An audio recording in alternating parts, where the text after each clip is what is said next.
the Project Gutenberg ebook of the Iliad. This ebook is for the use of anyone, anywhere in the United States and most other parts of the world at no cost and with almost no restrictions whatsoever.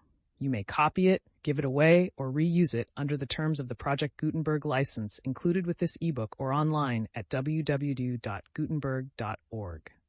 If you are not located in the United States, you will have to check the laws of the country where you are located before using this ebook. Title: The Iliad. Author: Homer.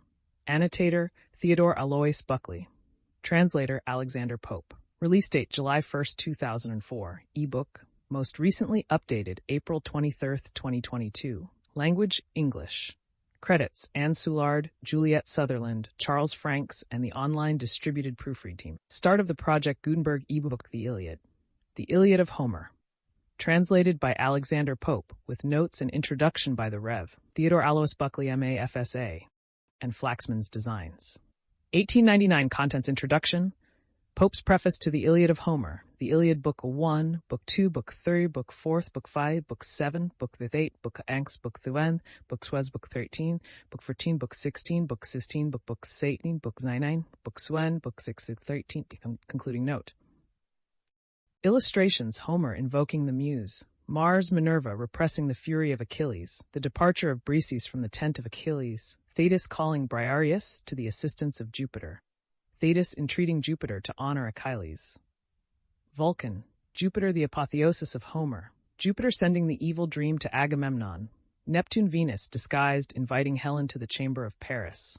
Venus presenting Helen to Paris Venus. Map titled Graecia Antiqua. The Council of the Gods. Map of the plain of Troy. Venus, wounded in the hand. Conducted by Eris de Marsotas and Ephialtes holding Mars captive Diom casting his spear at Mars Juno Hector cheating. Paris the meeting of Hector and Roma Chabaus and bow case Irish Hector and Ajax separated by the herald's Greek amphora. Wind vessels Juno and Minerva going to assist the Greeks. The Howers staking the horses from Juno's cart. The shield of Achilles. Pluto the embassy to Achilles' Greek galley. Proserpine Achilles Diomed. And Ulysses returning with the spoils of Rhesus. The descent of discord Hercules. Polydamas advising Hector Greek altar.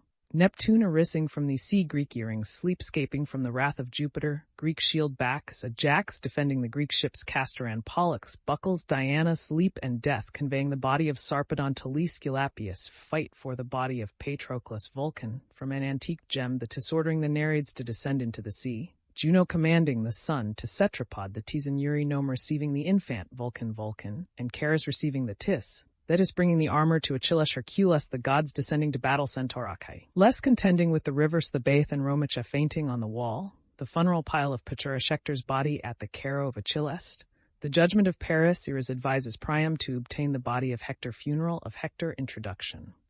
Skepticism is as much the result of knowledge as knowledge is of skepticism. To be content with what we at present know is, for the most part, to shut our ears against conviction, since, from the very gradual character of our education, we must continually forget and emancipate ourselves from knowledge previously acquired. We must set aside old notions and embrace fresh ones, and, as we learn, we must be daily unlearning something which it has cost us no small labor and anxiety to acquire. And this difficulty attaches itself more closely to an age in which progress has gained a strong ascendancy over prejudice, and in which persons and things are, day by day, finding their real level in lieu of their conventional value. The same principles which have swept away traditional abuses and which are making rapid havoc among the revenues of sinecurists and stripping the thin, tawdry veil from attractive superstitions are working as actively in literature as in society. The credulity of one writer or the partiality of another finds as powerful a touchstone and as wholesome a chastisement in the healthy skepticism of a temperate class of antagonists as the dreams of conservatism or the impostures of pluralist sinecures in the Church. History and tradition, whether of ancient or comparatively recent times, are subjected to very different handling from that which the indulgence or credulity of former ages could allow. Mere statements are jealously watched, and the motives of the writer form as important an ingredient in the analysis of his history as the facts he records. Probability is a powerful and troublesome test, and it is by this troublesome standard that a large portion of historical evidence is sifted. consistency is no less pertinacious and exacting in its demands.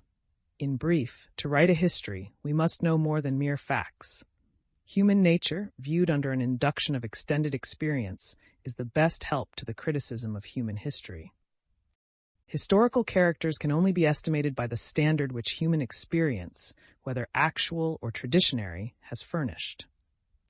To form correct views of individuals, we must regard them as forming parts of a great whole. We must measure them by their relation to the mass of beings by whom they are surrounded, and, in contemplating the incidents in their lives or condition which tradition has handed down to us, we must rather consider the general bearing of the whole narrative than the respective probability of its details. It is unfortunate for us that of some of the greatest men, we know least and talk most. Homer, Socrates, and Shakespeare, one, have perhaps contributed more to the intellectual enlightenment of mankind than any other three writers who could be named. And yet the history of all three has given rise to a boundless ocean of discussion, which has left us little save the option of choosing which theory or theories we will follow. The personality of Shakespeare is, perhaps, the only thing in which critics will allow us to believe without controversy. But upon everything else, even down to the authorship of plays, there is more or less of doubt and uncertainty. Of Socrates we know as little as the contradictions of Plato and Xenophon will allow us to know. He was one of the dramatis persona in two dramas as unlike in principles as in style. He appears as the enunciator of opinions as different in their tone as those of the writers who have handed them down. When we have read Plato or Xenophon, we think we know something of Socrates. When we have fairly read and examined both, we feel convinced that we are something worse than ignorant. It has been an easy and a popular expedient of late years to deny the personal or real existence of men and things whose life and condition were too much for our belief. This system, which has often comforted the religious skeptic and substituted the consolations of Strauss for those of the New Testament, has been of incalculable value to the historical theorists of the last and present centuries. To question the existence of Alexander the Great would be a more excusable act than to believe in that of Romulus. To deny a fact related in Herodotus, because it is inconsistent with a theory developed from an Assyrian inscription which no two scholars read in the same way, is more pardonable than to believe in the good-natured old king whom the elegant pen of Florian has idealized, Numa Pompilius. Skepticism has attained its culminating point with respect to Homer, and the state of our Homeric knowledge may be described as a free permission to believe any theory, provided we throw overboard all written tradition concerning the author or authors of the Iliad and Odyssey. What few authorities exist on the subject are summarily dismissed, although the arguments appear to run in a circle. This cannot be true because it is not true, and that is not true because it cannot be true. Such seems to be the style in which testimony upon testimony, statement upon statement, is consigned to denial and oblivion. It is, however, unfortunate that the professed biographies of Homer are partly forgeries, partly freaks of ingenuity and imagination, in which truth is the requisite most wanting. Before taking a brief review of the Homeric theory in its present conditions, some notice must be taken of the treatise on the life of Homer, which has been attributed to Herodotus.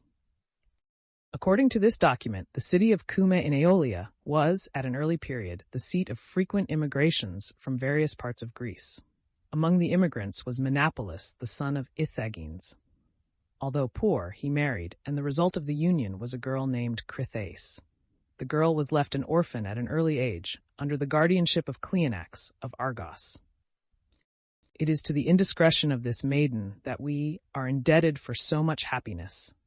Homer was the first fruit of her juvenile frailty, and received the name of Melelazigenes from having been born near the river Melas in Boeotia, whither Chrythais had been transported in order to save her reputation.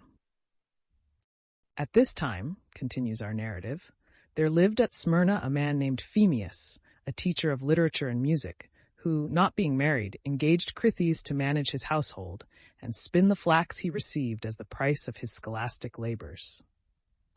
So satisfactory was her performance of this task, and so modest her conduct, that he made proposals of marriage, declaring himself as a further inducement, willing to adopt her son, who, he asserted, would become a clever man if he were carefully brought up.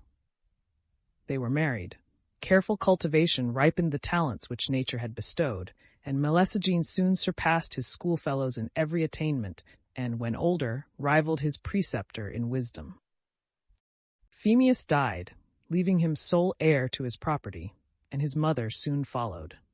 Melesigenes carried on his adopted father's school with great success, exciting the admiration not only of the inhabitants of Smyrna, but also of the strangers whom the trade carried on there, especially in the exportation of corn, attracted to that city.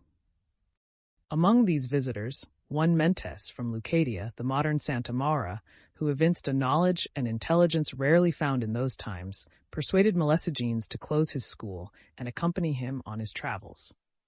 He promised not only to pay his expenses, but to furnish him with a further stipend, urging that, while he was yet young, it was fitting that he should see with his own eyes the countries and cities which might hereafter be the subjects of his discourses. Melesigenes consented, and set out with his patron, examining all the curiosities of the countries they visited, and informing himself of everything by interrogating those whom he met. We may also suppose that he wrote memoirs of all that he deemed worthy of preservation. Having set sail from Tyrrhenia and Iberia, they reached Ithaca. Here Melesigenes, who had already suffered in his eyes, became much worse, and Mentes, who was about to leave for Leucadia, left him to the medical superintendence of a friend of his, named Mentor, the son of Alcinor. Under his hospitable and intelligent host, Melesigenes rapidly became acquainted with the legends respecting Ulysses, which afterwards formed the subject of the Odyssey. The inhabitants of Ithaca assert that it was here that Melesigenes became blind, but the Colophomans make their city the seat of that misfortune. He then returned to Smyrna, where he applied himself to the study of poetry. But poverty soon drove him to Cumae. Having passed over the Hermaean plain, he arrived at Neontakos, the New Wall, a colony of Cumae. Here his misfortunes and poetical talent gained him the friendship of one Tychius, an armorer.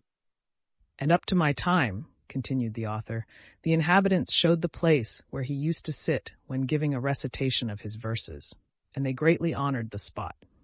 Here also a poplar grew, which they said had sprung up ever since Melesigenes arrived.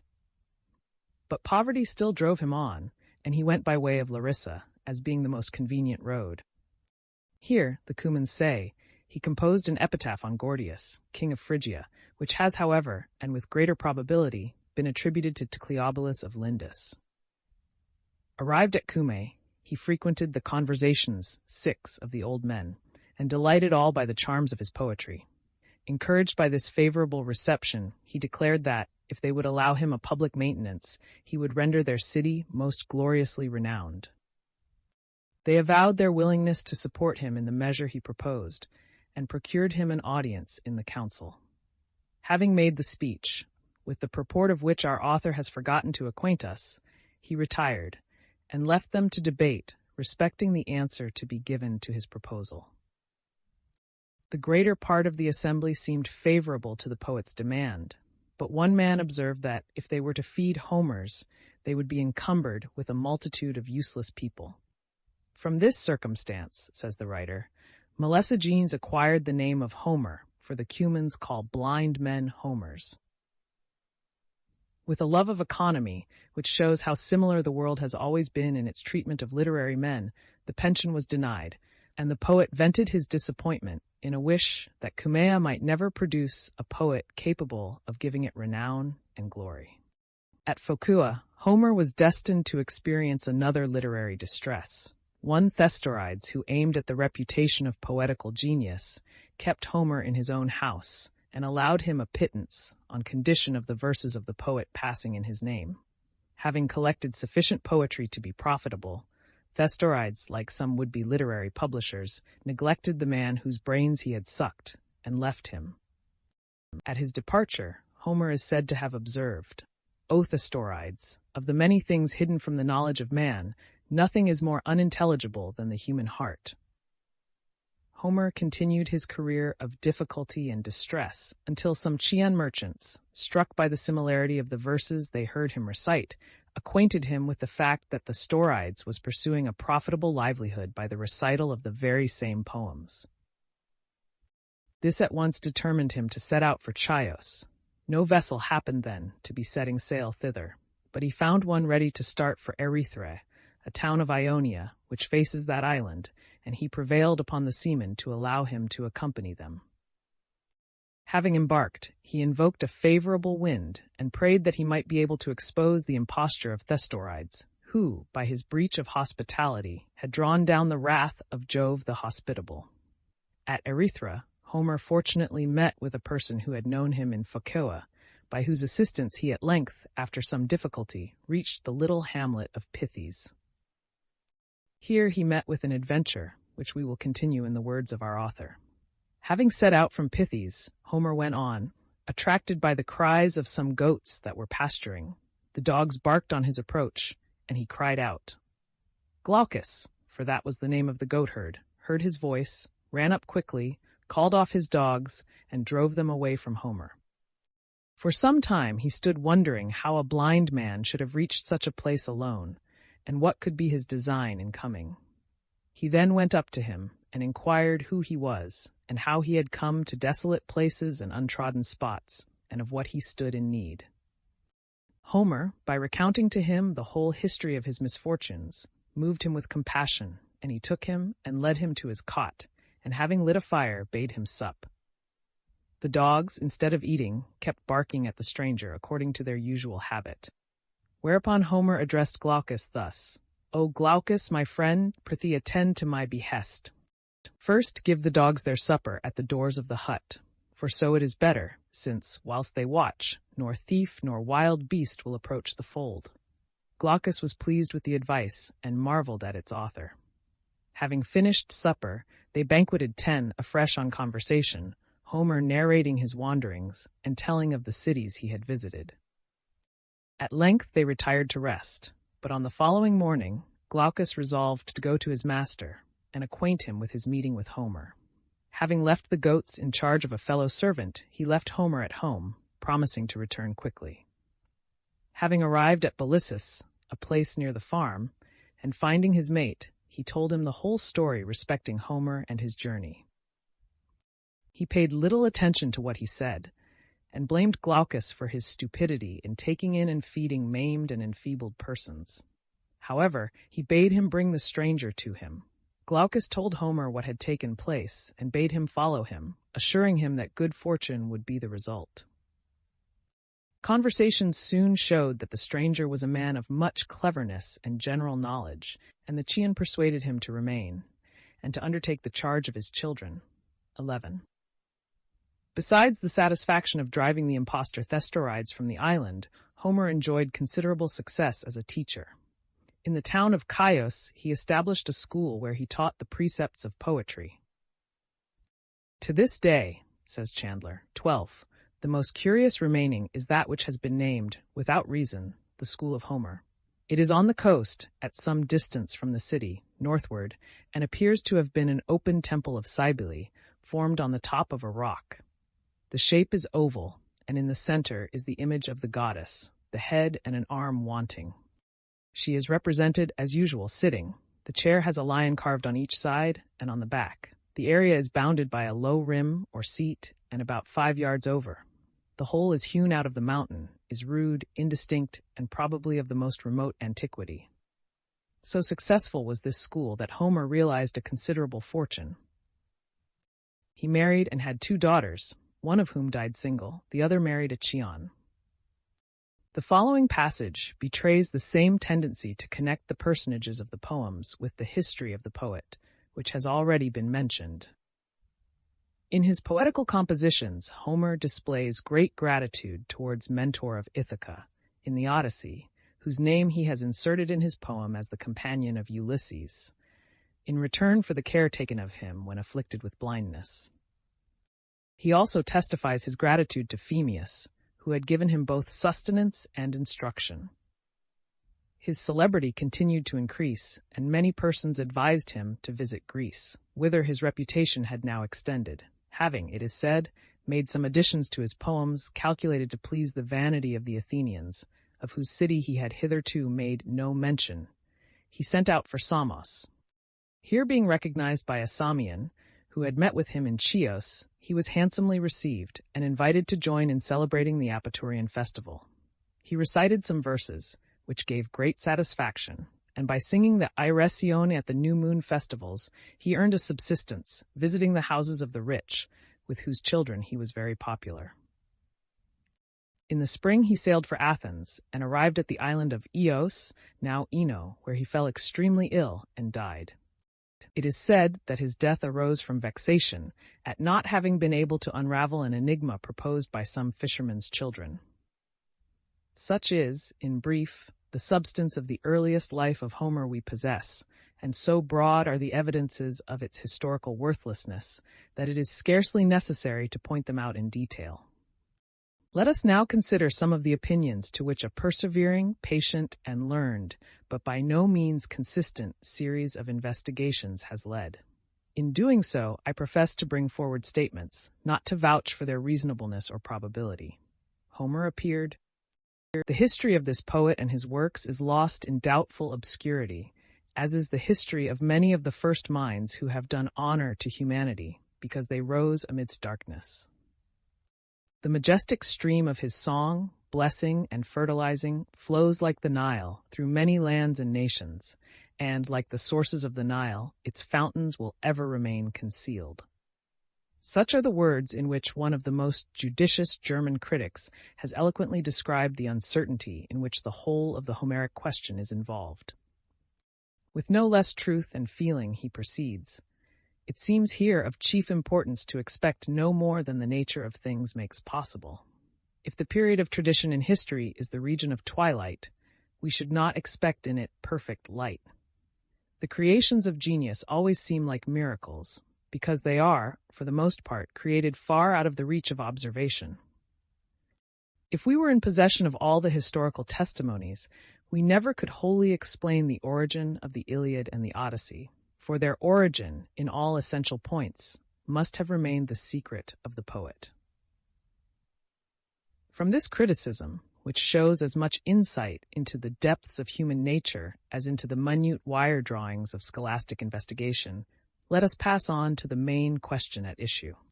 Was Homer an individual, or were the Iliad and Odyssey the result of an ingenious arrangement of fragments by earlier poets? Well, as Landor remarked, some tell us there were 20 Homers, some deny that there was ever one. It were idle and foolish to shake the contents of a vase in order to let them settle at last. We are perpetually laboring to destroy our delights, our composure, our devotion to superior power. Of all the animals on earth, we least know what is good for us. My opinion is that what is best for us is our admiration of good. But no man living venerates Homer more than I do. But, greatly as we admire the generous enthusiasm which rests contented with the poetry on which its best impulses had been nurtured and fostered, without seeking to destroy the vividness of first impressions by minute analysis, our editorial office compels us to give some attention to the doubts and difficulties with which the Homeric question is beset, and to entreat our reader, for a brief period, to prefer his judgment to his imagination, and to condescend to dry details. Before, however, entering into particulars respecting the question of this unity of the Homeric poems, at least of the Iliad, I must express my sympathy with the sentiments expressed in the following remarks. We cannot but think the universal admiration of its unity by the better, the poetic age of Greece, almost conclusive testimony to its original composition. It was not till the age of the grammarians that its primitive integrity was called in question. Nor is it injustice to assert that the minute and analytical spirit of a grammarian is not the best qualification for the profound feeling, the comprehensive conception of an harmonious whole. The most exquisite anatomist may be no judge of the symmetry of the human frame, and we would take the opinion of Chantrey or Westmacott on the proportions and general beauty of a form, rather than that of Mr. Brodie or Sir Astley Cooper. There is some truth, though some malicious exaggeration in the lines of Pope. The critic eye, that microscope of wit, sees hairs and pores, examines bit by bit how parts relate to parts, or they to whole. The body's harmony, the beaming soul, are things which Custer, Berman, Wassey shall see, when man's whole frame is obvious to a flea. Long was the time which elapsed before anyone dreamt of questioning the unity of the authorship of the Homeric poems. The grave and cautious Thucydides quoted without hesitation the hymn to Apollo, 20, the authenticity of which has been already disclaimed by modern critics. Longinus, in an oft-quoted passage, merely expressed an opinion touching the comparative inferiority of the Odyssey to the Iliad, 21, among a mass of ancient authors whose very names, 22, it would be tedious to detail. No suspicion of the personal non-existence of Homer ever arose. So far, the voice of antiquity seems to be in favor of our early ideas on the subject. Let us now see what are the discoveries to which more modern investigations lay claim. At the end of the 17th century, doubts had begun to awaken on the subject, and we find Bentley remarking that Homer wrote a sequel of songs and rhapsodies to be sung by himself for small comings and good cheer, at festivals and other days of merriment. These loose songs were not collected together in the form of an epic poem till about Pisistratus' time, about 500 years after.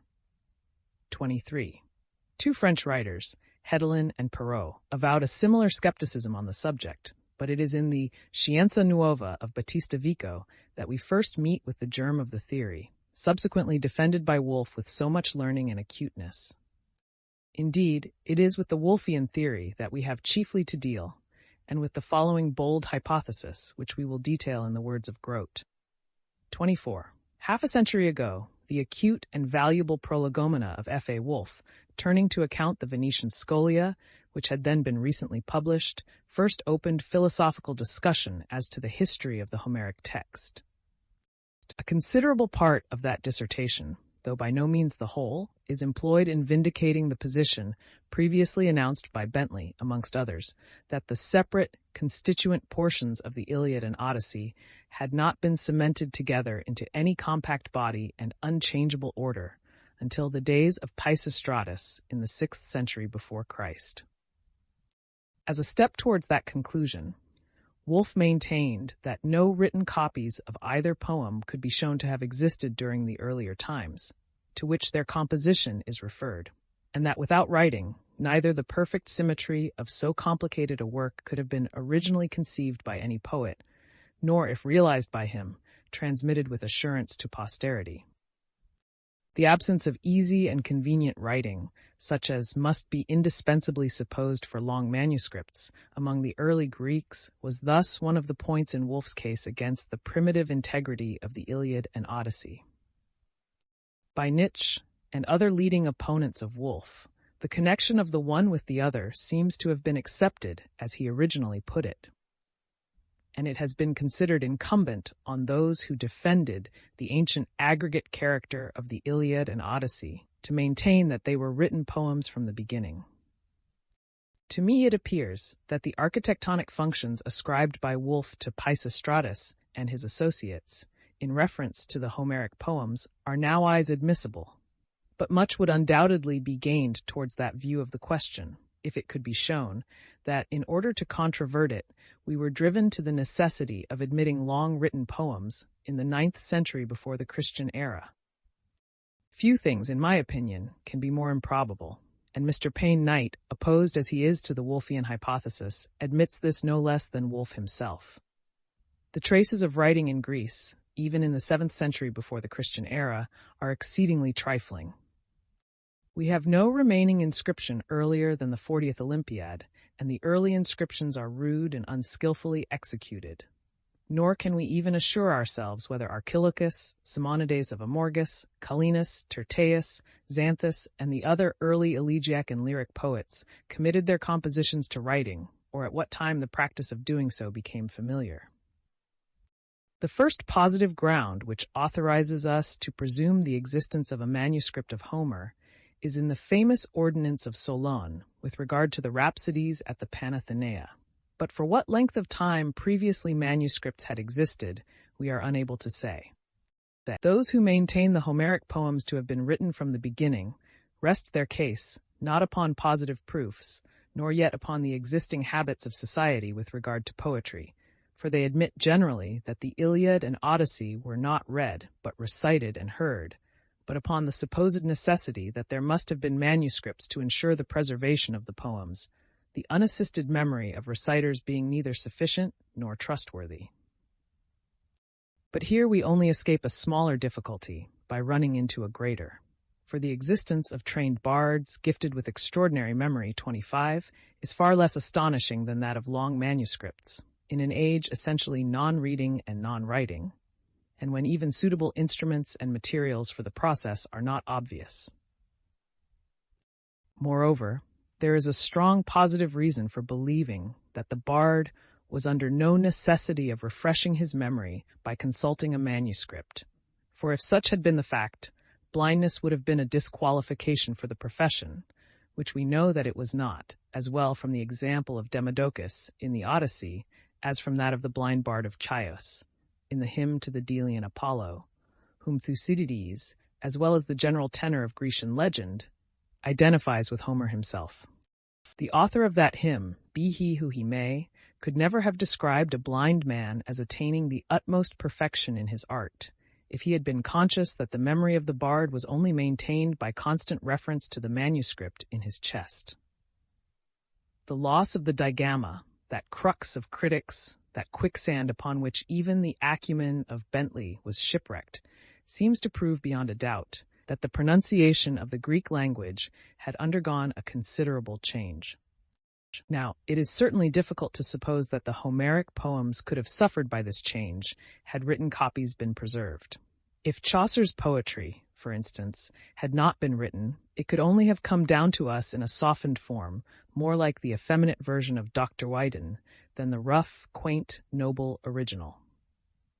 At what period, continues Grote, these poems, or indeed any other Greek poems, first began to be written must be matter of conjecture, though there is ground for assurance that it was before the time of Solon. If, in the absence of evidence, we may venture upon naming any more determinate period, the question at once suggests itself: what were the purposes which, in that state of society, a manuscript at its first commencement must have been intended to answer? For whom was a written Iliad necessary? Not for the rhapsodes, for with them it was not only planted in the memory, but also interwoven with the feelings, and conceived in conjunction with all those flexions and intonations of voice, pauses, and other oral artifices which were required for emphatic delivery, and which the naked manuscript could never reproduce. Not for the general public. They were accustomed to receive it with its rhapsodic delivery, and with its accompaniments of a solemn and crowded festival. The only persons for whom the written Iliad would be suitable would be a select few, studious and curious men, a class of readers capable of analyzing the complicated emotions which they had experienced as hearers in the crowd, and who would, on perusing the written words, realize in their imaginations a sensible portion of the impression communicated by the reciter.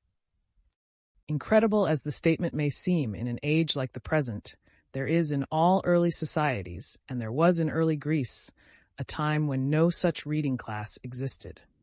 If we could discover at what time such a class first began to be formed, we should be able to make a guess at the time when the old epic poems were first committed to writing. Now, the period which may with the greatest probability be fixed upon as having first witnessed the formation even of the narrowest reading class in Greece is the middle of the 7th century before the Christian era, BC 660 to BC 630, the age of Terpander, Collinus, Archilochus, Simonides of Amorgus, and Secra.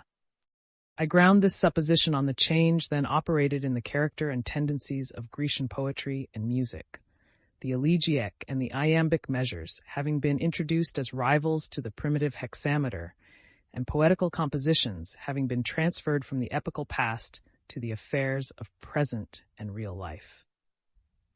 Such a change was important at a time when poetry was the only known mode of publication, to use a modern phrase not altogether suitable, yet the nearest approaching to the sense. It argued a new way of looking at the old epical treasures of the people, as well as a thirst for new poetical effect. And the men who stood forward in it may well be considered as desirous to study and competent to criticize, from their own individual point of view, the written words of the Homeric rhapsodies, just as we are told that Callinus both noticed and eulogized the Thebais as the production of Homer. There seems, therefore, ground for conjecturing that, for the use of this newly formed and important but very narrow class, manuscripts of the Homeric poems and other old epics, the Thebais and the Cypria, as well as the Iliad and the Odyssey, began to be compiled towards the middle of the 7th century, BC. 1. And the opening of Egypt to Grecian commerce, which took place about the same period, would furnish increased facilities for obtaining the requisite papyrus to write upon.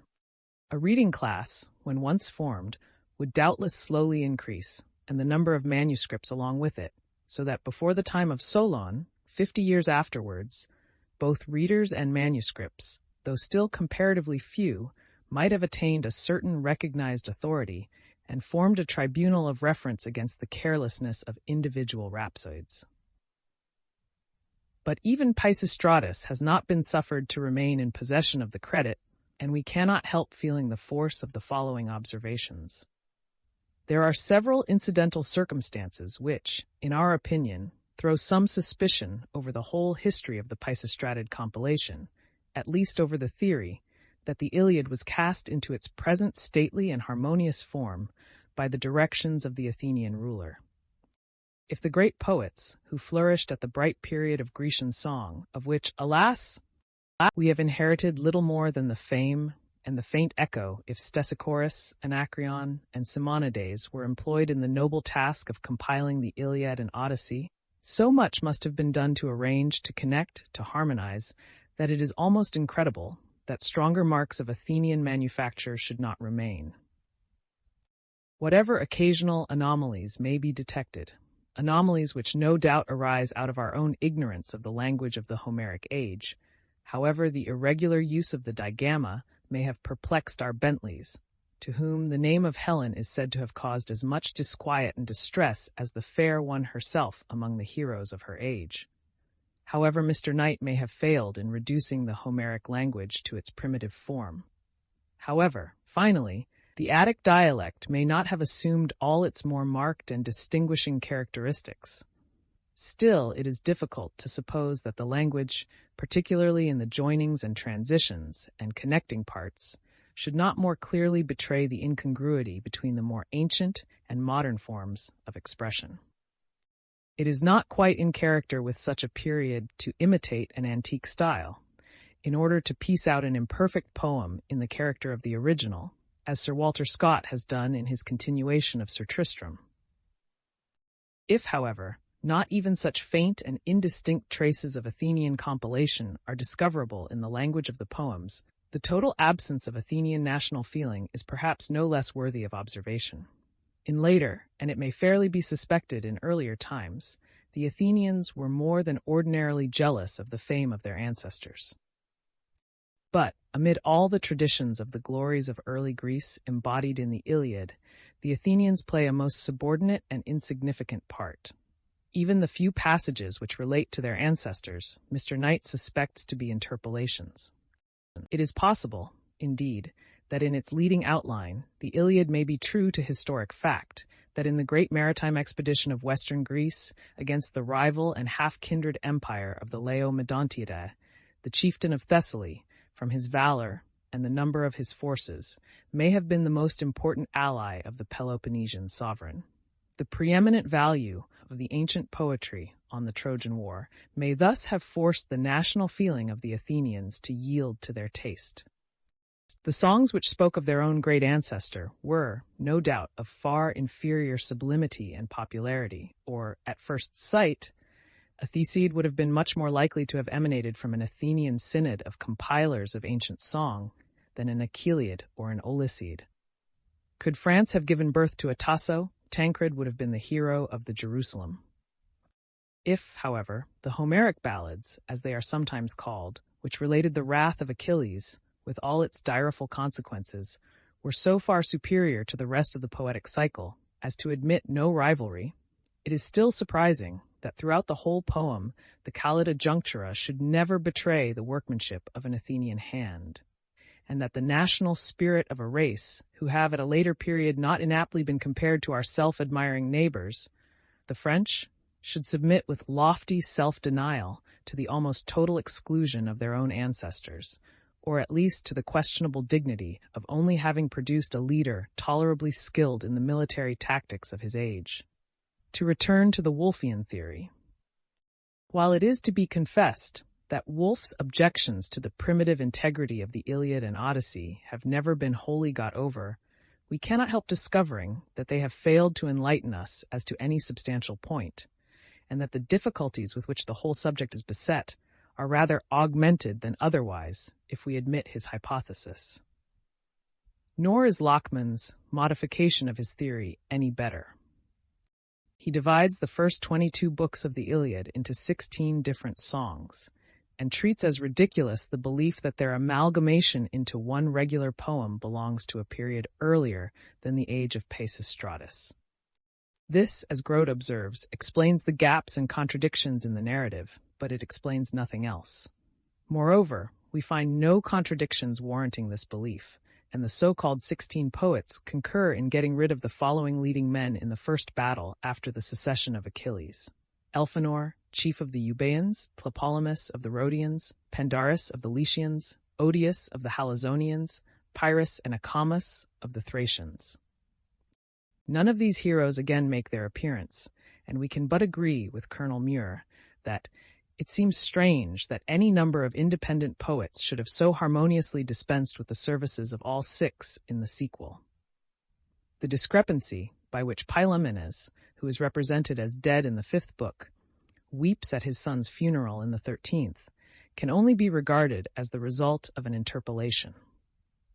Grote, although not very distinct in stating his own opinions on the subject, has done much to clearly show the incongruity of the Wolffian theory and of Lachmann's modifications with the character of Peisistratus. But he has also shown, and we think with equal success, that the two questions relative to the primitive unity of these poems, or supposing that impossible, the unison of these parts by Peisistratus, and not before his time, are essentially distinct. In short, a man may believe the Iliad to have been put together out of pre-existing songs, without recognizing the age of Peisistratus as the period of its first compilation. The friends or literary employees of Peisistratus must have found an Iliad that was already ancient, and the silence of the Alexandrine critics respecting the Peisistratic recension goes far to prove that, among the numerous manuscripts they examined, this was either wanting or thought unworthy of attention. Moreover, he continues, the whole tenor of the poems themselves confirms what is here remarked. There is nothing, either in the Iliad or Odyssey, which savors of modernism, applying that term to the age of Peisistratus. Nothing which brings to our view the alterations brought about by 2 centuries in the Greek language, the coined money, the habits of writing and reading, the despotisms and republican governments, the close military array, the improved construction of ships, the amphictyonic convocations, the mutual frequentation of religious festivals, the Oriental and Egyptian veins of religion, etc., familiar to the latter epoch. These alterations Onomacritus and the other literary friends of Peisistratus could hardly have failed to notice, even without design, had they then, for the first time, undertaken the task of piecing together many self-existent epics into one large aggregate. Everything in the 2 great Homeric poems, both in substance and in language, belongs to an age 2 or 3 centuries earlier than Peisistratus. Indeed, even the interpolations, or those passages which, on the best grounds, are pronounced to be such, betray no trace of the 6th century before Christ, and may well have been heard by Archilochus and Callinus, in some cases even by Arctinus and Hesiod, as genuine Homeric matter. As far as the evidences on the case, as well internal as external, enable us to judge, we seem warranted in believing that the Iliad and Odyssey were recited substantially as they now stand, always allowing for partial divergences of text and interpolations. In 776 BC, our first trustworthy mark of Grecian time, and this ancient date, let it be added, as it is the best authenticated fact. So it is also the most important attribute of the Homeric poems, considered in reference to Grecian history. For they thus afford us an insight into the anti-historical character of the Greeks, enabling us to trace the subsequent forward march of the nation and to seize instructive contrasts between their former and their later condition. On the whole, I am inclined to believe that the labors of Pisistratus were wholly of an editorial character, although I must confess that I can lay down nothing respecting the extent of his labors. At the same time, so far from believing that the composition or primary arrangement of these poems, in their present form, was the work of Pisistratus, I am rather persuaded that the fine taste and elegant mind of that Athenian would lead him to preserve an ancient and traditional order of the poems, rather than to patch and reconstruct them according to a fanciful hypothesis. I will not repeat the many discussions respecting whether the poems were written or not, or whether the art of writing was known in the time of their reputed author. Suffice it to say that the more we read, the less satisfied we are upon either subject. I cannot, however, help thinking that the story which attributes the preservation of these poems to Lycurgus is little else than a version of the same story as that of Pisistratus, while its historical probability must be measured by that of many others relating to the Spartan Confucius. I will conclude this sketch of the Homeric theories with an attempt made by an ingenious friend to unite them into something like consistency. It is as follows. No doubt the common soldiers of that age had, like the common sailors of some 50 years ago, someone qualified to discourse in excellent music among them. Many of these, like those of the Negroes in the United States, were extemporaneous and elusive to events passing around them. But what was passing around them? Around the grand events of a spirit-stirring war, occurrences likely to impress themselves, as the mystical legends of former times had done, upon their memory. Besides which, a retentive memory was deemed a virtue of the first water, and was cultivated accordingly in those ancient times. Ballads at first, and down to the beginning of the war with Troy, were merely recitations with an intonation. Then followed a species of recitative, probably with an intoned burden. Tune next followed, as it aided the memory considerably. It was at this period, about 400 years after the war, that a poet flourished of the name of Melesigenes, or Moenides, but most probably the former. He saw that these ballads might be made of great utility to his purpose of writing a poem on the social position of Hellas, and as a collection he published these lays, connecting them by a tale of his own. This poem now exists under the title of the Odyssea. The author, however, did not affix his own name to the poem, which in fact was, great part of it, remodeled from the archaic dialect of Crete, in which tongue the ballads were found by him. He therefore called it the poem of Homeros, or the Collector, but this is rather a proof of his modesty and talent than of his mere drudging arrangement of other people's ideas, for as Grote has finely observed, arguing for the unity of authorship, a great poet might have recast pre-existing separate songs into one comprehensive whole, but no mere arrangers or compilers would be competent to do so. While employed on the wild legend of Odysseus, he met with a ballad, recording the quarrel of Achilles and Agamemnon. His noble mind seized the hint that there presented itself, and the Achilles grew under his hand. Unity of design, however, caused him to publish the poem under the same pseudonym as his former work, and the disjointed lays of the ancient bards were joined together, like those relating to the Cid, into a chronicle history named the Iliad. Melesigenes knew that the poem was destined to be a lasting one, and so it has proved. But first, the poems were destined to undergo many vicissitudes and corruptions by the people who took to singing them in the streets, assemblies, and agoras. However, Solon first, and then Pisistratus, and afterwards Aristoteles and others, revised the poems and restored the works of Melesigenes Homeros to their original integrity in a great measure. 33. Having thus given some general notion of the strange theories which have developed themselves respecting this most interesting subject, I must still express my conviction as to the unity of the authorship of the Homeric poems. To deny that many corruptions and interpolations disfigure them, and that the intrusive hand of the poetasters may here and there have inflicted a wound more serious than the negligence of the copyist, would be an absurd and captious assumption. But it is to a higher criticism that we must appeal, if we would either understand or enjoy these poems. In maintaining the authenticity and personality of their one author, be he Homer or Melesagenes, quocunque nomine vocari eum jus fasce sit, I feel conscious that, while the whole weight of historical evidence is against the hypothesis which would assign these great works to a plurality of authors, the most powerful internal evidence, and that which springs from the deepest and most immediate impulse of the soul, also speaks eloquently to the contrary.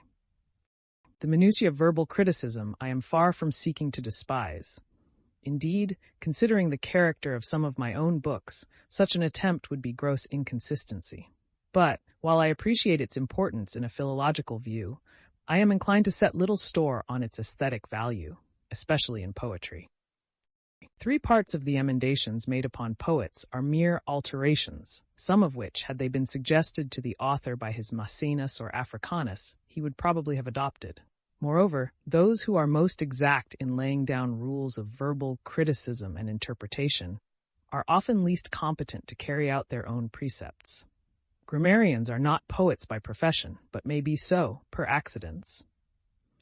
I do not at this moment remember 2 emendations on Homer, calculated to substantially improve the poetry of a passage, although a mass of remarks, from Herodotus down to Lowe, have given us the history of 1,000-minute points, without which our Greek knowledge would be gloomy and jejune. But it is not on words only that grammarians, mere grammarians, will exercise their elaborate and often tiresome ingenuity. Binding down an heroic or dramatic poet to the block upon which they have previously dissected his words and sentences, they proceed to use the axe and the pruning knife by wholesale and inconsistent in everything but their wish to make out a case of unlawful affiliation. They cut out book after book, passage after passage, till the author is reduced to a collection of fragments, or till those who fancied they possessed the works of some great man find that they have been put off with a vile counterfeit got up at second hand. If we compare the theories of Knight, Wolfe, Lockman, and others, we shall feel better satisfied of the utter uncertainty of criticism than of the apocryphal position of Homer. One rejects what another considers the turning point of his theory. One cuts a supposed knot by expunging what another would explain by omitting something else. Nor is this morbid species of sagacity by any means to be looked upon as a literary novelty. Justus Lipsius, a scholar of no ordinary skill, seems to revel in the imaginary discovery that the tragedies attributed to Seneca are by 4 different authors. Now I will venture to assert that these tragedies are so uniform, not only in their borrowed phraseology, a phraseology with which writers like Boethius and Saxo Grammaticus were more charmed than ourselves, in their freedom from real poetry, and last, but not least, in an ultra-refined and consistent abandonment of good taste, that few writers of the present day would question the capabilities of the same gentleman, be he Seneca or not, to produce not only these, but a great many more equally bad. With equal sagacity, Father Hardouin astonished the world with the startling announcement that the Aeneid of Virgil and the satires of Horace were literary deceptions. Now, without wishing to say one word of disrespect against the industry and learning, nay, the refined acuteness which scholars like Wolfe have bestowed upon this subject, I must express my fears that many of our modern Homeric theories will become matter for the surprise and entertainment, rather than the instruction of posterity. Nor can I help thinking that the literary history of more recent times will account for many points of difficulty in the transmission of the Iliad and Odyssey to a period so remote from that of their first creation. I have already expressed my belief that the labors of Pisistratus were of a purely editorial character, and there seems no more reason why corrupt and imperfect editions of Homer may not have been abroad in his day than that the poems of Valerius Flaccus and Tibullus should have given so much trouble to Poggio, Scaliger, and others. But after all, the main fault in all the Homeric theories is that they demand too great a sacrifice of those feelings to which poetry most powerfully appeals, and which are its most fitting judges. The ingenuity which has sought to rob us of the name and existence of Homer does too much violence to that inward emotion, which makes our whole soul yearn with love and admiration for the blind bard of Chios. To believe the author of the Iliad a mere compiler is to degrade the powers of human invention, to elevate analytical judgment at the expense of the most ennobling impulses of the soul, and to forget the ocean in the contemplation of a polypus. There is a Catholicity, so to speak, in the very name of Homer. Our faith in the author of the Iliad may be a mistaken one, but as yet nobody has taught us a better. While, however, I look upon the belief in Homer as one that has nature herself for its mainspring, while I can join with old Ennius in believing in Homer as the ghost, who, like some patron saint, hovers round the bed of the poet, and even bestows rare gifts from that wealth of imagination, which a host of imitators could not exhaust, still I am far from wishing to deny that the author of these great poems found a rich fund of tradition, a well-stocked mythical storehouse from whence he might derive both subject and embellishment. But it is one thing to use existing romances in the embellishment of a poem, another to patch up the poem itself from such materials. What consistency of style and execution can be hoped for from such an attempt? Or, rather, what bad taste and tedium will not be the infallible result? A blending of popular legends and a free use of the songs of other bards are features perfectly consistent with poetical originality. In fact, the most original writer is still drawing upon outward impressions. Nay, even his own thoughts are a kind of secondary agents which support and feed the impulses of imagination. But unless there be some grand pervading principle, some invisible, yet most distinctly stamped archetypus of the great whole, a poem like the Iliad can never come to the birth. Traditions the most picturesque, episodes the most pathetic, local associations teeming with the thoughts of gods and great men, may crowd in one mighty vision, or reveal themselves in more substantial forms to the mind of the poet. But except the power to create a grand whole, to which these shall be but as details and embellishments, be present, we shall have naught but a scrapbook, a parterre filled with flowers and weeds strangling each other in their wild redundancy. We shall have a cento of rags and tatters, which will require little acuteness to detect. Sensible as I am of the difficulty of disproving a negative, and aware as I must be of the weighty grounds there are for opposing my belief, it still seems to me that the Homeric question is one that is reserved for a higher criticism than it has often obtained. We are not by nature intended to know all things, still less to compass the powers by which the greatest blessings of life have been placed at our disposal. Were faith no virtue, then we might indeed wonder why God willed our ignorance on any matter.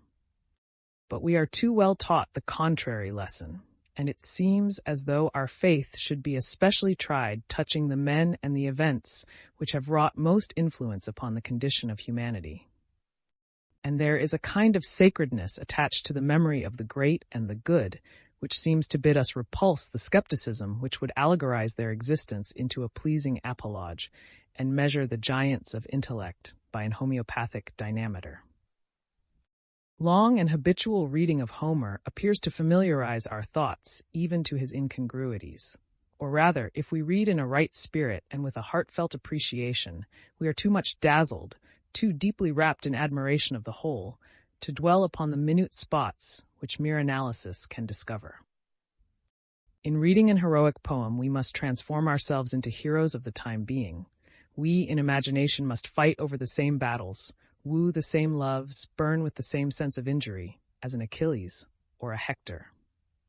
And if we can but attain this degree of enthusiasm, and less enthusiasm will scarcely suffice for the reading of Homer, we shall feel that the poems of Homer are not only the work of one writer, but of the greatest writer that ever touched the hearts of men by the power of song. And it was this supposed unity of authorship which gave these poems their powerful influence over the minds of the men of old. Heeren, who is evidently little disposed in favor of modern theories, finely observes, "It was Homer who formed the character of the Greek nation. No poet has ever, as a poet, exercised a similar influence over his countrymen. Prophets, lawgivers, and sages have formed the character of other nations. It was reserved to a poet to form that of the Greeks. This is a feature in their character which was not wholly erased even in the period of their degeneracy. When lawgivers and sages appeared in Greece, the work of the poet had already been accomplished, and they paid homage to his superior genius. He held up before his nation the mirror, in which they were to behold the world of gods and heroes, no less than of feeble mortals, and to behold them reflected with purity and truth. His poems are founded on the first feeling of human nature, on the love of children, wife, and country, on that passion which outweighs all others, the love of glory. His songs were poured forth from a breast which sympathized with all the feelings of man, and therefore they enter, and will continue to enter, every breast which cherishes the same sympathies. If it is granted to his immortal spirit, from another heaven than any of which he dreamed on earth, to look down on his race, to see the nations from the fields of Asia to the forests of Hercynia, performing pilgrimages to the fountain which his magic wand caused to flow, if it is permitted to him to view the vast assemblage of grand, of elevated, of glorious productions, which had been called into being by means of his songs, wherever his immortal spirit may reside, this alone would suffice to complete his happiness. Can we contemplate that ancient monument on which the apotheosis of Homer is depictured, and not feel how much of pleasing association, how much that appeals most forcibly and most distinctly to our minds, is lost by the admittance of any theory but our old tradition? The more we read, and the more we think as becomes the readers of Homer, the more rooted becomes the conviction that the father of poetry gave us this rich inheritance, whole and entire. Whatever were the means of its preservation, let us rather be thankful for the treasury of taste and eloquence thus laid open to our use, than seek to make it a mere center around which to drive a series of theories, whose wildness is only equaled by their inconsistency with each other. As the hymns and some other poems usually ascribed to Homer are not included in Pope's translation, I will content myself with a brief account of the Battle of the Frogs and Mice, from the pen of a writer who has done it full justice. This poem, says Coleridge, is a short mock heroic of ancient date. The text varies in different editions, and is obviously disturbed and corrupt to a great degree. It is commonly said to have been a juvenile essay of Homer's genius. Others have attributed it to the same Pygres mentioned above, and whose reputation for humor seems to have invited the appropriation of any piece of ancient wit, the author of which was uncertain. So little did the Greeks, before the age of the Ptolemies, know or care about that department of criticism employed in determining the genuineness of ancient writings. As to this little poem being a youthful profusion of Homer, it seems sufficient to say that from the beginning to the end, it is a plain and palpable parody, not only of the general spirit, but of the numerous passages of the Iliad itself. And even if no such intention to parody were discernible in it, the objection would still remain that to suppose a work of mere burlesque to be the primary effort of poetry in a simple age seems to reverse that order in the development of national taste which the history of every other people in Europe, and of many in Asia, has almost ascertained to be a law of the human mind. It is in a state of society much more refined and permanent than that described in the Iliad, that any popularity would attend such a ridicule of war and the gods as is contained in this poem. And the fact of there having existed 3 other poems of the same kind attributed, for aught we can see, with as much reason to Homer, is a strong inducement to believe that none of them were of the Homeric age. Knight infers from the usage of the word deltos, writing tablet, instead of diphthera, skin, which, according to Herod, 558, was the material employed by the Asiatic Greeks for that purpose, that this poem was another offspring of Attic ingenuity, and generally that the familiar mention of the cock, v. 191, is a strong argument against so ancient a date for its composition. Having thus given a brief account of the poems comprised in Pope's design, I will now proceed to make a few remarks on his translation and on my own purpose in the present edition. Pope was not a Grecian. His whole education had been irregular, and his earliest acquaintance with the poet was through the version of Ogilby. It is not too much to say that his whole work bears the impress of a disposition to be satisfied with the general sense, rather than to dive deeply into the minute and delicate features of language. Hence, his whole work is to be looked upon rather as an elegant paraphrase than a translation. There are, to be sure, certain conventional anecdotes which prove that Pope consulted various friends whose classical attainments were sounder than his own during the undertaking. But it is probable that these examinations were the result rather of the contradictory versions already existing than of a desire to make a perfect transcript of the original. And in those days, what is called literal translation was less cultivated than at present.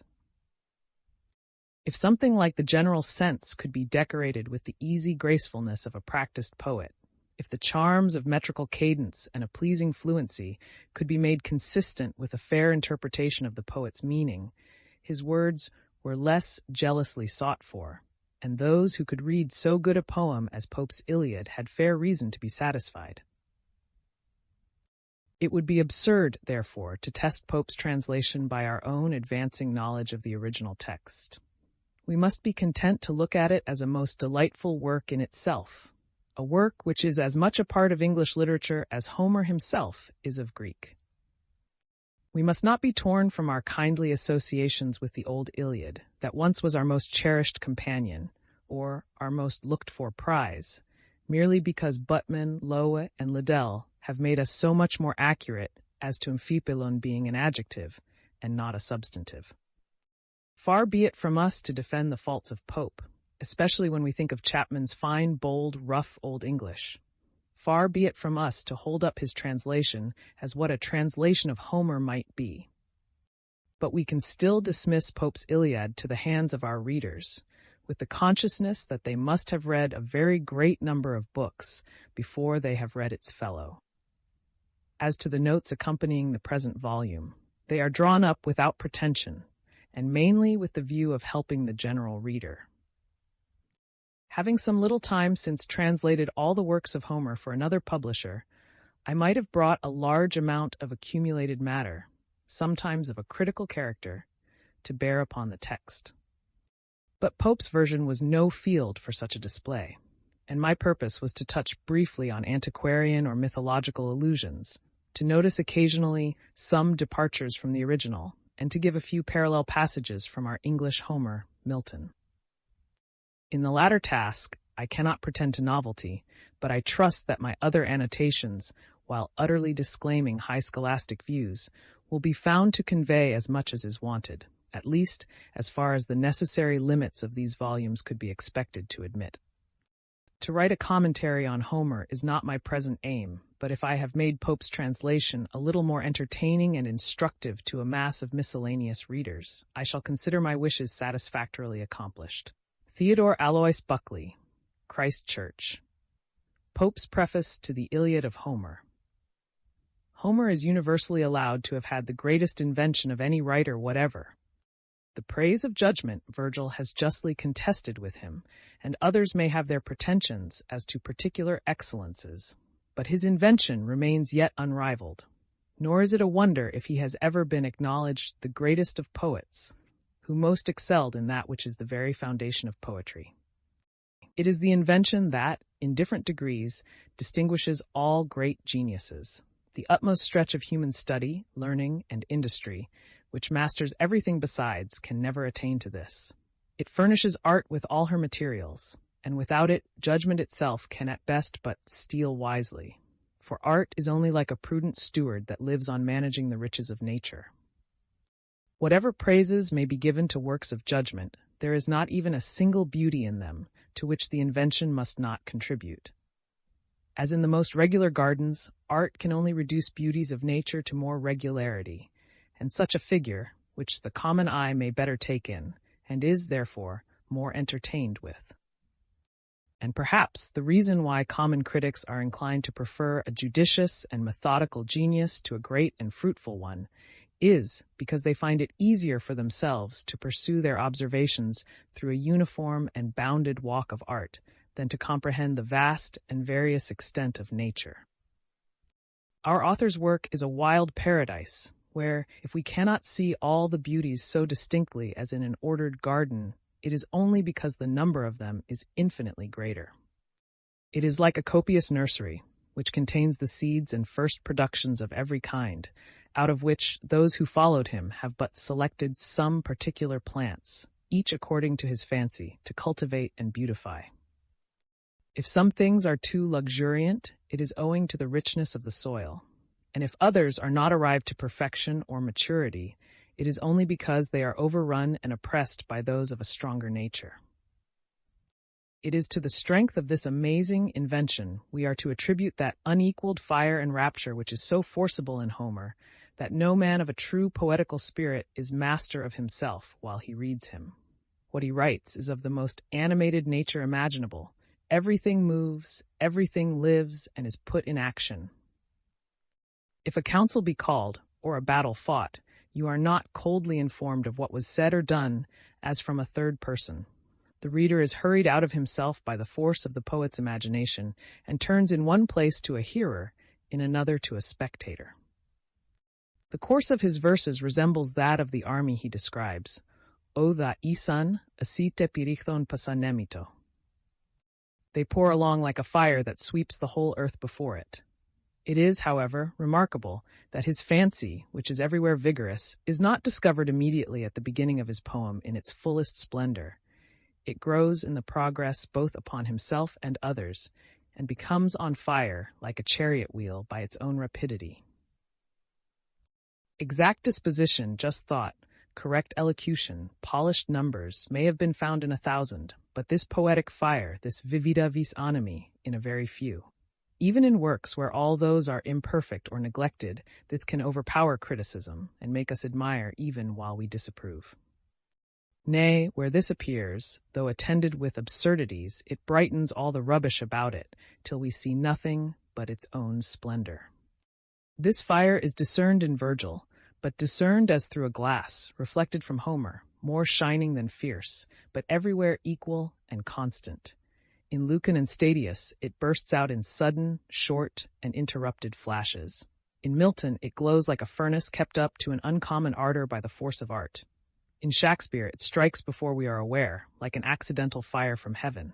But in Homer, and in him only, it burns everywhere, clearly, and everywhere irresistibly. I shall here endeavor to show how this vast invention exerts itself in a manner superior to that of any poet through all the main constituent parts of his work, as it is the great and peculiar characteristic which distinguishes him from all other authors. This strong and ruling faculty was like a powerful star, which, in the violence of its course, drew all things within its vortex. It seemed not enough to have taken in the whole circle of arts and the whole compass of nature to supply his maxims and reflections, all the inward passions and affections of mankind to furnish his characters, and all the outward forms and images of things for his descriptions. But wanting yet an ampler sphere to expatiate in, he opened a new and boundless walk for his imagination, and created a world for himself in the invention of fable. That which Aristotle calls the soul of poetry was first breathed into it by Homer.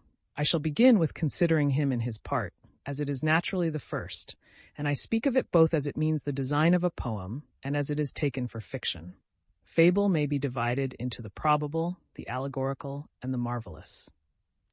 The probable fable is the recital of such actions as, though they did not happen, yet might in the common course of nature, or of such as, though they did, became fables by the additional episodes and manner of telling them. Of this sort is the main story of an epic poem, the return of Ulysses, the settlement of the Trojans in Italy, or the like. That of the Iliad is the anger of Achilles, the most short and single subject that ever was chosen by any poet. Yet this he has supplied with a vaster variety of incidents and events, and crowded with a greater number of counsels, speeches, battles, and episodes of all kinds than are to be found even in those poems whose schemes are of the utmost latitude and irregularity. The action is hurried on with the most vehement spirit, and its whole duration employs not so much as 50 days. Virgil, for want of so warm a genius, aided himself by taking in a more extensive subject, as well as a greater length of time, and contracting the design of both Homer's poems into one, which is yet but a fourth part as large as his. The other epic poets have used the same practice, but generally carried it so far as to superinduce a multiplicity of fables, destroy the unity of action, and lose their readers in an unreasonable length of time. Nor is it only in the main design that they have been unable to add to his invention, but they have followed him in every episode and part of story. If he has given a regular catalogue of an army, they all draw up their forces in the same order. If he has funeral games for Patroclus, Virgil has the same for Anchises, and Statius, rather than omit them, destroys the unity of his actions for those of Archemorus. If Ulysses visit the shades, the Aeneas of Virgil and Scipio of Silius are sent after him. If he be detained from his return by the allurements of Calypso, so is Aeneas by Dido and Rinaldo by Armida. If Achilles be absent from the army on the score of a quarrel through half the poem, Rinaldo must absent himself just as long on the like account. If he gives his hero a suit of celestial armor, Virgil and Tasso make the same present to theirs.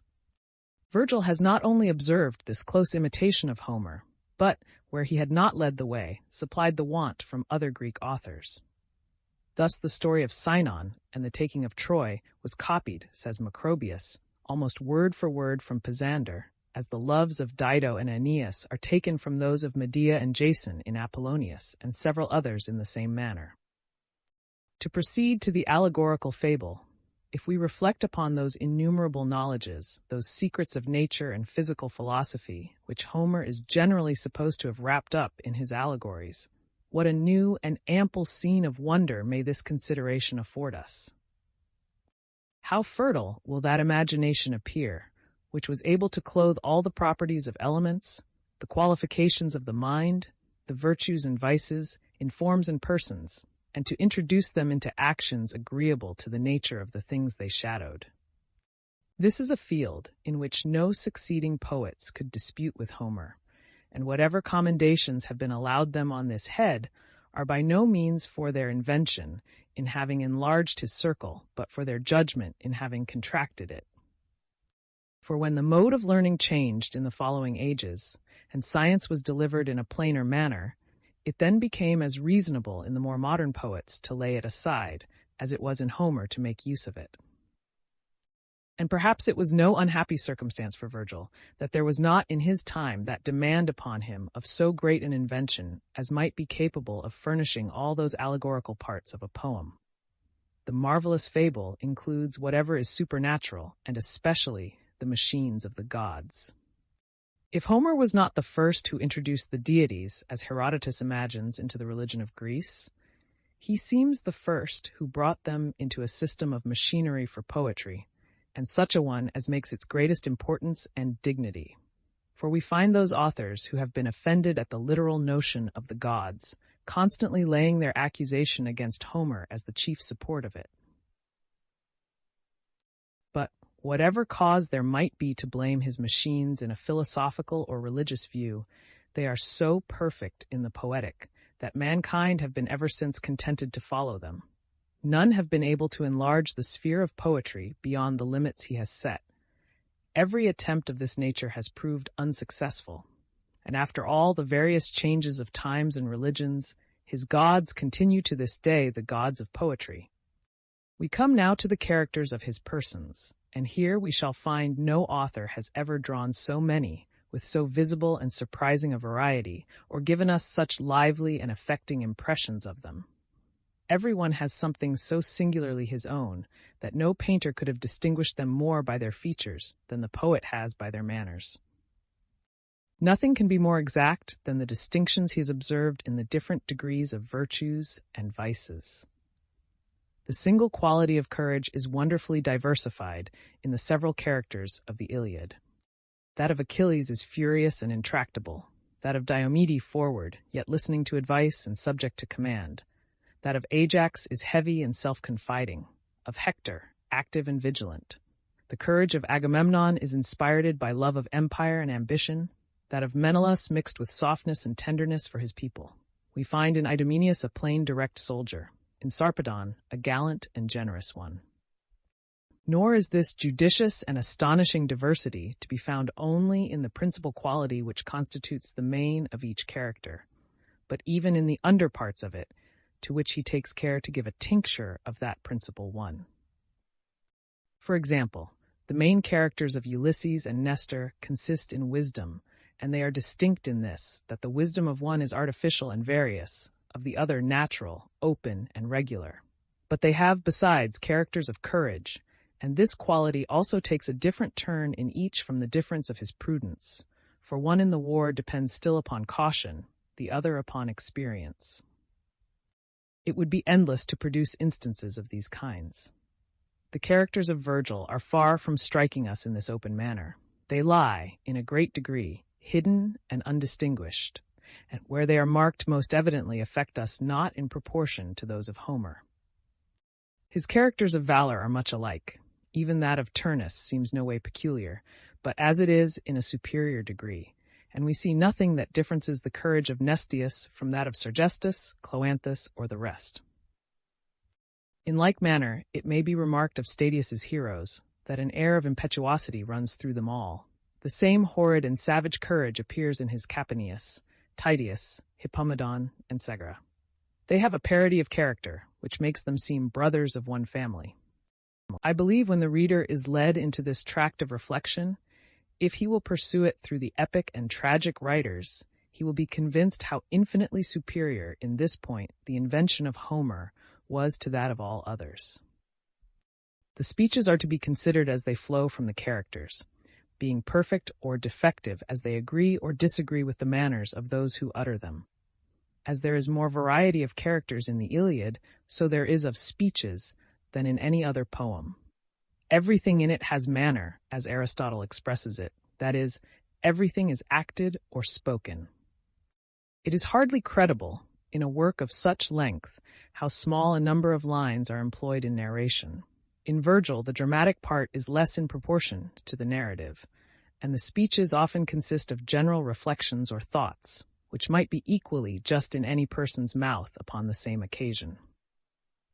As many of his persons have no apparent characters, so many of his speeches escape being applied and judged by the rule of propriety.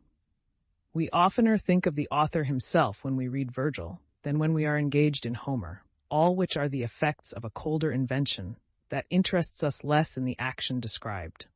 Homer makes us hearers, and Virgil leaves us readers.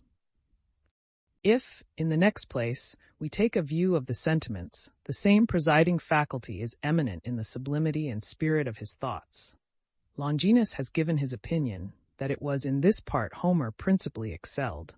What were alone sufficient to prove the grandeur and excellence of his sentiments in general is that they have so remarkable a parity with those of the Scripture. Duport, in his Nomologia Homerica, has collected innumerable instances of this sort. And it is with justice an excellent modern writer allows that if Virgil has not so many thoughts that are low and vulgar, he has not so many that are sublime and noble, and that the Roman author seldom rises into very astonishing sentiments where he is not fired by the Iliad.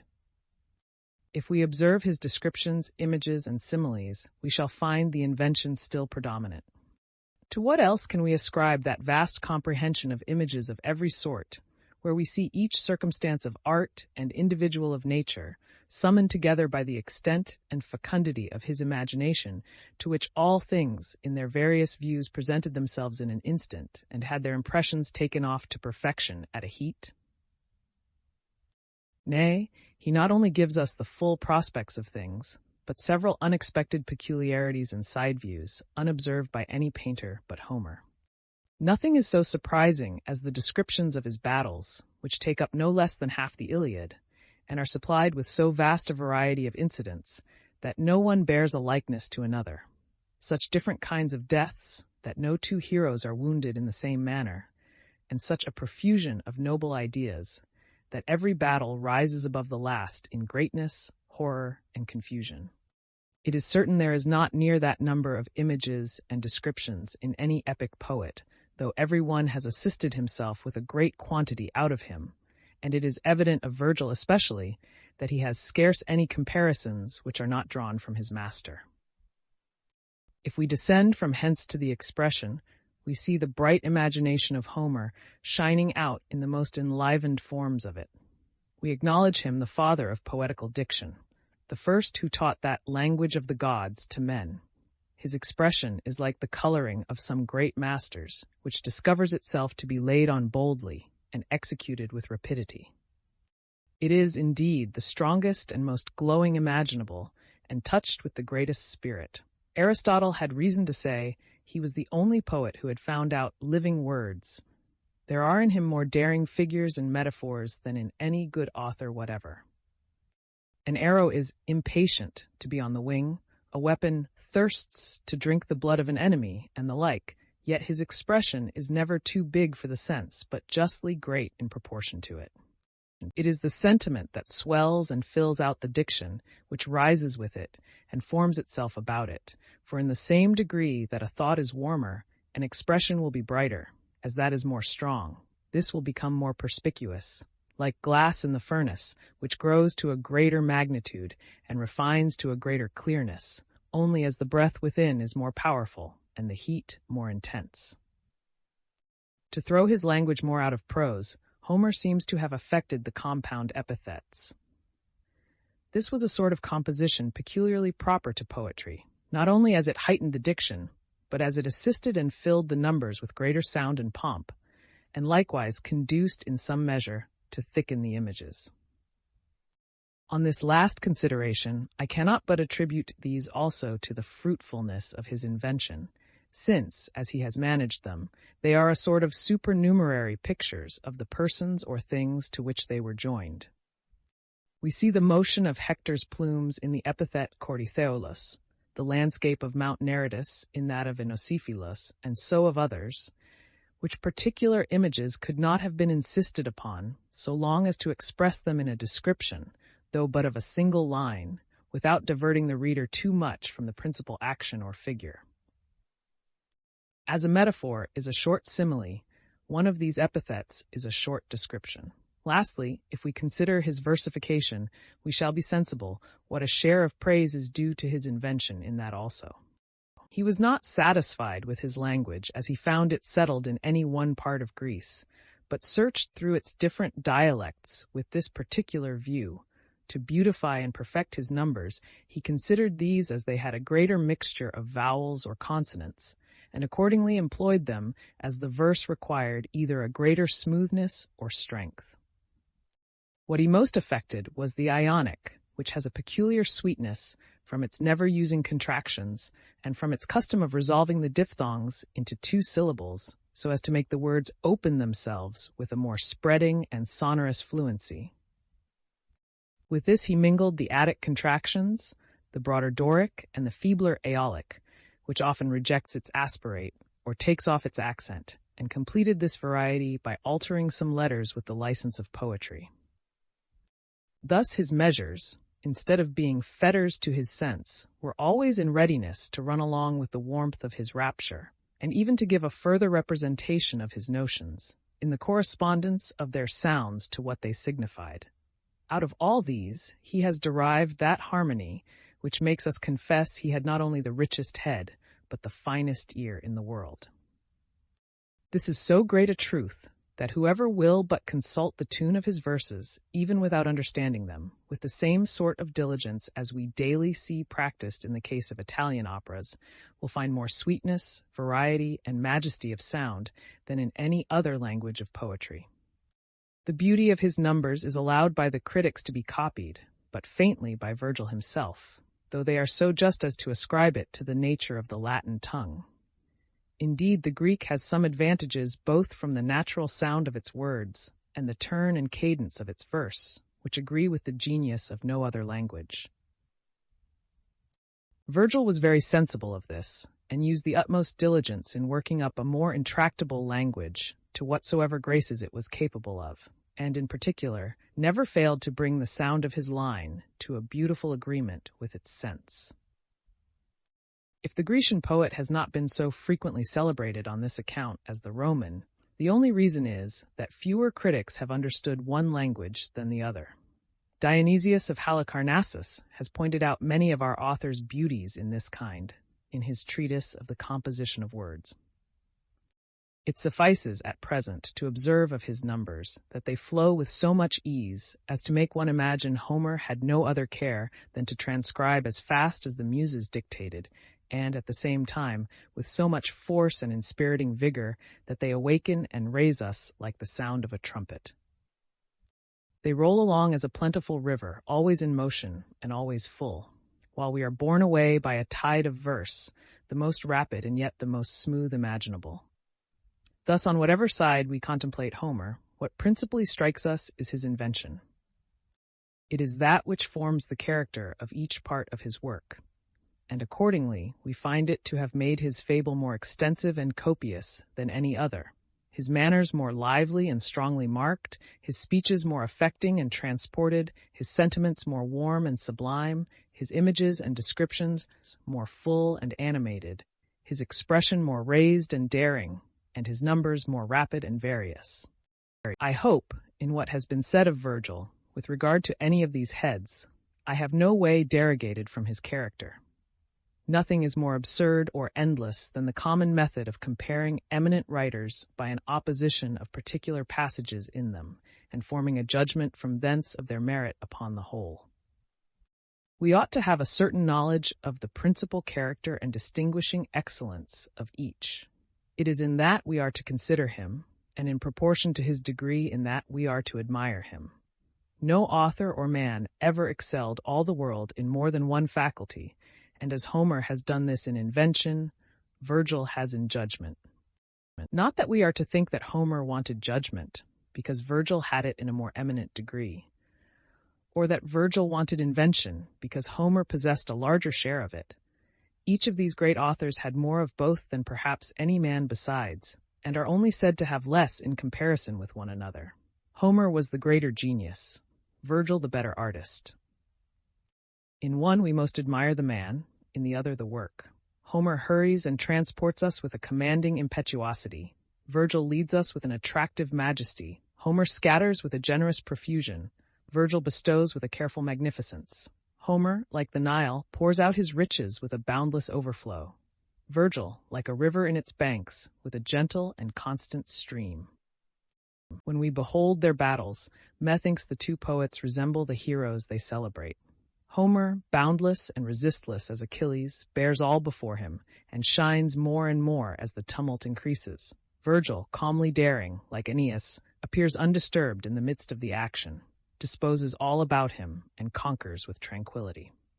And when we look upon their machines, Homer seems like his own Jupiter in his terrors, shaking Olympus, scattering the lightnings and firing the heavens. Virgil, like the same power in his benevolence, counseling with the gods, laying plans for empires, and regularly ordering his whole creation. But after all, it is with great parts, as with great virtues, they naturally border on some imperfection, and it is often hard to distinguish exactly where the virtue ends or the fault begins. As prudence may sometimes sink to suspicion, so may a great judgment decline to coldness, and as magnanimity may run up to profusion or extravagance, so may a great invention to redundancy or wildness. If we look upon Homer in this view, we shall perceive the chief objections against him to proceed from so noble a cause as the excess of this faculty. Among these we may reckon some of his marvelous fictions, upon which so much criticism has been spent, as surpassing all the bounds of probability. Perhaps it may be with great and superior souls, as with gigantic bodies, which, exerting themselves with unusual strength, exceed what is commonly thought the due proportion of parts to become miracles in the whole, and, like the old heroes of that make, commit something near extravagance amidst a series of glorious and inimitable performances. Thus Homer has his speaking horses, and Virgil his myrtles distilling blood, where the latter has not so much as contrived the easy intervention of a deity to save the probability. It is owing to the same vast invention that his similes have been thought too exuberant and full of circumstances. The force of this faculty is seen in nothing more than in its inability to confine itself to that single circumstance upon which the comparison is grounded. It runs out into embellishments of additional images, which, however, are so managed as not to overpower the main one. His similes are like pictures, where the principal figure has not only its proportion given agreeable to the original, but is also set off with occasional ornaments and prospects. The same will account for his manner of heaping a number of comparisons together in one breath, when his fancy suggested to him at once so many various and correspondent images. The reader will easily extend this observation to more objections of the same kind. If there are others which seem rather to charge him with a defect or narrowness of genius than an excess of it, those seeming defects will be found upon examination to proceed wholly from the nature of the times he lived in. Such are his grosser representations of the gods, and the vicious and imperfect manners of his heroes. But I must here speak a word of the latter, as it is a point generally carried into extremes, both by the censurers and defenders of Homer. It must be a strange partiality to antiquity, to think with Madame Dacier, 38, that those times and manners are so much the more excellent, as they are more contrary to ours.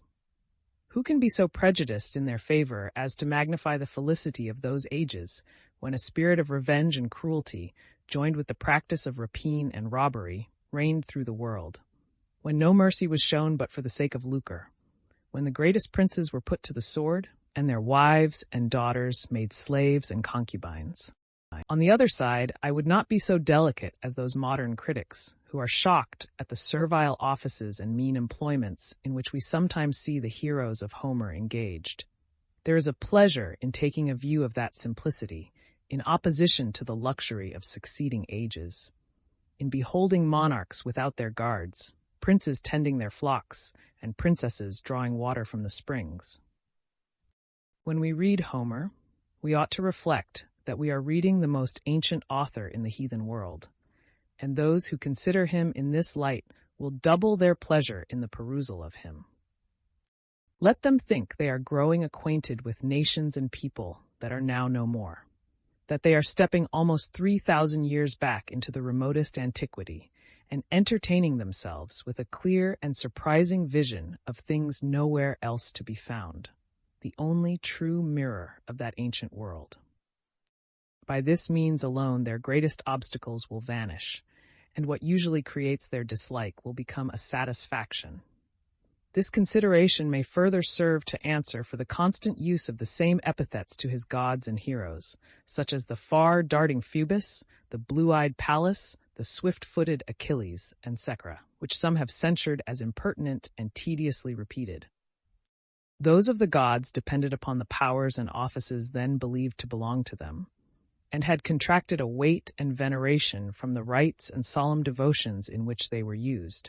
They were a sort of attributes with which it was a matter of religion to salute them on all occasions, and which it was an irreverence to omit. As for the epithets of great men, Boileau is of opinion that they were in the nature of surnames and repeated as such, for the Greeks, having no names derived from their fathers, were obliged to add some other distinction of each person, either naming his parents expressly, or his place of birth, profession, or the like, as Alexander the son of Philip, Herodotus of Halicarnassus, Diogenes the Cynic, etc. Homer, therefore, complying with the custom of his country, used such distinctive additions as better agreed with poetry. And indeed, we have something parallel to these in modern times, such as the names of Harold Harefoot, Edmund Ironside, Edward Longshanks, Edward the Black Prince, etc. If yet this be thought to account better for the propriety than for the repetition, I shall add a further conjecture. Hesiod, dividing the world into its different ages, has placed a fourth age between the brazen and the iron one, of heroes distinct from other men. A divine race who fought at Thebes and Troy are called demigods, and live by the care of Jupiter in the islands of the blessed. Now, among the divine honors which were paid them, they might have this also in common with the gods, not to be mentioned without the solemnity of an epithet, and such as might be acceptable to them by celebrating their families, actions, or qualities. What other cavils have been raised against Homer are such as hardly deserve a reply, but will yet be taken notice of as they occur in the course of the work.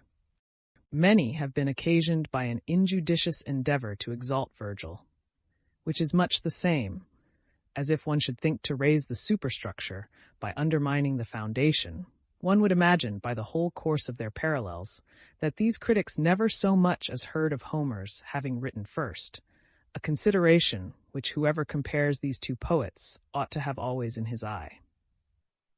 Some accuse him for the same things which they overlook or praise in the other, as when they prefer the fable and moral of the Aeneas to those of the Iliad, for the same reasons which might set the Odyssey above the Aeneas, as that the hero is a wiser man, and the action of the one more beneficial to his country than that of the other. Or else they blame him for not doing what he never designed, as because Achilles is not as good and perfect a prince as Aeneas, when the very moral of his poem required a contrary character. It is thus that Rapin judges in his comparison of Homer and Virgil. Others select those particular passages of Homer which are not so labored as some that Virgil drew out of them. This is the whole management of Scaliger in his Poetics.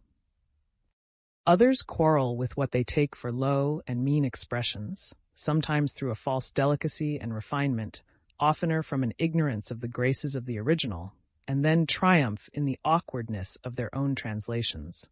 This is the conduct of Perrault in his Parallels.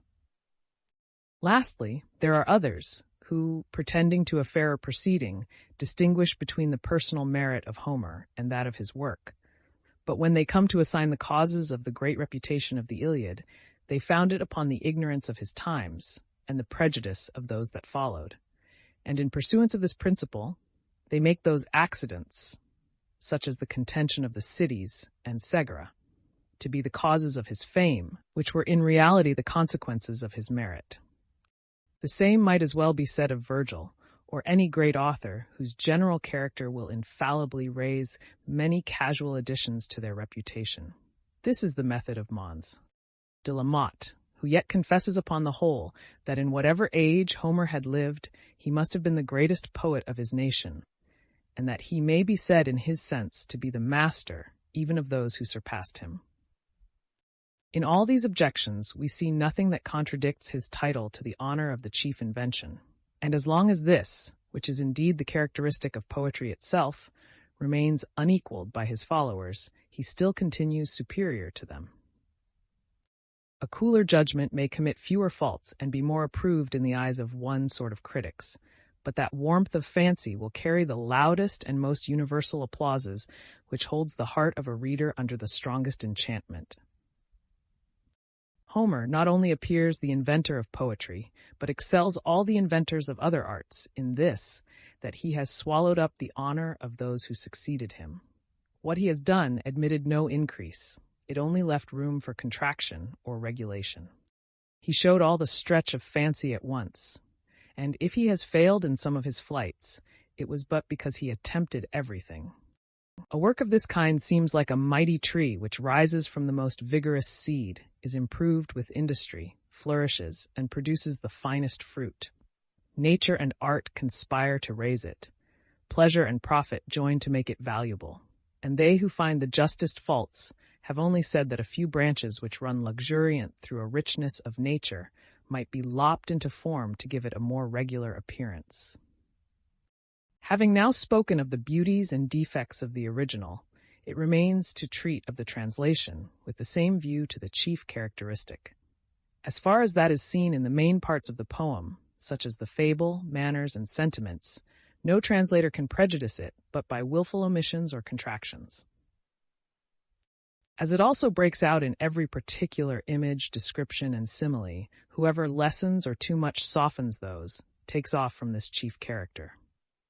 It is the first grand duty of an interpreter to give his author entire and unmaimed, and for the rest, the diction and versification only are his proper province, since these must be his own, but the others he is to take as he finds them.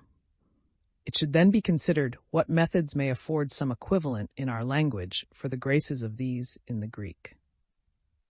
It is certain no literal translation can be just to an excellent original in a superior language. But it is a great mistake to imagine, as many have done, that a rash paraphrase can make amends for this general defect, which is no less in danger to lose the spirit of an ancient by deviating into the modern manners of expression. If there be sometimes a darkness, there is often a light in antiquity, which nothing better preserves than a version almost literal. I know no liberties one ought to take, but those which are necessary to transfusing the spirit of the original and supporting the poetical style of the translation. And I will venture to say, there have not been more men misled in former times by a servile, dull adherence to the letter than have been deluded in ours by a chimerical, insolent hope of raising and improving their author. It is not to be doubted that the fire of the poem is what a translator should principally regard, as it is most likely to expire in his managing. However, it is his safest way to be content with preserving this to his utmost in the whole, without endeavoring to be more than he finds his author is in any particular place. It is a great secret in writing to know when to be plain and when poetical and figurative, and it is what Homer will teach us if we will but follow modestly in his footsteps.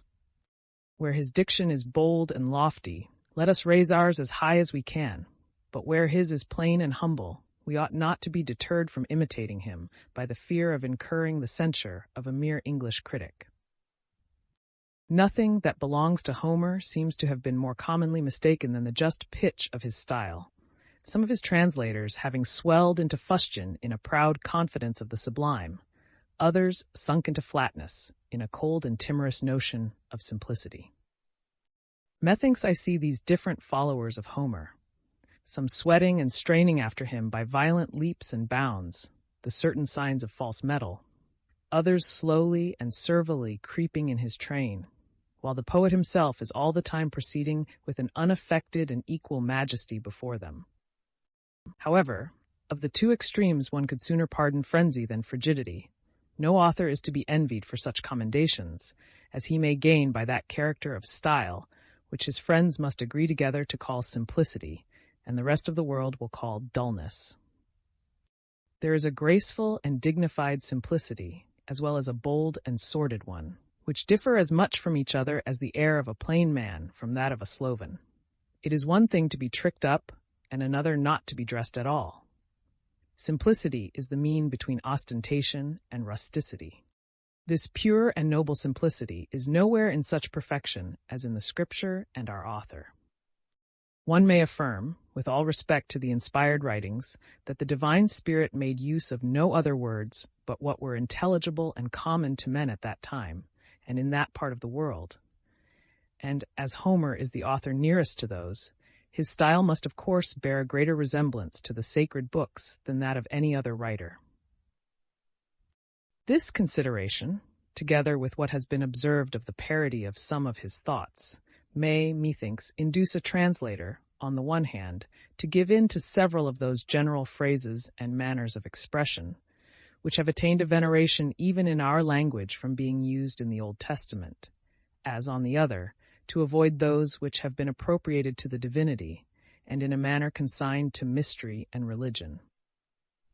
For a further preservation of this air of simplicity, a particular care should be taken to express with all plainness those moral sentences and proverbial speeches which are so numerous in this poet. They have something venerable, and, as I may say, oracular, in that unadorned gravity and shortness with which they are delivered, a grace which would be utterly lost by endeavoring to give them what we call a more ingenious, that is, a more modern, turn in the paraphrase. Perhaps the mixture of some gracisms and old words after the manner of Milton, if done without too much affectation, might not have an ill effect in a version of this particular work, which most of any other seems to require a venerable, antique cast. But certainly the use of modern terms of war and government, such as platoon, campaign, junto, or the like, into which some of his translators have fallen, cannot be allowable. Those only accepted without which it is impossible to treat the subjects in any living language. There are two peculiarities in Homer's diction, which are a sort of marks or moles by which every common eye distinguishes him at first sight. Those who are not his greatest admirers look upon them as defects, and those who are seemed pleased with them as beauties. I speak of his compound epithets and of his repetitions. Many of the former cannot be done literally into English without destroying the purity of our language. I believe such should be retained as slide easily of themselves into an English compound, without violence to the ear or to the received rules of composition, as well as those which have received a sanction from the authority of our best poets, and are become familiar through their use of them, such as the cloud compelling Jove, and sec. As for the rest, whenever any can be as fully and significantly expressed in a single word as in a compounded one, the course to be taken is obvious. Some that cannot be so turned as to preserve their full image by one or two words may have justice done them by circumlocution, as the epithet inosophilos to a mountain would appear little or ridiculous translated literally leaf-shaking, but affords a majestic idea in the periphrasis. The lofty mountain shakes his waving woods. Others that admit of different significations may receive an advantage from a judicious variation, according to the occasions on which they are introduced. For example, the epithet of Apollo, ekivolos, or far-shooting, is capable of two explications, one literal in respect of the darts and bow, the ensigns of that god, the other allegorical with regard to the rays of the sun. Therefore, in such places where Apollo is represented as a god in person, I would use the former interpretation, and where the effects of the sun are described, I would make choice of the latter.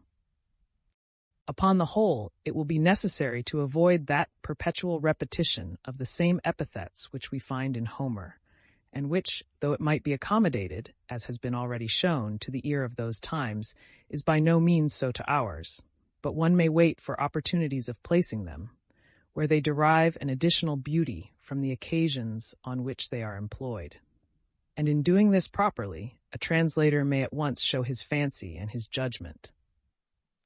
As for Homer's repetitions, we may divide them into three sorts: of whole narrations and speeches, of single sentences, and of one verse or hemistich. I hope it is not impossible to have such a regard to these, as neither to lose so known a mark of the author on the one hand, nor to offend the reader too much on the other. The repetition is not ungraceful in those speeches, where the dignity of the speaker renders it a sort of insolence to alter his words, as in the messages from gods to men, or from higher powers to inferiors in concerns of state, or where the ceremonial of religion seems to require it, in the solemn forms of prayers, oaths, or the like. In other cases, I believe the best rule is to be guided by the nearness or distance at which the repetitions are placed in the original. When they follow too close, one may vary the expression, but it is a question whether a professed translator be authorized to omit any. If they be tedious, the author is to answer for it. It only remains to speak of the versification. Homer, as has been said, is perpetually applying the sound to the sense and varying it on every new subject. This is indeed one of the most exquisite beauties of poetry, and attainable by very few.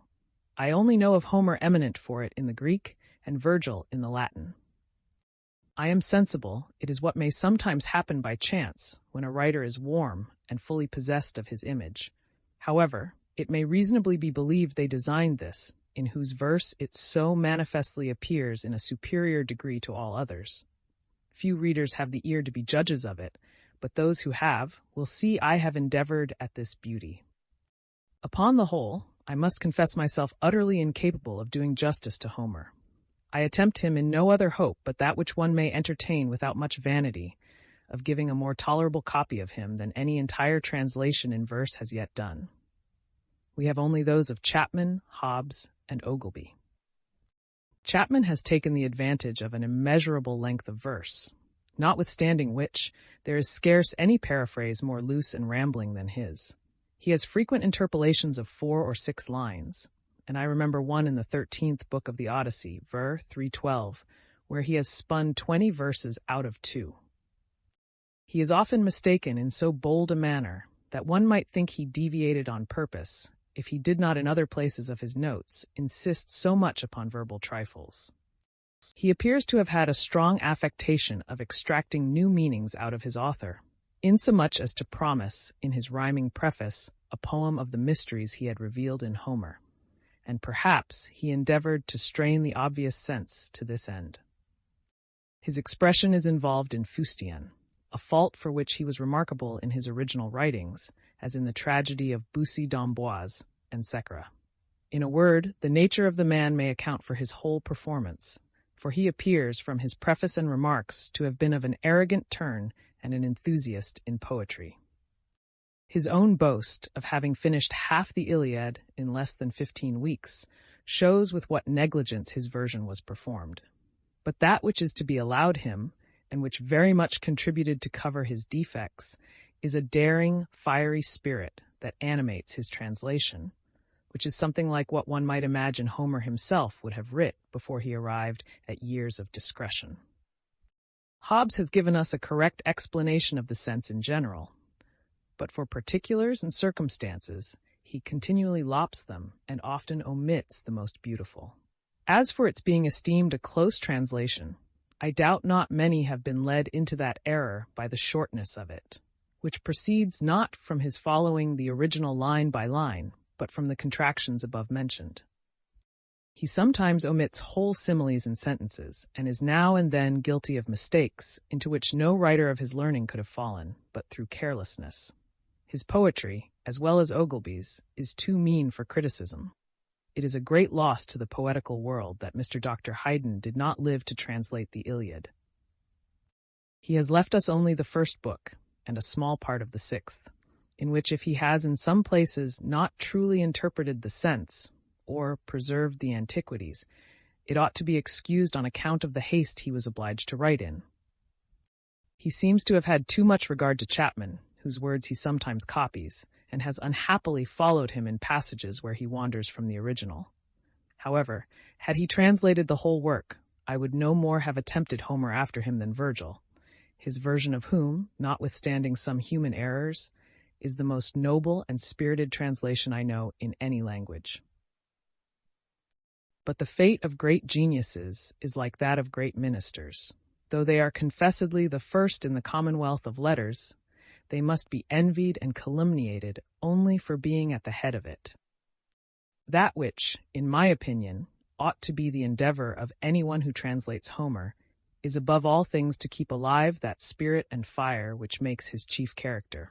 In particular places, where the sense can bear any doubt, to follow the strongest and most poetical, as most agreeing with that character, to copy him in all the variations of his style and the different modulations of his numbers, to preserve, in the more active or descriptive parts, a warmth and elevation, in the more sedate or narrative, a plainness and solemnity, in the speeches, a fullness and perspicuity, in the sentences, a shortness and gravity, not to neglect even the little figures and turns on the words, nor sometimes the very cast of the periods, neither to omit nor confound any rites or customs of antiquity. Perhaps, too, he ought to include the whole in a shorter compass than has hitherto been done by any translator who has tolerably preserved either the sense or poetry.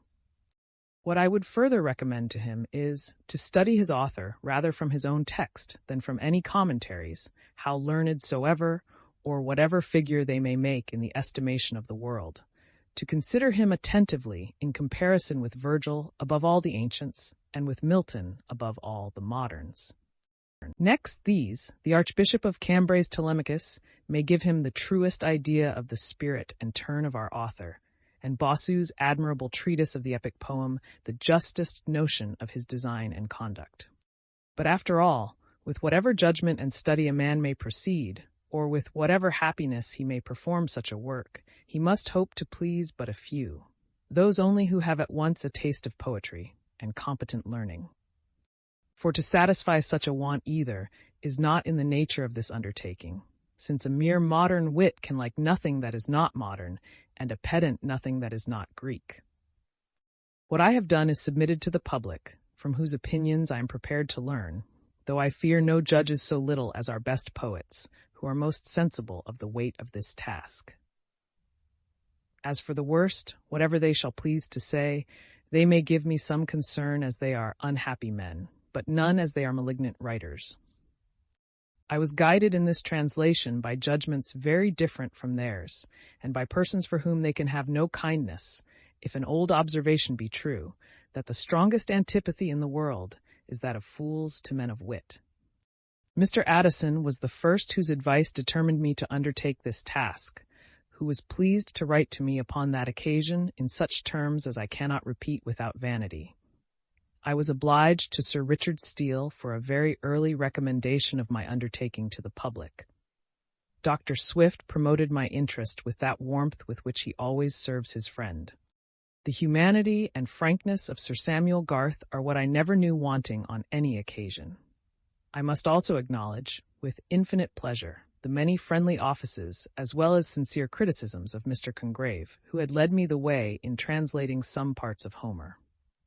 I must add the names of Mr. Rowe and Dr. Parnell, though I shall take a further opportunity of doing justice to the last, whose good nature, to give it a great panegyric, is no less extensive than his learning. The favor of these gentlemen is not entirely undeserved by one who bears them so true an affection. But what can I say of the honor so many of the great have done me, while the first names of the age appear as my subscribers, and the most distinguished patrons and ornaments of learning as my chief encouragers? Among these it is a particular pleasure to me to find that my highest obligations are to such who have done most honor to the name of poet, that his Grace the Duke of Buckingham was not displeased I should undertake the author to whom he has given, in his excellent essay, so complete a praise. Read Homer once, and you can read no more. For all books else appear so mean, so poor, verse will seem prose, but still persist to read, and Homer will be all the books you need. That the Earl of Halifax was one of the first to favor me, of whom it is hard to say whether the advancement of the polite arts is more owing to his generosity or his example.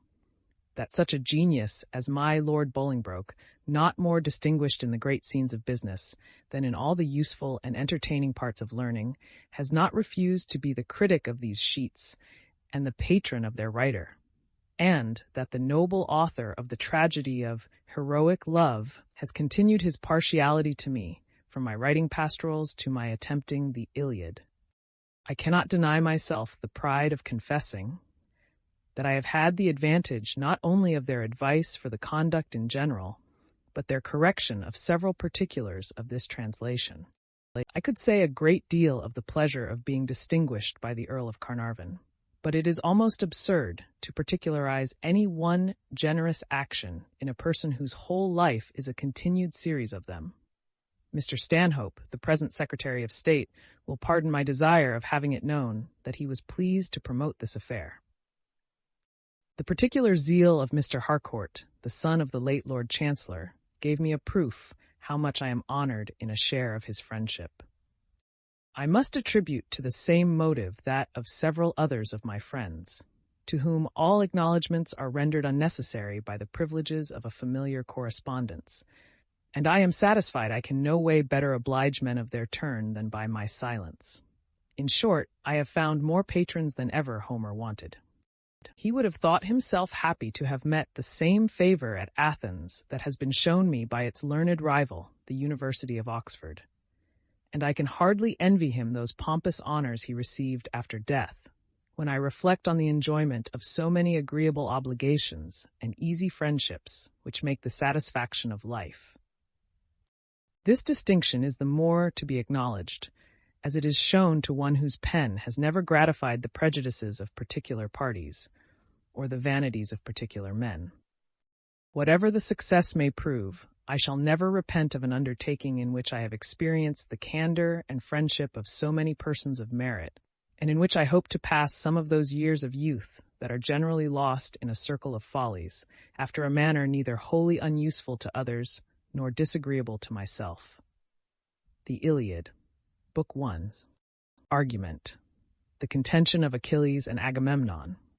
In the war of Troy, the Greeks having sacked some of the neighboring towns and taken from thence two beautiful captives, Chryseis and Briseis, allotted the first to Agamemnon and the last to Achilles.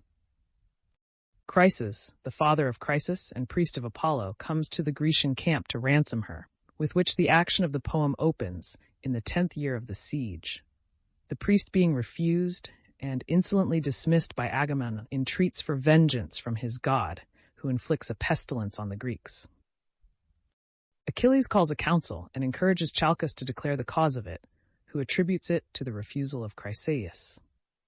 The king, being obliged to send back his captive, enters into a furious contest with Achilles, which Nestor pacifies. However, as he had the absolute command of the army, he seizes on Briseis in revenge. Achilles, in discontent, withdraws himself and his forces from the rest of the Greeks. And complaining to Thetis, she supplicates Jupiter to render them sensible of the wrong done to her son by giving victory to the Trojans. Jupiter, granting her suit, incenses Juno, between whom the debate runs high till they are reconciled by the address of Vulcan. The time of 22 days is taken up in this book, 9 during the plague, 1 in the council and quarrel of the princes, and 12 for Jupiter's stay with the Ethiopians, at whose return Thetis prefers her petition. The scene lies in the Grecian camp, then changes to Crisa, and lastly to Olympus. Achilles' wrath, to Greece the direful spring of woes unnumbered, heavenly goddess, sing. That wrath which hurled to Pluto's gloomy reign the souls of mighty chiefs untimely slain, whose limbs unburied on the naked shore, devouring dogs and hungry vultures tore. Since great Achilles and Atrides strove, such was the sovereign doom and such the will of Jove.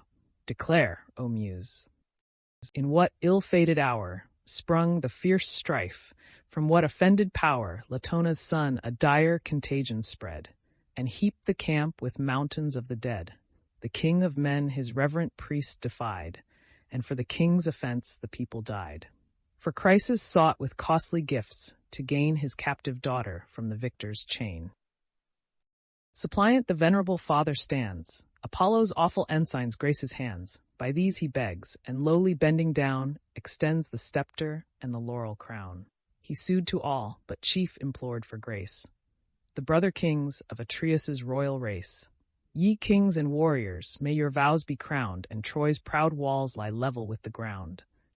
May Jove restore you when your toils are o'er, safe to the pleasures of your native shore. But, oh, relieve a wretched parent's pain, and give Chryseis to these arms again. If mercy fail, yet let my presence move, and dread avenging Phoebus, son of Jove. The Greeks in shouts their joint assent declare, the priest to reverence, and release the fair. Not so Atrides. He, with kingly pride, repulsed the sacred sire, and thus replied, Hence on thy life, and fly these hostile plains, nor ask, presumptuous, what the king detains. Hence with thy laurel crown and golden rod, nor trust too far those ensigns of thy god. Mine is thy daughter, priest, and shall remain, and prayers and tears and bribes shall plead in vain, till time shall rifle every youthful grace, and age dismiss her from my cold embrace, in daily labors of the loom employed, or doomed to deck the bed she once enjoyed. Hence, then, to Argos shall the maid retire, far from her native soil and weeping sire. Homer invoking the Muse. The trembling priest along the shore returned, and in the anguish of a father mourned. Disconsolate, not daring to complain, silent he wandered by the sounding main, till safe at distance, to his god he prays, the god who darts around the world his rays. O Smintheus, sprung from fair Latona's line, thou guardian power of Scylla the divine, thou source of light, whom Tenedos adores, and whose bright presence gilds thy Chrysa's shores. If ere with wreaths I hung thy sacred fane, or fed the flames with fat of oxen slain, god of the silver bow, thy shafts employ, avenge thy servant, and the Greeks destroy.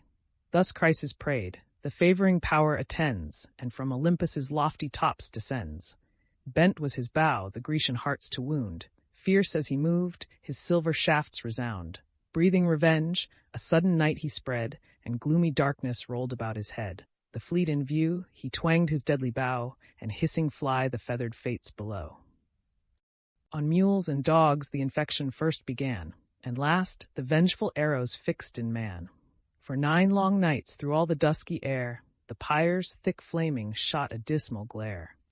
But ere the 10th revolving day was run, inspired by Juno, Thetis' godlike son, convened to council all the Grecian train. For much the goddess mourned her heroes slain. The assembly seated, rising o'er the rest, Achilles thus the king of men addressed, Why leave we not the fatal Trojan shore, and measure back the seas we crossed before? The plague destroying whom the sword would spare, 'tis time to save the few remains of war. But let some prophet or some sacred sage explore the cause of great Apollo's rage, or learn the wasteful vengeance to remove by mystic dreams, for dreams descend from Jove. If broken vows this heavy curse have laid, let altars smoke and hecatombs be paid. So heaven atoned shall dying Greece restore, and Phoebus dart his burning shafts no more, he said, and sat, when Chalcas thus replied. Chalcas the wise, the Grecian priest and guide, that sacred seer, whose comprehensive view the past, the present, and the future knew. Uprising slow, the venerable sage, thus spoke the prudence and the fears of age. Beloved of Jove, Achilles, wouldst thou know why angry Phoebus bends his fatal bow? First give thy faith, and plight a prince's word of sure protection by thy power and sword. For I must speak what wisdom would conceal, and truths, invidious to the great, reveal. Bold is the task when subjects, grown too wise, instruct a monarch where his error lies. For though we deem the short-lived fury past, 'tis sure the mighty will revenge at last. To whom Pelides, from thy inmost soul speak what thou knowst, and speak without control. E'en by that God I swear who rules the day, to whom thy hands the vows of Greece convey, and whose blessed oracles thy lips declare, long as Achilles breathes this vital air, no daring Greek of all the numerous band against his priest shall lift an impious hand. Not e'en the chief by whom our hosts are led, the King of Kings, shall touch that sacred head. Encouraged thus, the blameless man replies, nor vows unpaid, nor slighted sacrifice, but he, our chief, provoked the raging pest, Apollo's vengeance for his injured priest. Nor will the gods' awakened fury cease, but plagues shall spread, and funeral fires increase, till the great king, without a ransom paid, to her own Crisa send the black-eyed maid. Perhaps, with added sacrifice and prayer, the priest may pardon, and the god may spare. The prophet spoke, when with a gloomy frown the monarch started from his shining throne. Black choler filled his breast that boiled with ire, and from his eyeballs flashed the living fire. Augur accursed! Denouncing mischief still, prophet of plagues, forever boding ill. Still must that tongue some wounding message bring, and still thy priestly pride provoke thy king? For this are Phoebus's oracles explored, to teach the Greeks to murmur at their lord. For this with falsehood is my honor stained, is heaven offended, and a priest profaned. Because my prize, my beauteous maid, I hold, and heavenly charms prefer to proffered gold. A maid, unmatched in manners as in face, skilled in each art, and crowned with every grace. Not half so dear were Clytemnestra's charms, when first her blooming beauties blessed my arms. Yet if the gods demand her, let her sail. Our cares are only for the public weal. Let me be deemed the hateful cause of all, and suffer, rather than my people fall. The prize, the beauteous prize, I will resign, so dearly valued, and so justly mine. But since for common good I yield the fair, my private loss let grateful Greece repair. Nor unrewarded let your prince complain, that he alone has fought and bled in vain. Insatiate king, Achilles thus replies, fond of the power, but fonder of the prize. Wouldst thou the Greeks their lawful prey should yield, the due reward of many a well-fought field? The spoils of cities razed and warriors slain, we share with justice, as with toil we gain. But to resume whate'er thy avarice craves, that trick of tyrants may be borne by slaves. Yet if our chief for plunder only fight, the spoils of Ilion shall thy loss requite. Whene'er, by Jove's decree, our conquering powers shall humble to the dust her lofty towers. Then thus the king, shall I my prize resign with tame content, and thou possessed of thine? Great as thou art, and like a god in fight, think not to rob me of a soldier's right.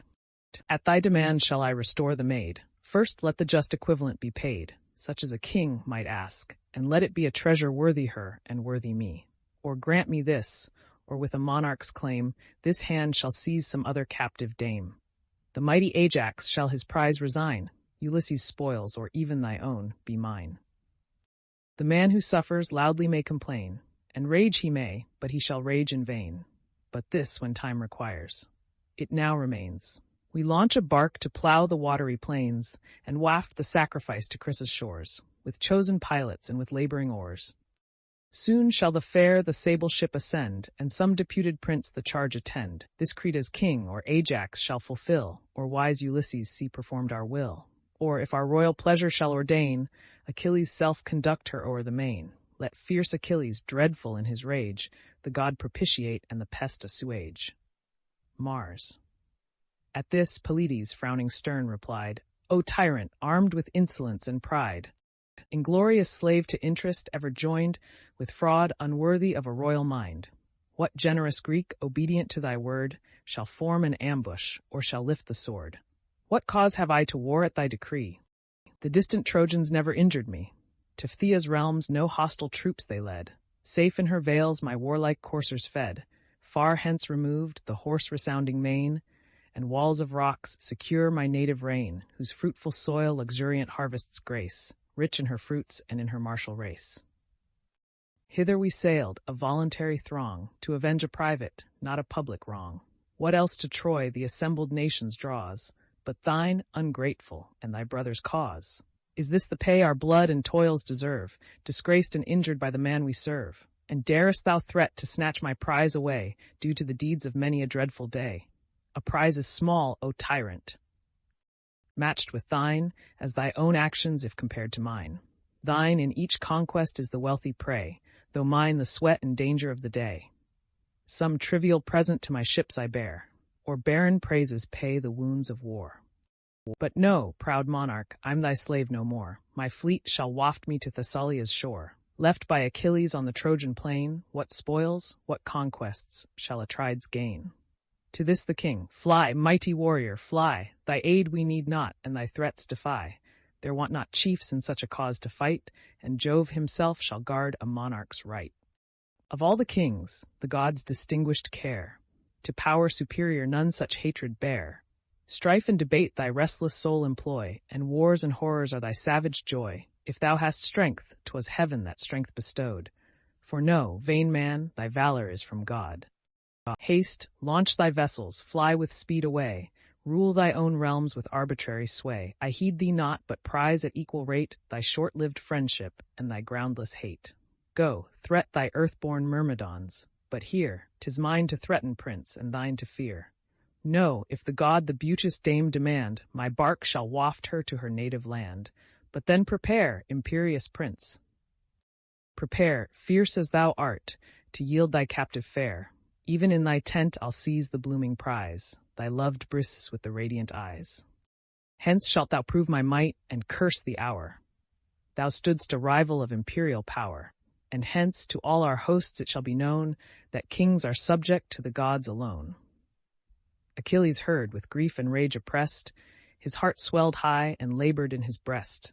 Distracting thoughts by turns his bosom ruled, now fired by wrath, and now by reason cooled, that prompts his hand to draw the deadly sword, force through the Greeks, and pierce their haughty lord. This whispers soft his vengeance to control, and calm the rising tempest of his soul. Just as in anguish of suspense he stayed, while half unsheathed appeared the glittering blade, Minerva swift descended from above, sent by the sister and the wife of Jove. For both the princes claimed her equal care. Behind she stood, and by the golden hair Achilles seized. To him alone confessed, a sable cloud concealed her from the rest.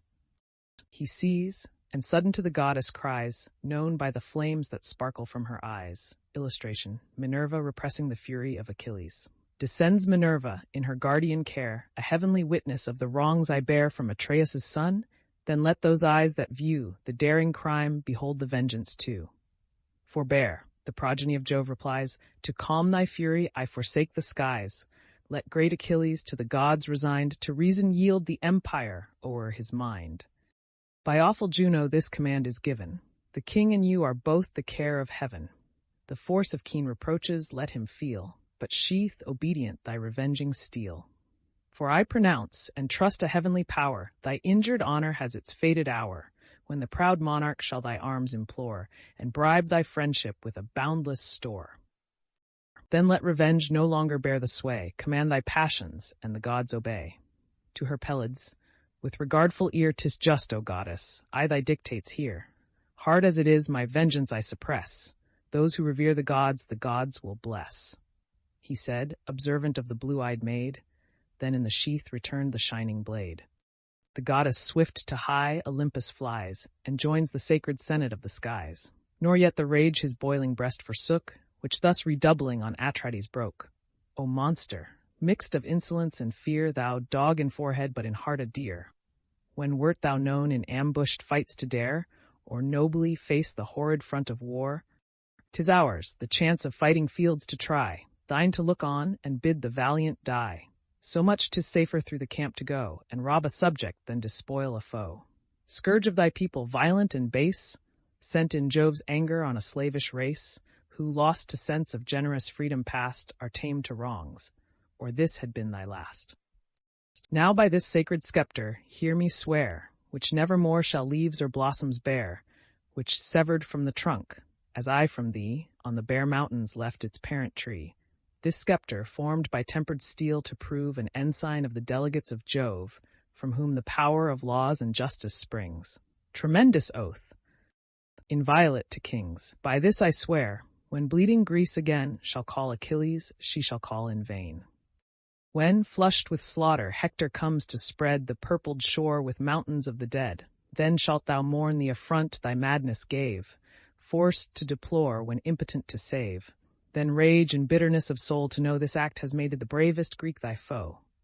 He spoke, and furious hurled against the ground his scepter starred with golden studs around.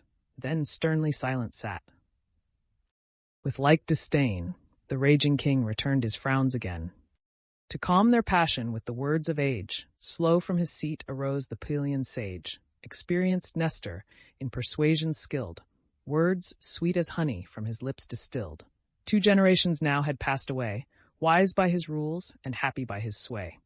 2 ages o'er his native realm he reigned, and now the example of the 3rd remained.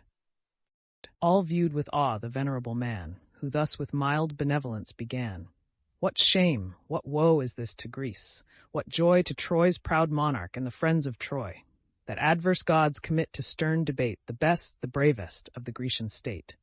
Young as ye are, this youthful heat restrain, nor think your Nestor's years and wisdom vain. A godlike race of heroes once I knew, such as no more these aged eyes shall view. Lives there a chief to match Pirithous' fame, Doctorius the bold, or Cineas' deathless name? Theseus, endued with more than mortal might, or Polyphemus, like the gods in fight? With these of old, to toils of battle bred, in early youth my hardy days I led, fired with the thirst which virtuous envy breeds, and smit with love of honorable deeds. Strongest of men, they pierced the mountain boar, ranged the wild deserts red with monsters' gore, and from their hills the shaggy centaurs tore. Yet these with soft persuasive arts I swayed. When Nestor spoke, they listened and obeyed. If in my youth even these esteemed me wise, do you, young warriors, hear my age advise. Atrides, seize not on the beauteous slave, that prize the Greeks by common suffrage gave. Nor thou, Achilles, treat our prince with pride. Let kings be just and sovereign power preside. Thee, the first honors of the war, adorn, like gods in strength and of a goddess born. Him awful majesty exalts above the powers of earth and sceptred sons of Jove. Let both unite with well-consenting mind, so shall authority with strength be joined. Leave me, O king, to calm Achilles' rage. Rule thou thyself, as more advanced in age. Forbid it, gods. Achilles should be lost, the pride of Greece and bulwark of our host. This said, he ceased. The king of men replies, Thy years are awful, and thy words are wise. But that imperious, that unconquered soul, no laws can limit, no respect control. Before his pride must his superiors fall, his word the law, and he the lord of all. Him must our hosts, our chiefs, ourself obey. What king can bear a rival in his sway? Grant that the gods his matchless force have given, has foul reproach a privilege from heaven. Here on the monarch's speech Achilles broke, and furious thus, and interrupting spoke. Tyrant, I well deserved thy galling chain, to live thy slave and still to serve in vain, should I submit to each unjust decree. Command thy vassals, but command not me. Seize on Briseis, whom the Grecians doomed my prize of war, yet tamely see resumed, and seize secure, no more Achilles draws his conquering sword in any woman's cause. The gods command me to forgive the past, but let this first invasion be the last. For know thy blood, when next thou darest invade, shall stream in vengeance on my reeking blade. At this they ceased, the stern debate expired, the chiefs in sullen majesty retired. Achilles with Patroclus took his way, where near his tents his hollow vessels lay. Meantime, Atrides launched with numerous oars, a well-rigged ship for Crese's sacred shores. High on the deck was fair Chryses placed, and sage Ulysses with the conduct graced. Safe in her sides the hecatomb they stowed, then swiftly sailing, cut the liquid road. The host to expiate next the king prepares, with pure lustrations and with solemn prayers. Washed by the briny wave, the pious train are cleansed, and cast the ablutions in the main. Along the shore whole hecatombs were laid, and bulls and goats to Phoebus' altars paid. The sable fumes in curling spires arise, and waft their grateful odors to the skies. The army thus in sacred rites engaged, Atrides still with deep resentment raged. To wait his will 2 sacred heralds stood, Talthybius and Eurybates the good. Haste to the fierce Achilles' tent, he cries, thence bear Briseis as our royal prize. Submit he must, or if they will not part, ourself in arms shall tear her from his heart. The unwilling heralds act their lord's commands. Pensive they walk along the barren sands. Arrived, the hero in his tent they find, with gloomy aspect on his arm reclined. At awful distance long they silent stand, loth to advance and speak their hard command. Decent confusion.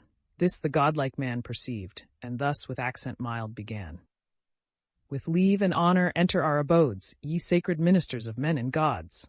I know your message, by constraint you came, not you, but your imperious lord I blame. Patroclus, haste, the fair Briseis bring, conduct my captive to the haughty king, but witness heralds and proclaim my vow, witness to gods above and men below. But first and loudest to your prince declare, that lawless tyrant whose commands you bear, unmoved as death Achilles shall remain, though prostrate Greece shall bleed at every vein. The raging chief in frantic passion lost, blind to himself and useless to his host, unskilled to judge the future by the past, in blood and slaughter shall repent at last. The departure of Briseis from the tent of Achilles. Patroclus now the unwilling beauty brought. She, in soft sorrows and in pensive thought, passed silent as the heralds held her hand, and oft looked back, slow-moving o'er the strand. Not so his loss the fierce Achilles bore, but sad, retiring to the sounding shore, o'er the wild margin of the deep he hung, that kindred deep from whence his mother sprung. There bathed in tears of anger and disdain, thus loud lamented to the stormy main. O parent goddess! Since in early bloom thy son must fall, by too severe a doom, sure to so short a race of glory born, great Jove in justice should this span adorn. Honor and fame at least the thunderer owed, and ill he pays the promise of a god, if yon proud monarch thus thy son defies, obscures my glories, and resumes my prize. Far from the deep recesses of the main, where aged ocean holds his watery reign, the goddess mother heard. The waves divide, and like a mist she rose above the tide, beheld him mourning on the naked shores, and thus the sorrows of his soul explores. Why grieves my son? Thy anguish let me share, reveal the cause, and trust to parents' care. He deeply sighing said, To tell my woe is but to mention what too well you know. From Thebae, sacred to Apollo's name, Eetion's realm, our conquering army came, with treasure loaded and triumphant spoils, whose just division crowned the soldiers' toils. But bright Chryseis, heavenly prize, was led, by vote selected, to the general's bed. The priest of Phoebus sought by gifts to gain his beauteous daughter from the victor's chain. The fleet he reached, and lowly bending down, held forth the scepter and the laurel crown, entreating all, but chief implored for grace, the brother kings of Atreus' royal race. The generous Greeks their joint consent declare, the priest to reverence and release the fair. Not so Atrides, he, with wonted pride, the sire insulted and his gifts denied.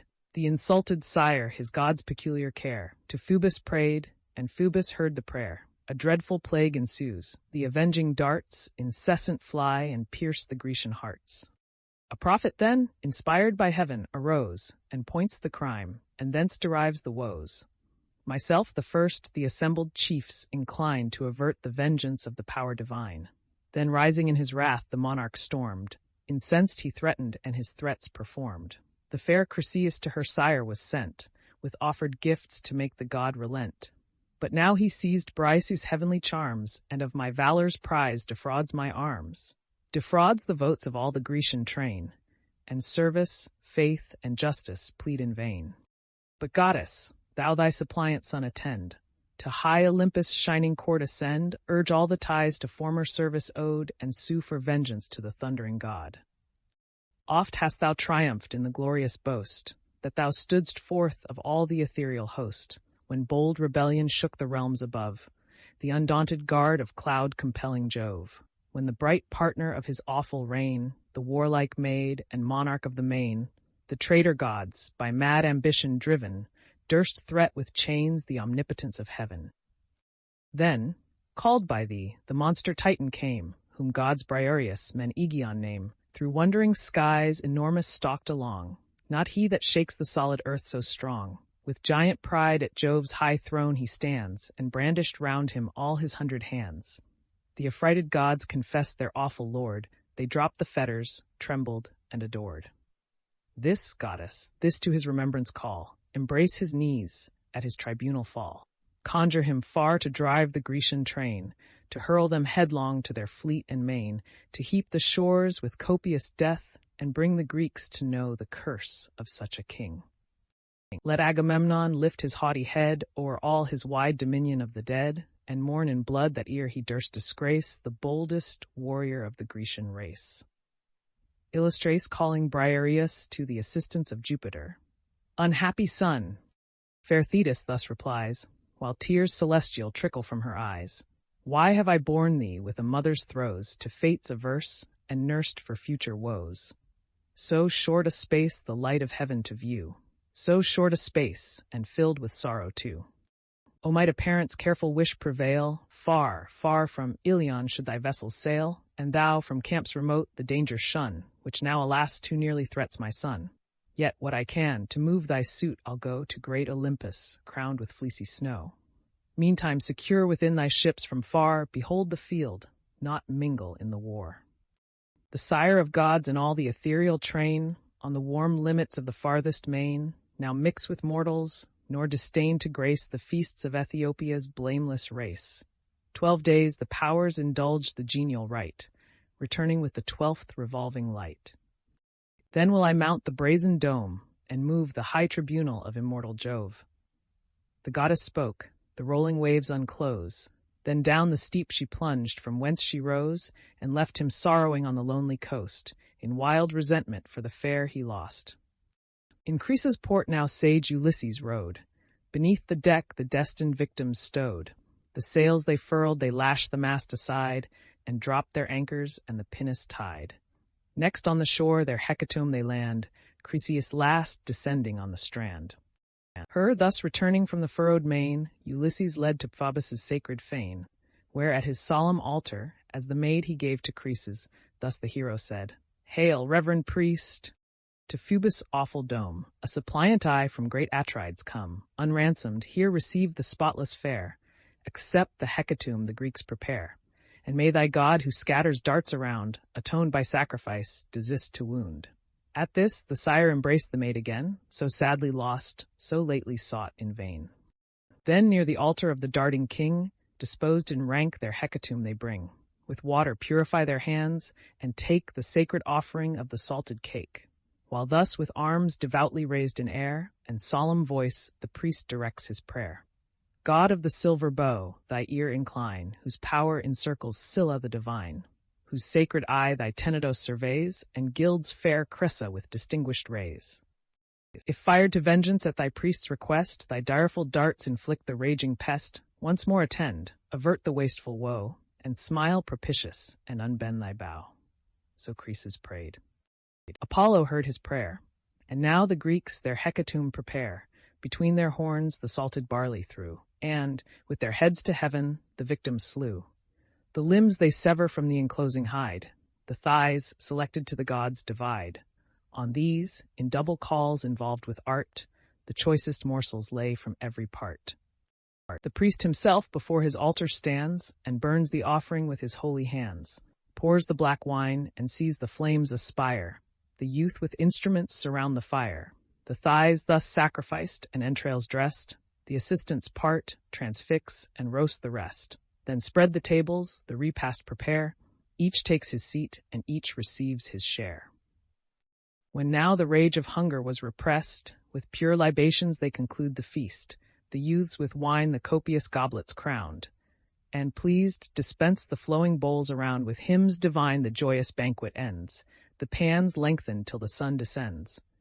The Greeks restored, the grateful notes prolong.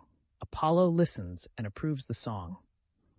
'Twas night, the chiefs beside their vessel lie, till rosy morn had purpled o'er the sky. Then launch and hoist the mast, indulgent gales, supplied by Phoebus, fill the swelling sails. The milk-white canvas bellying as they blow, the parted ocean foams and roars below. Above the bounding billows swift they flew, till now the Grecian camp appeared in view. Far on the beach they haul their bark to land, the crooked keel divides the yellow sand, then part, where stretched along the winding bay, the ships and tents in mingled prospect lay. But raging still, amidst his navy sat the stern Achilles, steadfast in his hate, nor mixed in combat, nor in council joined, but wasting cares lay heavy on his mind. In his black thoughts revenge and slaughter roll, and scenes of blood rise dreadful in his soul. 12 days were past, and now the dawning light. The gods had summoned to the Olympian height. Jove, first ascending from the watery bowers, leads the long order of ethereal powers. When, like the morning mist in early day, rose from the flood the daughter of the sea, and to the seats divine her flight addressed. There, far apart and high above the rest, the Thunderer sat, where old Olympus shrouds his 100 heads in heaven and props the clouds. Suppliant the goddess stood, one hand she placed beneath his beard, and one his knees embraced. "If ear, O father of the gods," she said, "my words could please thee, or my actions aid, some marks of honor on my son bestow, and pay in glory what in life you owe. Fame is at least by heavenly promise due to life so short, and now dishonored too. Avenge this wrong, O ever just and wise. Let Greece be humbled, and the Trojans rise, till the proud king and all the Achaean race shall heap with honors him they now disgrace." Thetis entreating Jupiter to honor Achilles. Thus Thetis spoke, but Jove in silence held the sacred counsels of his breast concealed. Not so repulsed, the goddess closer pressed, still grasped his knees, and urged the dear request. "O sire of gods and men, thy suppliant here, refuse or grant, for what has Jove to fear? Or, oh, declare of all the powers above, is wretched Thetis least the care of Jove?" She said, and sighing, thus the god replies, who rolls the thunder o'er the vaulted skies. "What hast thou asked? Ah, why should Jove engage in foreign contests and domestic rage, the gods' complaints and Juno's fierce alarms, while I, too partial, aid the Trojan arms? Go, lest the haughty partner of my sway with jealous eyes thy close access survey. But part in peace, secure thy prayer is sped. Witness the sacred honors of our head, the nod that ratifies the will divine, the faithful, fixed, irrevocable sign. This seals thy suit, and this fulfills thy vows." He spoke, and awful bends his sable brows, shakes his ambrosial curls, and gives the nod. The stamp of fate and sanction of the god. High heaven with trembling the dread signal took, and all Olympus to the center shook. Swift to the seas profound the goddess flies, Jove to his starry mansions in the skies. The shining synod of the immortals wait the coming god, and from their thrones of state arising silent, wrapped in holy fear, before the majesty of heaven appear. Trembling they stand while Jove assumes the throne, all but the gods' imperious queen alone. Late had she viewed the silver-footed dame, and all her passions kindled into flame. "Say, artful manager of heaven," she cries, "who now partakes the secrets of the skies? Thy Juno knows not the decrees of fate, in vain the partner of imperial state. What favorite goddess then those cares divides, which Jove in prudence from his consort hides?" To this the Thunderer, "Seek not thou to find the sacred counsels of Almighty Mind. Involved in darkness lies the great decree, nor can the depths of fate be pierced by thee. What fits thy knowledge, thou the first shalt know, the first of gods above and men below, but thou, nor they, shall search the thoughts that roll deep in the close recesses of my soul." Full on the sire, the goddess of the skies, rolled the large orbs of her majestic eyes, and thus returned, "Austere Saturnius, say, from whence this wrath, or who controls thy sway? Thy boundless will for me remains in force, and all thy counsels take the destined course. But 'tis for Greece I fear, for late was seen in close consult the silver-footed queen. Jove to his Thetis nothing could deny, nor was the signal vain that shook the sky. What fatal favor has the goddess won to grace her fierce, inexorable son? Perhaps in Grecian blood to drench the plain, and glut his vengeance with my people slain. Then thus the god, O restless fate of pride, that strives to learn what heaven resolves to hide. Vain is the search, presumptuous and abhorred, anxious to thee and odious to thy lord. Let this suffice, the immutable decree no force can shake. What is, that ought to be. Goddess, submit, nor dare our will withstand, but dread the power of this avenging hand. The united strength of all the gods above in vain resists the omnipotence of Jove. Vulcan, the thunderer, spoke, nor durst the queen reply. A reverent horror silenced all the sky. The feast disturbed, with sorrow Vulcan saw his mother menaced, and the gods in awe. Peace at his heart and pleasure his design. Thus interposed the architect divine. The wretched quarrels of the mortal state are far unworthy, gods, of your debate. Let men their days in senseless strife employ, we in eternal peace and constant joy. Thou, goddess mother, with our sire comply, nor break the sacred union of the sky, lest, roused to rage, he shake the blessed abodes, launch the red lightning, and dethrone the gods. If you submit, the thunderer stands appeased. The gracious power is willing to be pleased. Thus Vulcan spoke, and rising with a bound, the double bowl with sparkling nectar crowned, which held to Juno in a cheerful way. Goddess, he cried, be patient and obey. Dear as you are, if Jove his arm extend, I can but grieve, unable to defend. What god so daring in your aid to move, or lift his hand against the force of Jove? Once in your cause I felt his matchless might, hurled headlong down from the ethereal height, tossed all the day in rapid circles round, nor till the sun descended touched the ground. Breathless I fell, in giddy motion lost, the Cynthians raised me on the Lemnian coast. He said, and to her hands the goblet heaved, which, with a smile, the white-armed queen received. Then, to the rest he filled, and in his turn, each to his lips applied the nectared urn. Vulcan, with awkward grace his office plies, and unextinguished laughter shakes the skies. Thus the blessed gods the genial day prolong, in feasts ambrosial and celestial song. Apollo tuned the lyre, the muses round, with voice alternate aid the silver sound. Meantime the radiant sun to mortal sight, descending swift, rolled down the rapid light. Then to their starry domes the gods depart, the shining monuments of Vulcan's art. Jove on his couch reclined his awful head, and Juno slumbered on the golden bed. The Apotheosis of Homer, Book 2. Argument. The Trial of the Army, and Catalogue of the Forces.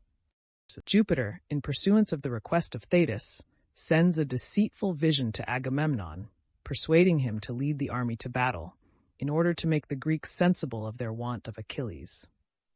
The general, who is deluded with the hopes of taking Troy without his assistance, but fears the army was discouraged by his absence, and the late plague, as well as by the length of time, contrives to make trial of their disposition by a stratagem. He first communicates his design to the princes in council that he would propose a return to the soldiers, and that they should put a stop to them if the proposal was embraced. Then he assembles the whole host, and upon moving for a return to Greece, they unanimously agree to it, and run to prepare the ships. They are detained by the management of Ulysses, who chastises the insolence of Thersites. The assembly is recalled, several speeches made on the occasion, and at length the advice of Nestor followed, which was to make a general muster of the troops and to divide them into their several nations, before they proceeded to battle. This gives occasion to the poet to enumerate all the forces of the Greeks and Trojans, and in a large catalogue. The time employed in this book consists not entirely of one day. The scene lies in the Grecian camp and upon the seashore. Towards the end, it removes to Troy. Now pleasing sleep had sealed each mortal eye. Stretched in the tents the Grecian leaders lie. The immortals slumbered on their thrones above, all but the ever-wakeful eyes of Jove. To honor Thetis' son, he bends his care, and plunge the Greeks in all the woes of war. Then bids an empty phantom rise to sight, and thus commands the vision of the night. Fly hence, deluding doctrine, and light as air, to Agamemnon's ample tent repair. Bid him in arms draw forth the embattled train, lead all his Grecians to the dusty plain. Declare, e'en now 'tis given him to destroy the lofty towers of wide-extended Troy. For now no more the gods with fate contend, at Juno's suit the heavenly factions end. Destruction hangs o'er yon devoted wall, and nodding Ilion waits the impending fall. Swift as the word the vain illusion fled, descends and hovers o'er Atride's head, clothed in the figure of the Pylian sage, renowned for wisdom and revered for age. Around his temples spreads his golden wing, and thus the flattering dream deceives the king. Jupiter sending the evil dream to Agamemnon. Canst thou, with all a monarch's cares oppressed, O Atreus' son, canst thou indulge thy rest? Ill fits a chief who mighty nations guides, directs in council and in war presides, to whom its safety a whole people owes, to waste long nights in indolent repose. Monarch, awake, 'tis Jove's command I bear. Thou and thy glory claim his heavenly care. In just array draw forth the embattled train, lead all thy Grecians to the dusty plain. E'en now, O king, 'tis given thee to destroy the lofty towers of wide-extended Troy. For now no more the gods with fate contend, at Juno's suit the heavenly factions end. Destruction hangs o'er yon devoted wall, and nodding Ilion waits the impending fall. Awake, but waking this advice approve, and trust the vision that descends from Jove. The phantom said, then vanished from his sight, resolves to err, and mixes with the night. 1,000 schemes the monarch's mind employ, elate in thought he sacks untaken Troy, vain as he was, and to the future blind, nor saw what Jove and secret fate designed, what mighty toils to either host remain, what scenes of grief and numbers of the slain. Eager he rises, and in fancy hears the voice celestial murmuring in his ears. First on his limbs a slender vest he drew, around him next the regal mantle threw. The embroidered sandals on his feet were tied, the starry falchion glittered at his side, and last his arm the massy scepter loads, unstained, immortal, and the gift of gods. Now rosy morn ascends the court of Jove, lifts up her light and opens day above. The king dispatched his heralds with commands to range the camp and summon all the bands. The gathering hosts the monarch's word obey, while to the fleet Atrides bends his way. In his black ship the Pelian prince he found, there calls a senate of the peers around. The assembly placed, the king of men expressed, the counsels laboring in his artful breast. Friends and confederates, with attentive ear, receive my words and credit what you hear. Late as I slumbered in the shades of night, a dream divine appeared before my sight, whose visionary form like Nestor came, the same in habit and in mien the same. The heavenly phantom hovered o'er my head, and dost thou sleep, O Atreus' son? He said, ill fits a chief who mighty nations guides, directs in council and in war presides, to whom its safety a whole people owes, to waste long nights in indolent repose. Monarch, awake, 'tis Jove's command I bear, thou and thy glory claim his heavenly care. In just array draw forth the embattled train, and lead the Grecians to the dusty plain. E'en now, O king, 'tis given thee to destroy the lofty towers of wide-extended Troy. For now no more the gods with fate contend, at Juno's suit the heavenly factions end. Destruction hangs o'er yon devoted wall, and nodding Ilion waits the impending fall. This here observant, and the gods obey. The vision spoke and passed in air away. Now, valiant chiefs, since heaven itself alarms, unite and rouse the sons of Greece to arms. But first, with caution, try what yet they dare, worn with 9 years of unsuccessful war. To move the troops to measure back the main, be mine, and yours the province to detain. He spoke and sat, when Nestor, rising, said, Nestor, whom Pylos' sandy realms obeyed, princes of Greece, your faithful ears incline, nor doubt the vision of the powers divine, sent by great Jove to him who rules the host. Forbid it, heaven, this warning should be lost. Then let us haste, obey the gods' alarms, and join to rouse the sons of Greece to arms. Thus spoke the sage. The kings without delay dissolve the council, and their chief obey. The sceptred rulers lead. The following host, poured forth by thousands, darkens all the coast. As from some rocky cleft the shepherd sees, clustering in heaps on heaps, the driving bees, rolling and blackening, swarms succeeding swarms, with deeper murmurs and more hoarse alarms. Dusky they spread, a close embodied crowd, and o'er the vale descends the living cloud. So from the tents and ships a lengthened train spreads all the beach and wide o'ershades the plain. Along the region runs a deafening sound. Beneath their footsteps groans the trembling ground. Fame flies before the messenger of Jove, and shining soars, and claps her wings above. 9 sacred heralds now, proclaiming loud the monarch's will, suspend the listening crowd. Soon as the throngs in order ranged appear, and fainter murmurs died upon the ear, the King of Kings his awful figure raised. High in his hand the golden scepter blazed, the golden scepter, of celestial flame by Vulcan formed, from Jove to Hermes came. To Pelops he the immortal gift resigned, the immortal gift great Pelops left behind, in Atreus' hand, which not with Atreus ends, to rich Thyestes next the prize descends. And now the mark of Agamemnon's reign subjects all Argos and controls the main. On this bright scepter now the king reclined, and artful thus pronounced the speech designed. Ye sons of Mars, partake your leader's care, heroes of Greece, and brothers of the war. Of partial Jove with justice I complain, and heavenly oracles believed in vain. A safe return was promised to our toils, renowned, triumphant, and enriched with spoils. Now shameful flight alone can save the host, our blood, our treasure, and our glory lost. So Jove decrees, resistless lord of all, at whose command whole empires rise or fall. He shakes the feeble props of human trust, and towns and armies humbles to the dust. What shame to Greece a fruitful war to wage, O lasting shame in every future age. Once great in arms the common scorn we grow, repulsed and baffled by a feeble foe. So small their number that if wars were ceased, and Greece triumphant held a general feast, all ranked by tens, whole decades when they dine, must want a Trojan slave to pour the wine. But other forces have our hopes o'erthrown, and Troy prevails by armies not her own. Now 9 long years of mighty Jove are run, since first the labors of this war begun. Our cordage torn, decayed our vessels lie, and scarce ensure the wretched power to fly. Haste then, for ever leave the Trojan wall. Our weeping wives, our tender children call. Love, duty, safety, summon us away. 'Tis nature's voice, and nature we obey. Our shattered barks may yet transport us o'er, safe and inglorious to our native shore. Fly, Grecians, fly, your sails and oars employ, and dream no more of heaven-defended Troy. His deep design unknown, the hosts approve Atrides' speech. The mighty numbers move. So roll the billows to the Icarian shore. From east and south, when winds begin to roar, burst their dark mansions in the clouds, and sweep the whitening surface of the ruffled deep.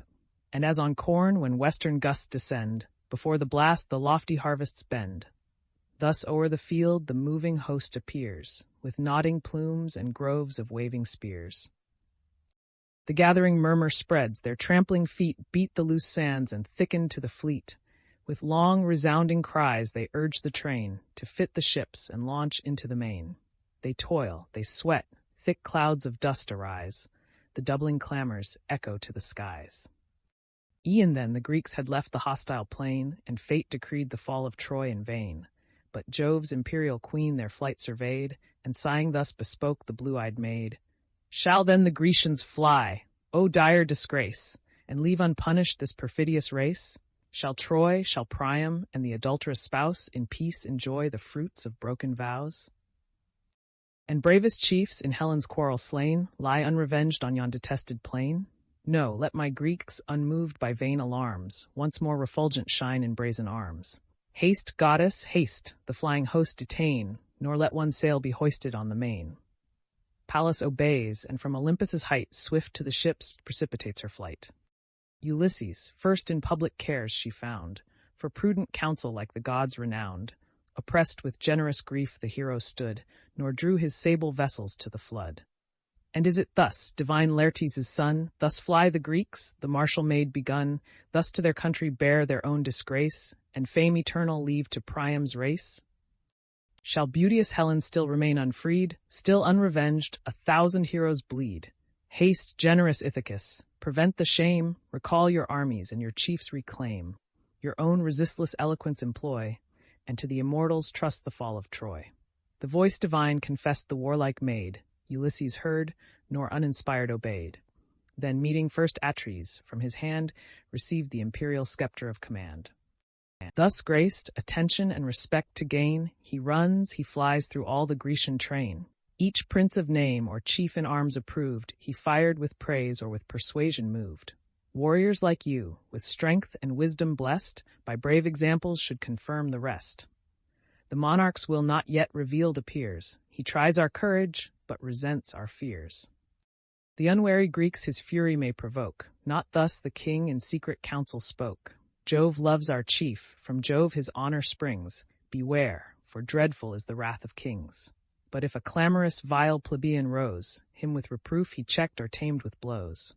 Be still, thou slave, and to thy betters yield, unknown alike in council and in field. Ye gods, what dastards would our host command, swept to the war, the lumber of a land.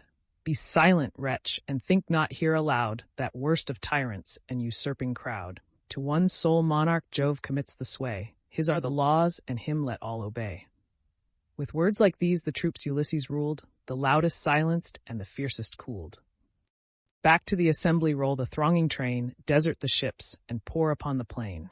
Murmuring they move as when old ocean roars and heaves huge surges to the trembling shores. The groaning banks are burst with bellowing sound, the rocks remurmur and the deeps rebound.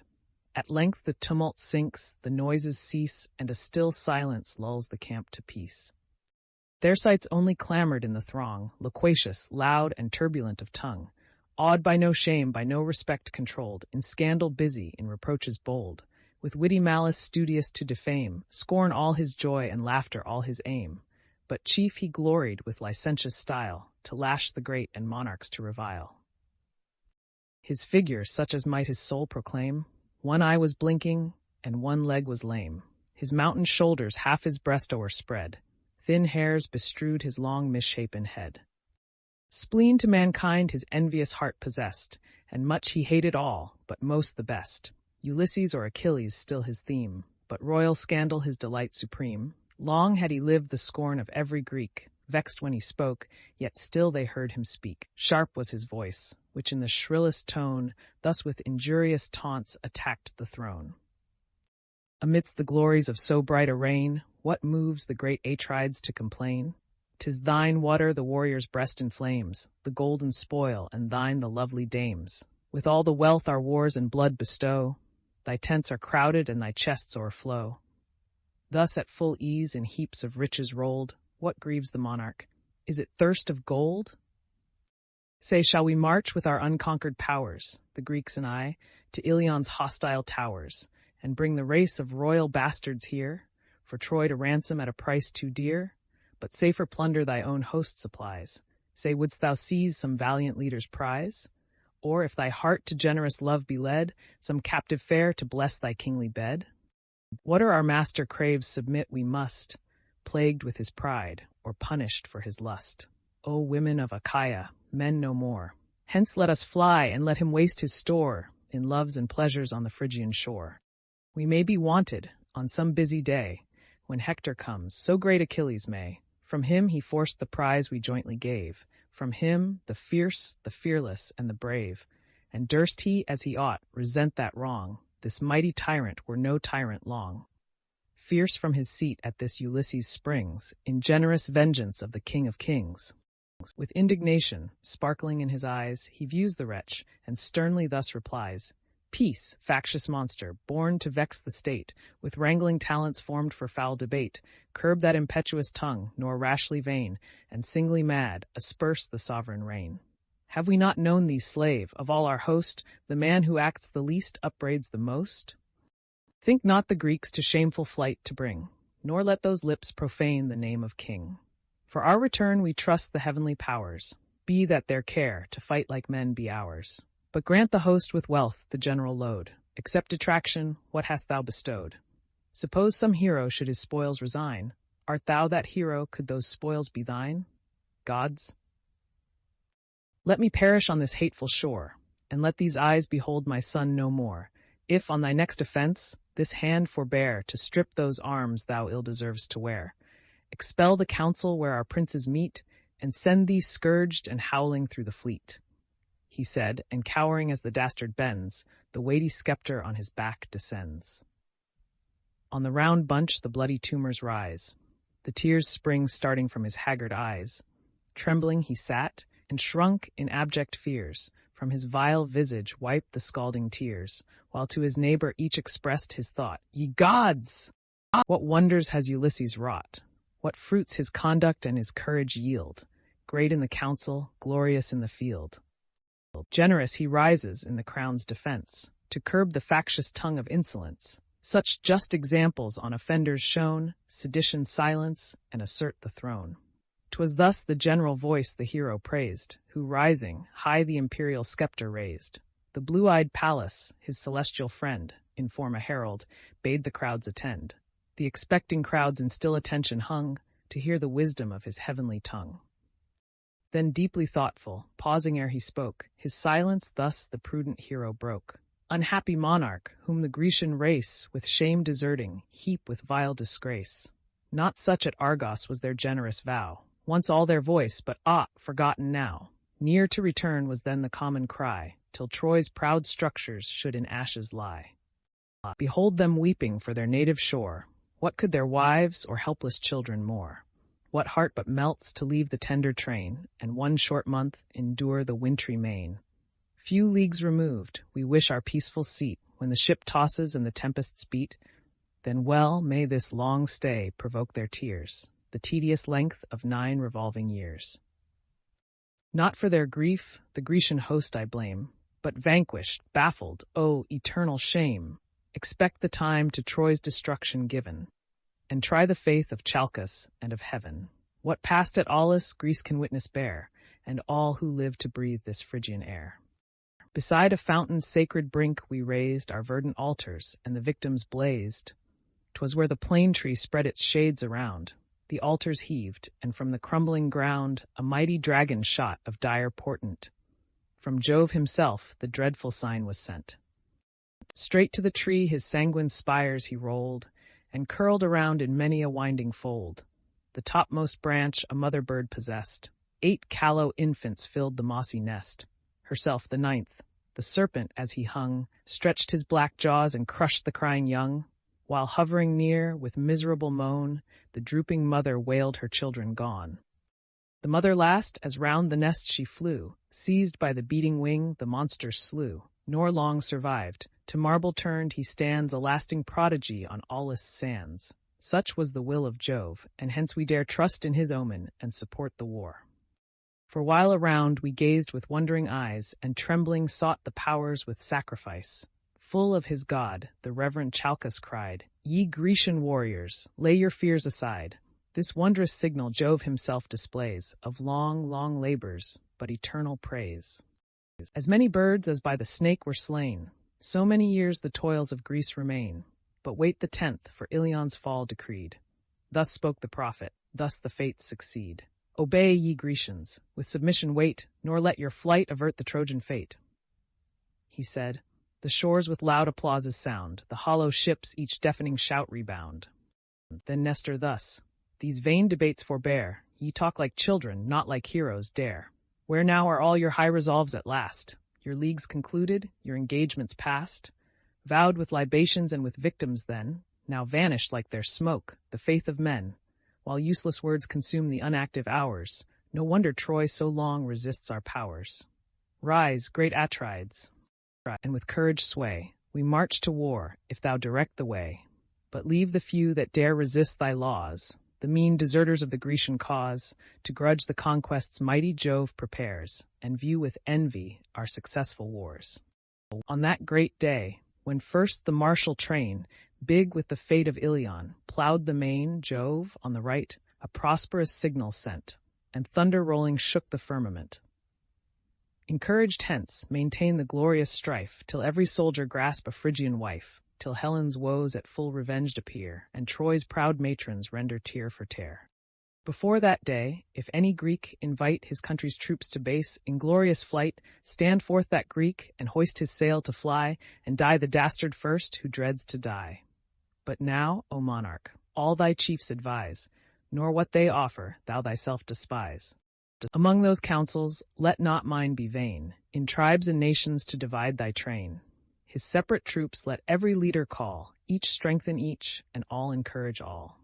What chief or soldier of the numerous band, or bravely fights or ill obeys command, when thus distinct they war shall soon be known, and what the cause of Iliad not o'erthrown, if fate resists, or if our arms are slow, if gods above prevent, or men below. To him the king, how much thy years excel in arts of counsel, and in speaking well. O would the gods, in love to Greece, decree but 10 such sages as they grant in thee, such wisdom soon should Priam's force destroy, and soon should fall the haughty towers of Troy. But Jove forbids, who plunges those he hates in fierce contention and in vain debates. Now great Achilles from our aid withdraws, by me provoked, a captive made the cause. If ere as friends we join, the Trojan wall must shake, and heavy will the vengeance fall. But now, ye warriors, take a short repast, and well refreshed to bloody conflict haste.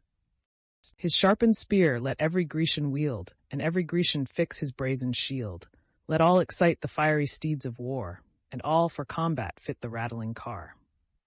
This day, this dreadful day, let each contend, no rest, no respite, till the shades descend, till darkness or till death shall cover all. Let the war bleed, and let the mighty fall, till bathed in sweat be every manly breast, with the huge shield each brawny arm depressed, each aching nerve refuse the lance to throw, and each spent courser at the chariot blow. Who dares inglorious in his ships to stay, who dares to tremble on this signal day? That wretch, too mean to fall by martial power, the birds shall mangle and the dogs devour. The monarch spoke, and straight a murmur rose, loud as the surge when the tempest blows, that dashed on broken rocks tumultuous roar, and foam and thunder on the stony shore. Straight to the tents the troops dispersing bend, the fires are kindled and the smokes ascend. With hasty feasts they sacrifice and pray to avert the dangers of the doubtful day. A steer of 5 years' age, large-limbed and fed, to Jove's high altars Agamemnon led. There bade the noblest of the Grecian peers, and Nestor first, as most advanced in years. Next came Idomeneus, and Tydeus' son, Ajax the less, and Ajax Telamon. Then wise Ulysses in his rank was placed, and Menelaus came, unbid, the last. The chiefs surround the destined beast, and take the sacred offering of the salted cake. When thus the king prefers his solemn prayer, O thou, whose thunder rends the clouded air, who in the heaven of heavens hast fixed thy throne, supreme of gods, unbounded and alone, here and before the burning sun descends, before the night her gloomy veil extends, low in the dust be laid yon hostile spires, be Priam's palace sunk in Grecian fires. In Hector's breast be plunged this shining sword, and slaughtered heroes groan around their lord. Thus prayed the chief. His unavailing prayer great Jove refused, and tossed in empty air. The god averse, while yet the fumes arose, prepared new toils and doubled woes on woes. Their prayers performed, the chiefs the right pursue, the barley sprinkled, and the victims slew. The limbs they sever from the enclosing hide, the thighs, selected to the gods, divide. On these, in double calls involved with art, the choicest morsels lie from every part. From the cleft wood the crackling flames aspire, while the fat victims feed the sacred fire. The thighs thus sacrificed and entrails dressed. The assistants part, transfix and roast the rest. Then spread the tables, the repast prepare, each takes his seat and each receives his share. Soon as the rage of hunger was suppressed, the generous Nestor thus the prince addressed. Now bid thy heralds sound the loud alarms, and call the squadrons sheathed in brazen arms. Now seize the occasion, now the troops survey, and lead to war when heaven directs the way. He said, the monarch issued his commands. Straight the loud heralds call the gathering bands.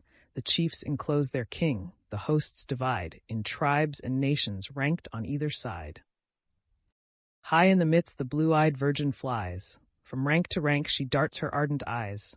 The dreadful Aegis, Jove's immortal shield, blazed on her arm, and lightened all the field. Round the vast orb 100 serpents rolled, formed the bright fringe, and seemed to burn in gold. With this each Grecian's manly breast she warms, swells their bold hearts, and strings their nervous arms. No more they sigh, inglorious to return, but breathe revenge, and for the combat burn.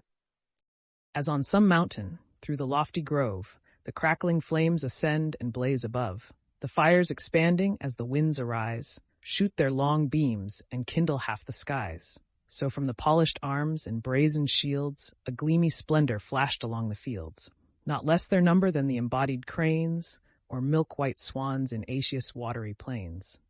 That, or the windings of Caister's springs, stretch their long necks and clap their rustling wings, now tower aloft and course in airy rounds, now light with noise the field resounds. Thus numerous and confused, extending wide, the legions crowd Scamander's flowery side.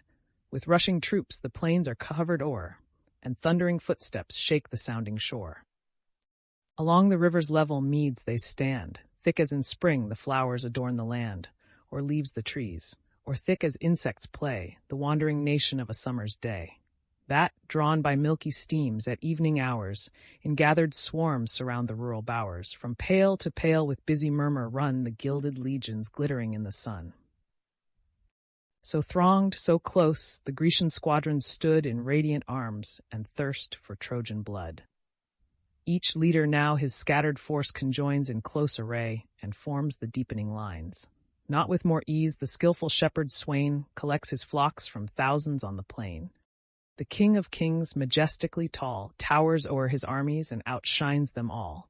Like some proud bull that round the pastures leads his subject herds, the monarch of the Medes. Great as the gods, the exalted chief was seen, his strength like Neptune, and like Mars his mien. Jove o'er his eyes celestial glories spread, and dawning conquest played around his head. Say virgins, seated round the throne divine, all-knowing goddesses, immortal nine. Since earth's wide regions, heaven's unmeasured height, and hell's abyss hide nothing from your sight. We, wretched mortals, lost in doubts below, but guess by rumor and but boast we know. Oh, say what heroes, fired by thirst of fame, or urged by wrongs, to Troy's destruction came. To count them all demands 1,000 tongues, a throat of brass and adamantine lungs. Daughters of Jove, assist, inspired by you. The mighty labor dauntless I pursue. What crowded armies from what climes they bring, their names, their numbers, and their chiefs I sing. The catalogue of the ships. Illustration, Neptune. The hardy warriors whom Boeotia bred, Peneleus, Leitus, Prothoenor, led. With these Arcesilas and Clonius stand, equal in arms and equal in command. These head the troops that rocky Aulis yields, and Idion's hills, and Heres' watery fields, and Schoinos, Scholos, Grea near the main, and Mycalessia's ample Penae plain. Those who in Pedion or Elysian dwell, or Harma where Apollo's prophet fell, Helion and Hyle, which the springs o'erflow, and Medion lofty, and Ocalea low, or in the meads of Haliartus stray, or Thespia sacred to the god of day. Onchestus, Neptune's celebrated groves, Copae and Thisbe, famed for silver doves. For flocks Erythrae, Glyssa for the vine, Plataea green, and Nysa the divine. And they whom Thebe's well-built walls enclose, where Meda, Eutrasis, Corone rose, and Arne rich with purple harvests crowned, and Anthedon, Boeotia's utmost bound. Full 50 ships they send, and each conveys twice 60 warriors through the foaming seas. To these succeed Aspledon's martial train, who plough the spacious Orchomenian plain.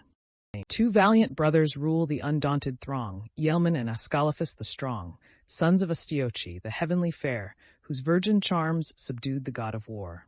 In Actor's court, as she retired to rest, the strength of Mars the blushing maid compressed. Their troops in 30 sable vessels sweep, with equal oars, the hoarse resounding deep. The Phocians next in 40 barks repair, Epistrophus and Schedius head the war. From those rich regions where Cephasus leads his silver current through the flowery meads. From Panopia, Crisa the divine, where Anamoria's stately turrets shine, where Pytho, Daulis, Cyparissus stood, and fair Lila views the rising flood. These, ranged in order on the floating tide, close, on the left, the bold Boeotian side. Fierce Ajax led the Locrian squadrons on, Ajax the less, Oileus' valiant son, skilled to direct the flying dart aright, swift in pursuit and active in the fight. Him, as their chief, the chosen troops attend, which Bessa, Thronus, and rich Sinos send, Opus, Calliaris, and Scarph's bands, and those who dwell where pleasing Augia stands, and where Boegrius floats the lowly lands, or in fair Tarpha's sylvan seats reside. In 40 vessels cut the yielding tide. Euboea next her martial sons prepares, and sends the brave Abantes to the wars. Breathing revenge, in arms they take their way from Chalcis' walls and strong Eretria. the Astean fields for generous vines renowned, the fair Caristos and the Styrian ground, where Dios from her towers o'erlooks the plain, and high Cerinthus views the neighboring main. Down their broad shoulders falls a length of hair. Their hands dismiss not the long lance in air, but with protended spears in fighting fields, pierce the tough corslets and the brazen shields. Twice 20 ships transport the warlike bands, which bold Elphenor, fierce in arms, commands. Full 50 more from Athens stem the main, led by Menestheus through the liquid plain. Athens the fair, where great Erechtheus swayed, that owed his nurture to the blue-eyed maid, but from the teeming furrow took his birth, the mighty offspring of the foodful earth. Him Pallas placed amidst her wealthy fane, adored with sacrifice and oxen slain, where as the years revolve her altars blaze, and all the tribes resound the goddess praise. No chief like thee, Menestius, Greece could yield, to martial armies in the dusty field, the extended wings of battle to display, or close the embodied host in firm array. Nestor alone, improved by length of days, for martial conduct bore an equal praise. With these appear the Salaminian bands, whom the gigantic Telamon commands. In 12 black ships to Troy they steer their course, and with the great Athenians join their force. Next move to war the generous Argive train, from high Tresiné and Maceda's plain, and fair Aegina circled by the main, whom strong Tirinth's lofty walls surround, and Epidore with viney harvests crowned, and where fair Asinen and Hermoin show their cliffs above, and ample bay below. These by the brave Euryalus were led, great Sthenelus and greater Diomed, but chief Tydides bore the sovereign sway. In 80 barks they plough the watery way. The proud Mycenae arms her martial powers, Cleone, Corinth, with imperial towers, fair Aratheria, Ornia's fruitful plain, and Aegean and Adrastus' ancient reign, and those who dwell along the sandy shore, and where Pelene yields her fleecy store, where Helice and Hyperesia lie, and Gonoessa's spires salute the sky. Great Agamemnon rules the numerous band, 100 vessels in long order stand, and crowded nations wait his dread command. High on the deck, the king of men appears, and his refulgent arms in triumph wears. Proud of his host, unrivaled in his reign, in silent pomp he moves along the main. His brother follows, and to vengeance warms the hardy Spartans exercised in arms, fares in Brysia's valiant troops, and those whom Lacedaemon's lofty hills enclose, or Mysae's towers for silver doves renowned, Amycla Lais, Ogia's happy ground, and those whom Udalos' low walls contain, and Helos on the margin of the main. These o'er the bending ocean Helen's cause, in 60 ships with Menelaus draws. Eager and loud from man to man he flies, revenge and fury flaming in his eyes, while vainly fond in fancy oft he hears the fair one's grief and sees her falling tears. In 90 sail from Pylos' sandy coast, Nestor the sage conducts his chosen host, from Amphigenia's ever-fruitful land, where Epi high and little Pteleon stand, where beauteous Arene her structures shows, and Thrion's walls Alpheus streams enclose. And Dorian, famed for Thamyris' disgrace, superior once of all the tuneful race, till, vain of mortals' empty praise, he strove to match the seed of cloud-compelling Jove, too daring bard, whose unsuccessful pride the immortal muses in their art defied. The avenging muses of the light of day deprived his eyes and snatched his voice away. No more his heavenly voice was heard to sing, his hand no more awaked the silver string. Where under high Cyllene, crowned with wood, the shaded tomb of old Aptus stood. From Ripae, Strati, Tygia's bordering towns, the Finian fields and Orchomenian downs, where the fat herds in plenteous pasture rove, and Stymphalus with her surrounding grove, Parrhasia on her snowy cliffs reclined, and high Enispe shook by wintry wind, and fair Mantinea's ever-pleasing sight. In 60 sail the Arcadian bands unite. Bold Agapenor, glorious at their head, Ancaeus' son, the mighty squadron led. Their ships, supplied by Agamemnon's care, through roaring seas the wondering warriors bear, the first to battle on the appointed plain, but new to all the dangers of the main.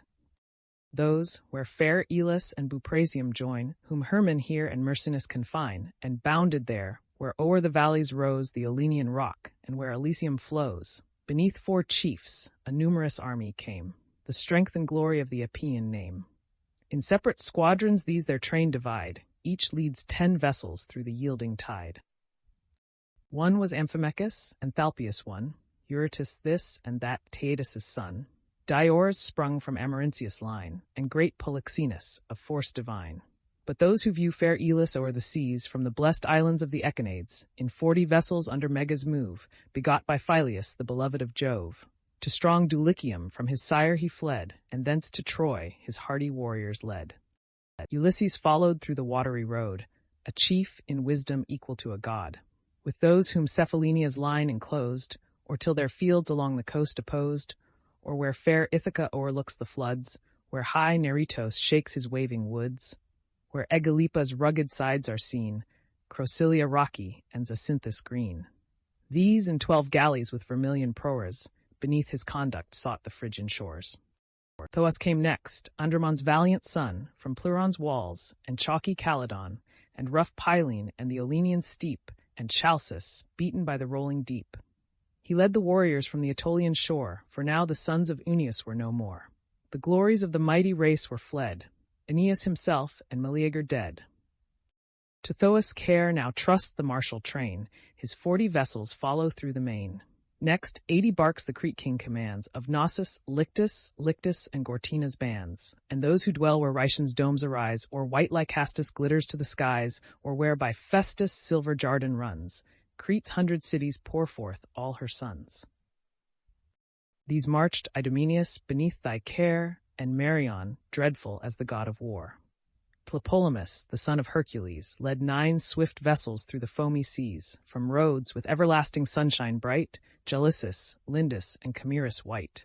His captive mother fierce Alcides bore from Ephyrs' walls and Salay's winding shore, where mighty towns in ruins spread the plain, and saw their blooming warriors early slain. The hero, when to manly years he grew, Alcides' uncle, old Licymnius, slew. For this, constrained to quit his native place, and shun the vengeance of the Herculean race, a fleet he built, and with a numerous train of willing exiles wandered o'er the main, where many seas and many sufferings passed, on happy roads the chief arrived at last. There in 3 tribes divides his native band, and rules them peaceful in a foreign land.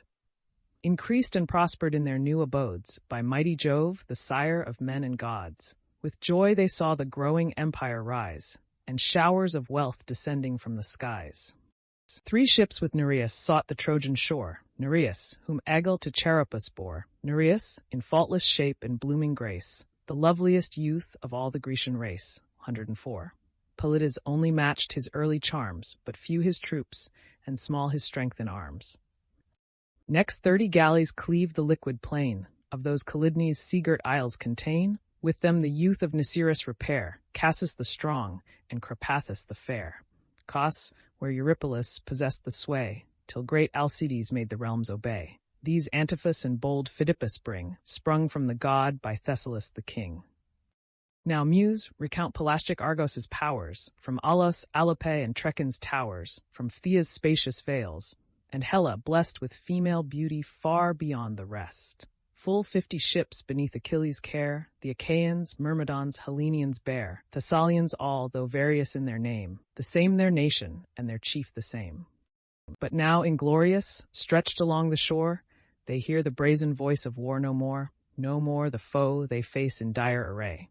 Close in his fleet the angry leader lay, since fair Briseis from his arms was torn, the noblest spoil from sacked Lyrnessus borne. Then, when the chief the Theban walls o'erthrew, and the bold sons of great Evenus slew, there mourned Achilles, plunged in depth of care, but soon to rise in slaughter, blood, and war. To these the youth of Phyla succeed, Etona, famous for her fleecy breed, and grassy Pteleon, decked with cheerful greens, the bowers of Ceres and the sylvan scenes. Sweet Pyrasus, with blooming flowerets crowned, and Antron's watery dens and caverned ground. These owned as chief Protesilas the brave, who now lay silent in the gloomy grave, the first who boldly touched the Trojan shore, and dyed a Phrygian lance with Grecian gore. There lies, far distant from his native plain, unfinished his proud palaces remain, and his sad consort beats her breast in vain. His troops in 40 ships Podarces led, Iphiclus' son and brother to the dead, nor he unworthy to command the host, yet still they mourned their ancient leader lost. The men who Glaphyra's fair soil partake, where hills encircle Bobe's lowly lake, where fair hears the neighboring waters fall, or proud Iolcus lifts her airy wall, in 10 black ships embarked for Ilion's shore, with bold Eumelus, whom Alceste bore. All Pelias' race Alceste far outshined, the grace and glory of the beauteous kind. The troops Methone or Thaumatia yields, Olizon's rocks or Meliboa's fields, with Philoctetes sailed, whose matchless art from the tough bow directs the feathered dart. 7 were his ships, each vessel 50 row, skilled in his science of the dart and bow. But he lay raging on the Lemnian ground, a poisonous hydra gave the burning wound. There groaned the chief in agonizing pain, whom Greece at length shall wish, nor wish in vain. His forces Midon led from Lemnos' shore, Oileus' son, whom beauteous Rhena bore. The Acalian race, in those high towers contained, where once Eurytus in proud triumph reigned, or where her humbler turrets Tricca rears, or where Ithome, rough with rocks, appears. In 30 sail the sparkling waves divide, which Podalirius and Machaon guide. To these his skill their parent god imparts, divine professors of the healing arts. The bold Ormenian and Asterian bands in 40 barks Eurypylus commands. Where Titan hides his hoary head in snow, and where Hyperia's silver fountains flow. Thy troops Argissa, Polypaeus leads, and Eleon sheltered by Olympus shades, Girton as warriors, and where Orthe lies, and Oloasun's chalky cliffs arise.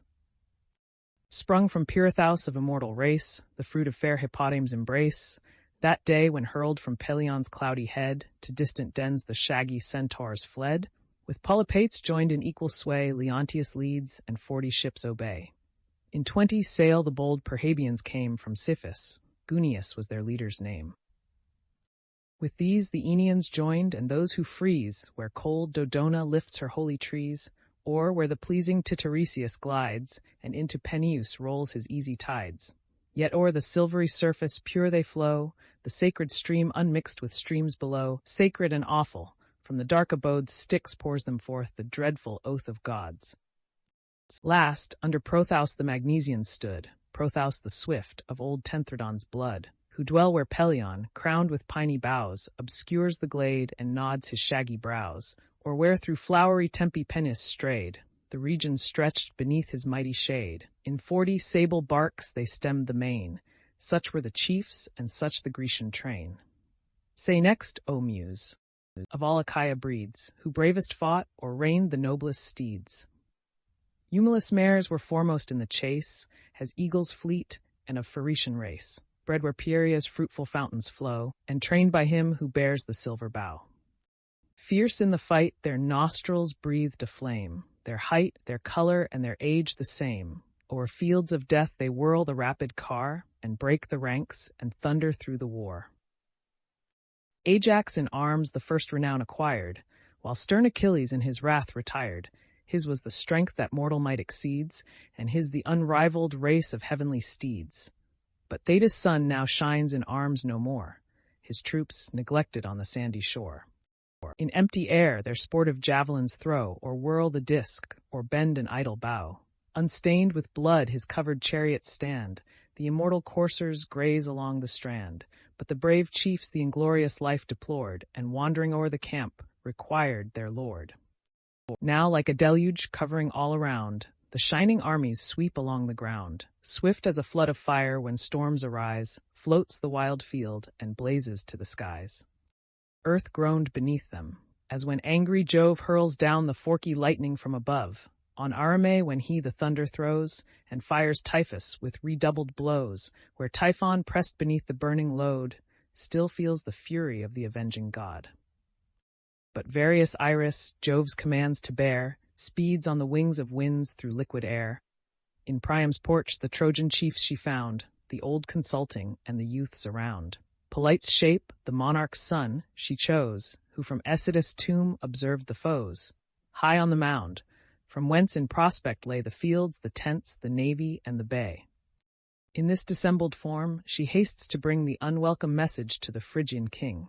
Cease to consult, the time for action calls. War, horrid war, approaches to your walls. Assembled armies oft have I beheld, but ne'er till now such numbers charged a field. Thick as autumnal leaves or driving sand, the moving squadrons blacken all the strand. Thou, godlike Hector, all thy force employ, assemble all the united bands of Troy. In just array let every leader call the foreign troops. This day demands them all. The voice divine the mighty chief alarms. The council breaks, the warriors rush to arms.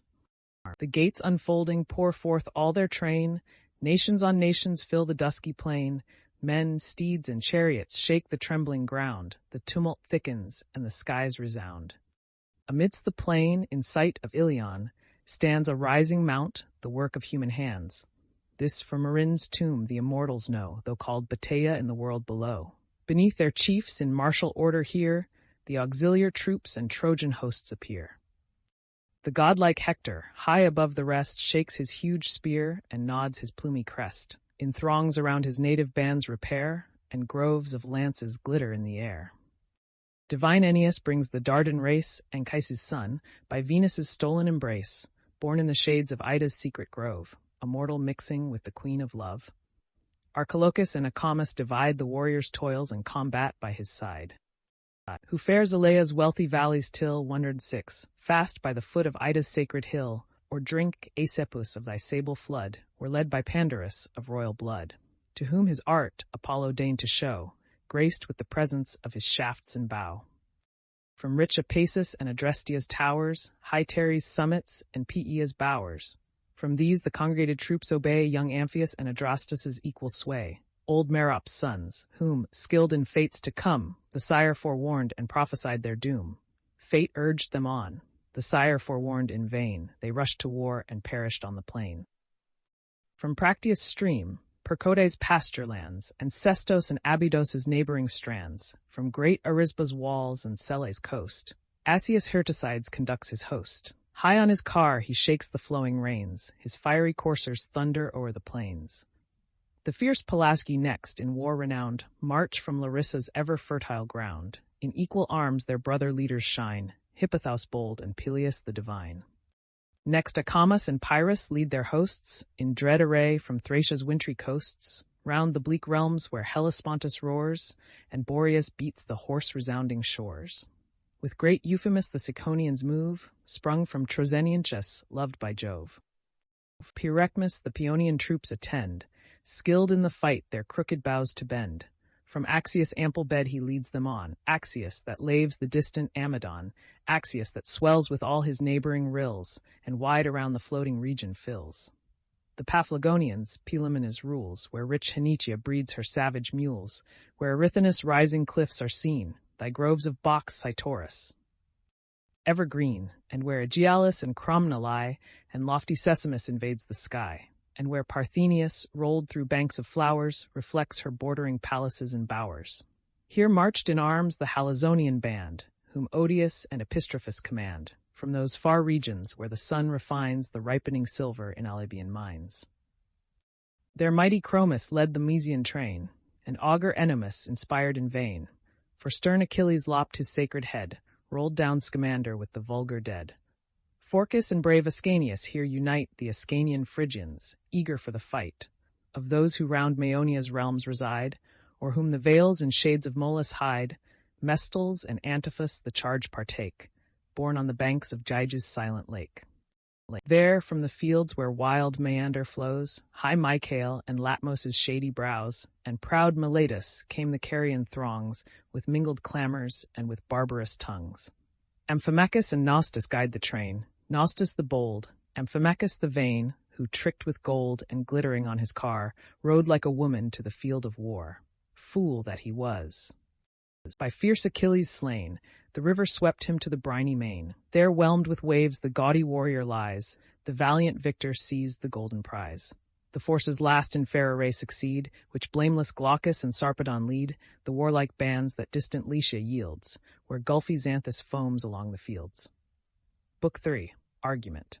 The Duel of Menelaus and Paris. The armies being ready to engage, a single combat is agreed upon between Menelaus and Paris by the intervention of Hector for the determination of the war. Iris is sent to call Helen to behold the fight. She leads her to the walls of Troy, where Priam sat with his counselors observing the Grecian leaders on the plain below, to whom Helen gives an account of the chief of them.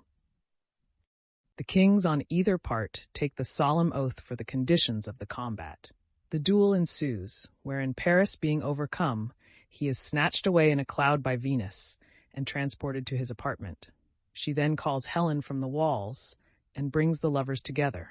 Agamemnon, on the part of the Grecians, demands the restoration of Helen and the performance of the articles. The 23rd day still continues throughout this book. The scene is sometimes in the fields before Troy, and sometimes in Troy itself. Thus, by their leader's care, each martial band moves into ranks and stretches over the land. With shouts, the Trojans, rushing from afar, proclaim their motions and provoke the war. So when inclement winters vex the plain with piercing frosts or thick descending rain, to warmer seas the cranes embodied fly, with noise and order through the midway sky. To pygmy nations wounds and death they bring, and all the war descends upon the wing. But silent, breathing rage, resolved and skilled, by mutual aids to fix a doubtful field, swift march the Greeks. The rapid dust around darkening arises from the labored ground. Thus from his flaggy wings when notice sheds air, a night of vapors round the mountain heads, swift gliding mists the dusky fields invade, to thieves more grateful than the midnight shade, while scarce the swains their feeding flocks survey, lost and confused amidst the thickened day. So wrapped in gathering dust, the Grecian train, a moving cloud, swept on and hid the plain. Now front to front the hostile armies stand, eager of fight and only wait command. When to the van before the sons of fame whom Troy sent forth, the beauteous Paris came, in form a god. The panther's speckled hide flowed o'er his armor with an easy pride. His bended bow across his shoulders flung, his sword beside him negligently hung. 2 pointed spears he shook with gallant grace, and dared the bravest of the Grecian race.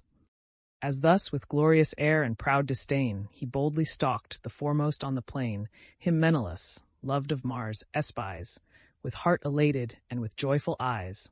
So joys a lion if the branching deer or mountain goat his bulky prize appear. Eager he seizes and devours the slain, pressed by bold youths and baying dogs in vain. Thus fond of vengeance, with a furious bound, in clanging arms he leaps upon the ground from his high chariot, him, approaching near, the beauteous champion views with marks of fear, smit with a conscious sense, retires behind, and shuns the fate he well deserved to find. As when some shepherd, from the rustling trees, shot forth to view, a scaly serpent sees, trembling and pale, he starts with wild affright, and all confused precipitates his flight. So from the king the shining warrior flies, and plunged amid the thickest Trojans lies. As godlike Hector sees the prince retreat, he thus upbraids him with a generous heat. Unhappy Paris, but to women brave, so fairly formed, and only to deceive. Oh, hadst thou died when first thou saw'st the light, or died at least before thy nuptial rite, a better fate than vainly thus to boast, and fly the scandal of thy Trojan host. Gods, how the scornful Greeks exult to see their fears of danger undeceived in thee. Thy figure promised with a martial air, but ill thy soul supplies a form so fair.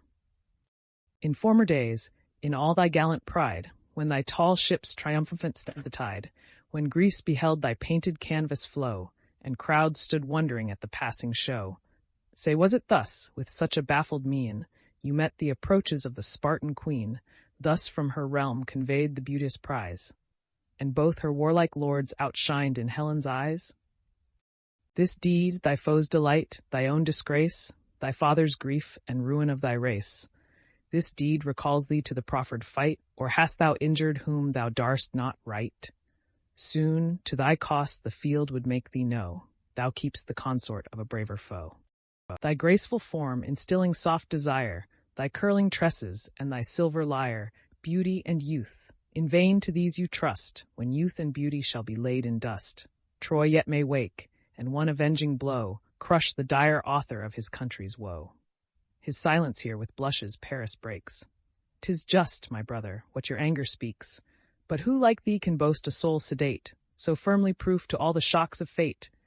Thy force, like steel, a tempered hardness shows, still edged to wound and still untired with blows, like steel, uplifted by some strenuous swain, with falling woods to strew the wasted plain.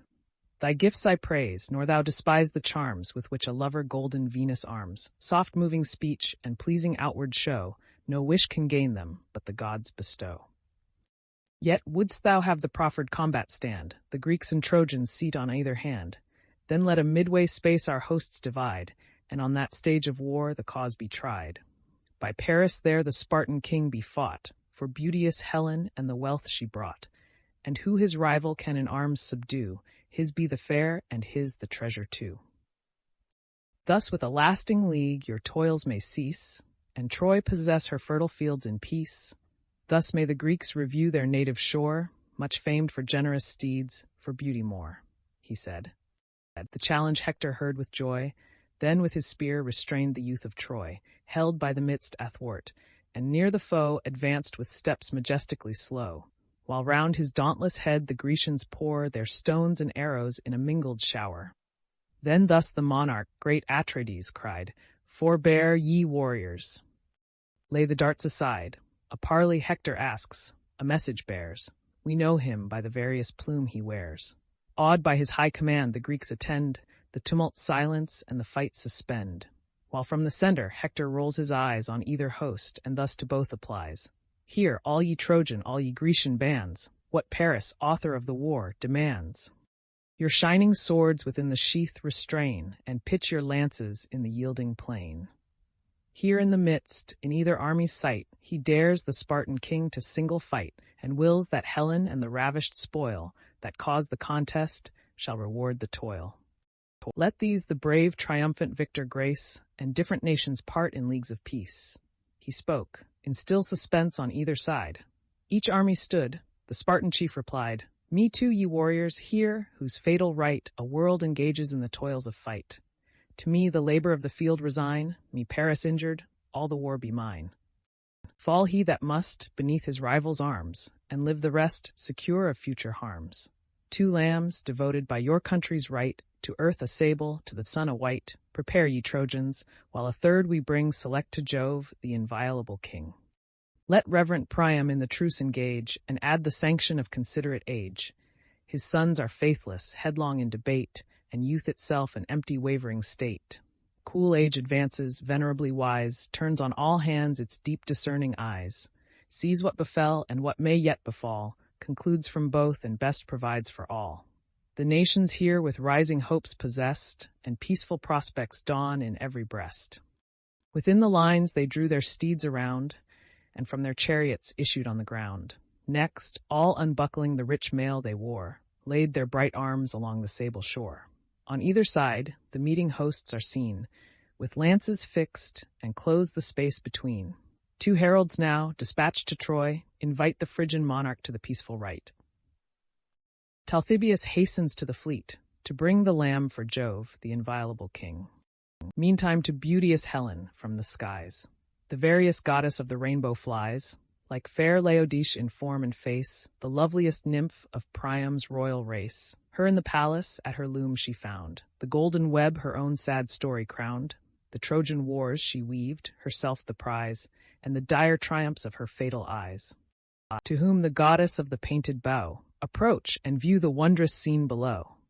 Each hardy Greek and valiant Trojan knight, so dreadful late and furious for the fight, now rest their spears or lean upon their shields. Ceased is the war, and silent all the fields. Paris alone and Sparta's king advance, in single fight to toss the beamy lance. Each met in arms the fate of combat tries, thy love the motive, and thy charms the prize. This said, the many-colored maid inspires her husband's love, and wakes her former fires. Her country, parents, all that once were dear, rush to her thought, and force a tender tear. O'er her fair face a snowy veil she threw, and softly sighing from the loom withdrew. Her handmaids, Clymene and Athra, wait her silent footsteps to the Scaean gate. There sat the seniors of the Trojan race, old Priam's chiefs and most in Priam's grace, the king the first, Thymoetes at his side, Lampus and Clytius, long in council tried, Panthus and Hecedon once the strong, and next the wisest of the reverend throng, Antenor grave and sage Ucalegon, leaned on the walls and basked before the sun. Chiefs who no more in bloody fights engage, but wise through time and narrative with age, in summer days, like grasshoppers rejoice, a bloodless race that send a feeble voice. These, when the Spartan queen approached the tower, in secret owned resistless beauty's power. They cried, No wonder such celestial charms, for 9 long years have set the world in arms. What winning graces, what majestic Mayan! She moves a goddess, and she looks a queen. Yet hence, O heaven, convey that fatal face, and from destruction save the Trojan race. The good old Priam welcomed her and cried, "Approach, my child, and grace thy father's side. See, on the plain thy Grecian spouse appears, the friends and kindred of thy former years. No crime of thine our present sufferings draws, not thou, but heaven's disposing will, the cause. The gods these armies and this force employ, the hostile gods conspire the fate of Troy. But lift thy eyes and say, what Greek is he, far as from hence these aged orbs can see, around whose brow such martial graces shine, so tall, so awful, and almost divine? Though some of larger stature tread the green, none match his grandeur and exalted mien. He seems a monarch, and his country's pride." Thus ceased the king, and thus the fair replied, "Before thy presence, father, I appear, with conscious shame and reverential fear. Ah!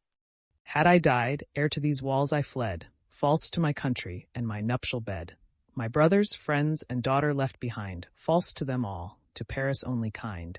For this I mourn, till grief or dire disease shall waste the form whose fault it was to please.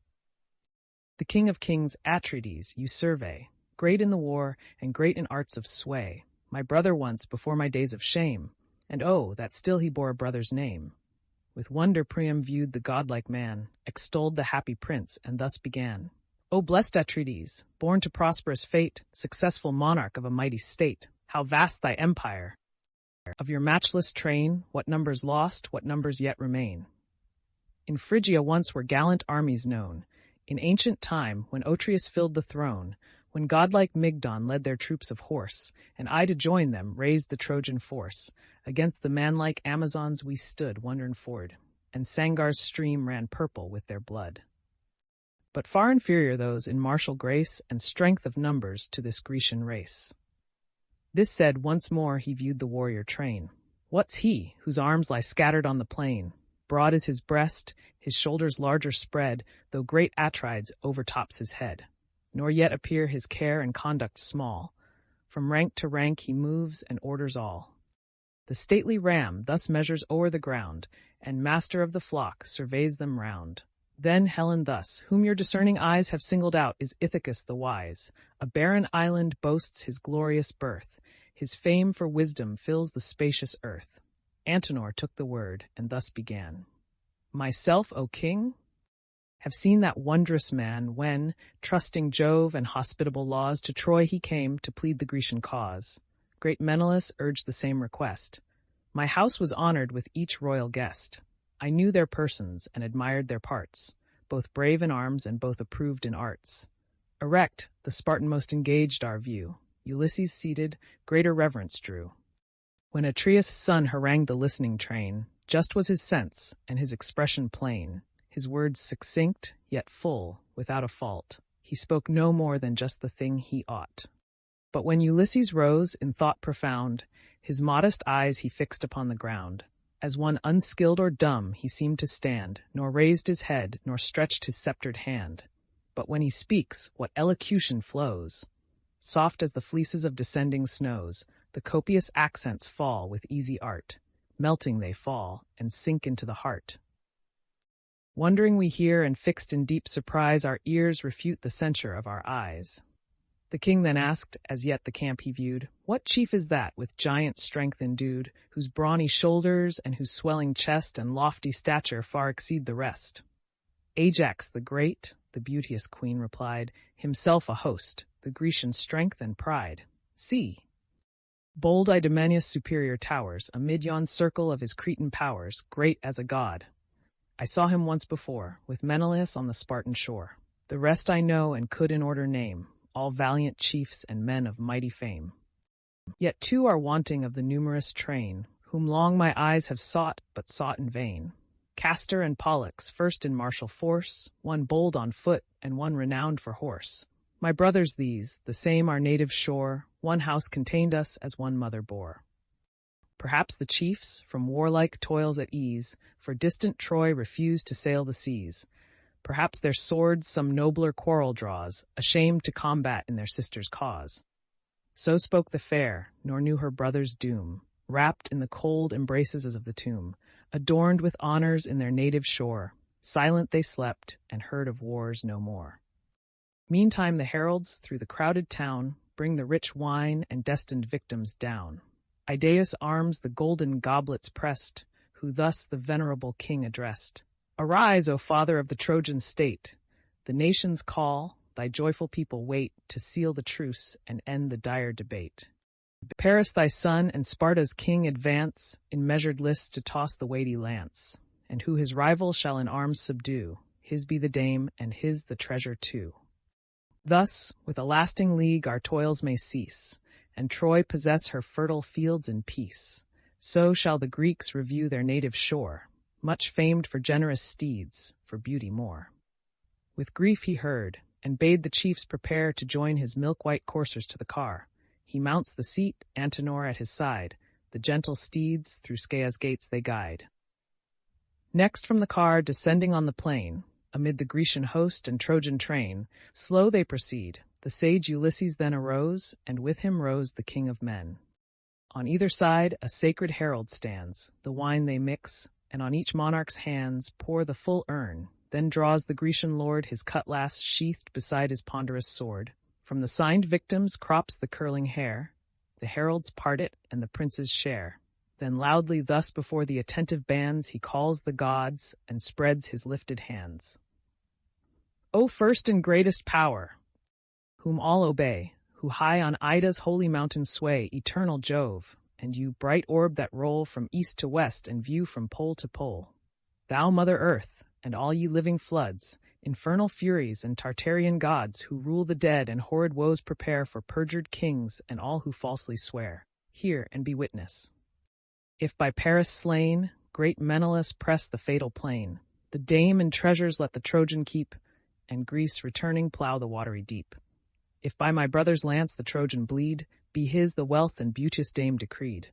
The appointed fine let Iliad justly pay, and every age record the signal day.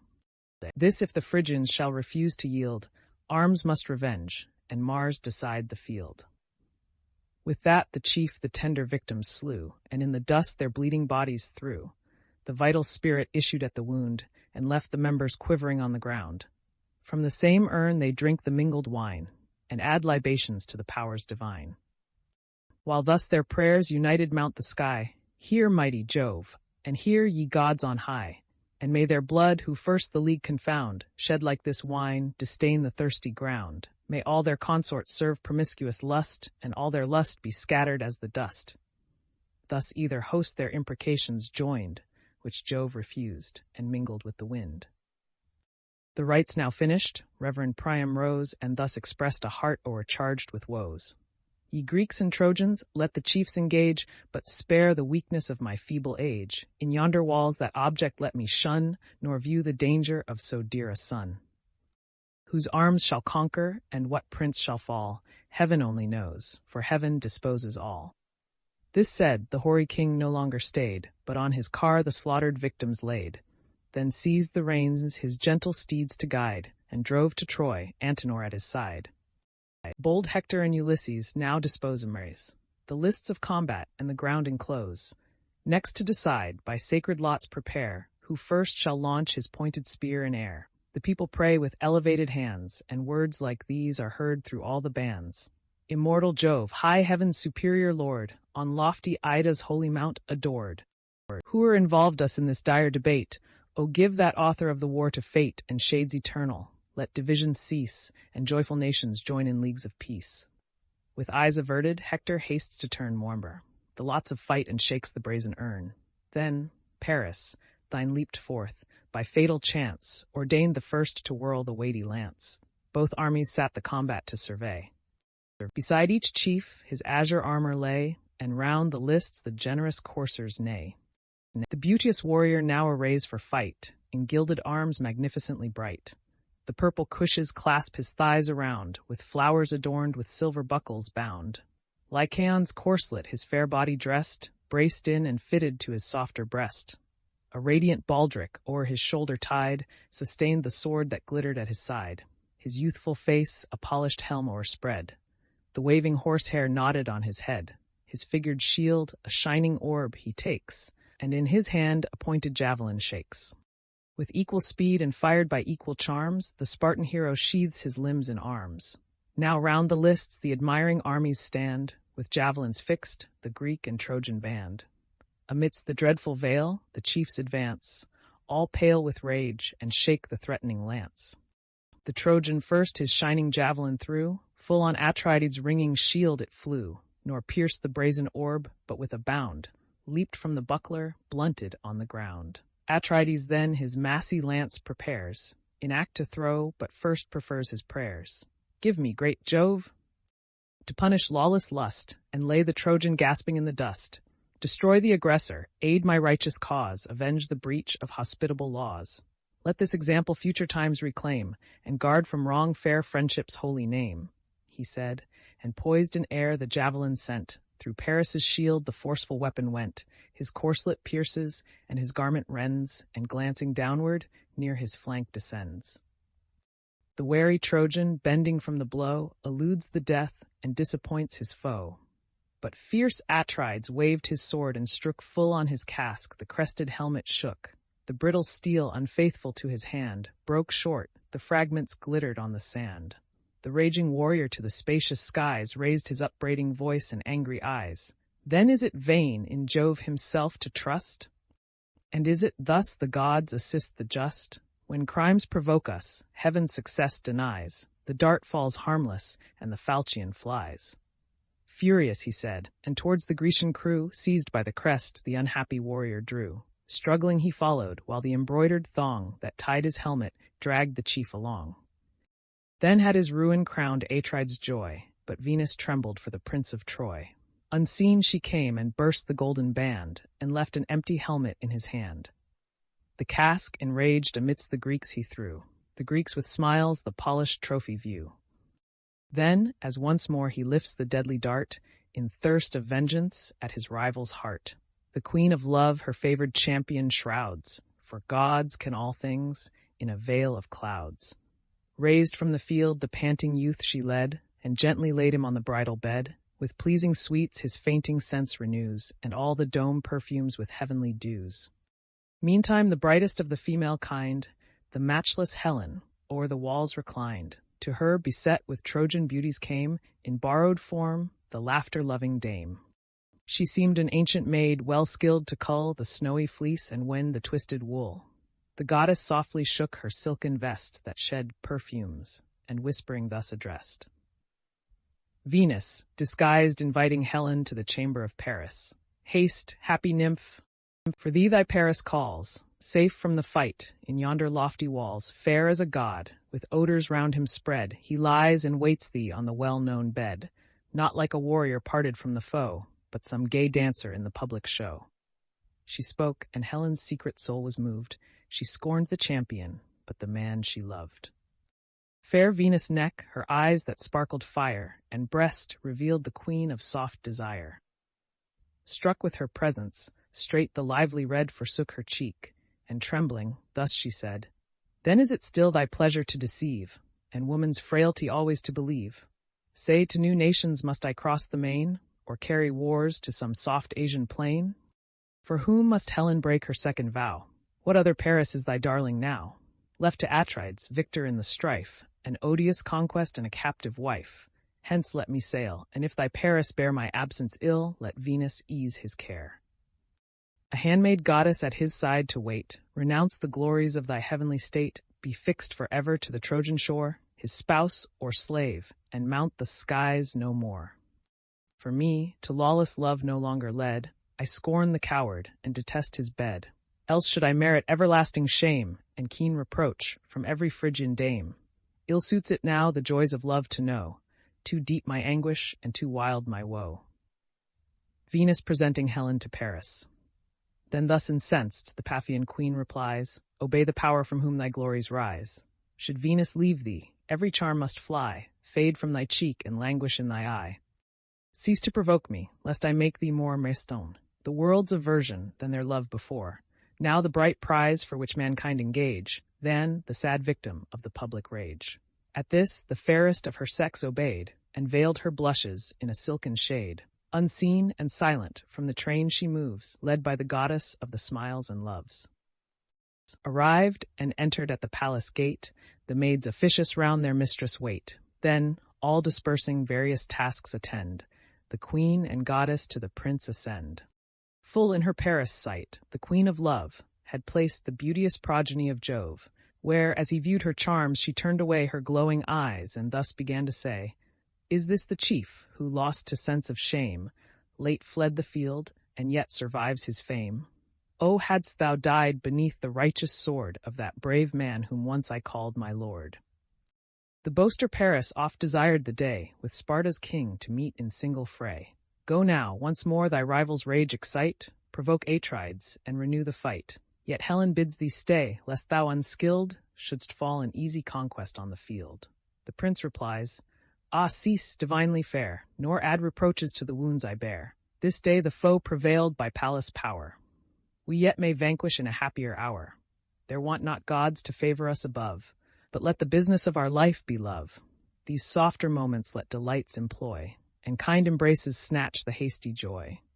Not thus I loved thee, when from Sparta's shore my forced, my willing heavenly prize I bore. When first entranced in Crane's isle I lay, mixed with thy soul, and all dissolved away." Thus having spoke, the enamored Phrygian boy rushed to the bed, impatient for the joy. Him Helen followed slow with bashful charms, and clasped the blooming hero in her arms.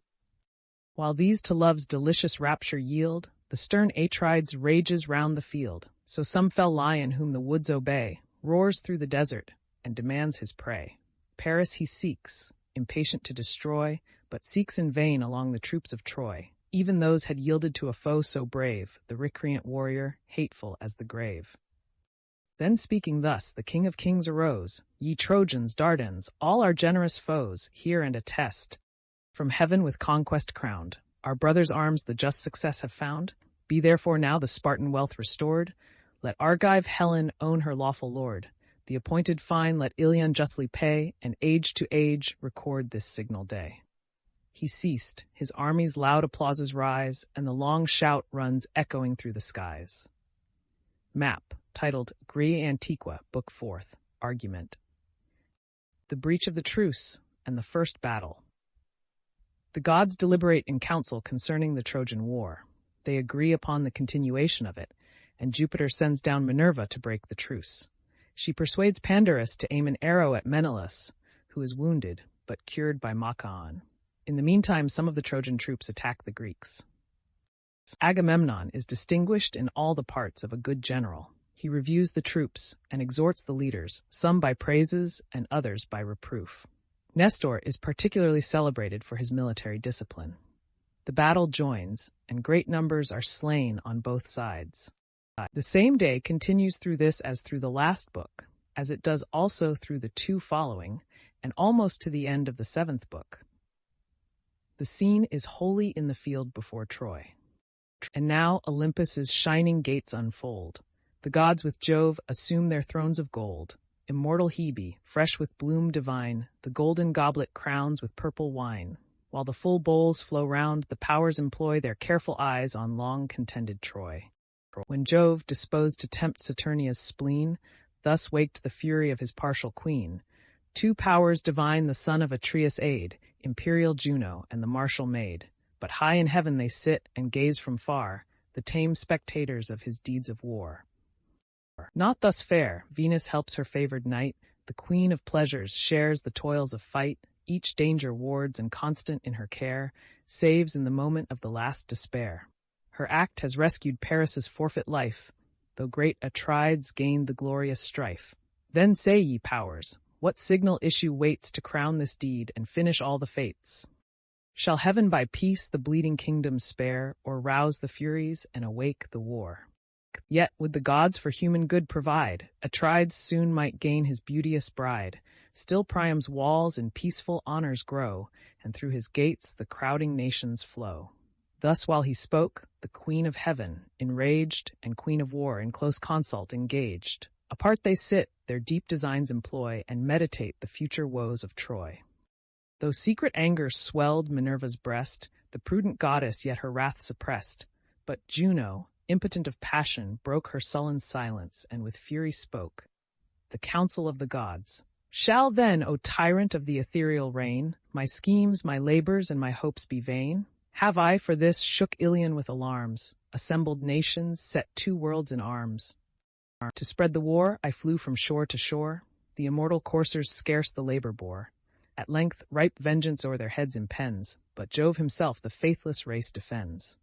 Loth as thou art to punish lawless lust, not all the gods are partial and unjust. The sire whose thunder shakes the cloudy skies sighs from his inmost soul and thus replies, O lasting rancour! O insatiate hate to Phrygia's monarch and the Phrygian state! What high offense has fired the wife of Jove? Can wretched mortals harm the powers above, that Troy and Troy's whole race thou wouldst confound, and yon fair structures level with the ground? Haste, leave the skies, fulfill thy stern desire, burst all her gates, and wrap her walls in fire. Let Priam bleed. If yet you thirst for more, bleed all his sons, and Ilion float with gore. To boundless vengeance the wide realm be given, till vast destruction glut the queen of heaven. So let it be, and Jove his peace enjoy, when heaven no longer hears the name of Troy. But should this arm prepare to wreak our hate on thy loved realms, whose guilt demands their fate, presume not thou the lifted bolt to stay, remember Troy, and give the vengeance way. For know of all the numerous towns that rise beneath the rolling sun and starry skies, which gods have raised or earth-born men enjoy, none stands so dear to Jove as sacred Troy. No mortals merit more distinguished grace than godlike Priam or than Priam's race. Still to our name their hecatombs expire, and altars blaze with unextinguished fire. At this the goddess rolled her radiant eyes, then on the thunderer fixed them, and replies, 3 towns are Juno's on the Grecian plains, more dear than all the extended earth contains, Mycena, Argos, and the Spartan wall. These thou mayst raise, nor I forbid their fall. 'Tis not in me the vengeance to remove, the crime's sufficient that they share my love. Of power superior, why should I complain? Resent I may, but must resent in vain.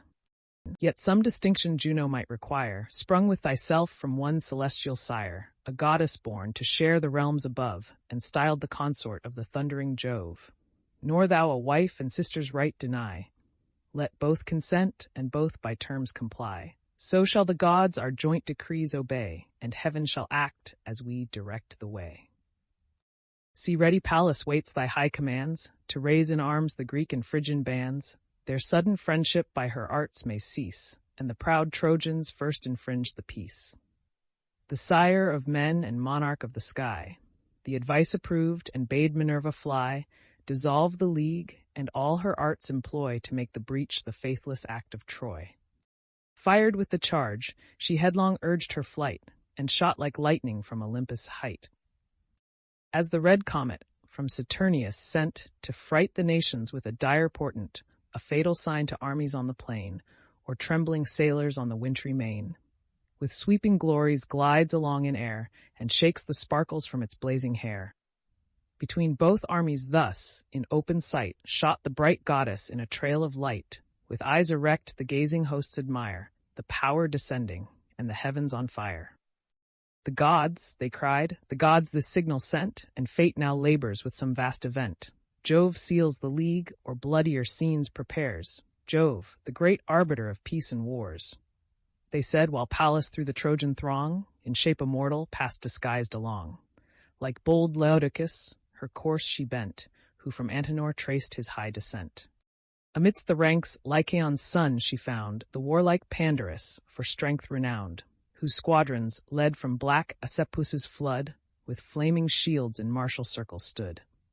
To him the goddess, Phrygian, canst thou hear a well-timed counsel with a willing ear? What praise were thine, couldst thou direct thy dart amidst his triumph to the Spartan's heart?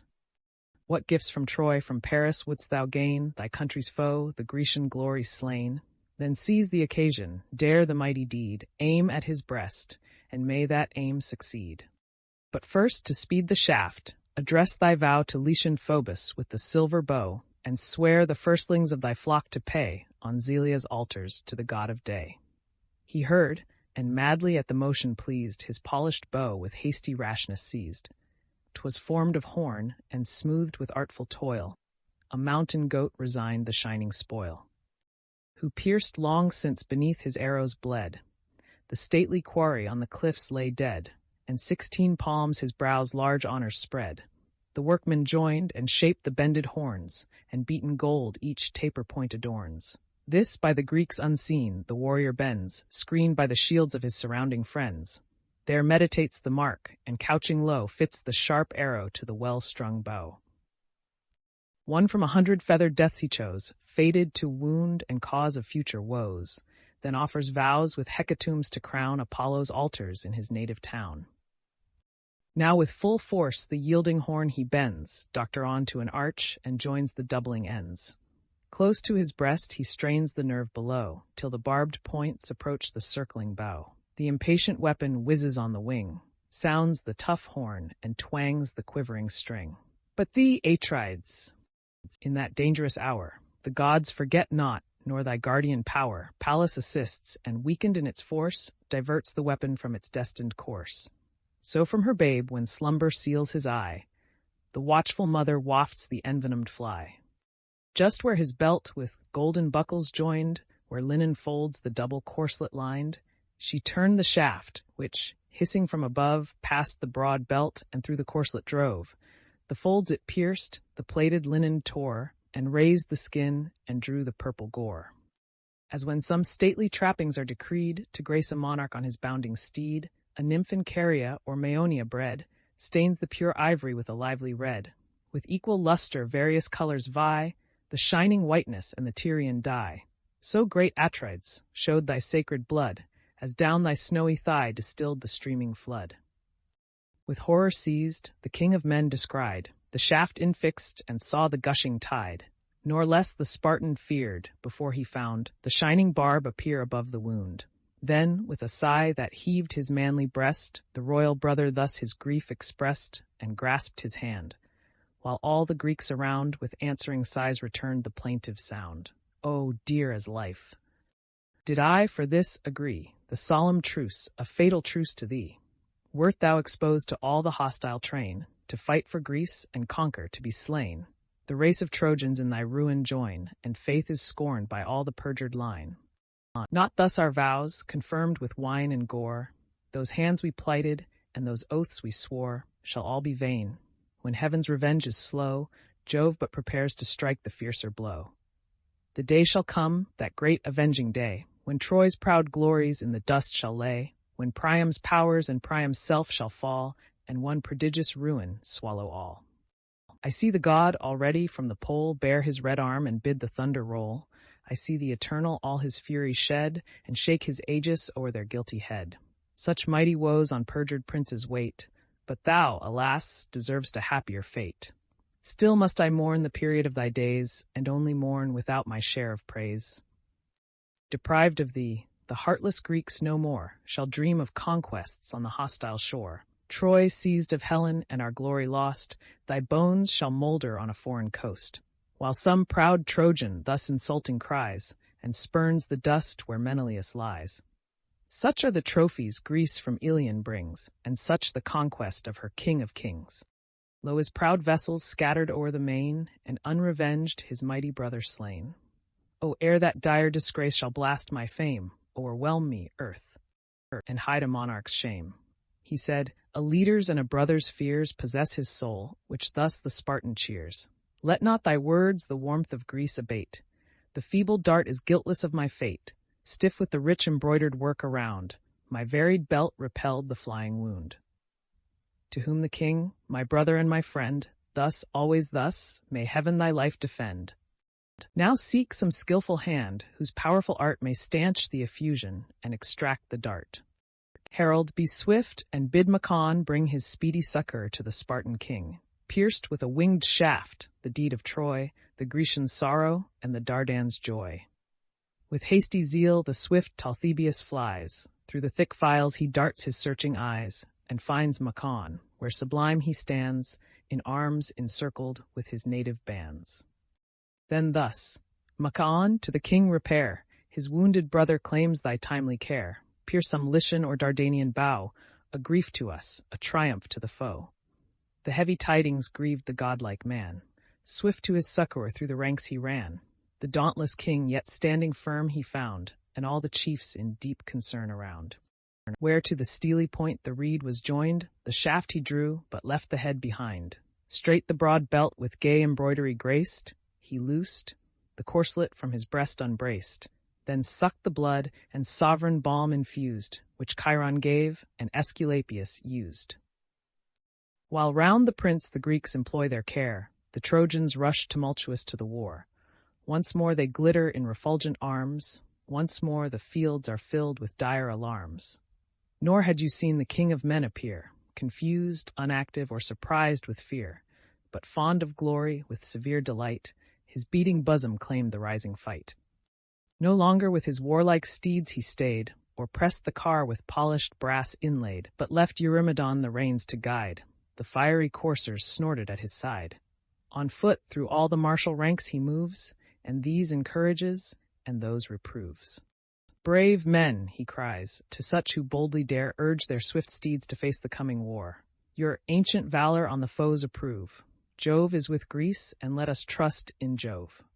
It's not for us, but guilty Troy, to dread, whose crimes sit heavy on her perjured head. Her sons and matrons Greece shall lead in chains, and her dead warriors strew the mournful plains. Thus with new ardor he the brave inspires, or thus the fearful with reproaches fires. Shame to your country, scandal of your kind, born to the fate ye well deserve to find. Why stand ye gazing round the dreadful plain, prepared for flight, but doomed to fly in vain? Confused and panting thus, the hunted deer falls as he flies, a victim to his fear. Still must ye wait the foes, and still retire, till yon tall vessels blaze with Trojan fire? Or trust ye Jove a valiant foe shall chase, to save a trembling, heartless, dastard race? This said, he stalked with ample strides along, to Crete's brave monarch and his martial throng. High at their head he saw the chief appear, and bold Meriones excite the rear. At this the king his generous joy expressed, and clasped the warrior to his armed breast. Divine Idomeneus, what thanks we owe to worth like thine? What praise shall we bestow? To thee the foremost honors are decreed, first in the fight and every graceful deed. For this, in banquets, when the generous bowls restore our blood and raise the warriors' souls, though all the rest with stated rules we bound, unmixed, unmeasured, are thy goblets crowned. Be still thyself, in arms a mighty name, maintain thy honors and enlarge thy fame. To whom the Cretan thus his speech addressed, Secure of me, O king, exhort the rest. Fixed to thy side, in every toil I share, thy firm associate in the day of war. But let the signal be this moment given. To mix in fight is all I ask of heaven. The field shall prove how perjuries succeed, and chains or death avenge the impious deed. Charmed with this heat, the king his course pursues, and next the troops of either Ajax views. In one firm orb the bands were ranged around, a cloud of heroes blackened all the ground. Thus from the lofty promontory's brow a swain surveys the gathering storm below. Slow from the main the heavy vapors rise, spread in dim streams, and sail along the skies, till black as night the swelling tempest shows, the cloud condensing as the west wind blows. He dreads the impending storm, and drives his flock to the close covert of an arching rock. Such, and so thick the embattled squadrons stood, with spears erect, a moving iron wood. A shady light was shot from glimmering shields, and their brown arms obscured the dusky fields. O heroes, worthy such a dauntless train, whose godlike virtue we but urge in vain, exclaimed the king, who raise your eager bands with great examples, more than loud commands. Ah! Would the gods but breathe in all the rest, such souls as burn in your exalted breast, soon should our arms with just success be crowned, and Troy's proud walls lie smoking on the ground. Then to the next, the general bends his course, his heart exults and glories in his force. There reverend Nestor ranks his Pelian bands, and with inspiring eloquence commands, with strictest order sets his train in arms. The chiefs advises, and the soldiers warms. Alastor, Chromius, Haemon, round him wait, Bias the good and Pelagon the great. The horse and chariots to the front assigned, the foot, the strength of war, he ranged behind. The middle space suspected troops supply, enclosed by both, nor left the power to fly. He gives command to curb the fiery steed, nor cause confusion, nor the ranks exceed, Before the rest let none too rashly ride. No strength nor skill, but just in time, be tried. The charge once made, no warrior turn the rein, but fight or fall, a firm embodied train. He whom the fortune of the field shall cast from forth his chariot, mount the next in haste, nor seek unpractised to direct the car, content with javelins to provoke the war. Our great forefathers held this prudent course, thus ruled their ardor, thus preserved their force. By laws like these, immortal conquests made, and earth's proud tyrants low in ashes laid. So spoke the master of the martial art, and touched with transport great Atride's heart. Oh, hadst thou strength to match thy brave desires, and nerves to second what thy soul inspires. But wasting years that wither human race, exhaust thy spirits and thy arms unbrace. What once thou wert, O ever mightst thou be, and age the lot of any chief but thee. Thus to the experienced prince Atrides cried. He shook his hoary locks, and thus replied, Well might I wish, could mortal wish renew, that strength which once in boiling youth I knew, such as I was, when Ereuthalion, slain beneath this arm, fell prostrate on the plain. But heaven its gifts not all at once bestows, these years with wisdom crowns, with action those. The field of combat fits the young and bold, the solemn counsel best becomes the old. To you the glorious conflict I resign, let sage advice, the palm of age, be mine, he said. With joy the monarch marched before, and found Menestius on the dusty shore, with whom the firm Athenian phalanx stands, and next Ulysses with his subject bands. Remote their forces lay, nor knew so far the peace infringed, nor heard the sounds of war. The tumult late begun, they stood intent, to watch the motion, dubious of the event. The king, who saw their squadrons yet unmoved, with hasty ardor thus the chiefs reproved. Can Peleus' son forget a warrior's part? And fears Ulysses, skilled in every art? Why stand you distant, and the rest expect to mix in combat, which yourselves neglect? From you 'twas hoped among the first to dare the shock of armies, and commence the war. For this your names are called before the rest, to share the pleasures of the genial feast. And can you chiefs, without a blush survey, whole troops before you laboring in the fray? Say, is it thus those honors you requite? The first in banquets, but the last in fight. Ulysses heard, the hero's warmth o'erspread, his cheek with blushes, and severe he said, Take back the unjust reproach. Behold we stand, sheathed in bright arms, and but expect command. If glorious deeds afford thy soul delight, behold me plunging in the thickest fight. Then give thy warrior chief a warrior's due, who dares to act whate'er thou dar'st to view. Struck with his generous wrath, the king replies, O great in action and in counsel wise, with ours thy care and ardor are the same, nor need I to commend, nor aught to blame. Sage as thou art and learned in humankind, forgive the transport of a martial mind. Haste to the fight, secure of just amends, the gods that make shall keep the worthy friends. He said, and passed where great Tydides lay, his steeds and chariots wedged in firm array. The warlike Sthenelus attends his side, to whom with stern reproach the monarch cried, O son of Tydeus, he whose strength could tame the bounding steed, in arms a mighty name. Canst thou remote the mingling hosts descry, with hands unactive and a careless eye? Not thus thy sire the fierce encounter feared. Still first in front the matchless prince appeared. What glorious toils, what wonders they recite, who viewed him laboring through the ranks of fight. I saw him once, when gathering martial powers. A peaceful guest he sought Mycenae's towers. Armies he asked, and armies had been given. Not we denied, but Jove forbade from heaven. While dreadful comets glaring from afar forewarned the horrors of the Theban war. Next, sent by Greece from where Asopus flows, a fearless envoy he approached the foes. Thebes' hostile walls unguarded and alone, dauntless he enters and demands the throne. The tyrant feasting with his chiefs he found, and dared to combat all those chiefs around. Dared, and subdued before their haughty lord, for Pallas strung his arm and edged his sword. Stung with the shame, within the winding way, to bar his passage 50 warriors lay. 2 heroes led the secret squadron on, Mason the fierce and hardy Lycophon, those 50 slaughtered in the gloomy vale. He spared but one to bear the dreadful tale. Such Tydeus was, and such his martial fire. Gods, how the son degenerates from the sire. No words the godlike Diomed returned, but heard respectful and in secret burned. Not so fierce Capaneus' undaunted son, stern as his sire, the boaster thus begun. What needs, O monarch, this invidious praise, ourselves to lessen, while our sire you raise? Dare to be just, Atrides, and confess our value equal, though our fury less. With fewer troops we stormed the Theban wall, and happier saw the sevenfold city fall. In impious acts the guilty father died, the sons subdued, for heaven was on their side. Far more than heirs of all our parents' fame, our glories darken their diminished name. To him Tydides thus, my friend, forbear, suppress thy passion and the king revere.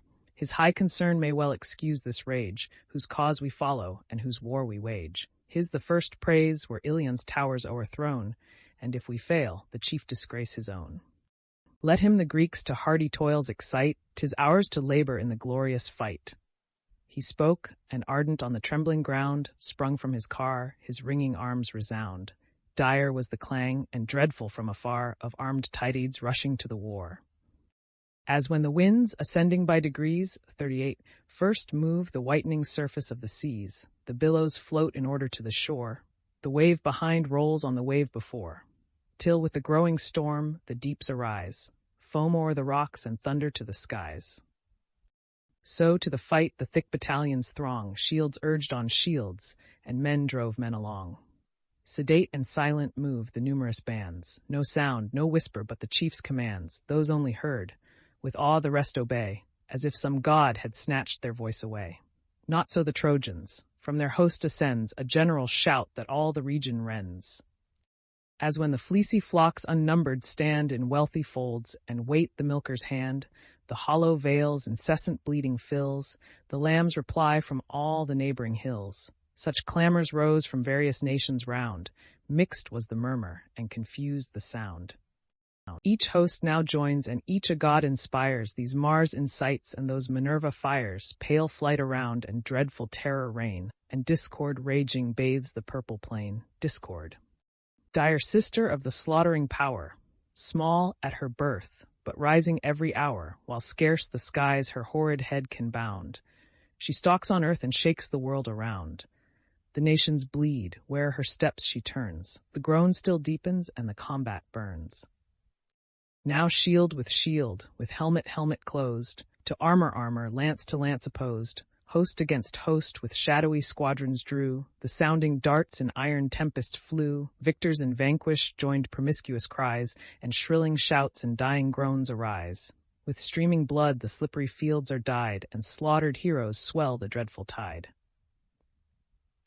As torrents roll, increased by numerous rills, with rage impetuous, down their echoing hills, rush to the vales and poured along the plain, roar through 1,000 channels to the main. The distant shepherd trembling hears the sound, so mix both hosts, and so their cries rebound. The bold Antilochus the slaughter led, the first who struck a valiant Trojan dead. At great Aesculapius the lance arrives, raised his high crest, and through his helmet drives. Warmed in the brain the brazen weapon lies, and shades eternal settle o'er his eyes. So sinks a tower, that long assaults had stood, of force and fire, its walls besmeared with blood. Him, the bold leader of the Abantian throng, 40, seized to despoil and dragged the corpse along. But while he strove to tug the inserted dart, Agenor's javelin reached the hero's heart. His flank, unguarded by his ample shield, admits the lance. He falls and spurns the field. The nerves, unbraced, support his limbs no more. The soul comes floating in a tide of gore. Trojans and Greeks now gather round the slain. The war renews, the warriors bleed again. As o'er their prey rapacious wolves engage, man dies on man, and all is blood and rage. In blooming youth fair Simoisius fell, sent by grey jacks to the shades of hell. Fair Simoisius, whom his mother bore amid the flocks on silver Simois' shore, the nymph descending from the hills of Ide, to seek her parents on his flowery side, brought forth the babe, their common care and joy, and thence from Simois named the lovely boy. Short was his date. By dreadful Ajax slain, he falls, and renders all their cares in vain. So falls a poplar that in watery ground raised high the head, with stately branches crowned, felled by some artist with his shining steel, to shape the circle of the bending wheel. Cut down it lies, tall, smooth, and largely spread, with all its beauteous honors on its head. There, left a subject to the wind and rain, and scorched by suns, it withers on the plain. Thus pierced by Ajax, Simoisius lies stretched on the shore, and thus neglected dies. At Ajax, Antiphus his javelin threw, the pointed lance with erring fury flew, and Lucas, loved by wise Ulysses, slew. He drops the corpse of Simoisius slain, and sinks a breathless carcass on the plain. This saw Ulysses, and with grief enraged, strode where the foremost of the foes engaged. Armed with his spear, he meditates the wound, in act to throw, but cautious looked around, struck at his sight the Trojans backward drew, and trembling heard the javelin as it flew. A chief stood nigh, who from Abydos came, old Priam's son, Democune was his name. The weapon entered close above his ear, cold through his temples glides the whizzing spear. With piercing shrieks the youth resigns his breath, his eyeballs darken with the shades of death. Ponderous he falls, his clanging arms resound, and his broad buckler rings against the ground. Seized with affright the boldest foes appear, e'en godlike Hector seems himself to fear. Slow he gave way, the rest tumultuous fled. The Greeks with shouts press on, and spoil the dead.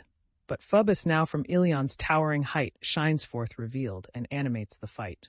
Trojans, be bold, and force with force oppose. Your foaming steeds urge headlong on the foes. Nor are their bodies rocks, nor ribbed with steel. Your weapons enter, and your strokes they feel. Have ye forgot what seemed your dread before? The great, the fierce Achilles fights no more. Apollo thus from Ilion's lofty towers, arrayed in terrors, roused the Trojan powers, while war's fierce goddess fires the Grecian foe, and shouts and thunders in the fields below. Then great Diarus fell, by doom divine, in vain his valor and illustrious line. A broken rock the force of Pyrrhus threw, who from cold Aenus led the Thracian crew. Full on his ankle dropped the ponderous stone, burst the strong nerves, and crashed the solid bone. Supine he tumbles on the crimson sands, before his helpless friends and native bands, and spreads for aid his unavailing hands.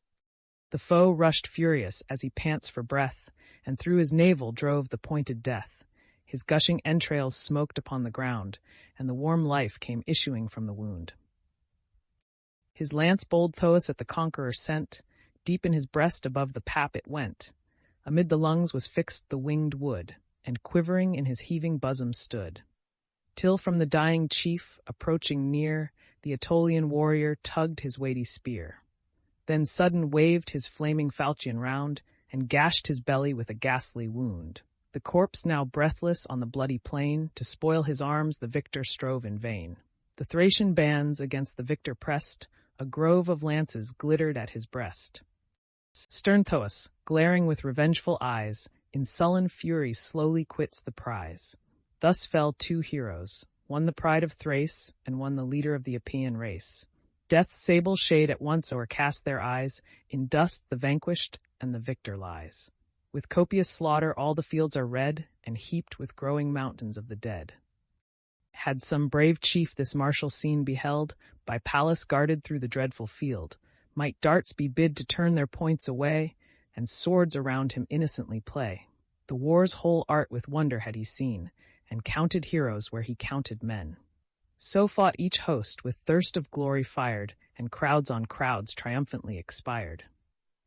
Illustration: map of the plain of Troy, bookth argument. The acts of Diomed. Diomed, assisted by Pallas, performs wonders in this day's battle. Pandarus wounds him with an arrow, but the goddess cures him, enables him to discern gods from mortals, and prohibits him from contending with any of the former, excepting Venus. Aeneas joins Pandarus to oppose him. Pandarus is killed, and Aeneas in great danger, but for the assistance of Venus, who, as she is removing her son from the fight, is wounded on the hand by Diomed. Apollo seconds her in his rescue, and at length carries off Aeneas to Troy, where he is healed in the temple of Pergamus. Mars rallies the Trojans and assists Hector to make a stand. In the meantime, Aeneas is restored to the field, and they overthrow several of the Greeks. Among the rest, Tlepolemus is slain by Sarpedon. Juno and Minerva descend to resist Mars. The latter incites Diomed to go against that god. He wounds him and sends him groaning to heaven. The first battle continues through this book. The scene is the same as in the former, But Pallas now Tydides' soul inspires, fills with her force, and warms with all her fires, above the Greeks his deathless fame to raise, and crown her hero with distinguished praise. High on his helm celestial lightnings play, his beamy shield emits a living ray.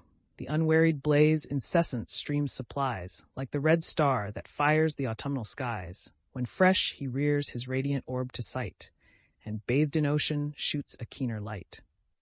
Such glories Pallas on the chief bestowed, such from his arms the fierce effulgence flowed. Onward she drives him, furious to engage, where the fight burns and where the thickest rage.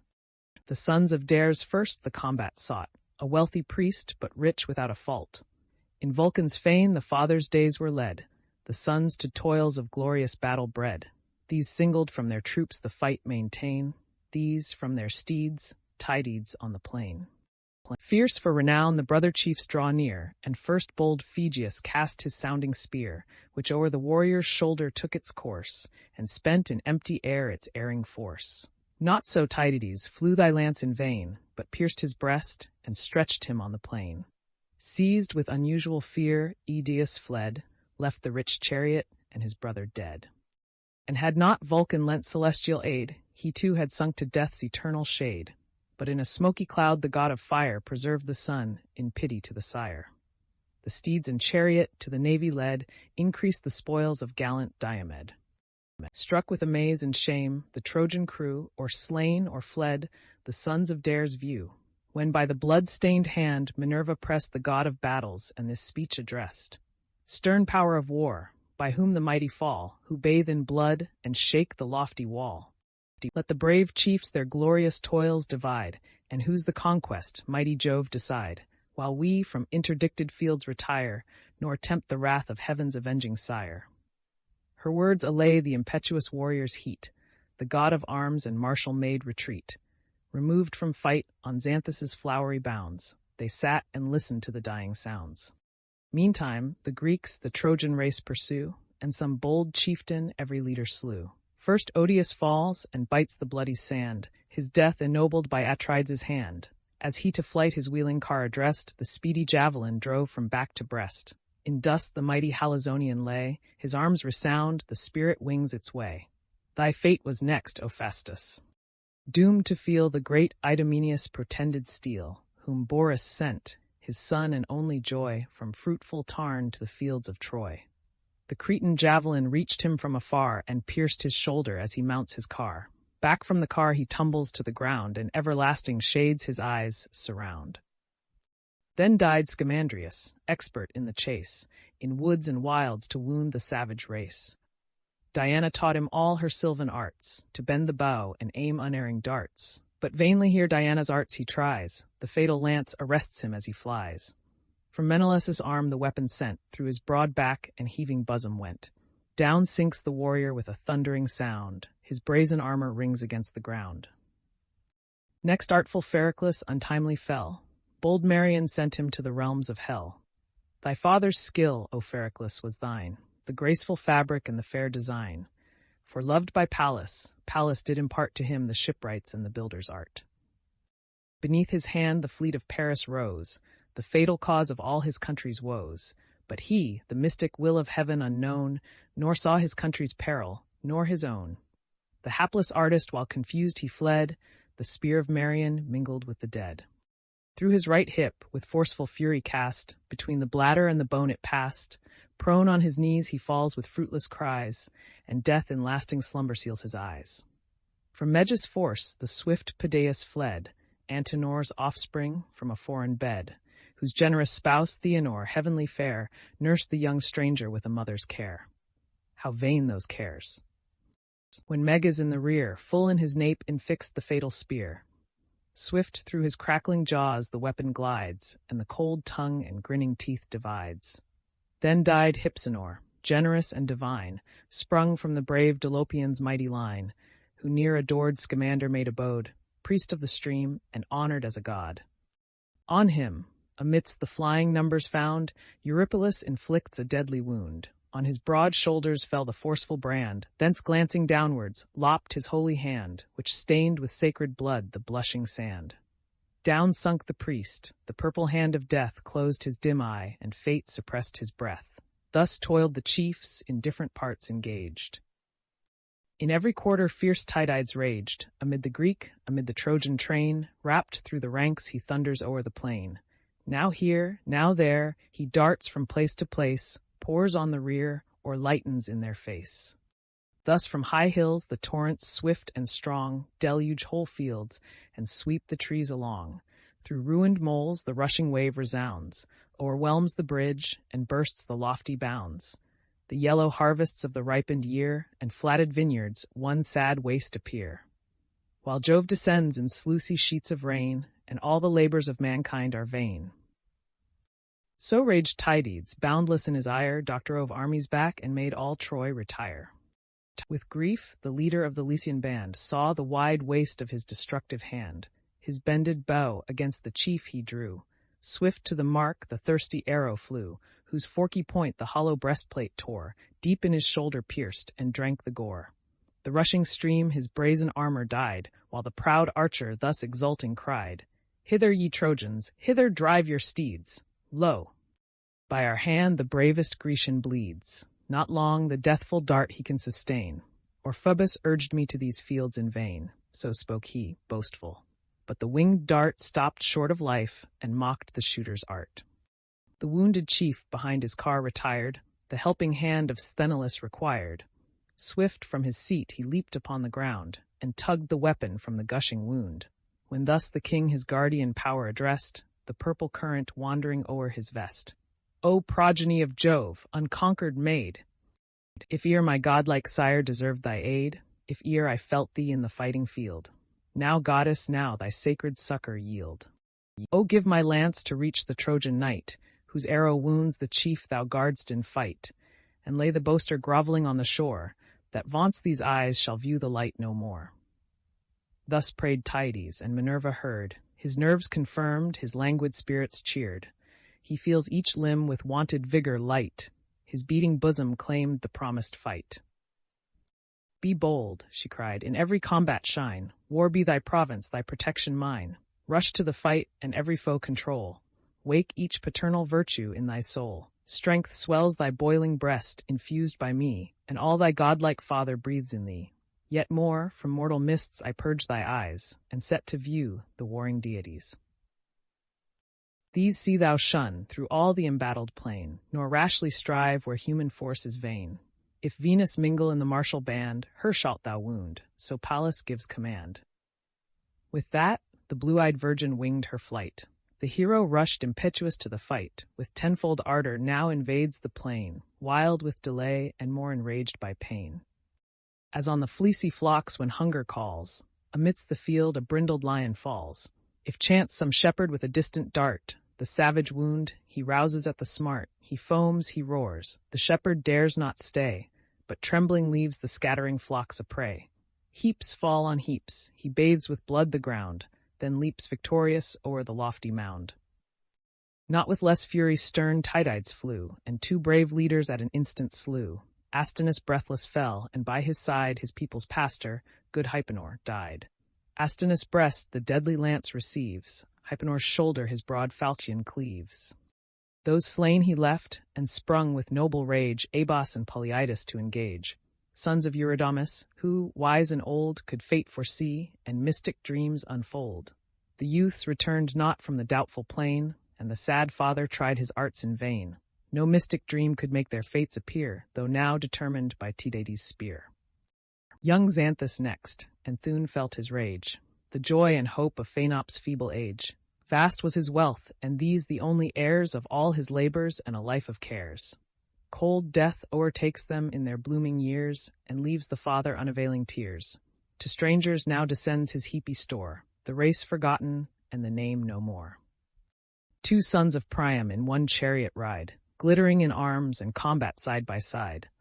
As when the lordly lion seeks his food, where grazing heifers range the lonely wood, he leaps amidst them with a furious bound, bends their strong necks, and tears them to the ground. So from their seats the brother chiefs are torn, their steeds and chariot to the navy borne. With deep concern divine Aeneas viewed the foe prevailing, and his friends pursued. Through the thick storm of singing spears he flies, exploring Pandarus with careful eyes. At length he found Lycaon's mighty son, to whom the chief of Venus's race begun. Where, Pandarus, are all thy honors now, thy winged arrows and unerring bow, thy matchless skill, thy yet unrivaled fame, and boasted glory of the Lycian name? O pierce that mortal, if we mortal call that wondrous force by which whole armies fall, or god incensed who quits the distant skies to punish Troy for slighted sacrifice, which, O, avert from our unhappy state, for what so dreadful as celestial hate? Whoe'er he be, propitiate Jove with prayer, if man destroy, if God entreat to spare. To him the Lycian, whom your eyes behold, if right I judge, is Diomed the bold. Such coursers whirl him o'er the dusty field, so towers his helmet and so flames his shield. If 'tis a god, he wears that chief's disguise, or if that chief, some guardian of the skies, involved in clouds, protects him in the fray, and turns unseen the frustrate dart away. I winged an arrow which not idly fell, the stroke had fixed him to the gates of hell. And but some god, some angry god withstands, his fate was due to these unerring hands. Skilled in the bow, on foot I sought the war, nor joined swift horses to the rapid car. 10 polished chariots I possessed at home, and still they grace Lycaon's princely dome. There veiled in spacious coverlets they stand, and twice 10 coursers wait their lord's command. The good old warrior bade me trust to these, when first for Troy I sailed the sacred seas, in fields aloft the whirling car to guide, and through the ranks of death triumphant ride. But vain with youth, and yet to thrift inclined, I heard his counsels with unheedful mind, and thought the steeds, your large supplies unknown, might fail of forage in the straitened town. So took my bow and pointed darts in hand, and left the chariots in my native land.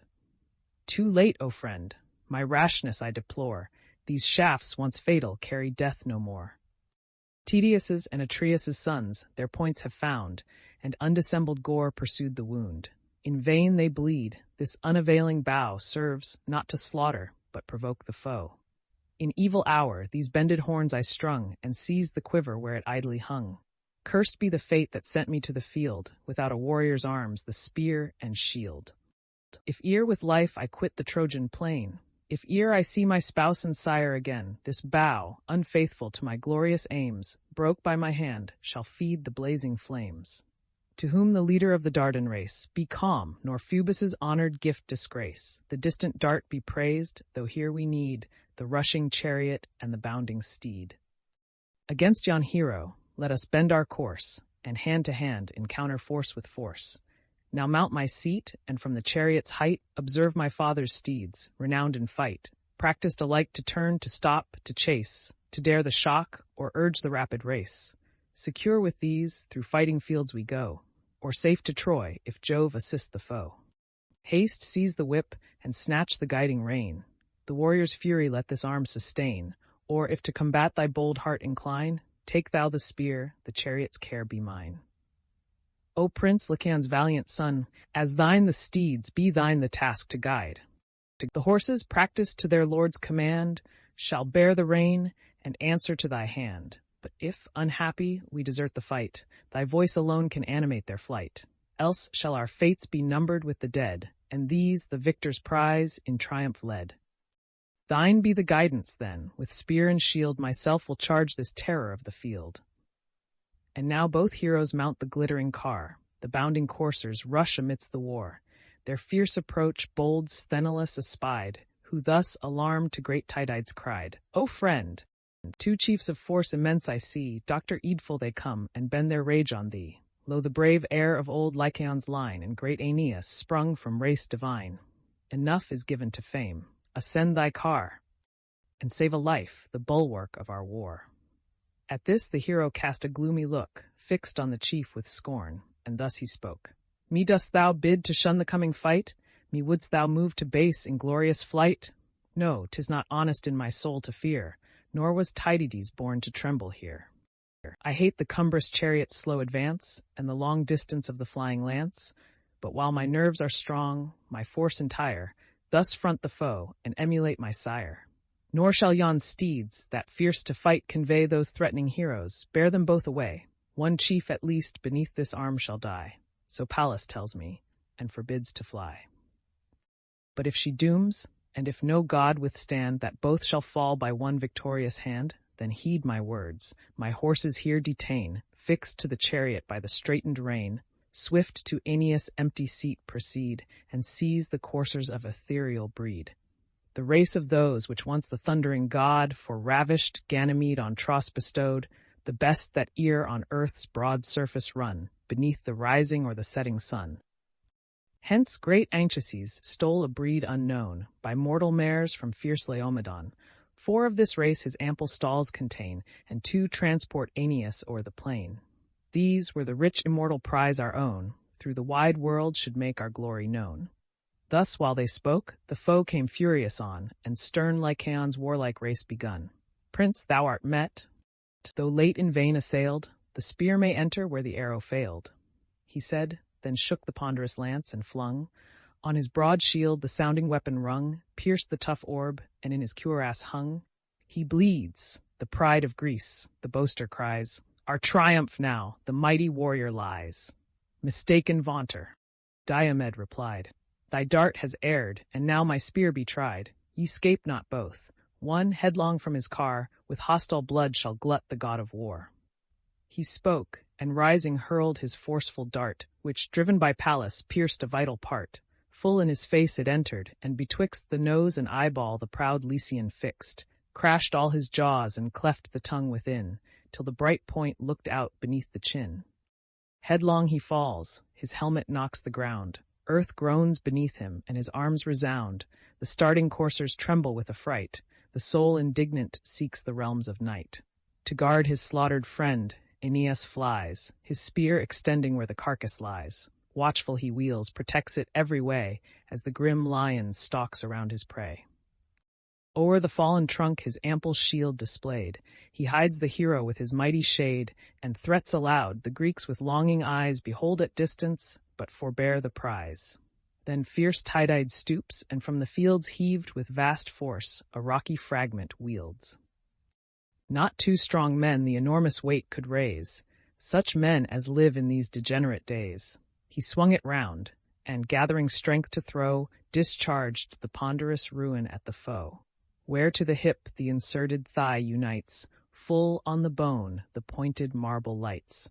Through both the tendons broke the rugged stone, and stripped the skin and cracked the solid bone. Sunk on his knees and staggering with his pains, his falling bulk his bended arm sustains. Lost in a dizzy mist the warrior lies, a sudden cloud comes swimming o'er his eyes. There the brave chief, who mighty numbers swayed, oppressed had sunk to death's eternal shade. But heavenly Venus, mindful of the love she bore Anchises in the Idaean grove, his danger views with anguish and despair, and guards her offspring with a mother's care. About her much-loved son her arms she throws, her arms whose whiteness match the falling snows. Screened from the foe behind her shining veil, the swords wave harmless and the javelins fail. Safe through the rushing horse and feathered flight of sounding shafts, she bears him from the fight. Nor Sthenelus, with unassisting hands, remained unheedful of his lord's commands. His panting steeds removed from out the war, he fixed with straitened traces to the car. Next, rushing to the Dardan spoil, detains the heavenly coursers with the flowing manes. These in proud triumph to the fleet conveyed, no longer now a Trojan lord obeyed. That charge to bold Deipolus he gave, whom most he loved as brave men love the brave. Then mounting on his car, resumed the rein, and followed where Tydides swept the plain. Meanwhile, his conquest ravished from his eyes, the raging chief in chase of Venus flies. No goddess she, commissioned to the field, like Pallas dreadful with her sable shield, or fierce Bellona thundering at the wall, while flames ascend and mighty ruins fall. He knew soft combats suit the tender dame, new to the field, and still a foe to fame.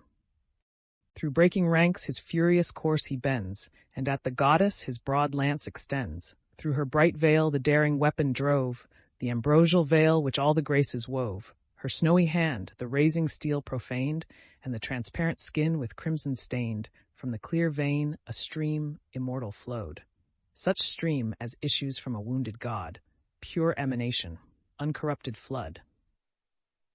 Unlike our gross, diseased, terrestrial blood, for not the bread of man their life sustains, nor wine's inflaming juice supplies their veins. With tender shrieks the goddess filled the place, and dropped her offspring from her weak embrace. Him Phoebus took, he casts a cloud around the fainting chief, and wards the mortal wound. Then with a voice that shook the vaulted skies, the king insults the goddess as she flies. Ill with Jove's daughter, bloody fights agree. The field of combat is no scene for thee. Go, let thy own soft sex employ thy care. Go, lull the coward, or delude the fair. Taught by this stroke, renounce the war's alarms, and learn to tremble at the name of arms. Tydides thus. The goddess, seized with dread, confused, distracted from the conflict fled. To aid her, swift the winged Iris flew, wrapped in a mist above the warring crew. The queen of love with faded charms she found. Pale was her cheek, and livid looked the wound. To Mars, who sat remote, they bent their way. Far on the left, with clouds involved he lay. Beside him stood his lance, distained with gore, and reined with gold his foaming steeds before. Low at his knee, she begged with streaming eyes her brother's car to mount the distant skies, and showed the wound by fierce Tydides given, a mortal man who dares encounter heaven. Stern Mars attentive hears the queen complain, and to her hand commits the golden rein. She mounts the seat, oppressed with silent woe, Dr. Ivan by the goddess of the painted bow. The lash resounds, the rapid chariot flies, and in a moment scales the lofty skies. They stopped the car, and there the coursers stood, fed by fair Iris with ambrosial food. Before her mother, love's bright queen appears, o'erwhelmed with anguish and dissolved in tears. She raised her in her arms, beheld her bleed, and asked what god had wrought this guilty deed. Venus, wounded in the hand, conducted by Iris to Mars. Then she, "This insult from no god I found, an impious mortal gave the daring wound. Behold the deed of haughty Diomed. 'Twas in the son's defense the mother bled. The war with Troy no more the Grecians wage, but with the gods, the immortal gods, engage. Dione, then, thy wrongs with patience bear, and share those griefs inferior powers must share. Unnumbered woes mankind from us sustain, and men with woes afflict the gods again. The mighty Mars in mortal fetters bound, and lodged in brazen dungeons underground, full 13 moons imprisoned roared in vain. Otis and Ephialtes held the chain. Perhaps had perished had not Hermes' care restored the groaning god to upper air. Great Juno's self has borne her weight of pain, the imperial partner of the heavenly reign. Amphitrion's son infixed the deadly dart, and filled with anguish her immortal heart. E'en hell's grim king Alcides' power confessed, the shaft found entrance in his iron breast. To Jove's high palace for a cure he fled, pierced in his own dominions of the dead, where Paeon, sprinkling heavenly balm around, assuaged the glowing pangs and closed the wound. Rash, impious man, to stain the blessed abodes, and drench his arrows in the blood of gods. Illustrace and Iphialtes holding Mars captive. But thou, though Pallas urged thy frantic deed, whose spear ill-fated makes a goddess bleed, know thou, whoe'er with heavenly power contends, short is his date, and soon his glory ends. From fields of death, when late he shall retire, no infant on his knees shall call him sire. Strong as thou art, some god may yet be found, to stretch thee pale and gasping on the ground. Thy distant wife, Agele the fair, starting from sleep with a distracted air, shall rouse thy slaves, and her lost lord deplore, the brave, the great, the glorious, now no more. This said, she wiped from Venus's wounded palm the sacred ichor, and infused the balm. Juno and Pallas with a smile surveyed, and thus to Jove began the blue-eyed maid. Permit thy daughter, gracious Jove, to tell how this mischance the Cyprian queen befell, as late she tried with passion to inflame the tender bosom of a Grecian dame, allured the fair with moving thoughts of joy, to quit her country for some youth of Troy. The clasping zone, with golden buckles bound, raised her soft hand with this lamented wound. The sire of gods and men superior smiled, and calling Venus, thus addressed his child. Not these, O daughter, are thy proper cares, thee milder arts befit, and softer wars. Sweet smiles are thine, and kind endearing charms. To Mars and Pallas leave the deeds of arms. Thus they in heaven, while on the plain below, the fierce Tydides charged his Dardan foe, flushed with celestial blood pursued his way, and fearless dared the threatening god of day. Already in his hopes he saw him killed, though screened behind Apollo's mighty shield. Thrice rushing furious, at the chief he strook, his blazing buckler thrice Apollo shook. He tried the fourth, when, breaking from the cloud, a more than mortal voice was heard aloud. O son of Tydeus, cease, be wise and see how vast the difference of the gods and thee. Distance immense between the powers that shine above, eternal, deathless, and divine, and mortal man. A wretch of humble birth, a short-lived reptile in the dust of earth. So spoke the god who darts celestial fires. He dreads his fury, and some steps retires. Then Phoebus bore the chief of Venus's race to Troy's high fane and to his holy place. Latona there and Phoebe healed the wound, with vigor armed him and with glory crowned. This done, the patron of the silver bow a phantom raised, the same in shape and show, with great Aeneas, such the form he bore, and such in fight the radiant arms he wore. Around the spectre bloody wars are waged, and Greece and Troy with clashing shields engaged. Meantime on Ilion's tower Apollo stood, and calling Mars, thus urged the raging god. Stern power of arms, by whom the mighty fall, who bathest in blood and shakest the embattled wall, rise in thy wrath, to hell's abhorred abodes dispatch yon Greek, and vindicate the gods. First rosy Venus felt his brutal rage, me next he charged, and dares all heaven engage. The wretch would brave high heaven's immortal sire, his triple thunder and his bolts of fire.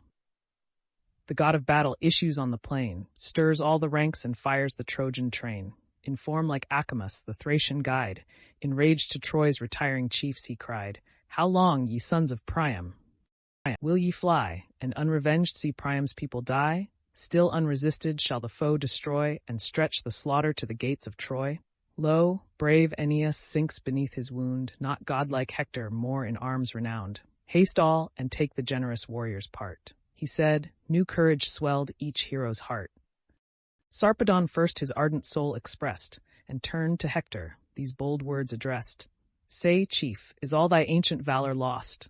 Where are thy threats, and where thy glorious boast, that propped alone by Priam's race should stand Troy's sacred walls, nor need a foreign hand? Now thy country calls her wonted friends, and the proud vaunt in just derision ends. Remote they stand while alien troops engage, like trembling hounds before the lion's rage. Far distant hence I held my wide command, where foaming Xanthus laves the Lycian land, with ample wealth, the wish of mortals blessed, a beauteous wife and infant at her breast. With those I left whatever dear could be. Greece, if she conquers, nothing wins from me. Yet first in fight my Lycian bands I cheer, and long to meet this mighty man ye fear. While Hector idle stands, nor bids the brave their wives, their infants, and their altars save. Haste, warrior, haste, preserve thy threatened state, or one vast burst of all-involving fate full o'er your towers shall fall, and sweep away sons, sires, and wives, an undistinguished prey. Rouse all thy Trojans, urge thy aids to fight. These claim thy thoughts by day, thy watch by night. With force incessant the brave Greeks oppose. Such cares thy friends deserve, and such thy foes. Stung to the heart the generous Hector hears, but just reproof with decent silence bears. From his proud car the prince impetuous springs, on earth he leaps, his brazen armor rings. 2 shining spears are brandished in his hands. Thus armed, he animates his drooping bands, revives their ardor, turns their steps from flight, and wakes anew the dying flames of fight. They turn, they stand, the Greeks their fury dare, condense their powers, and wait the growing war. As when, on Ceres' sacred floor, the swain spreads the wide fan to clear the golden grain, and the light chaff, before the breeze is born, ascends in clouds from off the heapy corn. The grey dust, rising with collected winds, Dr. Ives o'er the barn and whitens all the hinds. So white with dust the Grecian host appears, from trampling steeds and thundering charioteers. The dusky clouds from labored earth arise, and roll in smoking volumes to the skies. Mars hovers o'er them with his sable shield, and adds new horrors to the darkened field. Pleased with his charge and ardent to fulfill, in Troy's defense, Apollo's heavenly will. Soon as from fight the blue-eyed maid retires, each Trojan bosom with new warmth he fires. And now the god from forth his sacred fane produced Aeneas to the shouting train. Alive, unharmed, with all his peers around, erect he stood and vigorous from his wound. Inquiries none they made. The dreadful day, no pause of words admits, no dull delay. Fierce discord storms, Apollo loud exclaims, Fame calls, Mars thunders, and the fields in flames. Stern Diomed with either Ajax stood, and great Ulysses bathed in hostile blood. Embodied close, the laboring Grecian train, the fiercest shock of charging hosts sustain. Unmoved and silent, the whole war they wait, serenely dreadful and as fixed as fate. So when the embattled clouds in dark array along the skies their gloomy lines display, when now the north his boisterous rage has spent, and peaceful sleeps the liquid element, the low-hung vapors, motionless and still, rest on the summits of the shaded hill, till the mass scatters as the winds arise, dispersed and broken through the ruffled skies. Nor was the general wanting to his train. From troop to troop he toils through all the plain. Ye Greeks, be men, the charge of battle bear, your brave associates and yourselves revere. Let glorious acts more glorious acts inspire, and catch from breast to breast the noble fire. On Valour's side the odds of combat lie. The brave live glorious, or lamented die. The wretch who trembles in the field of fame meets death, and worse than death, eternal shame. These words he seconds with his flying lance, to meet whose point was strong Diacoon's chance. Aeneas' friend, and in his native place, honored and loved like Priam's royal race. Long had he fought the foremost in the field, but now the monarch's lance transperced his shield. His shield too weak the furious dart to stay, through his broad belt the weapon forced its way. The grisly wound dismissed his soul to hell, his arms around him rattled as he fell. Then fierce Aeneas, brandishing his blade, in dust Orsilochus and Crithon laid, whose sire Diocleus, wealthy, brave and great, in well-built Phaera held his lofty seat. Sprung from Alpheus's plenteous stream, that yields increase of harvests to the Pelian fields. He got Orsilochus, Diocleus he, and these descended in the third degree. Too early expert in the martial toil, in sable ships they left their native soil, to avenge Atrides, now untimely slain, they fell with glory on the Phrygian plain.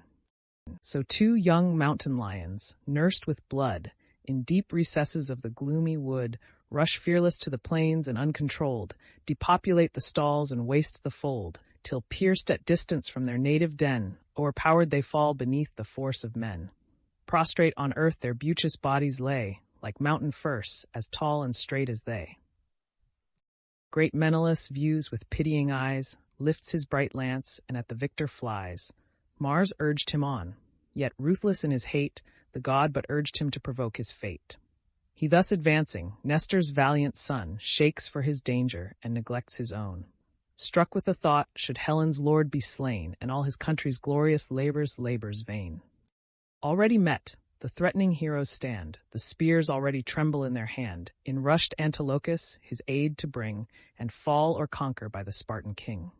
These seen, the Dardan backward turned his course, brave as he was and shunned unequal force.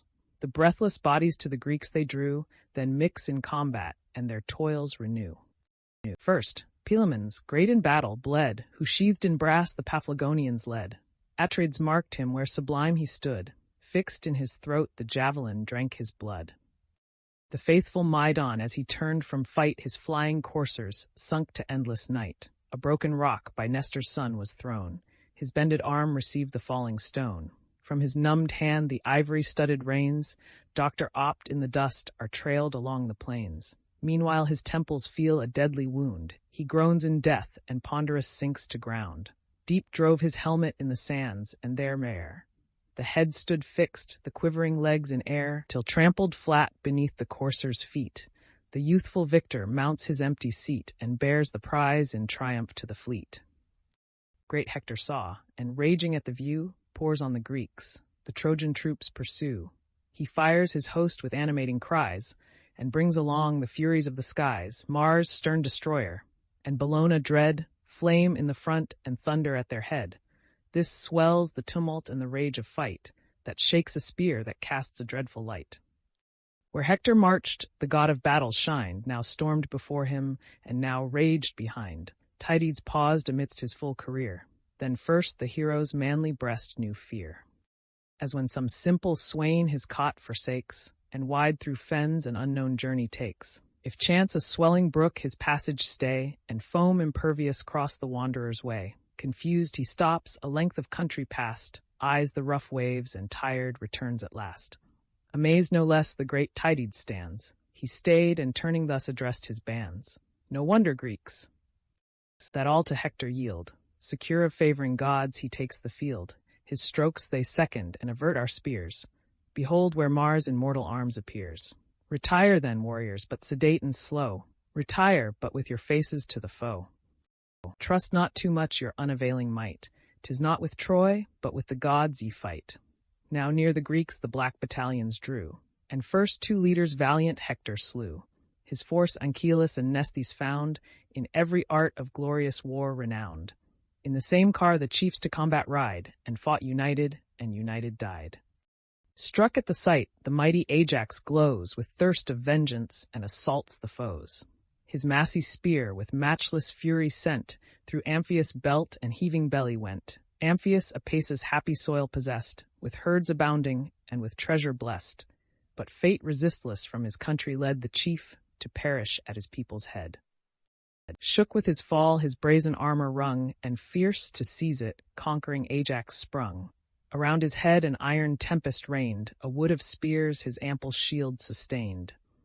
Beneath one foot the yet warm corpse he pressed, and drew his javelin from the bleeding breast. He could no more, the showering darts denied to spoil his glittering arms and plumy pride.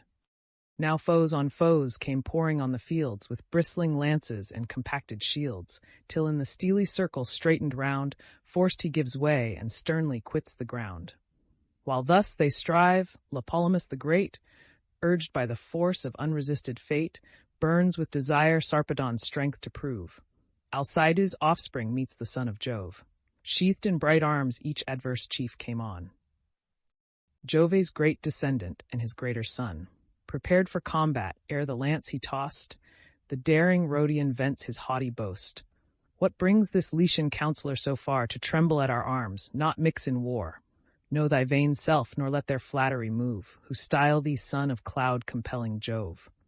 How far unlike those chiefs of race divine, how vast the difference of their deeds and thine. Jove got such heroes as my sire, whose soul no fear could daunt, nor earth nor hell control. Troy felt his arm, and yon proud ramparts stand, raised on the ruins of his vengeful hand. With 6 small ships, and but a slender train, he left the town a wide deserted plain. But what art thou, who deedless look'st around, while unrevenged thy Lycians bite the ground? Small aid to Troy thy feeble force can be, but wert thou greater, thou must yield to me. Pierced by my spear, to endless darkness go. I make this present to the shades below. The son of Hercules, the Rhodian guide, thus haughty spoke. The Lycian king replied, Thy sire, O prince, o'erturned the Trojan state, whose perjured monarch well deserved his fate. Those heavenly steeds the hero sought so far, false he detained, the just reward of war. Nor so content, the generous chief defied, with base reproaches and unmanly pride. But you, unworthy the high race you boast, shall raise my glory when thy own is lost. Now meet thy fate, and by Sarpedon slain, add one more ghost to Pluto's gloomy reign. He said, both javelins at an instant flew, both struck, both wounded, but Sarpedon slew. Full in the boaster's neck the weapon stood, transfixed his throat and drank the vital blood. The soul disdainful seeks the caves of night, and his sealed eyes forever lose the light. Yet not in vain, Tlepolemus, was thrown thy angry lance, which piercing to the bone Sarpedon's thigh had robbed the chief of breath. But Jove was present, and forbade the death. Borne from the conflict by his Lycian throng, the wounded hero dragged the lance along. His friends, each busied in his several part, through haste or danger, had not drawn the dart. The Greeks with slain Tlepolemus retired, whose fall Ulysses viewed, with fury fired, doubtful if Jove's great son he should pursue, or pour his vengeance on the Lycian crew. But heaven and fate the first design withstand, nor this great death must grace Ulysses' hand. Minerva drives him on the Lycian train. Alastor, Cronius, Halius strewed the plain. Alcander, Prytanis, Nomon fell. And numbers more his sword had sent to hell. But Hector saw, and furious at the sight, rushed terrible amidst the ranks of fight. With joy Sarpedon viewed the wished relief, and faint lamenting, thus implored the chief, O suffer not the foe to bear away my helpless corpse and unassisted prey. If I, unblessed, must see my son no more, my much-loved consort, and my native shore, yet let me die in Ilion's sacred wall. Troy, in whose cause I fell, shall mourn my fall. He said, nor Hector to the chief replies, but shakes his plume and fierce to combat flies. Swift as a whirlwind drives the scattering foes, and dyes the ground with purple as he goes. Beneath a beech, Jove's consecrated shade, his mournful friends divine Sarpedon laid. Brave Pelagon, his favorite chief, was nigh, who wrenched the javelin from his sinewy thigh. The fainting soul stood ready-winged for flight, and o'er his eyeballs swam the shades of night. But Boreas, rising fresh, with gentle breath, recalled his spirit from the gates of death. The generous Greeks recede with tardy pace, though Mars and Hector thunder in their face. None turn their backs to mean ignoble flight. Slow they retreat, and even retreating fight. Who first, who last, by Mars and Hector's hand, stretched in their blood, lay gasping on the sand. Tenthras the great, Orestes the renowned, for managed steeds, and Trecus pressed the ground. Next Oenomus and Oenop's offspring died. Oresbius last fell groaning at their side. Oresbius, in his painted mitre gay, in fat Boeotia held his wealthy sway, where lakes surround low Hylae's watery plain, a prince and people studious of their gain. The carnage Juno from the skies surveyed, and touched with grief bespoke the blue-eyed maid. O sight accursed! Shall faithless Troy prevail, and shall our promise to our people fail? How vain the word to Menelaus given by Jove's great daughter and the queen of heaven! Beneath his arms that Priam's towers should fall, if warring gods forever guard the wall. Mars, red with slaughter, aids our hated foes. Haste, let us arm, and force with force oppose. She spoke. Minerva burns to meet the war, and now heaven's empress calls her blazing car. At her command rush forth the steeds divine, rich with immortal gold their trappings shine. Bright Hebe waits, by Hebe ever young, the whirling wheels are to the chariot hung. On the bright axle turns the bidden wheel of sounding brass, the polished axle's steel. 8 brazen spokes in radiant order flame, the circle's gold of uncorrupted frame, such as the heavens produce, and round the gold 2 brazen rings of work divine were rolled. The bossy naves of soled silver shone, braces of gold suspend the moving throne. The car, behind an arching figure bore, the bending concave formed an arch before. Silver the beam, the extended yoke was gold, and golden reins the immortal coursers hold. Herself, impatient to the ready car, the coursers joins and breathes revenge and war. Pallas disrobes, her radiant veil untied, with flowers adorned, with art diversified. The labored veil her heavenly fingers wove, flows on the pavement of the court of Jove. Now heaven's dread arms her mighty limbs invest, Jove's cuirass blazes on her ample breast. Decked in sad triumph for the mournful field, o'er her broad shoulders hangs his horrid shield, dire, black, tremendous. Round the margin rolled, a fringe of serpents hissing guards the gold. Here all the terrors of grim war appear. Here rages force, here tremble flight and fear, here stormed contention, and here fury frowned, and the dire orb portentous Gorgon crowned. The massy golden helm she next assumes, that dreadful nods with 4 o'ershading plumes. So vast the broad circumference contains 100 armies on 100 plains. The goddess thus the imperial car ascends.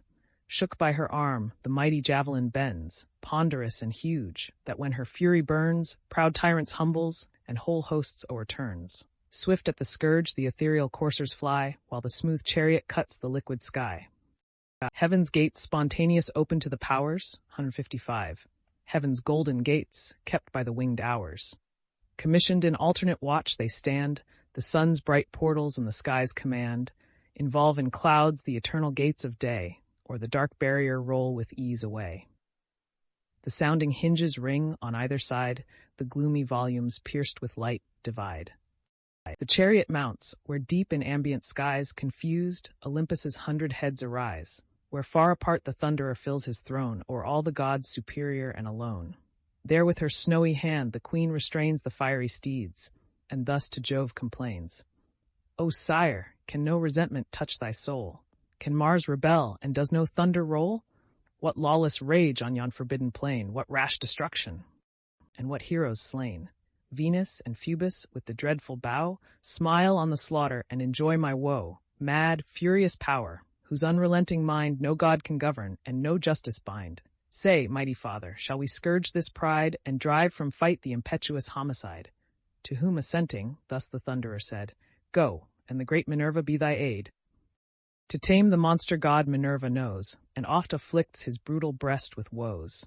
He said, Saturnia, ardent to obey, lashed her white steeds along the aerial way. Swift down the steep of heaven the chariot rolls, between the expanded earth and starry poles. Far as a shepherd, from some point on high, o'er the wide main extends his boundless eye. Through such a space of air with thundering sound, at every leap the immortal coursers bound. Troy now they reached and touched those banks divine, where Silver, Seamless, and Scamander join.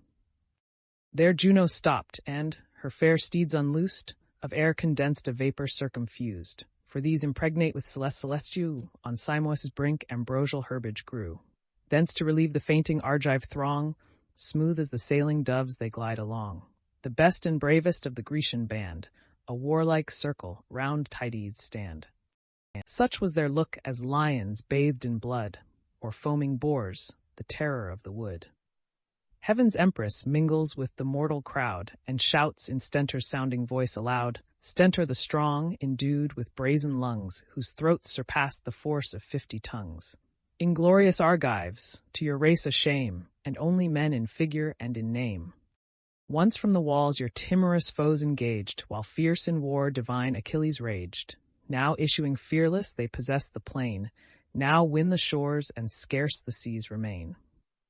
Her speech new fury to their hearts conveyed, while near Tydeus stood the Athenian maid. The king beside his panting steeds she found, o'erspent with toil reposing on the ground. To cool his glowing wound he sat apart, the wound inflicted by the Lycian dart. Large drops of sweat from all his limbs descend, beneath his ponderous shield his sinews bend, whose ample belt, that o'er his shoulder lay, he eased, and washed the clotted gore away. The goddess leaning o'er the bending yoke, beside his coursers, thus her silence broke. Degenerate prince, and not of Tydeus' kind, whose little body lodged a mighty mind, foremost he pressed in glorious toils to share, and scarce refrained when I forbade the war.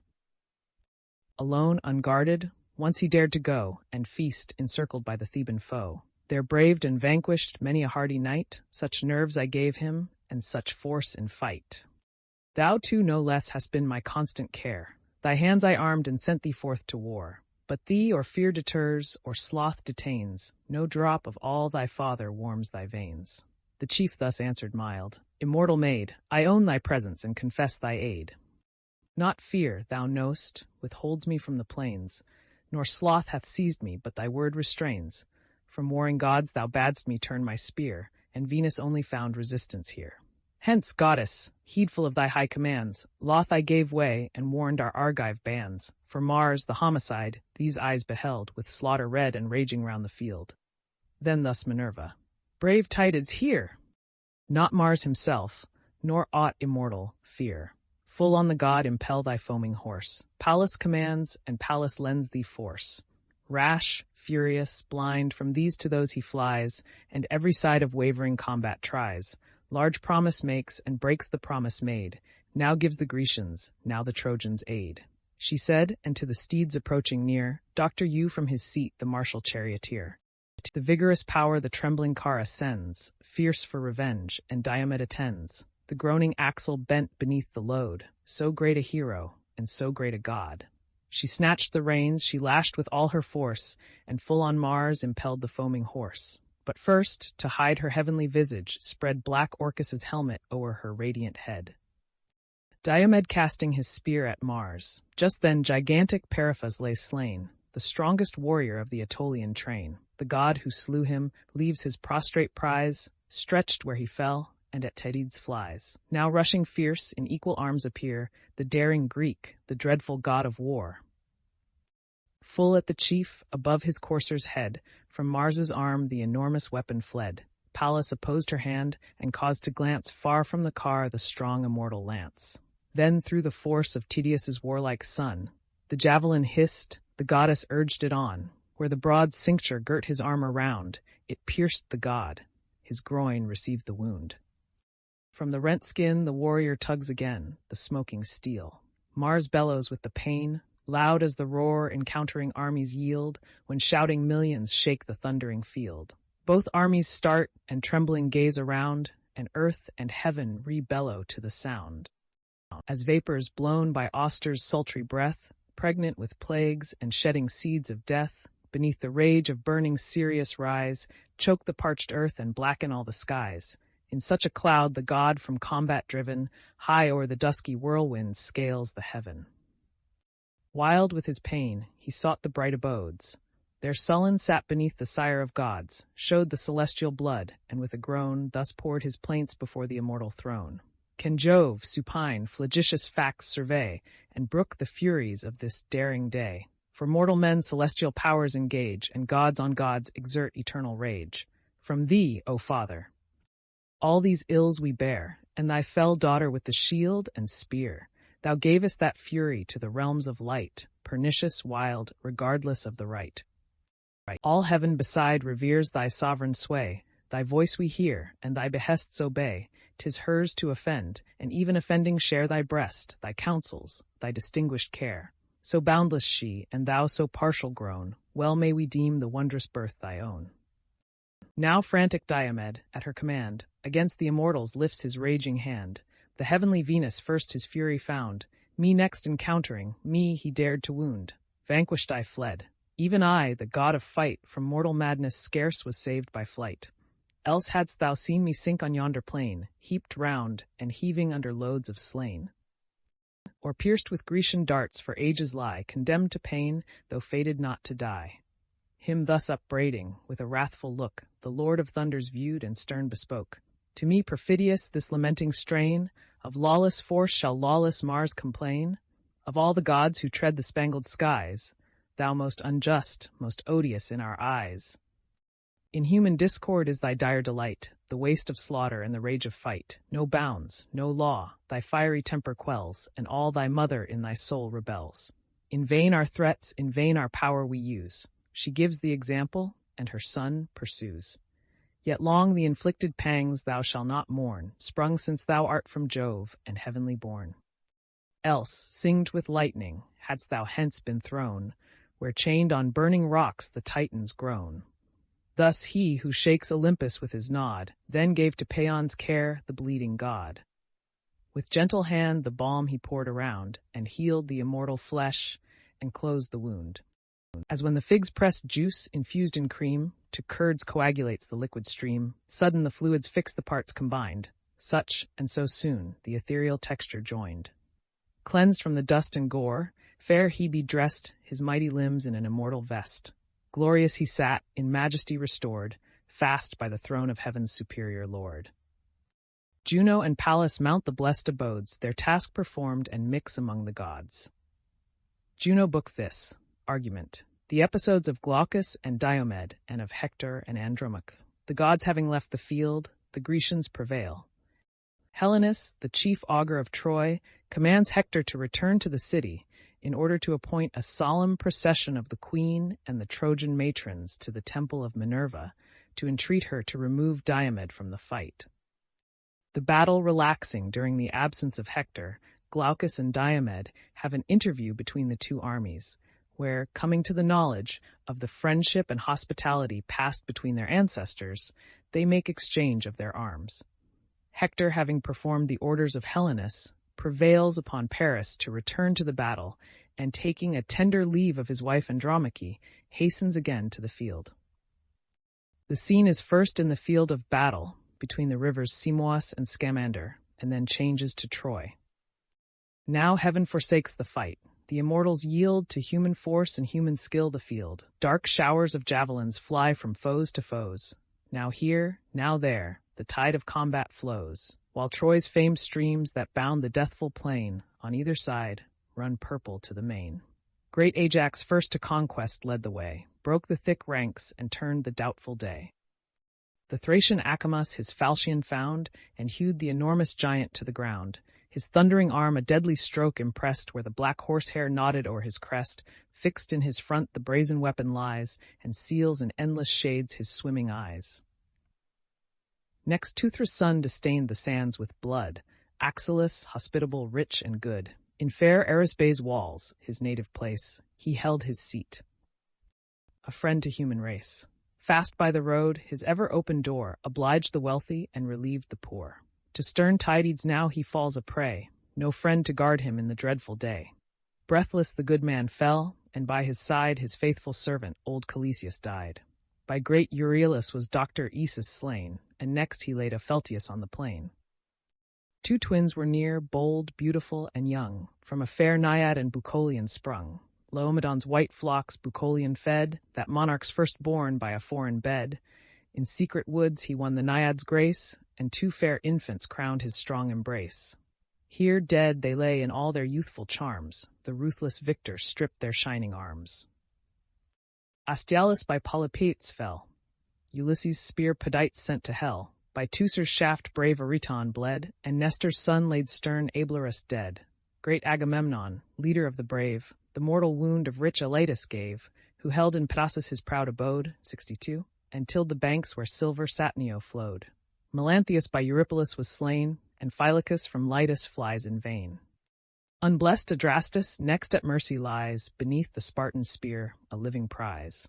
Scared with the din and tumult of the fight, his headlong steeds, precipitate in flight, rushed on a tamarisk's strong trunk, and broke the shattered chariot from the crooked yoke. Wide o'er the field, resistless as the wind, for Troy they fly and leave their lord behind. Prone on his face he sinks beside the wheel. Atrides o'er him shakes his vengeful steel. The fallen chief in suppliant posture pressed the victor's knees, and thus his prayer addressed.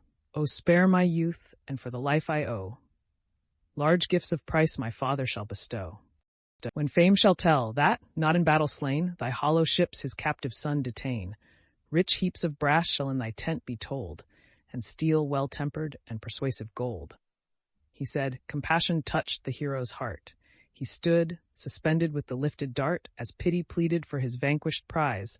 Stern Agamemnon swift to vengeance flies, and furious thus, O impotent of mind, shall these Atrides mercy find? Well hast thou known proud Troy's perfidious land, and well her natives merit at thy hand.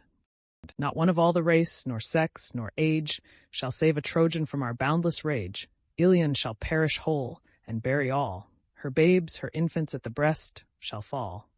A dreadful lesson of exampled fate, to warn the nations, and to curb the great. The monarch spoke, the words with warmth addressed, to rigid justice steeled his brother's breast. Fierce from his knees the hapless chief he thrust. The monarch's javelin stretched him in the dust, then pressing with his foot his panting heart, forth from the slain he tugged the reeking dart. Old Nestor saw and roused the warrior's rage. Thus heroes, thus the vigorous combat wage. No son of Mars descend, for servile gains, to touch the booty while a foe remains. Behold yon glittering host, your future spoil. First gain the conquest, then reward the toil. And now had Greece eternal fame acquired, and frighted Troy within her walls, retired, had not sage Helenus her state redressed, taught by the gods that moved his sacred breast. Where Hector stood, with great Aeneas joined, the seer revealed the counsels of his mind. Ye generous chiefs, on whom the immortals lay the cares and glories of this doubtful day, on whom your aids, your country's hopes depend, wise to consult and active to defend.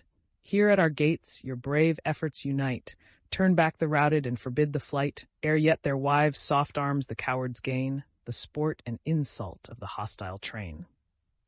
When your commands have heartened every band, ourselves here fixed will make the dangerous stand.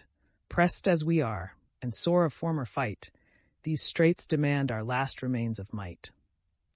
Meanwhile thou, Hector, to the town retire, and teach our mother what the gods require. Direct the queen to lead the assembled train of Troy's chief matrons to Minerva's fane. Unbar the sacred gates, and seek the power, with offered vows, in Ilion's topmost tower. The largest mantle her rich wardrobes hold, most prized for art and labored o'er with gold, before the goddess honored knees be spread, and 12 young heifers to her altars led. If so the power, atoned by fervent prayer, our wives, our infants, and our city spare, and far avert Tydides' wasteful ire, that mows whole troops and makes all Troy retire. Not thus Achilles taught our hosts to dread, sprung though he was from more than mortal bed. Not thus resistless ruled the stream of fight, in rage unbounded and unmatched in might. Hector obedient heard, and, with a bound, leaped from his trembling chariot to the ground. Through all his host inspiring force he flies, and bids the thunder of the battle rise. With rage recruited the bold Trojans glow, and turn the tide of conflict on the foe. Fierce in the front he shakes two dazzling spears. All Greece recedes, and midst her triumphs fears. Some god, they thought, who ruled the fate of wars, shot down, avenging from the vault of stars. Then thus aloud, "Ye dauntless Dardans, hear, and you whom distant nations send to war. Be mindful of the strength your fathers bore. Be still yourselves, and Hector asks no more. 1 hour demands me in the Trojan wall, to bid our altars flame and victims fall. Nor shall, I trust, the matrons' holy train and reverend elders seek the gods in vain." This said, with ample strides the hero passed, the shield's large orb behind his shoulder cast, his neck o'ershading to his ankle hung, and as he marched the brazen buckler rung.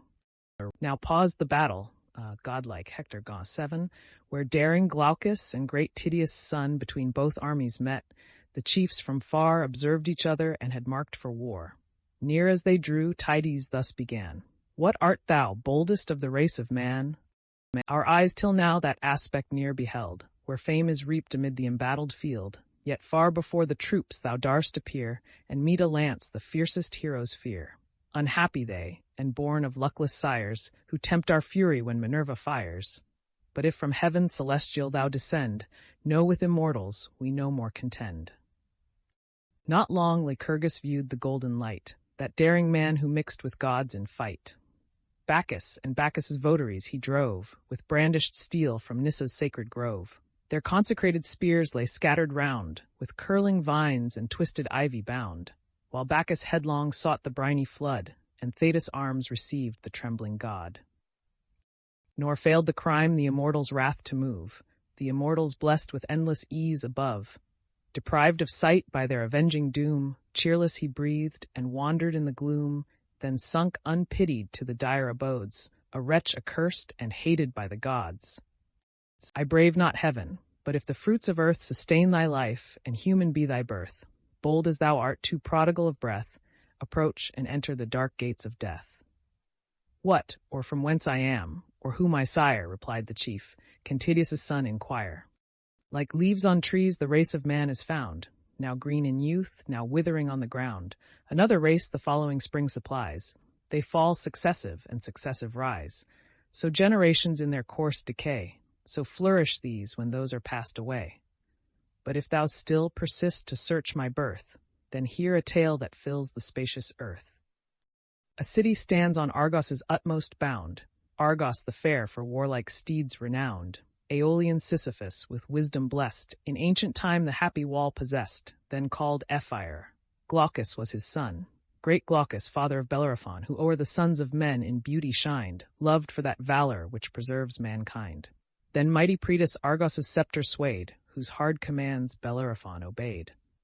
With direful jealousy the monarch raged, and the brave prince in numerous toils engaged. For him Antea burned with lawless flame, and strove to tempt him from the paths of fame. In vain she tempted the relentless youth, endued with wisdom, sacred fear, and truth. Fired at his scorn the queen to Praetus fled, and begged revenge for her insulted bed. Incensed he heard, resolving on his fate, but hospitable laws restrained his hate. To Lycia the devoted youth he sent, with tablets sealed that told his dire intent. Now blessed by every power who guards the good, the chief arrived at Xanthus' silver flood. There Lycia's monarch paid him honors due. 9 days he feasted, and 9 bulls he slew. But when the 10th bright morning orient glowed, the faithful youth his monarch's mandate showed. The fatal tablets, till that instant sealed, the deathful secret to the king revealed. First, dire Chimera's conquest was enjoined, a mingled monster of no mortal kind. Behind, a dragon's fiery tail was spread. A goat's rough body bore a lion's head. Her pitchy nostrils flaky flames expire. Her gaping throat emits infernal fire. This pest he slaughtered, for he read the skies and trusted heaven's informing prodigies. Then met in arms the Ptolemaian crew, fiercest of men, and those the warrior slew. Next the bold Amazon's whole force defied, and conquered still, for heaven was on his side. Nor ended here his toils, his Lycian foes. At his return, a treacherous ambush rose, with leveled spears along the winding shore. There fell they breathless, and returned no more. At length the monarch, with repentant grief, confessed the gods, and God-descended chief. His daughter gave, the stranger to detain, with half the honors of his ample reign. The Lycians grant a chosen space of ground, with woods, with vineyards, and with harvests crowned. There long the chief his happy lot possessed, with 2 brave sons and 1 fair daughter blessed. Fair Ian in heavenly eyes, her fruitful love crowned with Sarpedon's birth the embrace of Jove. But when at last, distracted in his mind, forsook by heaven, forsaking humankind, wide o'er the Ilian field he chose to stray, a long, forlorn, uncomfortable way. Woes heaped on woes consumed his wasted heart. His beauteous daughter fell by Phoebe's dart. His eldest born by raging Mars was slain in combat on the Solymaean plain. Hippolochus survived, from him I came, the honored author of my birth and name. By his decree I sought the Trojan town, by his instructions learned to win renown, to stand the first in worth as in command, to add new honors to my native land, before my eyes my mighty sires to place, and emulate the glories of our race. He spoke, and transport filled Tydides' heart. In earth the generous warrior fixed his dart, then friendly thus the Lycian prince addressed. Welcome, my brave hereditary guest. Thus ever let us meet with kind embrace, nor stain the sacred friendship of our race. No, chief, our grandsires have been guests of old, Neus the strong, Bellerophon the bold. Our ancient seat his honored presence graced, where 20 days in genial rites he passed. The parting heroes mutual presents left, a golden goblet was thy grandsire's gift. Neus a belt of matchless work bestowed, that rich with Tyrian dye refulgent glowed. This from his pledge I learned, which, safely stored among my treasures, still adorns my board. For Tydeus left me young, when Thebes' wall beheld the sons of Greece untimely fall. Mindful of this, in friendship let us join. If heaven our steps to foreign lands incline, my guest in Argos thou, and I in Lycia thine. Enough of Trojans to this lance shall yield, in the full harvest of yon ample field. Enough of Greeks shall dye thy spear with gore, but thou and Diomed be foes no more. Now change we arms, and prove to either host, we guard the friendship of the line we boast. Thus having said, the gallant chiefs alight, their hands they join, their mutual faith they plight. Brave Glaucus then each narrow thought resigned. Jove warmed his bosom and enlarged his mind. For Diomed's brass arms, of mean device, for which 9 oxen paid, a vulgar price, he gave his own, of gold divinely wrought. 100 beeves the shining purchase bought. Meantime, the guardian of the Trojan state, great Hector, entered at the Scaean gate. Beneath the beech trees' consecrated shades, the Trojan matrons and the Trojan maids around him flocked, all pressed with pious care for husbands, brothers, sons, engaged in war. He bids the train in long procession go, and seek the gods to avert the impending woe. And now to Priam's stately courts he came, raised on arched columns of stupendous frame. O'er these a range of marble structure runs, the rich pavilions of his 50 sons, in 50 chambers lodged, and rooms of state, opposed to those where Priam's daughters sate. 12 domes for them and their loved spouses shone, of equal beauty and of polished stone. Hither great Hector passed, nor passed unseen of royal Hecuba his mother queen, with her Laodice, whose beauteous face surpassed the nymphs of Troy's illustrious race. Long in a strict embrace she held her son, and pressed his hand and tender thus begun.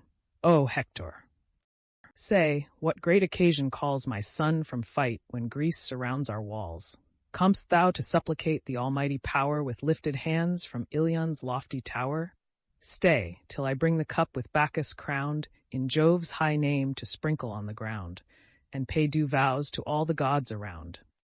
Then with a plenteous draught refresh thy soul, and draw new spirits from the generous bowl, spent as thou art with long laborious fight, the brave defender of thy country's right. Far hence be Bacchus's gifts, the chief rejoined. Inflaming wine, pernicious to mankind, unnerves the limbs and dulls the noble mind. Let chiefs abstain, and spare the sacred juice, to sprinkle to the gods its better use. By me that holy office were profaned, ill fits it me, with human gore disdained, to the pure skies these horrid hands to raise, or offer heaven's great sire polluted praise. You, with your matrons, go, a spotless train, and burn rich odors in Minerva's fane. The largest mantle your full wardrobes hold, most prized for art, and labored o'er with gold, before the goddess-honored knees be spread, and 12 young heifers to her altar led. So may the power, atoned by fervent prayer, our wives, our infants, and our city spare, and far avert Tydides' wasteful ire, who mows whole troops and makes all Troy retire. Be this, O mother, your religious care. I go to rouse soft Paris to the war. If yet not lost to all the sense of shame, the recreant warrior hear the voice of fame. Oh, would kind earth the hateful wretch embrace, that pest of Troy, that ruin of our race. Deep to the dark abyss might he descend, Troy yet should flourish, and my sorrows end. This heard, she gave command, and summoned came each noble matron and illustrious dame. The Phrygian queen to her rich wardrobe went, where treasured odors breathed a costly scent. There lay the vestures of no vulgar art, Sidonian maids embroidered every part, whom from soft Sidon youthful Paris bore, with Helen touching on the Tyrian shore. Here, as the queen revolved with careful eyes the various textures and the various dyes, she chose a veil that shone superior far, and glowed refulgent as the morning star. Herself with this the long procession leads, the train majestically slow proceeds. Soon as to Ilion's topmost tower they come, and awful reach the high Palladian dome, Antenor's consort, fair Theano, waits as palace priestess, and unbars the gates. With hands uplifted and imploring eyes, they fill the dome with supplicating cries. The priestess then the shining veil displays, placed on Minerva's knees, and thus she prays. O awful goddess, ever dreadful maid, Troy's strong defense, unconquered palace, aid. Break thou Tydides' spear, and let him fall prone on the dust before the Trojan wall. So 12 young heifers, guiltless of the yoke, shall fill thy temple with a grateful smoke. But thou, atoned by penitence and prayer, ourselves, our infants, and our city spare. So prayed the priestess in her holy fane, so vowed the matrons, but they vowed in vain. While these appear before the power with prayers, Hector to Paris's lofty dome repairs. 175. Himself the mansion raised, from every part, assembling architects of matchless art. Near Priam's court and Hector's palace stands, the pompous structure, and the town commands. A spear the hero bore of wondrous strength, of full 10 cubits was the lance's length, the steely point with golden ringlets joined, before him brandished, at each motion shined. Thus entering, in the glittering rooms he found his brother chief, whose useless arms lay round, his eyes delighting with their splendid show, brightening the shield and polishing the bow. Beside him Helen with her virgins stands, guides their rich labors and instructs their hands. Him thus inactive, with an ardent look, the prince beheld and high resenting spoke. Thy hate to Troy, is this the time to show? O wretch ill-fated and thy country's foe! Paris and Greece against us both conspire, thy close resentment and their vengeful ire. For thee great Ilion's guardian heroes fall, till heaps of dead alone defend her wall. For thee the soldier bleeds, the matron mourns, and wasteful war in all its fury burns.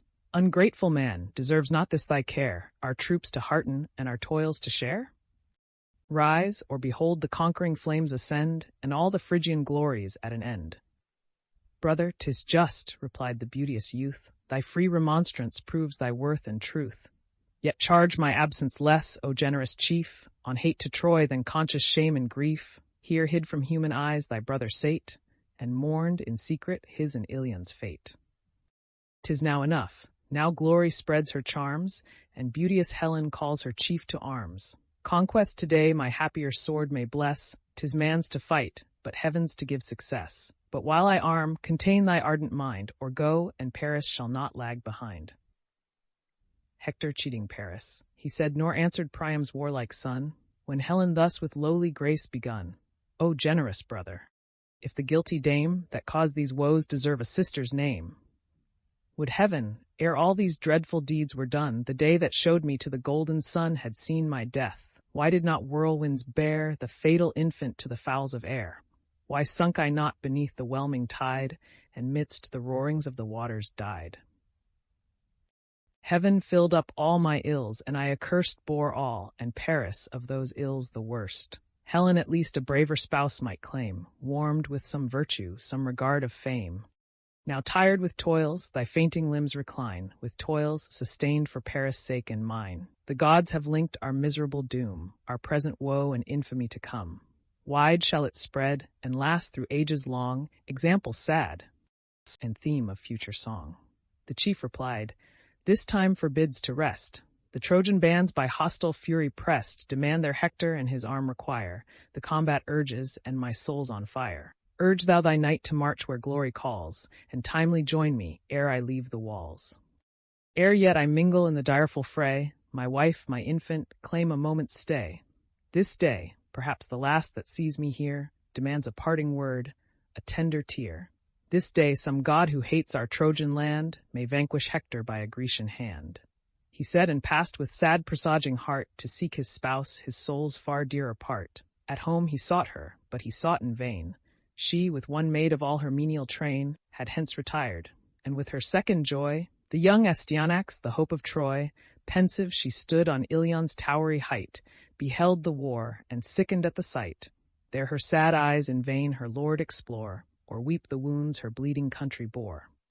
But he who found not whom his soul desired, whose virtue charmed him as her beauty fired, stood in the gates, and asked what way she bent her parting step. If to the fane she went, where late the mourning matrons made resort, or sought her sisters in the Trojan court. "Not to the court," replied the attendant train, "nor mixed with matrons to Minerva's fane.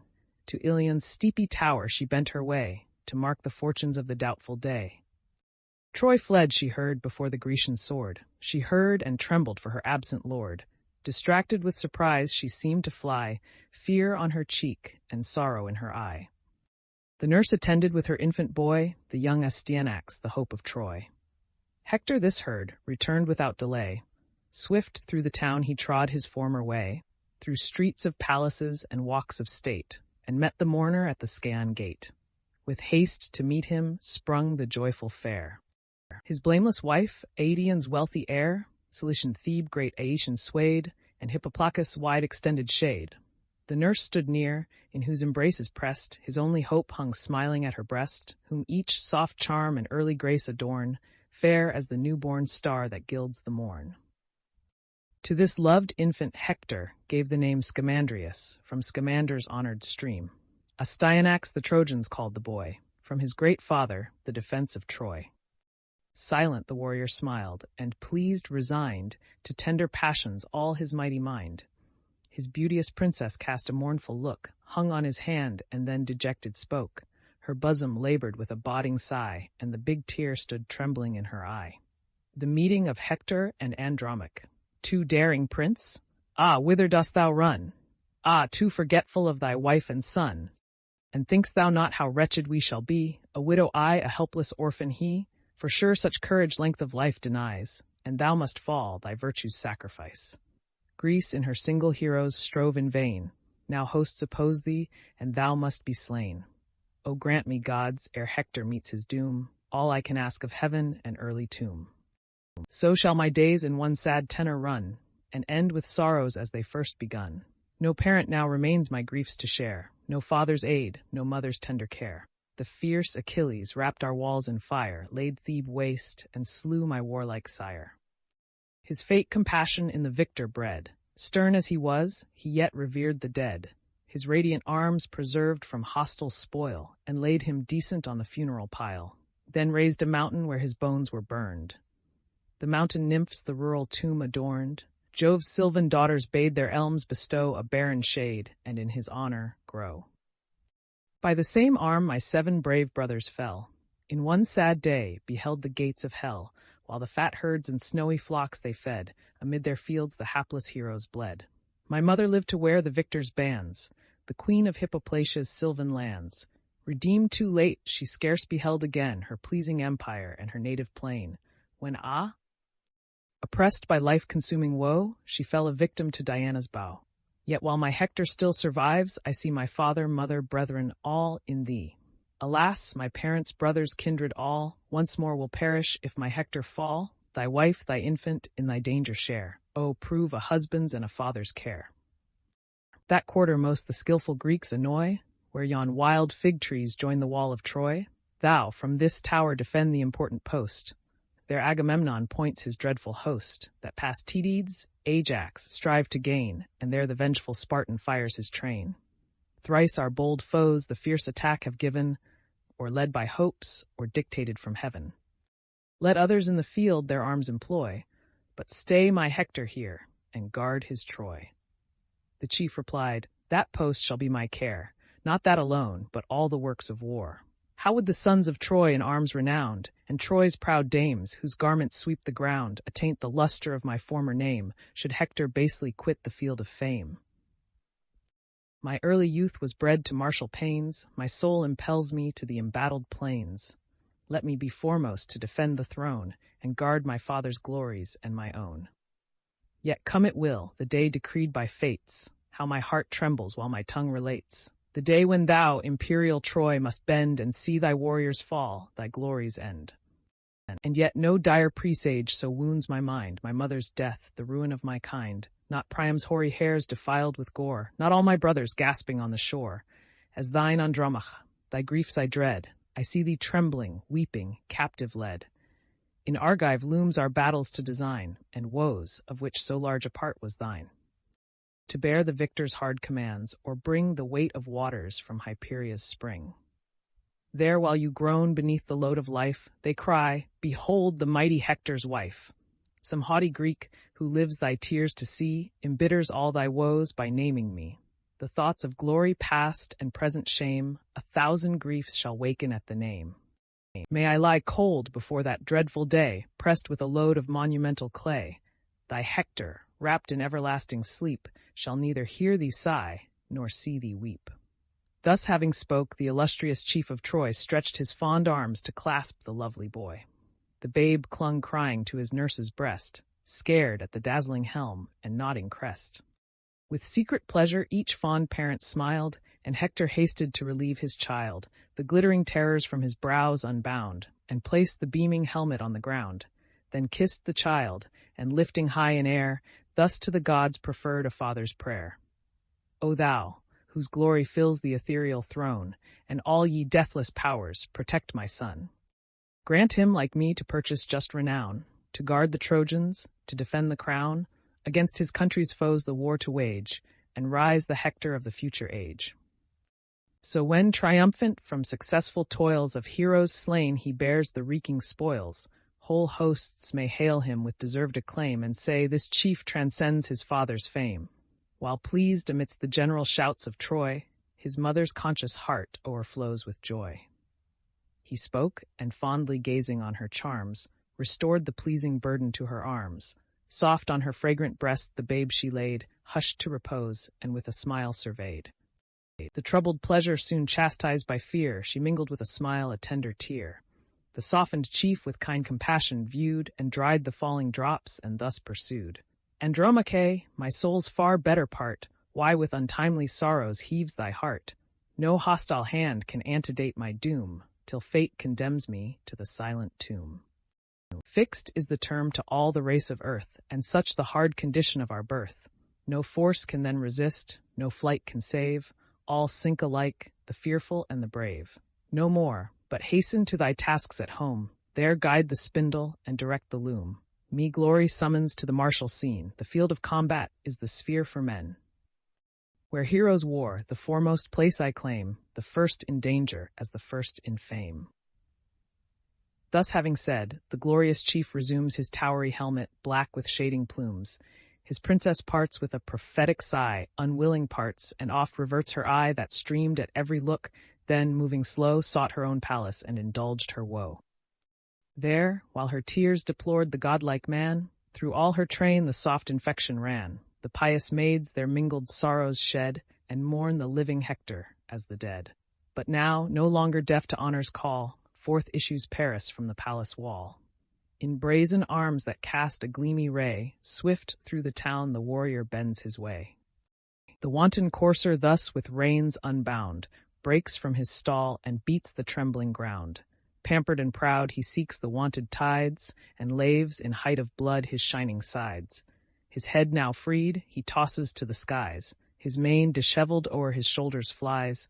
He snuffs the females in the distant plain, and springs, exulting, to his fields again. With equal triumph, sprightly, bold, and gay, in arms refulgent as the god of day, The son of Priam, glorying in his might, rushed forth with Hector to the fields of fight. And now the warriors passing on the way, the graceful Paris first excused his stay. To whom the noble Hector thus replied, O chief, in blood and now in arms allied, thy power in war with justice none contest, known is thy courage, and thy strength confessed. What pity sloth should seize a soul so brave, or godlike Paris live a woman's slave? My heart weeps blood at what the Trojans say, and hopes thy deeds shall wipe the stain away. Haste then, in all their glorious labors share, for much they suffer for thy sake in war. These ills shall cease, whene'er by Jove's decree we crown the bowl to heaven and liberty, while the proud foe his frustrate triumphs mourns, and Greece indignant through her seas returns. Book 7, Argument. The single combat of Hector and Ajax. The battle renewing with double ardor upon the return of Hector, Minerva is under apprehensions for the Greeks. Apollo, seeing her descend from Olympus, joins her near the Scaean gate. They agree to put off the general engagement for that day, and incite Hector to challenge the Greeks to a single combat. 9 of the princes accepting the challenge, the lot is cast and falls upon Ajax. These heroes, after several attacks, are parted by the night. The Trojans calling a council, Antenor purposes the delivery of Helen to the Greeks, to which Paris will not consent, but offers to restore them her riches. Priam sends a herald to make this offer, and to demand a truce for burning the dead, the last of which only is agreed to by Agamemnon. When the funerals are performed, the Greeks, pursuant to the advice of Nestor, erect a fortification to protect their fleet and camp, flanked with towers and defended by a ditch and palisades. Neptune testifies his jealousy at this work, but is pacified by a promise from Jupiter. Both armies pass the night in feasting, but Jupiter disheartens the Trojans with thunder and other signs of his wrath. The 23rd day ends with the duel of Hector and Ajax. The next day the truce is agreed. Another is taken up in the funeral rites of the slain, and one more in building the fortification before the ships. So that somewhat about 3 days is employed in this book. The scene lies wholly in the field. So spoke the guardian of the Trojan state, then rushed impetuous through the Scaean gate. Him Paris followed to the dire alarms, both breathing slaughter, both resolved in arms. As when to sailors laboring through the main, that long have heaved the weary oar in vain, Jove bids at length the expected gales arise. The gales blow grateful, and the vessel flies. So welcome these to Troy's desiring train, the bands are cheered, the war awakes again. Bold Paris, first the work of death begun, on great Menestheus, Arethu's son, sprung from the fair Philomeda's embrace, the pleasing Arne was his native place. Then sunk Ionius to the shades below. Beneath his steely casque he felt the blow, full on his neck, from Hector's weighty hand, and rolled, with limbs relaxed, along the land. By Glaucus's spear the bold Iphinus bleeds, fixed in the shoulder as he mounts his steeds. Headlong he tumbles, his slack nerves unbound, doctor up the cold, useless members on the ground. When now Minerva saw her Argives slain, from vast Olympus to the gleaming plain, fierce she descends. Apollo marked her flight, nor shot less swift from Ilion's towery height. Radiant they met, beneath the beechen shade, when thus Apollo to the blue-eyed maid, What cause, O daughter of almighty Jove, thus wings thy progress from the realms above?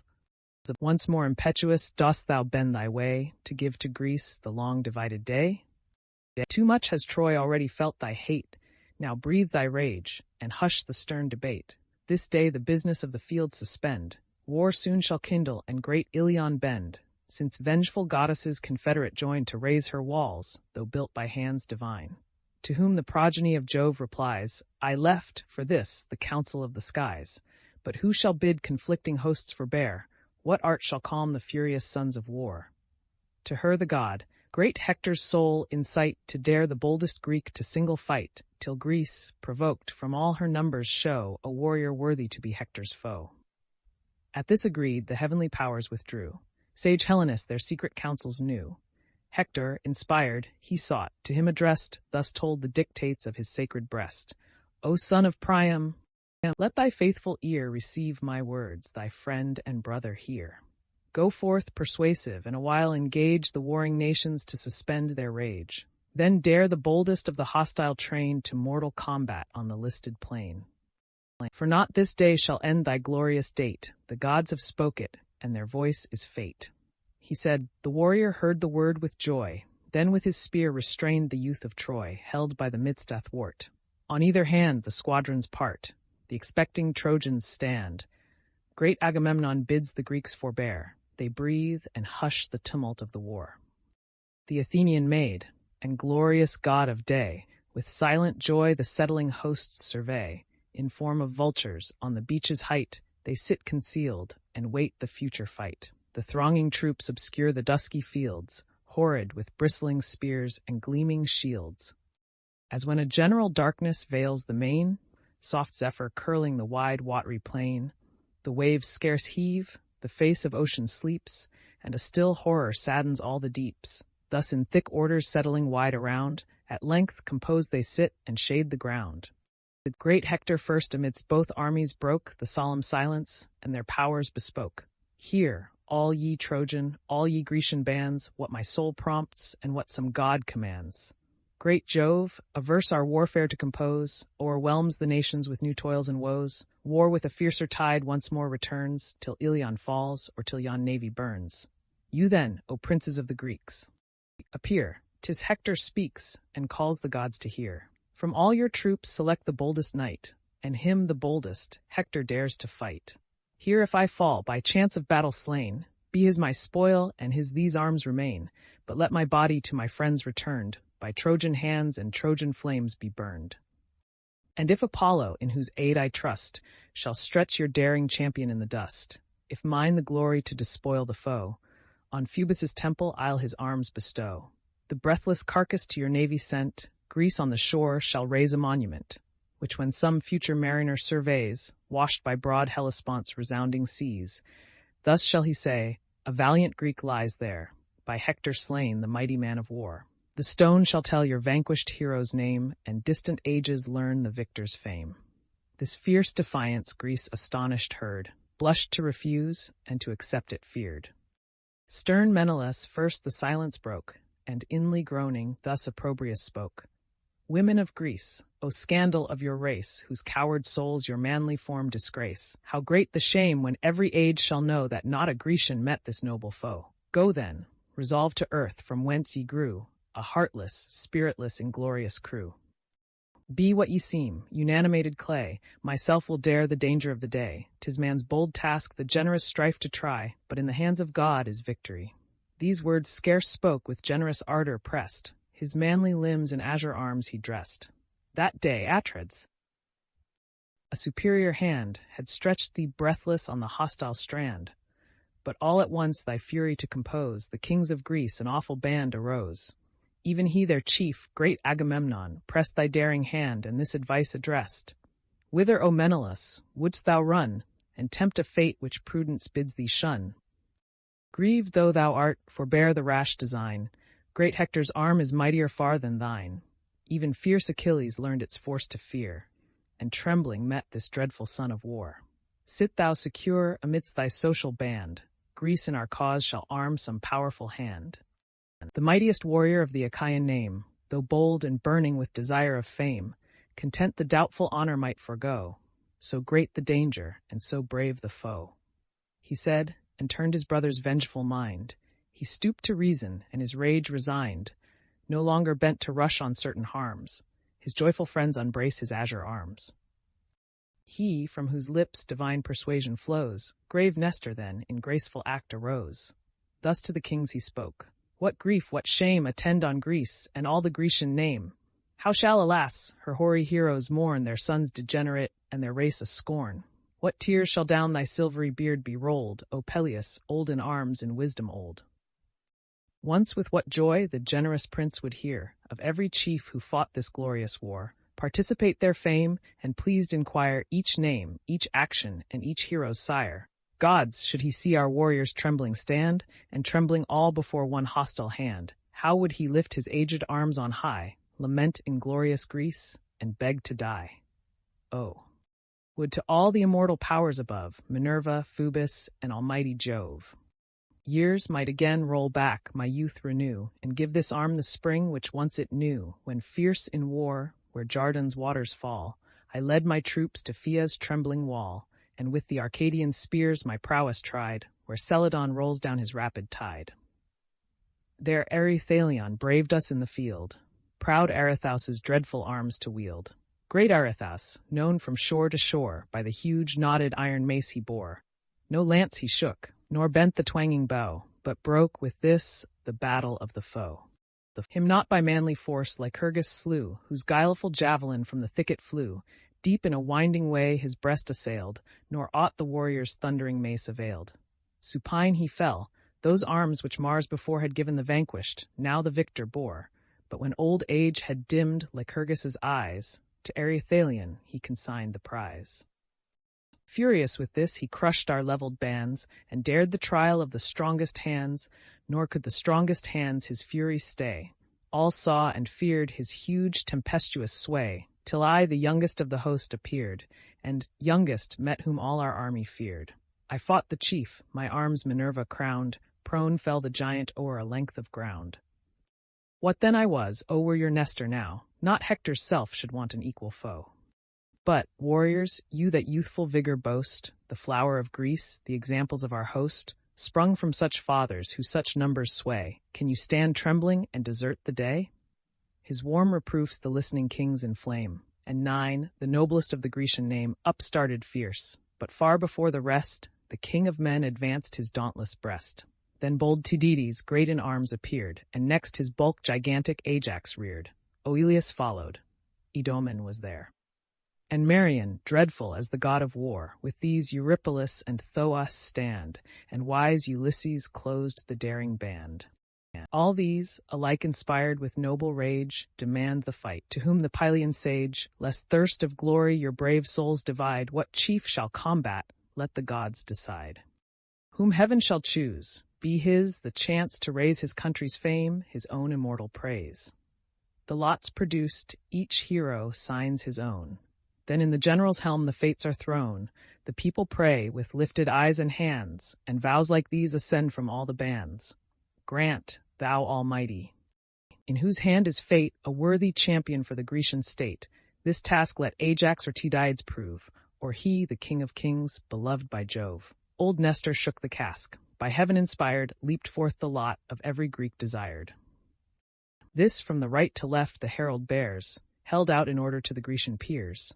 Each to his rival yields the mark unknown, till godlike Ajax finds the lot his own, surveys the inscription with rejoicing eyes, then casts before him and with transport cries, "Warriors, I claim the lot and arm with joy.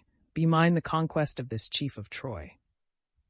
Now while my brightest arms my limbs invest, to Saturn's son be all your vows addressed. But pray in secret lest the foes should hear, and deem your prayers the mean effect of fear." Said I in secret, "No, your vows declare in such a voice as fills the earth and air. Lives there a chief whom Ajax ought to dread? Ajax, in all the toils of battle bred. From warlike Salamis I drew my birth, and born to combats fear no force on earth," he said. The troops with elevated eyes implore the god whose thunder rends the skies. "O Father of mankind, superior Lord, on lofty Ida's holy hill adored, who in the highest heaven hast fixed thy throne, supreme of gods, unbounded and alone. Grant thou that Telamon may bear away the praise and conquest of this doubtful day, or, if illustrious Hector be thy care, that both may claim it and that both may share." Now Ajax braced his dazzling armor on, sheathed in bright steel the giant warrior shone. He moves to combat with majestic pace, so stalks in arms the grisly god of Thrace, when Jove to punish faithless men prepares, and gives whole nations to the waste of wars. Thus marched the chief, tremendous as a god. Grimly he smiled, earth trembled as he strode. His massy javelin quivering in his hand, he stood, the bulwark of the Grecian band. Through every Argive heart new transport ran. All Troy stood trembling at the mighty man. Even Hector paused, and with new doubt oppressed, felt his great heart suspended in his breast. 'Twas vain to seek retreat, and vain to fear. Himself had challenged, and the foe drew near. Stern Telamon behind his ample shield, as from a brazen tower, o'erlooked the field. Huge was its orb, with 7 thick folds o'ercast, of tough bull hides, of solid brass the last, the work of Tychius, who in Hele dwelled, and in all arts of armory excelled. This Ajax bore before his manly breast, and, threatening, thus his adverse chief addressed. Hector, approach my arm, and singly know what strength thou hast, and what the Grecian foe. Achilles shuns the fight, yet some there are, not void of soul, and not unskilled in war. Let him, unactive on the sea-beat shore, indulge his wrath and aid our arms no more.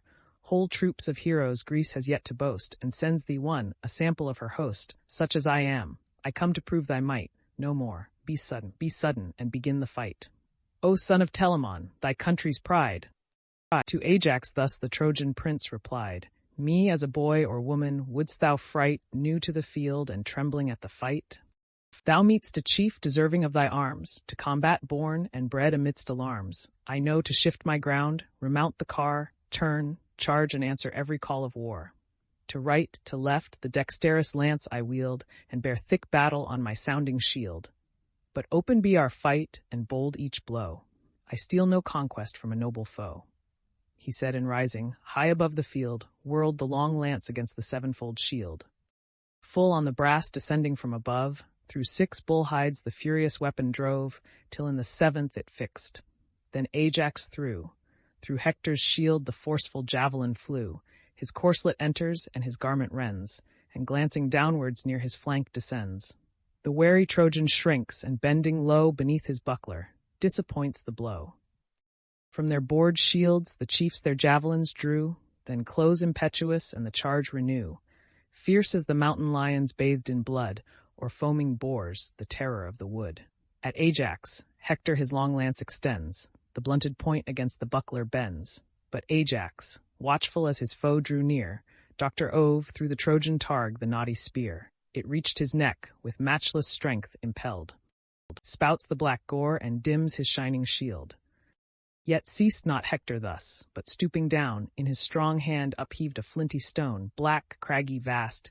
To this his force he bends. Full on the brazen boss the stone descends. The hollow brass resounded with the shock.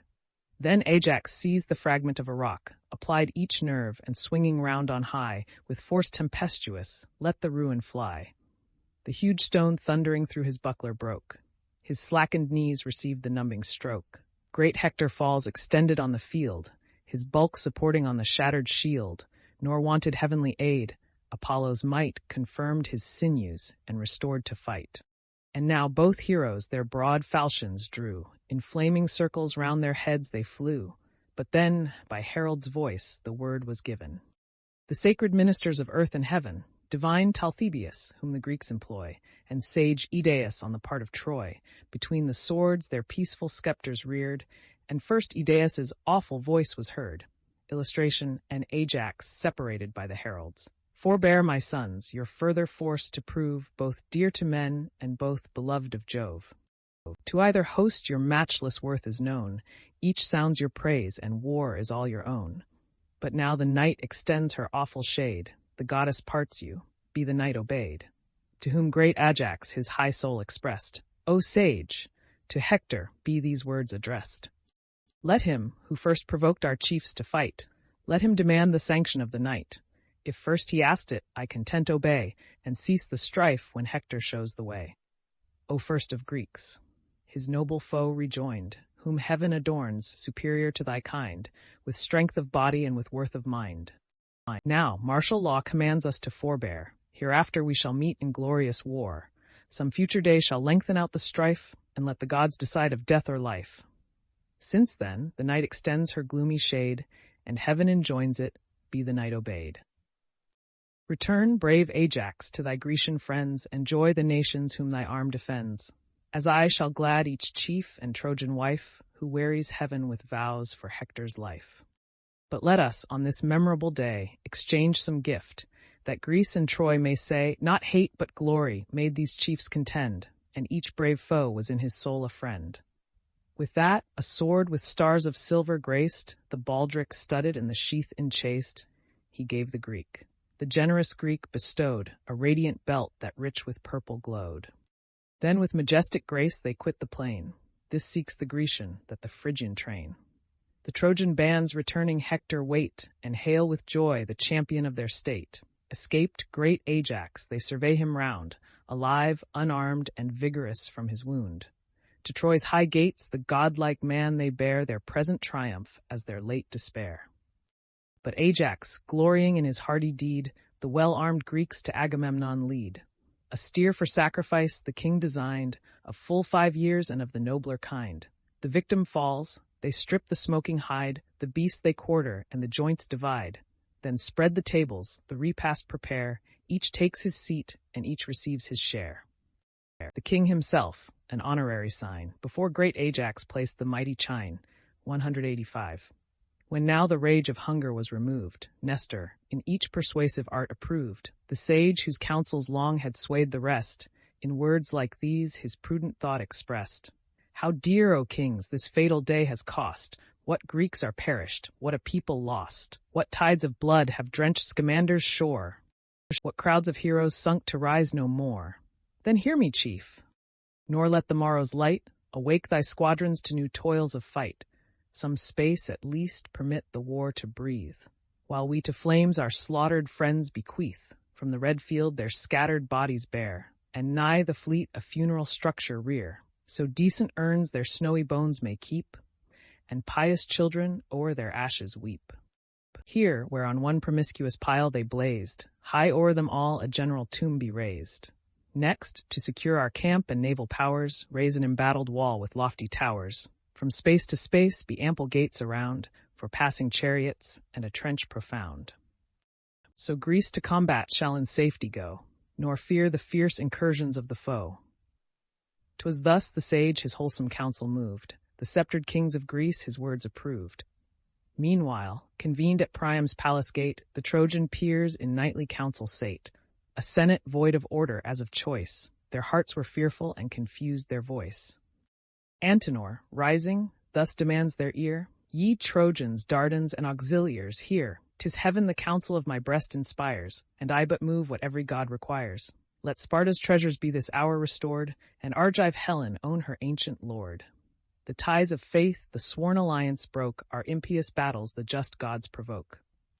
As this advice ye practice or reject, so hope success or dread the dire effect. The senior spoke and sate, to whom replied, the graceful husband of the Spartan bride. Cold counsels, Trojan, may become thy years, but sound ungrateful in a warrior's ears. Old man, if void of fallacy or art, thy words express the purpose of thy heart. Thou, in thy time, more sound advice hast given, but wisdom has its date, assigned by heaven. Then hear me, princes of the Trojan name. Their treasures I'll restore, but not the dame. My treasures too for peace I will resign, but be this bright possession ever mine. 'Twas then, the growing discord to compose, slow from his seat the reverend Priam rose. His godlike aspect deep attention drew. He paused, and these pacific words ensue. Ye Trojans, Dardans, and auxiliar bands, now take refreshment as the hour demands. Guard well the walls, relieve the watch of night, till the new sun restores the cheerful light. Then shall our herald to the Atrides sent, before their ships proclaim my son's intent. Next let a truce be asked, that Troy may burn her slaughtered heroes and their bones inurn. That done, once more the fate of war be tried, and whose the conquest mighty Jove decide. The monarch spoke, the warriors snatched with haste, each at his post in arms, a short repast. Soon as the rosy morn had waked the day, to the black ships Idaeus bent his way. There to the sons of Mars in council found, he raised his voice. The host stood listening round. Ye sons of Atreus, and ye Greeks, give ear. The words of Troy and Troy's great monarch hear. Pleased may ye hear, so heaven succeed my prayers, what Paris, author of the war, declares. The spoils and treasures he to Ilion bore, oh, had he perished ere they touched our shore. He proffers injured Greece, with large increase of added Trojan wealth to buy the peace. But to restore the beauteous bride again, this Greece demands, and Troy requests in vain. Next, O ye chiefs, we ask a truce to burn our slaughtered heroes, and their bones inurn. That done, once more the fate of war be tried, and whose the conquest, mighty Jove decide. The Greeks gave ear, but none the silence broke. At length Tydides rose, and rising spoke. O take not, friends, defrauded of your fame, their proffered wealth, nor even the Spartan dame. Let conquest make them ours. Fate shakes their wall, and Troy already totters to her fall. The admiring chiefs and all the Grecian name with general shouts returned him loud acclaim. Then thus the King of Kings rejects the peace. Herald, in him thou hear'st the voice of Greece. For what remains, let funeral flames be fed. With heroes' corp, I war not with the dead. Go search your slaughtered chiefs on yonder plain, and gratify the manes of the slain. Be witness, Jove, whose thunder rolls on high, he said, and reared his scepter to the sky. To sacred Troy, where all her princes lay, to wait the event, the herald bent his way. He came, and standing in the midst, explained the peace rejected, but the truce obtained. Straight to their several cares the Trojans move. Some search the plains, some fell the sounding grove. Nor less the Greeks, descending on the shore, hewed the green forests and the bodies bore. And now from forth the chambers of the main, to shed his sacred light on earth again, arose the golden chariot of the day, and tipped the mountains with a purple ray. In mingled throngs the Greek and Trojan train through heaps of carnage searched the mournful plain. Scarce could the friend his slaughtered friend explore, with dust dishonored and deformed with gore. The wounds they washed, their pious tears they shed, and laid along their cars deplored the dead. Sage Priam checked their grief. With silent haste, the bodies decent on the piles were placed. With melting hearts the cold remains they burned, and sadly slow to sacred Troy returned. Nor less the Greeks their pious sorrows shed, and decent on the pile dispose the dead.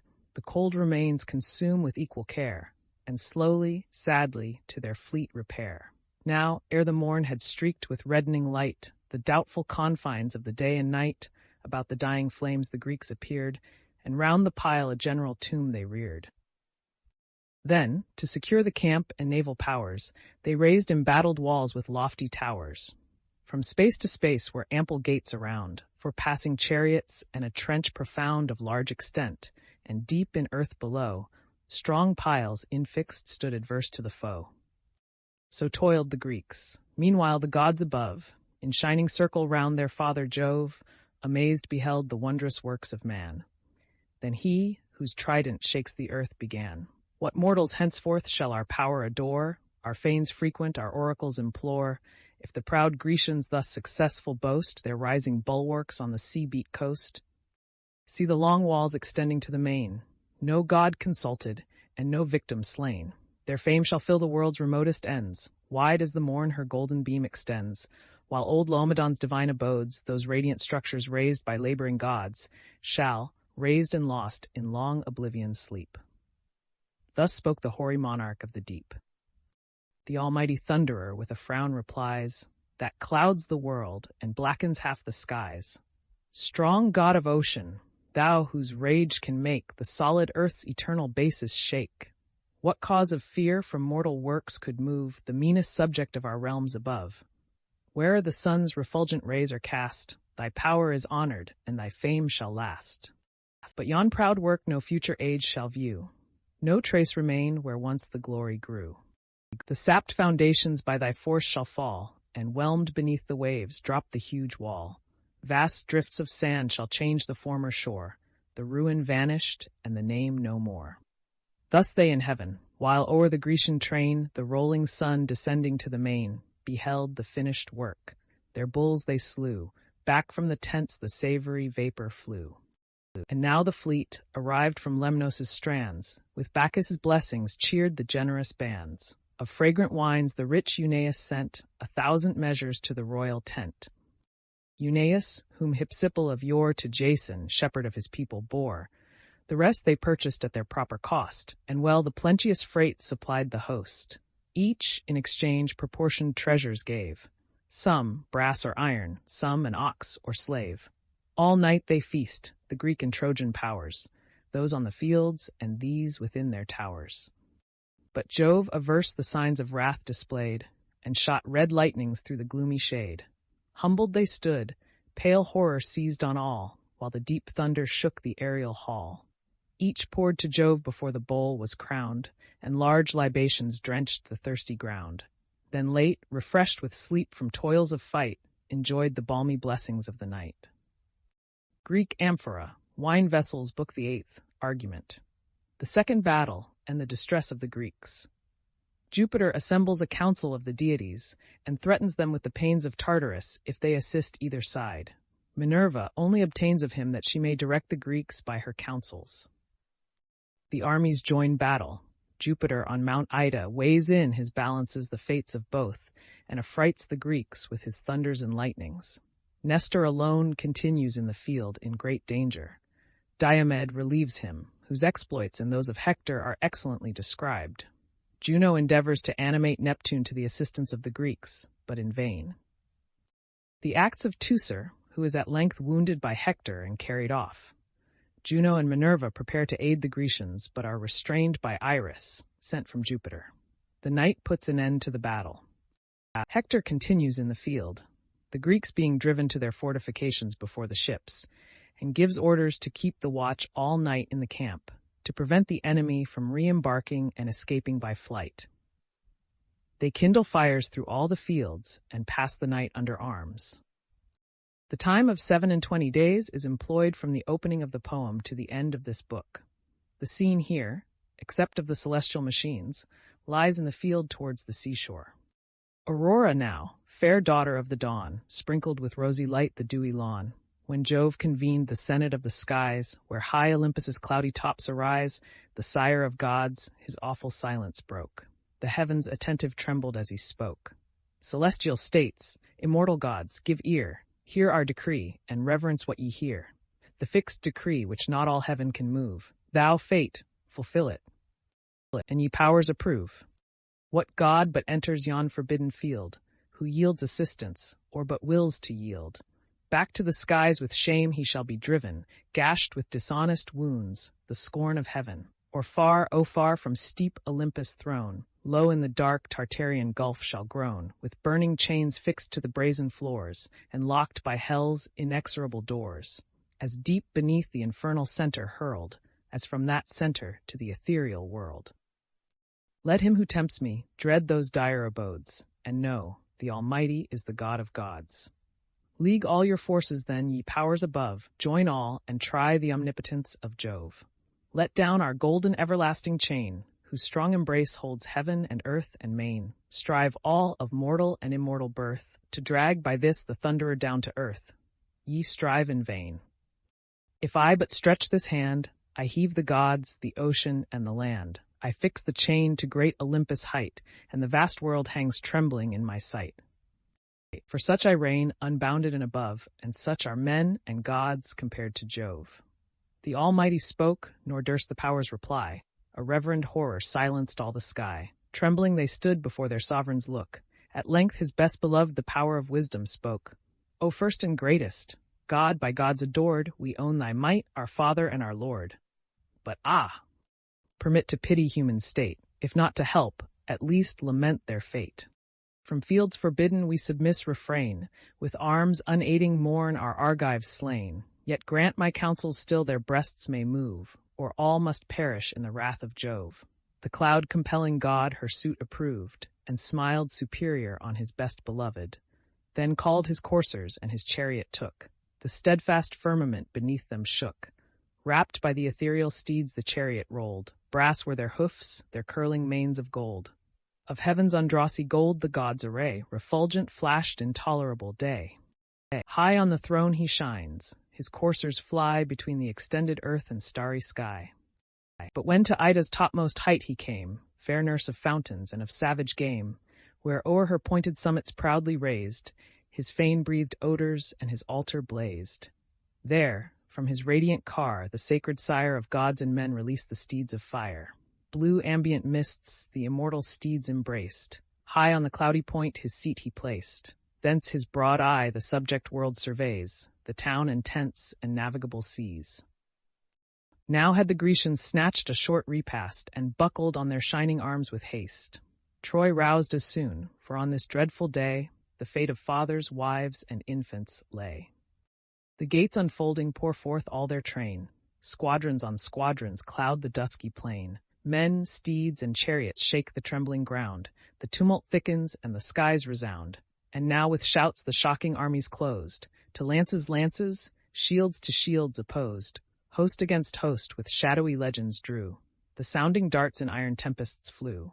Victors and vanquished join promiscuous cries. Triumphant shouts and dying groans arise. With streaming blood the slippery fields are dyed, and slaughtered heroes swell the dreadful tide. Long as the morning beams, increasing bright, o'er heaven's clear azure spread the sacred light. Commutual death the fate of war confounds, each adverse battle gored with equal wounds. But when the sun the height of heaven ascends, the sire of gods his golden scales suspends. With equal hand, in these explored the fate of Greece and Troy, and poised the mighty weight. Pressed with its load, the Grecian balance lies. Low sunk on earth, the Trojan strikes the skies. Then Jove from Ida's top his horrors spreads. The clouds burst dreadful o'er the Grecian heads. Thick lightnings flash, the muttering thunder rolls. Their strength he withers and unmans their souls. Before his wrath the trembling hosts retire, the gods in terrors and the skies on fire. Nor great Idomeneus that sight could bear, nor each stern Ajax, thunderbolts of war, nor he, the king of war, the alarm sustained. Nestor alone amidst the storm remained. Unwilling he remained, for Paris's dart had pierced his courser in a mortal part. Fixed in the forehead, where the springing mane curled o'er the brow, it stung him to the brain. Mad with his anguish, he begins to rear, paw with his hoofs aloft and lash the air. Scarce had his falchion cut the reins and freed the encumbered chariot from the dying steed, when dreadful Hector, thundering through the war, poured to the tumult on his whirling car. That day had stretched beneath his matchless hand the hoary monarch of the Pylian band. But Diomed beheld. From forth the crowd he rushed, and on Ulysses called aloud, "Whither, oh whither, does Ulysses run? O flight unworthy great Laertes' son, mixed with the vulgar shall thy fate be found, pierced in the back a vile, dishonest wound. O turn and save from Hector's direful rage the glory of the Greeks, the Pylian sage." His fruitless words are lost unheard in air. Ulysses seeks the ships and shelters there. But bold Tydides to the rescue goes, a single warrior midst a host of foes. Before the coursers with a sudden spring he leaped, and anxious thus bespoke the king. "Great perils, father! Wait the unequal fight. These younger champions will oppress thy might. Thy veins no more with ancient vigor glow. Weak is thy servant, and thy coursers slow. Then haste, ascend my seat, and from the car observe the steeds of Tros, renowned in war. Practised alike to turn, to stop, to chase, to dare the fight, or urge the rapid race. These late obeyed Aeneas' guiding rein. Leave thou thy chariot to our faithful train. With these against yon Trojans will we go, nor shall great Hector want an equal foe. Fierce as he is, even he may learn to fear the thirsty fury of my flying spear." Thus said the chief, and Nestor, skilled in war, approves his counsel and ascends the car. The steeds he left, their trusty servants hold. Eurymedon and Sthenelus the bold, the reverend charioteer directs the course, and strains his aged arm to lash the horse. Hector they face, unknowing how to fear, fierce he drove on. Tydides whirled his spear. The spear with erring haste mistook its way, but plunged in Eniopius' bosom lay. His opening hand in death forsakes the rein. The steeds fly back. He falls and spurns the plain. Great Hector sorrows for his servant killed, yet unrevenged permits to press the field, till to supply his place and rule the car, rose Archeptolemus, the fierce in war. And now had death and horror covered all. Like timorous flocks, the Trojans in their wall enclosed had bled, but Jove with awful sound rolled the big thunder o'er the vast profound. Full in Tydeus' face the lightning flew. The ground before him flamed with sulphur blue. The quivering steeds fell prostrate at the sight, and Nestor's trembling hand confessed his fright. He dropped the reins, and shook with sacred dread, thus, turning, warned the intrepid Diomed, "O chief, be too daring in thy friend's defense, retire advised, and urge the chariot hence. This day averse, the sovereign of the skies assists great Hector, and our palm denies. Some other son may see the happier hour, when Greece shall conquer by his heavenly power.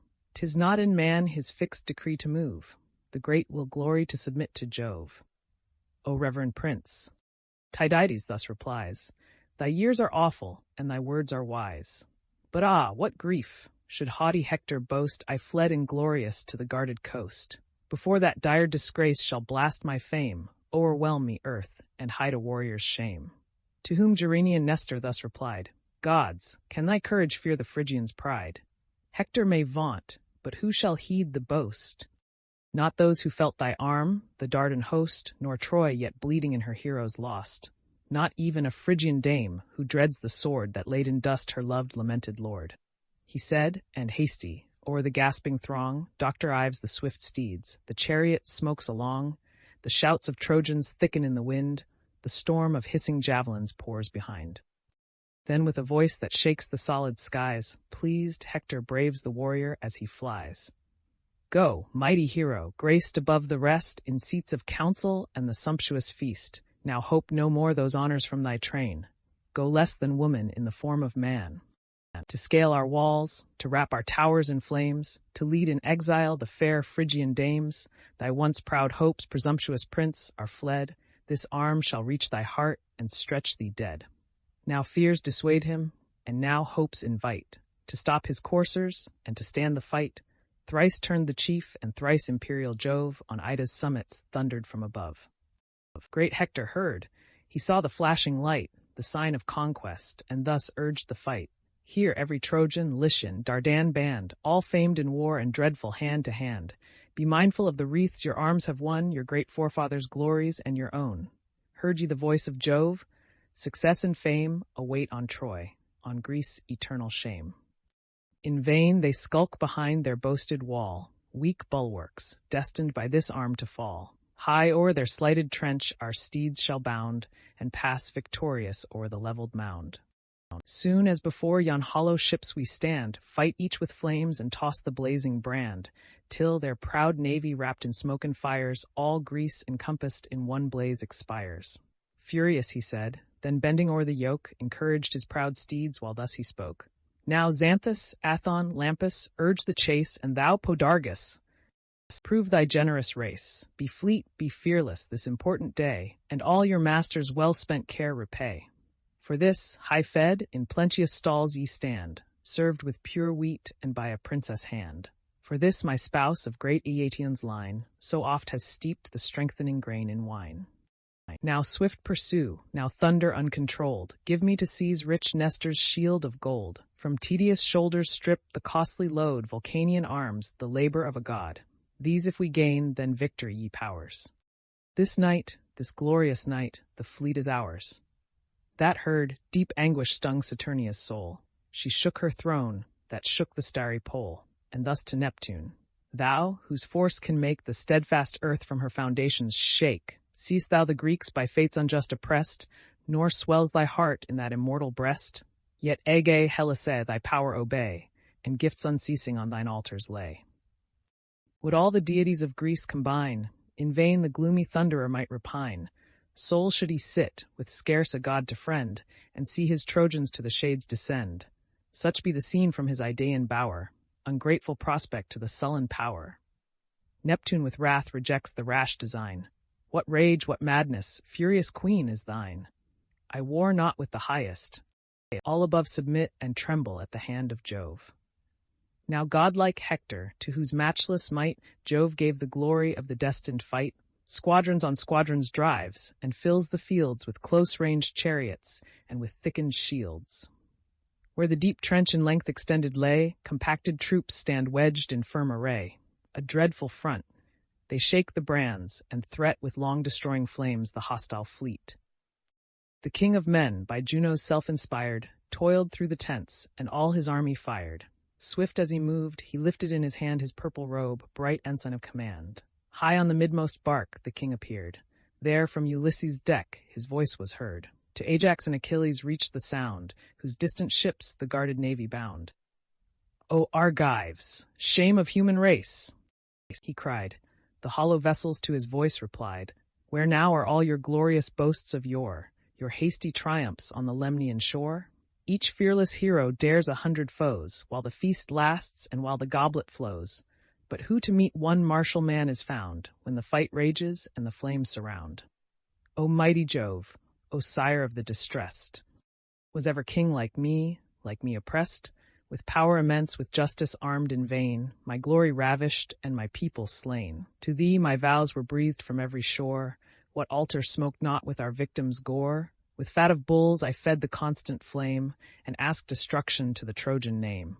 Now, gracious God, far humbler our demand, give these at least to 'scape from Hector's hand, and save the relics of the Grecian land. Thus prayed the king, and heaven's great Father heard his vows, in bitterness of soul preferred. The wrath appeased by happy signs declares, and gives the people to their monarch's prayers. His eagle, sacred bird of heaven, he sent, a fawn his talons trust, divine portent. High o'er the wondering hosts he soared above, who paid their vows to Panamphian Jove. Then let the prey before his altar fall. The Greeks beheld, and transport seized on all. Encouraged by the sign, the troops revive, and fierce on Troy with doubled fury drive. Tydides first of all the Grecian force, o'er the broad ditch impelled his foaming horse, pierced the deep ranks, their strongest battle tore, and dyed his javelin red with Trojan gore. Young Agelos, Phradmon was his sire. With flying coursers shunned his dreadful ire. Struck through the back the Phrygian fell oppressed. The dart drove on and issued at his breast. Headlong he quits the car, his arms resound, his ponderous buckler thunders on the ground. Forth rush a tide of Greeks, the passage freed. The Atridae first, the Ajaces next succeed. Meriones like Mars in arms renowned, and godlike Idomen now past the mound. Evamon's son next issues to the foe, and last young Teucer with his bended bow. Secure behind the Telamonian shield, the skillful archer wide surveyed the field. With every shaft some hostile victim slew, then close beneath the sevenfold orb withdrew. The conscious infant so, when fear alarms, retires for safety to the mother's arms. Thus Ajax guards his brother in the field, moves as he moves, and turns the shining shield. Who first by Teucer's mortal arrows bled? Orsilochus, then fell Ormenus dead. The godlike Lycophon next pressed the plain, with Chromius, Daedor, Ophelestus slain. Bold Hamipon breathless sunk to ground, the bloody pile great Melanippus crowned. Heaps fell on heaps, sad trophies of his art, a Trojan ghost attending every dart. Great Agamemnon views with joyful eye the ranks grow thinner as his arrows fly. O youth forever dear, the monarch cried. Thus, always thus, thy early worth be tried. Thy brave example shall retrieve our host, thy country's savior and thy father's boast. Sprung from an alien's bed thy sire to grace, the vigorous offspring of a stolen embrace. Proud of his boy, he owned the generous flame, and the brave son repays his cares with fame. Now hear a monarch's vow. If heaven's high powers give me to raise Troy's long-defended towers, whatever treasures Greece for me design, the next rich honorary gift be thine, some golden tripod or distinguished car, with coursers dreadful in the ranks of war, or some fair captive, whom thy eyes approve, shall recompense the warrior's toils with love. To this the chief, with praise the rest inspire, nor urge a soul already filled with fire. What strength I have, be now in battle tried, till every shaft in Phrygian blood be dyed. Since rallying from our wall we forced the foe, still aimed at Hector have I bent my bow. 8 forky arrows from this hand have fled, and 8 bold heroes by their points lie dead. But sure some god denies me to destroy this fury of the field, this dog of Troy, he said, and twanged the string. The weapon flies at Hector's breast, and sings along the skies. He missed the mark, but pierced Gorgithio's heart, and drenched in royal blood the thirsty dart. Fair Castianira, nymph of form divine, this offspring added to King Priam's line. As full-blown poppies, overcharged with rain, decline the head and drooping kiss the plain, so sinks the youth, his beauteous head, depressed beneath his helmet, drops upon his breast. Another shaft the raging archer drew, that other shaft with erring fury flew. From Hector Phoebus turned the flying wound, yet fell not dry or guiltless to the ground. Thy breast, brave Archeptolemus, it tore, and dipped its feathers in no vulgar gore. Headlong he falls, his sudden fall alarms the steeds that startle at his sounding arms. Hector with grief his charioteer beheld, all pale and breathless on the sanguine field. Then bids Cebriones direct the rein, quits his bright car, and issues on the plain. Dr. Eadful he shouts, from earth a stone he took, and rushed on Teucer with the lifted rock. The youth already strained the forceful yew, the shaft already to his shoulder drew, the feather in his hand, just winged for flight, touched where the neck and hollow chest unite. There, where the juncture knits the channel bone, the furious chief discharged the craggy stone. the bowstring burst beneath the ponderous blow, and his numbed hand dismissed his useless bow. He fell, but Ajax his broad shield displayed, and screened his brother with the mighty shade, till great Alastor and Mecistheus bore the battered archer groaning to the shore. Troy yet found grace before the Olympian sire. He armed their hands and filled their breasts with fire. The Greeks repulsed, retreat behind their wall, or in the trench on heaps confusedly fall. First of the foe, great Hector marched along, with terror clothed and more than mortal strong. As the bold hound that gives the lion chase, with beating bosom and with eager pace, hangs on his haunch or fastens on his heels, guards as he turns and circles as he wheels. Thus oft the Grecians turned, but still they flew. Thus following, Hector still the hindmost slew. When flying they had passed the trench profound, and many a chief lay gasping on the ground. Before the ships a desperate stand they made, and fired the troops and called the gods to aid. Fierce on his rattling chariot Hector came. His eyes like Gorgon shot a sanguine flame that withered all their host. Like Mars he stood, dire as the monster, dreadful as the god. Their strong distress the wife of Jove surveyed, then pensive thus to war's triumphant maid. O daughter of that god, whose arm can wield the avenging bolt and shake the sable shield, now in this moment of her last despair, shall wretched Greece no more confess our care, condemned to suffer the full force of fate, and drain the dregs of heaven's relentless hate. Gods! Shall one raging hand thus level all? What numbers fell, what numbers yet shall fall, what power divine shall Hector's wrath assuage? Still swells the slaughter, and still grows the rage. So spake the imperial regent of the skies, to whom the goddess with the azure eyes. Long since had Hector stained these fields with gore, stretched by some Argive on his native shore. But he above, the sire of heaven, withstands, mocks our attempts, and slights our just demands. The stubborn god, inflexible and hard, forgets my service and deserved reward. Saved I, for this, his favorite son, distressed, by stern Eurystheus with long labors pressed? He begged, with tears he begged, in deep dismay. I shot from heaven, and gave his arm the day. Oh, had my wisdom known this dire event, when to grim Pluto's gloomy gates he went. The triple dog had never felt his chain, nor Styx been crossed, nor hell explored in vain. Averse to me of all his heaven of gods, at Thetis' suit the partial thunderer nods, to grace her gloomy, fierce, resenting son. My hopes are frustrate, and my Greeks undone. Some future day, perhaps he may be moved to call his blue-eyed maid his best beloved. Haste, launch thy chariot through yon ranks to ride. Myself will arm and thunder at thy side. Then, goddess, say, shall Hector glory then? That terror of the Greeks, that man of men, when Juno's self and Pallas shall appear all dreadful in the crimson walks of war. What mighty Trojan then, on yonder shore, expiring, pale, and terrible no more, shall feast the fowls and glut the dogs with gore? She ceased, and Juno reined the steeds with care. Heaven's awful empress, Saturn's other heir. Pallas, meanwhile, her various veil unbound, with flowers adorned, with art immortal crowned. The radiant robe her sacred fingers wove, floats in rich waves, and spreads the court of Jove. Her father's arms her mighty limbs invest, his cuirass blazes on her ample breast. The vigorous power the trembling car ascends. Shook by her arm, the massy javelin bends, huge, ponderous, strong, that when her fury burns, proud tyrants humbles, and whole hosts o'erturns. Saturnia lends the lash, the coursers fly, smooth glides the chariot through the liquid sky. Heaven's gates, spontaneous open to the powers, heaven's golden gates, kept by the winged hours. Commissioned in alternate watch they stand, the sun's bright portals and the sky's command. Close or unfold the eternal gates of day, bar heaven with clouds or roll those clouds away. The sounding hinges ring, the clouds divide. Prone down the steep of heaven their course they guide. But Jove, incensed, from Ida's top surveyed, and thus enjoined the many-colored maid. Juno and Minerva going to assist the Greeks. Thamontia, mount the winds and stop their car, against the highest who shall wage the war? Or, if furious, yet they dare the vain debate, thus have I spoke, and what I speak is fate. Their coursers crushed beneath the wheels shall lie, their car in fragments, scattered o'er the sky. My lightning these rebellious shall confound, and hurl them flaming headlong to the ground, condemned for 10 revolving years to weep, the wounds impressed by burning thunder deep.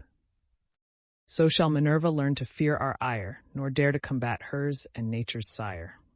For Juno, headstrong and imperious still, she claims some title to transgress our will. Swift as the wind, the various-colored maid, from Ida's top her golden wings displayed, to great Olympus' shining gate she flies. There meets the chariot rushing down the skies, restrains their progress from the bright abodes, and speaks the mandate of the sire of gods. What frenzy goddesses! What rage can move celestial minds to tempt the wrath of Jove? Desist, obedient to his high command. This is his word, and know his word shall stand. His lightning your rebellion shall confound, and hurl ye headlong, flaming to the ground. Your horses crushed beneath the wheels shall lie, your car in fragments scattered o'er the sky. Yourselves condemned 10 rolling years to weep, the wounds impressed by burning thunder deep. So shall Minerva learn to fear his ire, nor dare to combat hers and nature's sire. For Juno, headstrong and imperious still, she claims some title to transgress his will. But thee, what desperate insolence has driven to lift thy lance against the king of heaven? Then, mounting on the pinions of the wind, she flew, and Juno thus her rage resigned. O daughter of that god, whose arm can wield the avenging bolt and shake the saber shield! No more let beings of superior birth contend with Jove for this low race of earth. Triumphant now miserably slain, they breathe or perish as the fates ordain. But Jove's high counsels full effect shall find, and ever constant, ever rule mankind. She spoke, and backward turned her steeds of light, adorned with manes of gold and heavenly bright. The hours unloosed them, panting as they stood, and heaped their mangers with ambrosial food. There tied they rest in high celestial stalls, the chariot propped against the crystal walls. The pensive goddesses, abashed, controlled, mix with the gods and fill their seats of gold. The hours, taking the horses from Juno's car, and now the thunderer meditates his flight from Ida's summits to the Olympian height. Swifter than thought, the wheels instinctive fly, flame through the vast of air, and reach the sky. 'Twas Neptune's charge his coursers to embrace, and fix the car on its immortal base. There stood the chariot, beaming forth its rays, till with a snowy veil he screened the blaze. He, whose all-conscious eyes the world behold, the eternal thunderer sat, enthroned in gold. High heaven the footstool of his feet he makes, and wide beneath him all Olympus shakes. Trembling afar the offending powers appeared, confused and silent, for his frown they feared. He saw their soul, and thus his word imparts. Pallas and Juno, say, why heave your hearts? Soon was your battle o'er, proud Troy retired before your face, and in your wrath expired. But know, who our almighty power withstand? Unmatched our force, unconquered is our hand. Who shall the sovereign of the skies control? Not all the gods that crown the starry pole. Your hearts shall tremble, if our arms we take, and each immortal nerve with horror shake. For thus I speak, and what I speak shall stand. What power soe'er provokes our lifted hand, on this our hill no more shall hold his place, cut off and exiled from the ethereal race. Juno and Pallas grieving hear the doom, but feast their souls on Ilion's woes to come. Though secret anger swelled Minerva's breast, the prudent goddess yet her wrath repressed. But Juno, impotent of rage, replies, What hast thou said, O tyrant of the skies? Strength and omnipotence invest thy throne. 'Tis thine to punish, ours to grieve alone. For Greece we grieve, abandoned by her fate, to drink the dregs of thy unmeasured hate. From fields forbidden we submiss refrain, with arms unaiding see our Argives slain. Yet grant our counsels still their breasts may move, lest all should perish in the rage of Jove. The goddess thus, and thus the god replies, who swells the clouds and blackens all the skies. The morning sun, awaked by loud alarms, shall see the almighty thunderer in arms. What heaps of Argives then shall load the plain, those radiant eyes shall view, and view in vain. Nor shall great Hector cease the rage of fight, the navy flaming, and thy Greeks in flight, even till the day when certain fates ordain that stern Achilles, his Patroclus slain, shall rise in vengeance, and lay waste the plain. For such is fate, nor canst thou turn its course, with all thy rage, with all thy rebel force. Fly, if thou wilt, to earth's remotest bound, where on her utmost verge the seas resound, where cursed Iapetus and Saturn dwell, fast by the brink, within the streams of hell. No sun ear gilds the gloomy horrors there, No cheerful gales refresh the lazy air. Their arm once more the bold Titanian band, an arm in vain, for what I will shall stand. Now deep in ocean sunk the lamp of light, and drew behind the cloudy veil of night. The conquering Trojans mourn his beams decayed. The Greeks rejoicing bless the friendly shade. The victors keep the field, and Hector calls a martial council near the navy walls. These to Scamander's bank apart he led, where thinly scattered lay the heaps of dead. The assembled chiefs, descending on the ground, attend his order, and their prince surround. A massy spear he bore of mighty strength, a full 10 cubits was the lance's length. The point was brass, refulgent to behold, fixed to the wood with circling rings of gold. The noble Hector on his lance reclined, and bending forward, thus revealed his mind. Ye valiant Trojans, with attention hear, ye Dardan bands and generous aids give ear. This day we hoped would wrap in conquering flame Greece with her ships, and crown our toils with fame. But darkness now, to save the cowards, falls, and guards them trembling in their wooden walls. Obey the night, and use her peaceful hours, our steeds to forage, and refresh our powers. Straight from the town be sheep and oxen sought, and strengthening bread and generous wine be brought. Wide o'er the field, high blazing to the sky, let numerous fires the absent sun supply, the flaming piles with plenteous fuel raise, till the bright morn her purple beam displays, lest in the silence and the shades of night, Greece on her sable ships attempt her flight. Not unmolested, let the wretches gain their lofty decks or safely cleave the main, some hostile wound let every dart bestow, some lasting token of the Phrygian foe, wounds that long hence may ask their spouses' care, and warn their children from a Trojan war. Now through the circuit of our Ilion wall, let sacred heralds sound the solemn call, to bid the sires with hoary honors crowned, and beardless youths our battlements surround. Firm be the guard, while distant lie our powers, and let the matrons hang with lights the towers, lest under covert of the midnight shade, the insidious foe the naked town invade. Suffice tonight these orders to obey, a nobler charge shall rouse the dawning day. The gods, I trust, shall give to Hector's hand, from these detested foes to free the land, who plowed with fates averse the watery way, for Trojan vultures a predestined prey. Our common safety must be now the care, but soon as morning paints the fields of air, sheathed in bright arms let every troop engage, and the fired fleet behold the battle rage.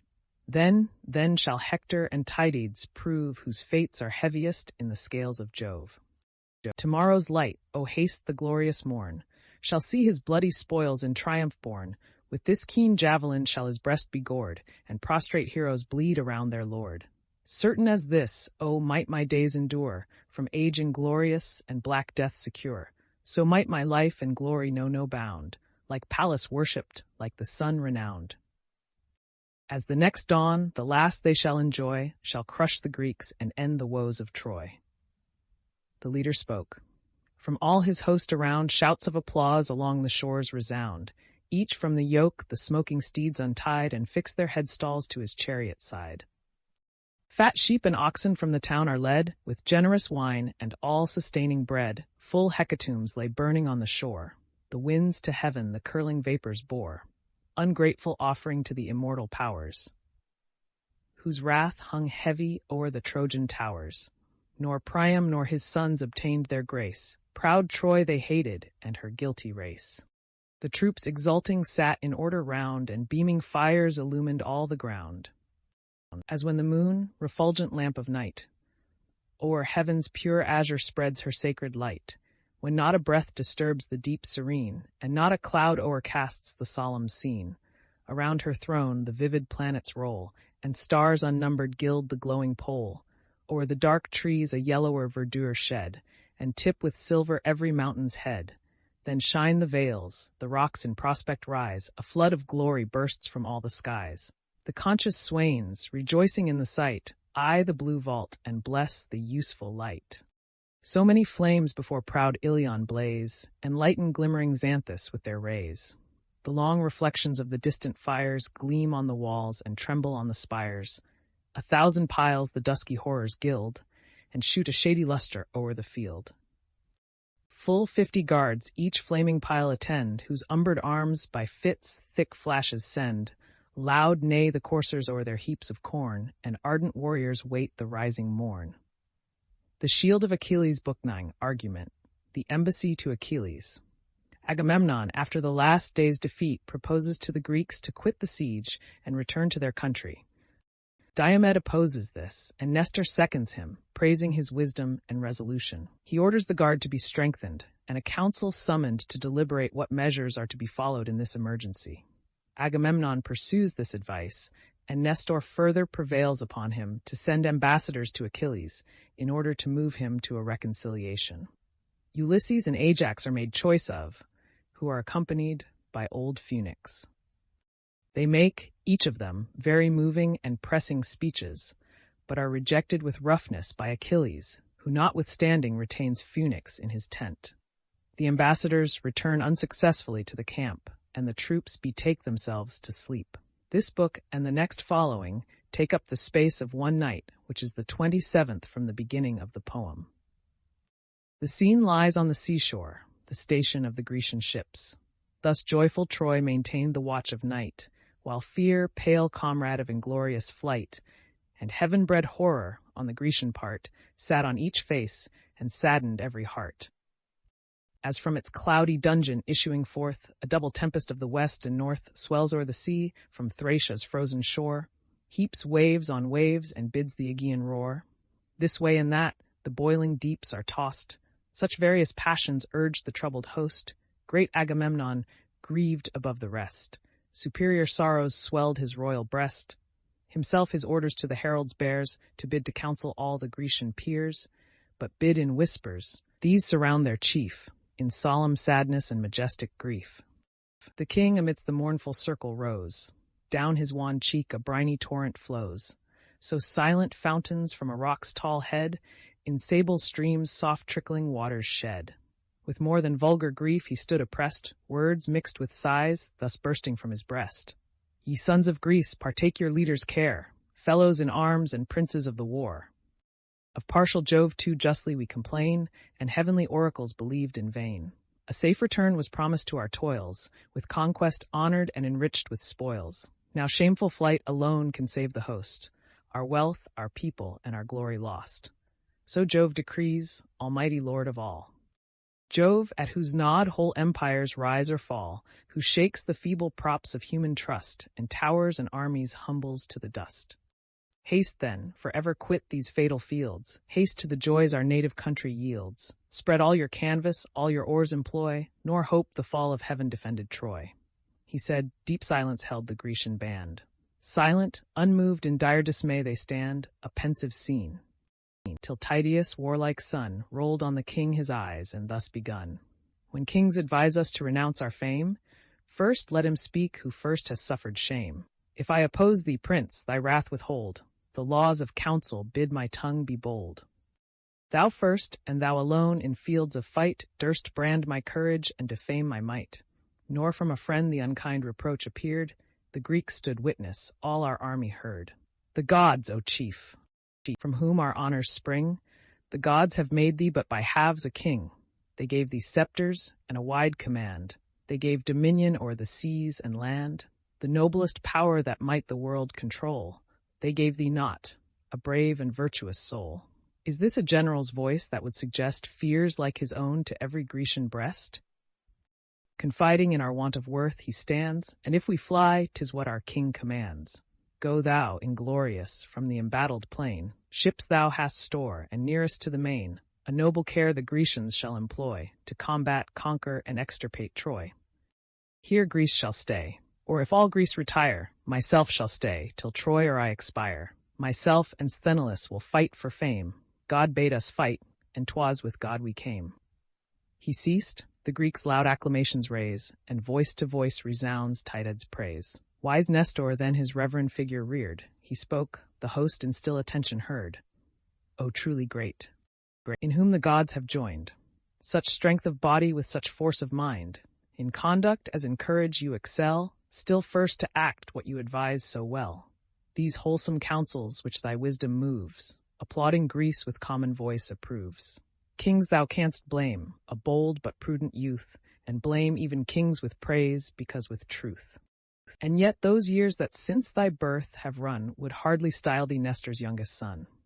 Then let me add what yet remains behind, a thought unfinished in that generous mind. Age bids me speak. Nor shall the advice I bring distaste the people or offend the king. Cursed is the man, and void of law and right, unworthy property, unworthy light, unfit for public rule or private care, that wretch, that monster who delights in war, whose lust is murder, and whose horrid joy to tear his country and his kind destroy. This night refresh and fortify thy train, between the trench and wall let guards remain, be that the duty of the young and bold. But thou, O king, to counsel call the old. Great is thy sway, and weighty are thy cares. Thy high commands must spirit all our wars. With Thracian wines recruit thy honored guests, for happy counsels flow from sober feasts. Wise, weighty counsels aid a state distressed, and such a monarch as can choose the best. See what a blaze from hostile tents aspires, how near our fleet approach the Trojan fires. Who can, unmoved, behold the dreadful light? What eye beholds them and can close tonight? This dreadful interval determines all. Tomorrow Troy must flame, or Greece must fall. Thus spoke the hoary sage. The rest obey. Swift through the gates the guards direct their way. His son was first to pass the lofty mound, the generous Thrasymed in arms renowned. Next him Ascalaphus, Ealman stood, the double offspring of the warrior god. Deipyrus, Apharius, Marion join, and Lycomed of Creon's noble line. 7 were the leaders of the knightly bands, and each bold chief 100 spears commands. The fires they light, to short repasts they fall. Some line the trench, and others man the wall. The king of men, on public councils bent, convened the princes in his ample tent. Each seized a portion of the kingly feast, but stayed his hand when thirst and hunger ceased. Then Nestor spoke, for wisdom long approved, and slowly rising, thus the council moved. Monarch of nations, whose superior sway assembled states and lords of earth obey, the laws and scepters to thy hand are given, and millions own the care of thee in heaven. O king, the counsels of my age attend, with thee my cares begin, with thee must end. Thee, prince, it fits alike to speak and hear, pronounce with judgment, with regard give ear, to see no wholesome motion be withstood, and ratify the best for public good. Nor, though a meaner give advice, repine, but follow it and make the wisdom thine. Hear then a thought, not now conceived in haste, at once my present judgment and my past. When from Pelides' tent you forced the maid, I first opposed and faithful durst dissuade. But bold of soul, when headlong fury fired, you wronged the man by men and gods admired. Now seek some means his fatal wrath to end, with prayers to move him, or with gifts to bend. To whom the king, with justice hast thou shown a prince's faults, and I with reason own. That happy man, whom Jove still honors most, is more than armies, and himself a host. Blessed in his love, this wondrous hero stands. Heaven fights his war, and humbles all our bands. Fain would my heart, which erred through frantic rage, the wrathful chief and angry gods assuage. If gifts immense his mighty soul can bow, hear, all ye Greeks, and witness what I vow. 10 weighty talents of the purest gold, and twice 10 vases of refulgent mold. 7 sacred tripods, whose unsullied frame yet knows no office, nor has felt the flame. 12 steeds unmatched in fleetness and in force, and still victorious in the dusty course. Rich were the man whose ample stores exceed the prizes purchased by their winged speed. 7 lovely captives of the Lesbian line, skilled in each art, unmatched in form divine. The same I chose for more than vulgar charms, when Lesbos sank beneath the hero's arms. All these, to buy his friendship, shall be paid, and joined with these the long-contested maid. With all her charms, Briseis I resign, and solemn swear those charms were never mine. Untouched she stayed, uninjured she removes, pure from my arms, and guiltless of my loves. These instant shall be his, and if the powers give to our arms proud Ilion's hostile towers, then shall he store, when Greece the spoil divides, with gold and brass his loaded navy's sides. Besides, full 20 nymphs of Trojan race, with copious love shall crown his warm embrace. Such as himself will choose, who yield to none, or yield to Helen's heavenly charms alone. Yet hear me further. When our wars are o'er, if safe we land on Argos' fruitful shore, there shall he live, my son, our honors share, and with Orestes' self divide my care. Yet more, 3 daughters in my court are bred, and each well worthy of a royal bed. Laodice and Iphigenia fair, and bright Chrysothemis with golden hair. Her let him choose whom most his eyes approve. I ask no presents, no reward for love. Myself will give the dower, so vast a store as never father gave a child before. 7 ample cities shall confess his sway, him Enope and Phara him obey, Cardamile with ample turrets crowned, and sacred Pedasus for vines renowned. Appia fair, the pastures Hyra yields, and rich Antheia with her flowery fields. The whole extent to Pylos' sandy plain, along the verdant margin of the main. There heifers graze, and laboring oxen toil. Bold are the men, and generous is the soil. There shall he reign, with power and justice crowned, and rule the tributary realms around. All this I give his vengeance to control, and sure all this may move his mighty soul. Pluto, the grisly god, who never spares, who feels no mercy, and who hears no prayers, lives dark and dreadful in deep hell's abodes, and mortals hate him as the worst of gods. Great though he be, it fits him to obey, since more than his my years, and more my sway. The monarch thus, the reverend Nestor then, great Agamemnon, glorious king of men. Such are thy offers as a prince may take, and such as fits a generous king to make. Let chosen delegates this hour be sent. Myself will name them to Pelides' tent. Let Phoenix lead, revered for hoary age, great Ajax next, and Ithacus the sage. Yet more to sanctify the word you send, let Hodius and Eurybates attend. Now pray to Jove to grant what Greece demands. Pray in deep silence, 205, and with purest hands. Illustration, the embassy to Achilles, he said, and all approved. The heralds bring Larth. The cleansing water from the living spring, the youth with wine the sacred goblets crowned, and large libations drench the sands around. The rite performed, the chiefs their thirst allay, then from the royal tent they take their way. Wise Nestor turns on each his careful eye, forbids to offend, instructs them to apply. Much he advised them all, Ulysses most, to deprecate the chief and save the host. Through the still night they march, and hear the roar of murmuring billows on the sounding shore. To Neptune, ruler of the seas profound, whose liquid arms the mighty globe surround, they pour forth vows, their embassy to bless, and calm the rage of stern Acides. And now arrived, where on the sandy bay the Myrmidonian tents and vessels lay. Amused at ease, the godlike man they found, pleased with the solemn harp's harmonious sound. The well-wrought harp from conquered Thebae came, of polished silver was its costly frame. With this he soothes his angry soul and sings the immortal deeds of heroes and of kings. Patroclus only of the royal train, placed in his tent, attends the lofty strain. Full opposite he sat, and listened long, in silence waiting till he ceased the song. Unseen the Grecian embassy proceeds to his high tent, the great Ulysses leads. Achilles starting, as the chiefs he spied, leaped from his seat and laid the harp aside. With like surprise arose Menœus' son. Pelides grasped their hands, and thus begun. Princes, all hail! Whatever brought you here, or strong necessity or urgent fear, welcome, though Greeks! For not as foes ye came, to me more dear than all that bear the name. With that, the chiefs beneath his roof he led, and placed in seats with purple carpets spread. Then thus, Patroclus, crown a larger bowl, mix purer wine, and open every soul. Of all the warriors yonder host can send, thy friend most honors these, and these thy friend. He said, Patroclus o'er the blazing fire heaps in a brazen vase 3 chines entire. The brazen vase Automedon sustains, which flesh of porker, sheep, and goat contains. Achilles at the genial feast presides, the parts transfixes, and with skill divides. Meanwhile Patroclus sweats the fire to raise. The tent is brightened with the rising blaze. Then, when the languid flames at length subside, he strows a bed of glowing embers wide. Above the coals the smoking fragments turns, and sprinkles sacred salt from lifted urns. With bread the glittering canisters they load, which round the board Menœus' son bestowed. Himself, opposed to Ulysses full in sight, each portion parts and orders every rite. The first fat offering to the immortals due. Amidst the greedy flames Patroclus threw, then each, indulging in the social feast, his thirst and hunger soberly repressed.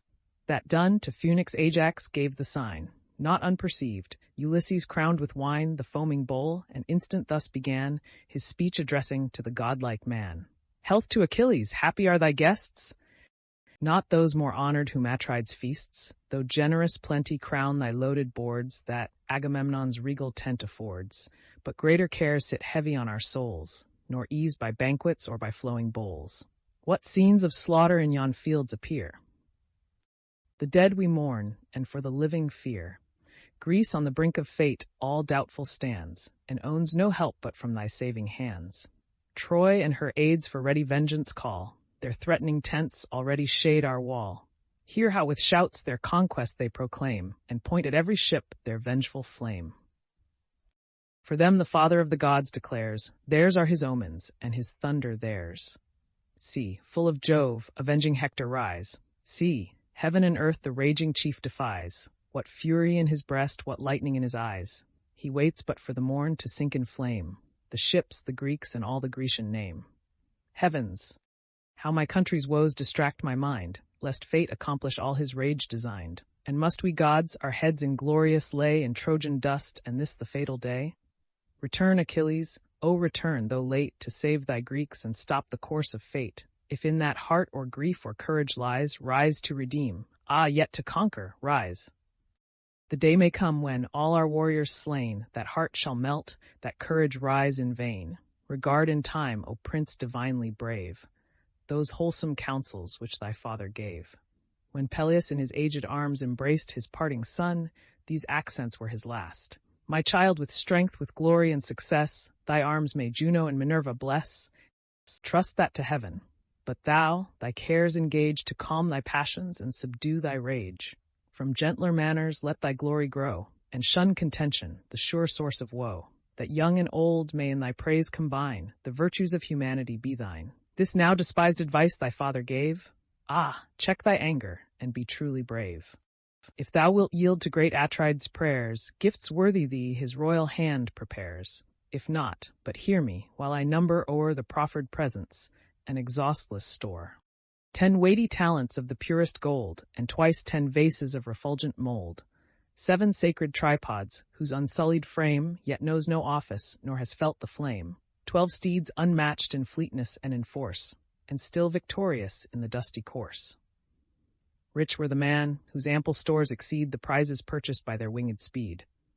7 lovely captives of the Lesbian line, skilled in each art, unmatched in form divine. The same he chose for more than vulgar charms when Lesbos sank beneath thy conquering arms. All these to buy thy friendship shall be paid, and joined with these the long-contested maid. With all her charms Breezy's he'll resign, and solemn swear those charms were only thine. Untouched she stayed, uninjured she removes, pure from his arms, and guiltless of his loves. These instant shall be thine, and if the powers give to our arms proud Ilion's hostile towers, then shalt thou store, when Greece the spoil divides, with gold and brass thy loaded navy's sides. Besides, full 20 nymphs of Trojan race, with copious love shall crown thy warm embrace, such as thyself shall chose, who yield to none, or yield to Helen's heavenly charms alone. Yet hear me further. When our wars are o'er, if safe we land on Argos' fruitful shore, there shalt thou live his son, his honor share, and with Orestes' self divide his care.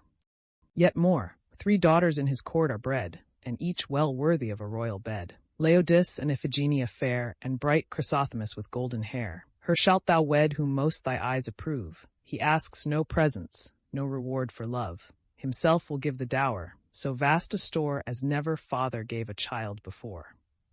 7 ample cities shall confess thy sway, the Enope and fair thee obey, Cardamile with ample turrets crowned, and sacred Pedasus for vines renowned. Appia fair the pastures Hyra yields, and rich Anthea with her flowery fields. The whole extent to Pylos' sandy plain, along the verdant margin of the main. There heifers graze and laboring oxen toil, bold are the men, and generous is the soil.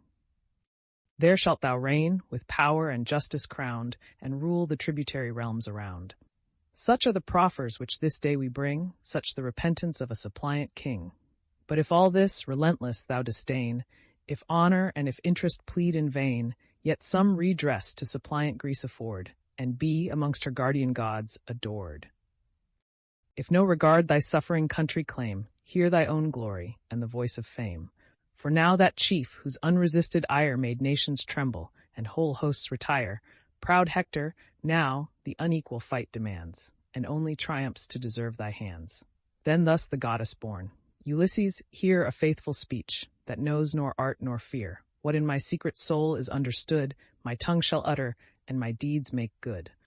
Let Greece then know, my purpose I retain, nor with new treaties vex my peace in vain. Who dares think one thing and another tell, my heart detests him as the gates of hell.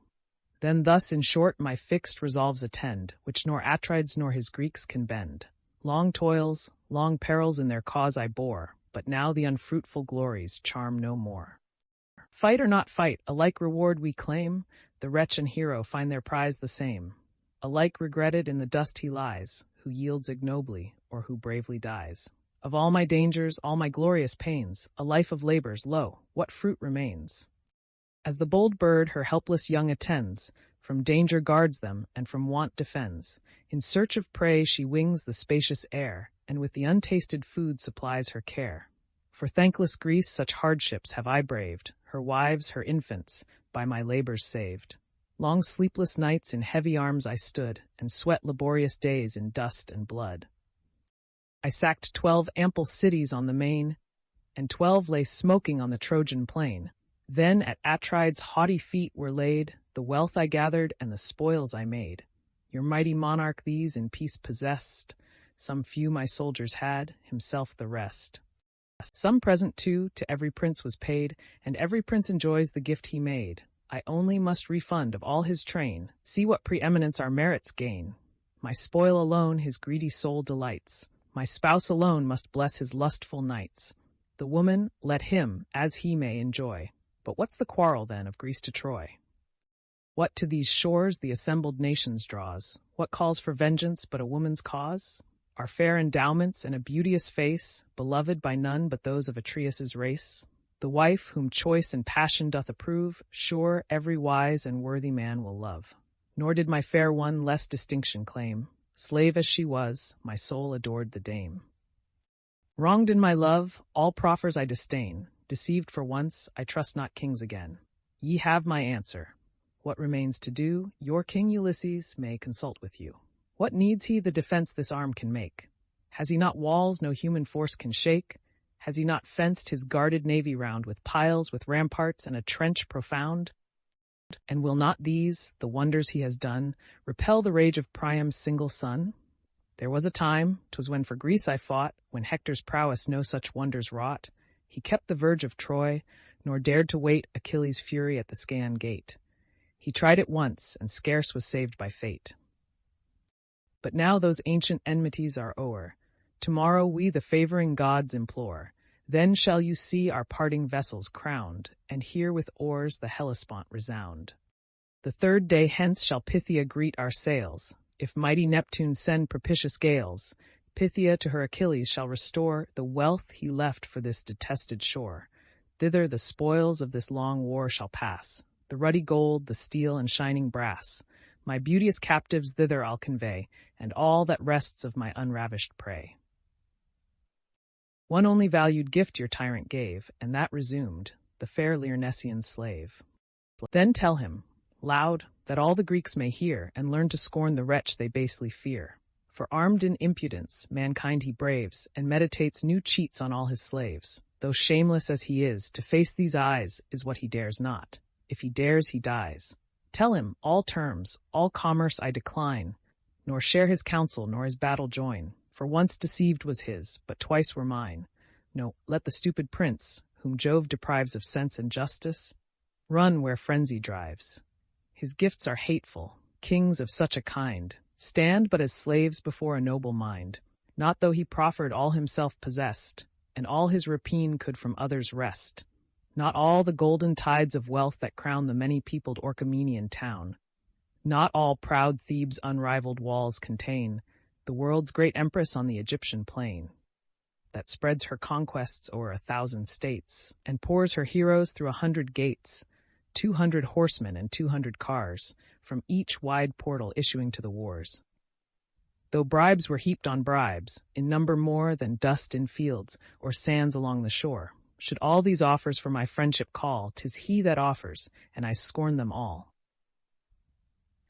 Atrida's daughter never shall be led, an ill-matched consort, to Achilles' bed. Like golden Venus though she charmed the heart, and vied with Pallas in the works of art, some greater Greek let those high nuptials grace. I hate alliance with a tyrant's race. If heaven restore me to my realms with life, the reverend Pellis shall elect my wife. Thessalian nymphs there are of form divine, and kings that sue to mix their blood with mine. Blessed in kind love, my years shall glide away, content with just hereditary sway. There, deaf forever to the martial strife, enjoy the dear prerogative of life. Life is not to be bought with heaps of gold. Not all Apollo's Pythian treasures hold, or Troy once held in peace and pride of sway, can bribe the poor possession of a day. Lost herds and treasures we by arms regain, and steeds unrivaled on the dusty plain. But from our lips the vital spirit fled, returns no more to wake the silent dead. My fates long since by Thetis were disclosed, and each alternate life or fame proposed. Here, if I stay, before the Trojan town, short is my date, but deathless my renown. If I return, I quit immortal praise for years on years and long extended days. Convinced, though late, I find my fond mistake, and warn the Greeks the wiser choice to make, to quit these shores, their native seats enjoy, nor hope the fall of heaven-defended Troy. Jove's arm displayed asserts her from the skies, her hearts are strengthened, and her glories rise. Go then to Greece, report our fixed design, bid all your councils, all your armies join, let all your forces, all your arts conspire, to save the ships, the troops, the chiefs from fire. One stratagem has failed, and others will. Ye find, Achilles is unconquered still. Go then, digest my message as ye may, but here this night let reverend Phoenix stay. His tedious toils and hoary hairs demand a peaceful death in Pythia's friendly land. But whether he remain or sail with me, his age be sacred, and his will be free. The son of Peleus ceased, the chiefs around, in silence wrapped, in consternation drowned, attend the stern reply. Then Phoenix rose, down his white beard a stream of sorrow flows, and while the fate of suffering Greece he mourned, with accent weak these tender words returned.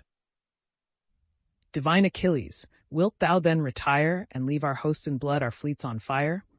If wrath so dreadful fill thy ruthless mind, how shall thy friend, thy Phoenix, stay behind? The royal Peleus, when from Pythia's coast, he sent thee early to the Achaean host. Thy youth as then in sage debates unskilled, and new to perils of the direful field. He bade me teach thee all the ways of war, to shine in councils and in camps to dare. Never, never let me leave thy side. No time shall part us, and no fate divide, not though the God that breathed my life restore the bloom I boasted and the port I bore. When Greece of old beheld my youthful flames, delightful Greece, the land of lovely dames. My father faithless to my mother's arms, old as he was, adored a stranger's charms. I tried what youth could do at her desire, to win the damsel and prevent my sire. My sire with curses loads my hated head, and cries, Ye Furies, barren be his bed. Infernal Jove, the vengeful fiends below, and ruthless Proserpine confirmed his vow. Despair and grief distract my laboring mind. Gods, what a crime my impious heart designed. I thought, but some kind god that thought suppressed, to plunge the poniard in my father's breast, then meditate my flight. My friends in vain with prayers entreat me, and with force detain. On fat of rams, black bulls, and brawny swine, they daily feast, with draughts of fragrant wine. Strong guards they placed, and watched 9 nights entire. The roofs and porches flamed with constant fire. The 10th, I forced the gates, unseen of all, and favored by the night o'erleaped the wall. My travels thence through spacious Greece extend. In Thea's court at last my labors end. Your sire received me as his son caressed, with gifts enriched and with possessions blessed. The strong Dolopians thenceforth owned my reign, and all the coast that runs along the main. By love to thee his bounties I repaid, and early wisdom to thy soul conveyed. Great as thou art, my lessons made thee brave. A child I took thee, but a hero gave. Thy infant breast a like affection showed, still in my arms, an ever-pleasing load, or at my knee by Phoenix wouldst thou stand. No food was grateful but from Phoenix's hand. I pass my watchings o'er thy helpless years, the tender labors, the compliant cares. The gods, I thought, reversed their hard decree, and Phoenix felt a father's joys in thee. Thy growing virtues justified my cares, and promised comfort to my silver hairs. Now be thy rage, thy fatal rage, resigned. A cruel heart ill suits a manly mind. The gods, the only great and only wise, are moved by offerings, vows, and sacrifice. Offending man their high compassion wins, and daily prayers atone for daily sins. Prayers are Jove's daughters, of celestial race. Lame are their feet, and wrinkled is their face. With humble mien and with dejected eyes, constant they follow where injustice flies. Injustice swift, erect, and unconfined, sweeps the wide earth and tramples o'er mankind, while prayers to heal her wrongs move slow behind. Who hears these daughters of Almighty Jove? For him they mediate to the throne above. When man rejects the humble suit they make, the sire revenges for the daughter's sake. From Jove commissioned, fierce injustice then descends to punish unrelenting men. Oh, let not headlong passion bear the sway. These reconciling goddesses obey. Do honors to the seed of Jove belong. Do honors calm the fierce and bend the strong. Were these not paid thee by the terms we bring, were rage still harbored in the haughty king. Nor Greece, nor all her fortunes should engage thy friend to plead against so just a rage. But since what honor asks the general sends, and sends by those whom most thy heart commends, the best and noblest of the Grecian train, permit not these to sue, and sue in vain. Let me, my son, an ancient fact unfold, a great example drawn from times of old. Hear what our fathers were, and what their praise who conquered their revenge in former days. Where Calydon on rocky mountains stands, once fought the Aetolian and Curetian bands. To guard it those, to conquer these advance, and mutual deaths were dealt with mutual chance. The silver Cynthia bade contention rise, in vengeance of neglected sacrifice. On Neus fields she sent a monstrous boar, that levelled harvests and whole forests tore. This beast, when many a chief his tusks had slain, great Meleager stretched along the plain. Then, for his spoils, a new debate arose, the neighbor nations thence commencing foes. Strong as they were, the bold Curetes failed, while Meleager's thundering arm prevailed, till rage at length inflamed his lofty breast, for rage invades the wisest and the best. Cursed by Althea, to his wrath he yields, and in his wife's embrace forgets the fields. She from Marpessa sprung, divinely fair, and matchless Ida's, more than man in war. The god of day adored the mother's charms, against the god the father bent his arms. The afflicted pair, their sorrows to proclaim, from Cleopatra changed their daughter's name, and called Alcyone, a name to show the father's grief, the mourning mother's woe. To her the chief retired from stern debate, but found no peace from fierce Althea's hate. Althea's hate the unhappy warrior drew, whose luckless hand his royal uncle slew. She beat the ground, and called the powers beneath on her own son to wreak her brother's death. Hell heard her curses from the realms profound, and the red fiends that walk the nightly round. In vain Aetolia her deliverer waits, war shakes her walls and thunders at her gates. She sent ambassadors, a chosen band, priests of the gods and elders of the land, besought the chief to save the sinking state. Their prayers were urgent and their proffers great. Full 50 acres of the richest ground, half pasture green and half with vineyards crowned. His suppliant father, aged Aeneas, came. His sisters followed. Even the vengeful dame Althea sues. His friends before him fall. He stands relentless and rejects them all. Meanwhile the victor's shouts ascend the skies. The walls are scaled, the rolling flames arise. At length his wife, a form divine, appears, with piercing cries and supplicating tears. She paints the horrors of a conquered town, the heroes slain, the palaces o'erthrown, the matrons ravished, the whole race enslaved. The warrior heard, he vanquished, and he saved. The Aetolians, long disdained, now took their turn, and left the chief their broken faith to mourn. Learn hence, betimes to curb pernicious ire, nor stay till yonder fleets ascend in fire. Accept the presents, draw thy conquering sword, and be amongst our guardian gods adored. Thus he, the stern Achilles, thus replied, My second father and my reverend guide, thy friend, believe me, no such gifts demands, and asks no honors from a mortal's hands. Jove honors me and favors my designs. His pleasure guides me and his will confines. And here I stay, if such his high behest, while life's warm spirit beats within my breast. Yet hear one word, and lodge it in thy heart. No more molest me on Atrides' part. Is it for him these tears are taught to flow? For him these sorrows? For my mortal foe? A generous friendship no cold medium knows, burns with one love, with one resentment glows. One should our interests and our passions be, my friend must hate the man that injures me.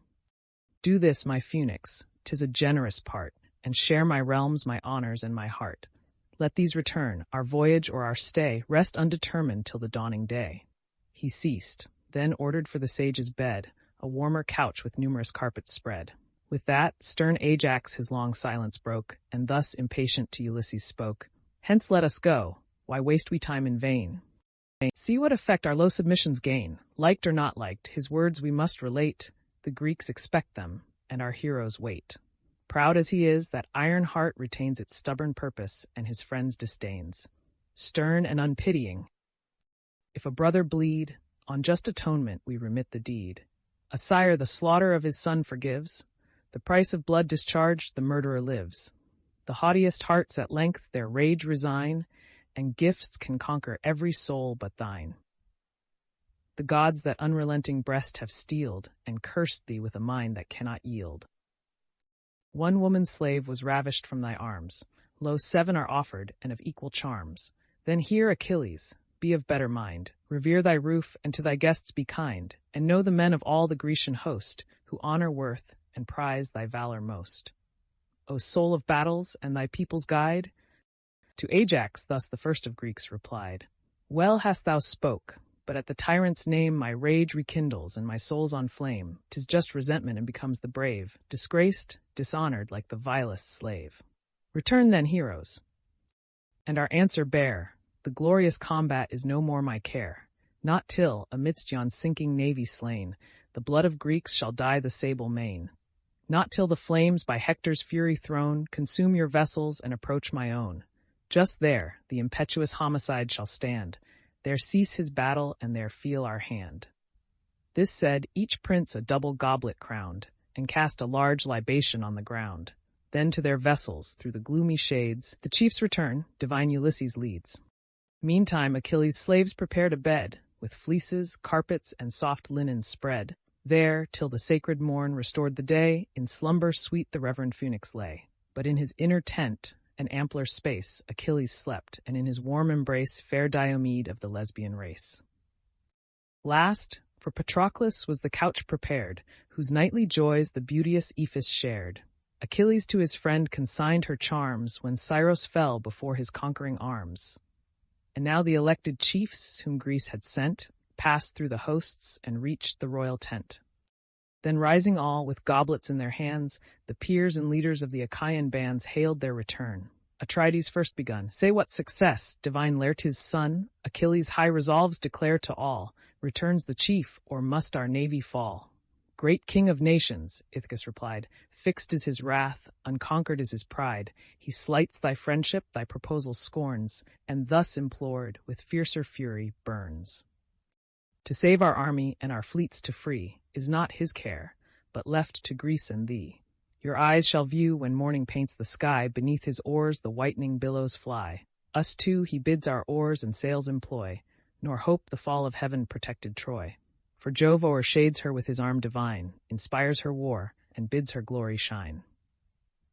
Such was his word. What further he declared, these sacred heralds and great Ajax heard. But Phoenix in his tent the chief retains, safe to transport him to his native plains when morning dawns. If other he decree, his age is sacred, and his choice is free. Ulysses ceased. The great Achaean host, with sorrow seized, in consternation lost, attend the stern reply. Tydides broke the general silence, and undaunted spoke. Why should we gifts to proud Achilles send, or strive with prayers his haughty soul to bend?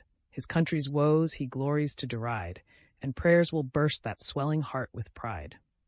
Be the fierce impulse of his rage obeyed. Our battles let him or desert or aid, then let him arm when Jove or he think fit, that to his madness or to heaven commit. What for ourselves we can is always ours. This night let due repast refresh our powers, for strength consists in spirits and in blood, and those are owed to generous wine and food. But when the rosy messenger of day strikes the blue mountains with her golden ray, ranged at the ships, let all our squadrons shine. in flaming arms, a long extended line. In the dread front let great Atrides stand, the first in danger, as in high command. Shouts of acclaim the listening heroes raise, then each to heaven the due libations pays, till sleep descending o'er the tents bestows the grateful blessings of desired repose. Achilles Book X. Argument. The night adventure of Diomed and Ulysses. Upon the refusal of Achilles to return to the army, the distress of Agamemnon is described in the most lively manner. He takes no rest that night, but passes through the camp, awaking the leaders and contriving all possible methods for the public safety. Menelaus, Nestor, Ulysses, and Diomed are employed in raising the rest of the captains. They call a council of war and determine to send scouts into the enemy's camp to learn their posture and discover their intentions. Diomed undertakes this hazardous enterprise and makes choice of Ulysses for his companion. In their passage, they surprise Dolon, whom Hector had sent on a like design to the camp of the Grecians. From him, they are informed of the situation of the Trojan and auxiliary forces, and particularly of Rhesus and the Thracians, who were lately arrived. They pass on with success, kill Rhesus with several of his officers, and seize the famous horses of that prince, with which they return in triumph to the camp. The same night continues. The scene lies in the two camps. All night the chiefs before their vessels lay, and lost in sleep the labors of the day. All but the king, with various thoughts oppressed, his country's cares lay rolling in his breast. As when by lightnings Jove's ethereal power foretells the rattling hail or weighty shower, or sends soft snows to whiten all the shore, or bids the brazen throat of war to roar, by fits one flash succeeds as one expires, and heaven flames thick with momentary fires. So bursting frequent from Atrides' breast, sighs following sighs his inward fears confessed. Now o'er the fields dejected he surveys the foam. From thousand Trojan fires the mounting blaze, hears in the passing wind their music blow, and marks distinct the voices of the foe. Now looking backwards to the fleet and coast, anxious he sorrows for the endangered host. He rends his hair in sacrifice to Jove, and sues to him that ever lives above. Inly he groans, while glory and despair divide his heart and wage a double war. 1,000 cares his laboring breast revolves. To seek sage Nestor now the chief resolves, with him in wholesome counsels to debate what yet remains to save the afflicted state. He rose, and first he cast his mantle round, next on his feet the shining sandals bound. A lion's yellow spoils his back concealed, his warlike hand a pointed javelin held. Meanwhile his brother, pressed with equal woes, alike denied the gifts of soft repose, laments for Greece that in his cause before so much had suffered and must suffer more. A leopard's spotted hide his shoulders spread, a brazen helmet glittered on his head. Thus, with a javelin in his hand, he went to wake Atrides in the royal tent. Already waked, Atrides he descried, his armor buckling at his vessel's side. Joyful they met, the Spartan thus begun. Why puts my brother his bright armor on? Sends he some spy amidst these silent hours to try yon camp and watch the Trojan powers? But say, what hero shall sustain that task? Such bold exploits uncommon courage ask, guideless, alone, through night's dark shade to go, and midst a hostile camp explore the foe. To whom the king, in such distress we stand, no vulgar counsel our affairs demand. Greece to preserve is now no easy part, but asks high wisdom, deep design, and art. For Jove, averse, our humble prayer denies, and bows his head to Hector's sacrifice. What eye has witnessed or what ear believed, in one great day by one great arm achieved, such wondrous deeds as Hector's hand has done, and we beheld the last revolving sun? What honors the beloved of Jove adorn, sprung from no god and of no goddess born, yet such his acts as Greeks unborn shall tell, and curse the battle where their fathers fell. Now speed thy hasty course along the fleet, there call great Ajax and the prince of Crete.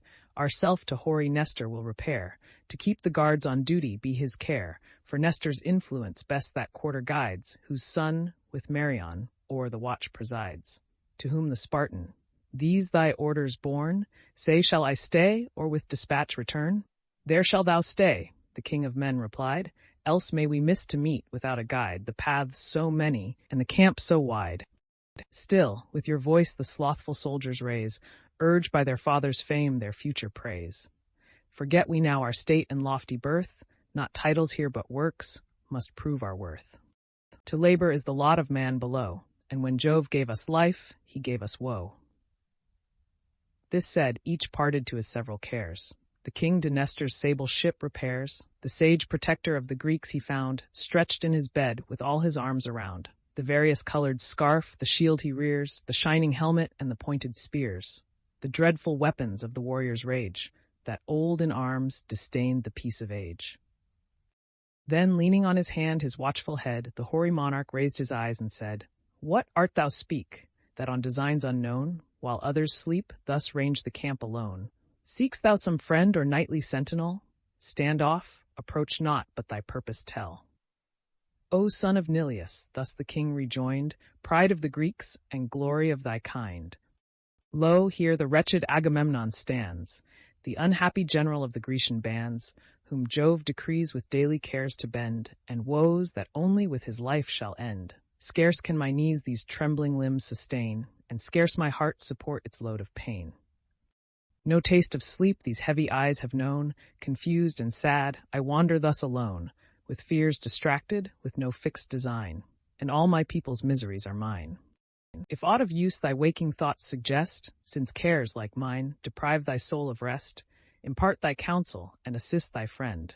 Now let us jointly to the trench descend, at every gate the fainting guard excite, tired with the toils of day and watch of night. Else may the sudden foe our works invade, so near and favored by the gloomy shade. To him thus Nestor, "Trust the powers above, nor think proud Hector's hopes confirmed by Jove. How ill agree the views of vain mankind, and the wise counsels of the eternal mind.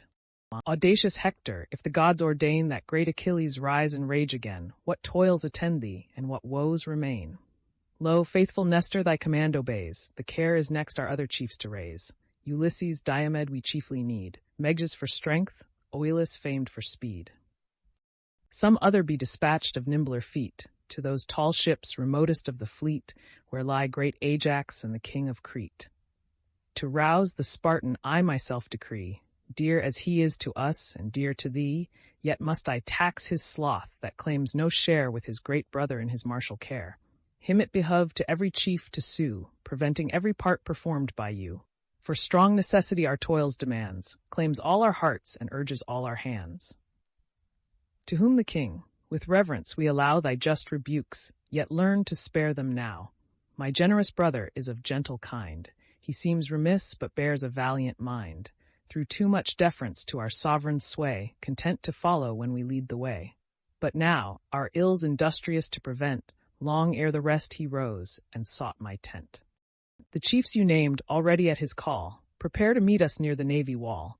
Assembling there between the trench and gates, near the night guards our chosen council waits. Then none, said Nestor, shall his rule withstand, for great examples justify command. With that, the venerable warrior rose.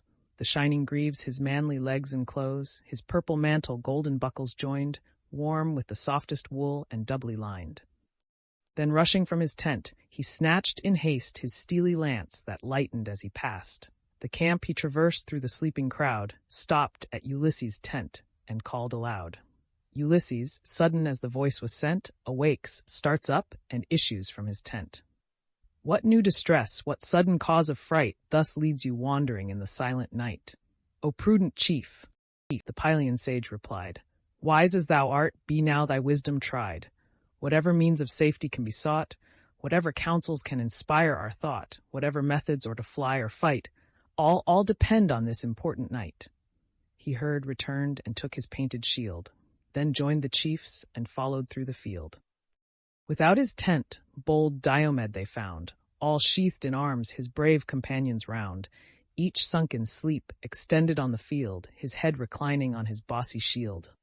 A wood of spears stood by, that, fixed upright, shot from their flashing points a quivering light. A bull's black hide composed the hero's bed. A splendid carpet rolled beneath his head.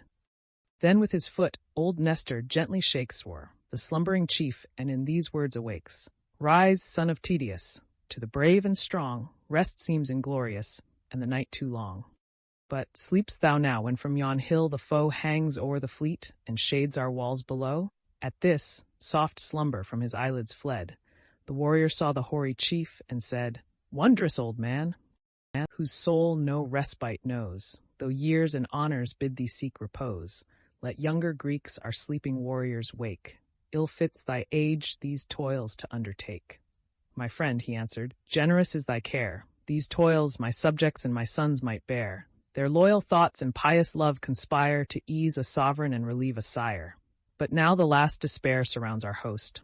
No hour must pass, no moment must be lost. Each single Greek, in this conclusive strife, stands on the sharpest edge of death or life. Yet, if my years thy kind regard engage, employ thy youth as I employ my age. Succeed to these my cares and rouse the rest. He serves me most, who serves his country best." This said, the hero o'er his shoulders flung a lion's spoils that to his ankles hung, then seized his ponderous lance and strode along. Megas the bold, with Ajax famed for speed, the warrior roused and to the entrenchments lead.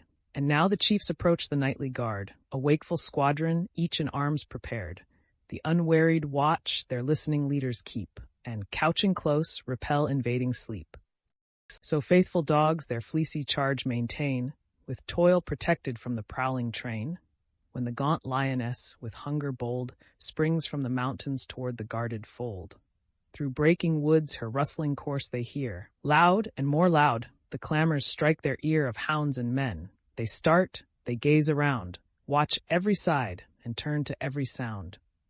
Thus watched the Grecians, cautious of surprise. Each voice, each motion, drew their ears and eyes. Each step of passing feet increased the affright, and hostile Troy was ever full in sight. Nestor with joy the wakeful band surveyed, and thus accosted through the gloomy shade. "'Tis well, my sons, your nightly cares employ, else must our host become the scorn of Troy. Watch thus, and Greece shall live." The hero said. Then o'er the trench the following chieftains led. His son and godlike Marion marched behind, for these the princes to their council joined. The trenches passed, the assembled kings around, in silent state the consistory crowned. A place there was, yet undefiled with gore, the spot where Hector stopped his rage before. When night descending from his vengeful hand reprieved the relics of the Grecian band. The plain beside with mangled core was spread, and all his progress marked by heaps of dead. There sat the mournful kings, when Neleus' son, the council opening, in these words begun. "Is there," said he, "a chief so greatly brave, his life to hazard and his country save? Lives there a man, who singly dares to go to yonder camp, or seize some straggling foe? Or favored by the night approach so near, their speech, their counsels and designs to hear? If to besiege our navies they prepare, or Troy once more must be the seat of war? This could he learn, and to our peers recite, and pass unharmed the dangers of the night. What fame were his through all succeeding days, while Phoebus shines, or men have tongues to praise. What gifts his grateful country would bestow. What must not Greece to her deliverer owe? A sable ewe each leader should provide, with each a sable lambkin by her side. At every rite his share should be increased, and his the foremost honors of the feast. Fear held them mute, alone, untaught to fear, Tydides spoke. "The man you seek is here. Through yon black camps to bend my dangerous way, some god within commands, and I obey. But let some other chosen warrior join, to raise my hopes and second my design. By mutual confidence and mutual aid, great deeds are done, and great discoveries made. The wise new prudence from the wise acquire, and one brave hero fans another's fire." Contending leaders at the word arose, each generous breast with emulation glows. So brave a task each Ajax strove to share. Bold Marion strove, and Nestor's valiant heir. The Spartan wished the second place to gain, and great Ulysses wished, nor wished in vain. Then thus the king of men the contest ends. "Thou first of warriors, and thou best of friends, undaunted Diomed, what chief to join in this great enterprise is only thine. Just be thy choice without affection made. To birth or office no respect be paid. Let worth determine here." The monarch spake, and inly trembled for his brother's sake. Then thus the godlike Diomed rejoined, "My choice declares the impulse of my mind. How can I doubt while great Ulysses stands to lend his counsels and assist our hands? A chief whose safety is Minerva's care, so famed, so dreadful in the works of war. Blessed in his conduct, I no aid require. Wisdom like his might passed through flames of fire. "It fits thee not before these chiefs of fame," replied the sage, "to praise me or to blame. Praise from a friend or censure from a foe are lost on hearers that our merits know.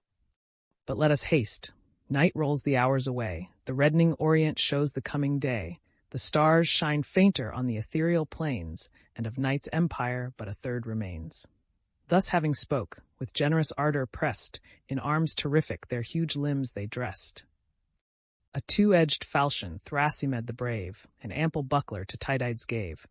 Then in a leathern helm he cased his head, short of its crest and with no plume o'erspread, such as by youths unused to arms are worn. No spoils enrich it, and no studs adorn.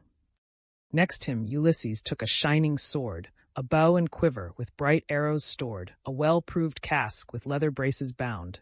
Thy gift, Meriones, his temples crowned, soft wool within, without in order spread, a boar's white teeth grinned horrid o'er his head. This from Amintor, rich Ormenus' son, Autolycus by fraudful rapine won, and gave Amphidamas. From him the prize Maulus received, the pledge of social ties. The helmet next by Merion was possessed, and now Ulysses' thoughtful temples pressed. Thus sheathed in arms the council they forsake, and dark through paths oblique their progress take. Just then, in sign she favored their intent, a long-winged heron great Minerva sent. This, though surrounding shades obscured their view, by the shrill clang and whistling wings they knew. As from the right she soared, Ulysses prayed, hailed the glad omen and addressed the maid. "O daughter of that god whose arm can wield the avenging bolt and shake the saber shield! O thou, forever present in my way, who all my motions, all my toils survey, safe may we pass beneath the gloomy shade, safe by thy succor to our ships conveyed, and let some deed this signal night adorn, to claim the tears of Trojans yet unborn." Then godlike Diomed preferred his prayer. "Daughter of Jove, unconquered Pallas, hear. Great queen of arms, whose favor Tydeus won, as thou defend'st the sire, defend the son. When on Asopus' banks the banded powers of Greece he left, and sought the Theban towers, peace was his charge, received with peaceful show, he went a legate, but returned a foe. Then helped by thee, and covered by thy shield, he fought with numbers, and made numbers yield. So now be present, O celestial maid, so still continue to the race thine aid. A youthful steer shall fall beneath the stroke, untamed, unconscious of the galling yoke, with ample forehead and with spreading horns, whose taper tops refulgent gold adorns." The heroes prayed, and Pallas from the skies accords their vow, succeeds their enterprise. Now, like two lions panting for the prey, with dreadful thoughts they trace the dreary way, through the black horrors of the ensanguined plain, through dust, through blood, o'er arms and hills of slain. Nor less bold Hector and the sons of Troy on high designs the wakeful hours employ. The assembled peers their lofty chief enclosed, who thus the counsels of his breast proposed. What glorious man, for high attempts prepared, dares greatly venture for a rich reward? Of yonder fleet a bold discovery make, what watch they keep, and what resolves they take. If now subdued they meditate their flight, and spent with toil neglect the watch of night? His be the chariot that shall please him most, of all the plunder of the vanquished host. His the fair steeds that all the rest excel, and his the glory to have served so well. A youth there was among the tribes of Troy, Dolon his name, Eumedes' only boy, 5 girls beside the reverend herald told. Rich was the son in brass, and rich in gold, not blessed by nature with the charms of face, but swift of foot and matchless in the race. "Hector," he said, "my courage bids me meet this high achievement and explore the fleet, but first exalt thy scepter to the skies, and swear to grant me the demanded prize, the immortal coursers and the glittering car that bear Pleiades through the ranks of war." Encouraged thus, no idle scout I go, fulfill thy wish, their whole intention know, even to the royal tent pursue my way, and all their counsels, all their aims betray. The chief then heaved the golden scepter high, attesting thus the monarch of the sky. "Be witness thou, immortal lord of all, whose thunder shakes the dark aerial hall. By none but Dolon shall this prize be borne, and him alone the immortal steeds adorn." Thus Hector swore. The gods were called in vain, but the rash youth prepares to scour the plain. Across his back the bended bow he flung, a wolf's grey hide around his shoulders hung, A ferret's downy fur his helmet lined, and in his hand a pointed javelin shined. Then, never to return, he sought the shore, and trod the path his feet must tread no more. Scarce had he passed the steeds and Trojan throng, still bending forward as he coursed along, when on the hollow way the approaching tread Ulysses marked, and thus to Diomed: "O friend, I hear some step of hostile feet, moving this way or hastening to the fleet, some spy perhaps to lurk beside the main, or nightly pillager that strips the slain. Yet let him pass, and win a little space, then rush behind him, and prevent his pace. But if too swift of foot he flies before, confine his course along the fleet and shore, betwixt the camp and him our spears employ, and intercept his hoped return to Troy."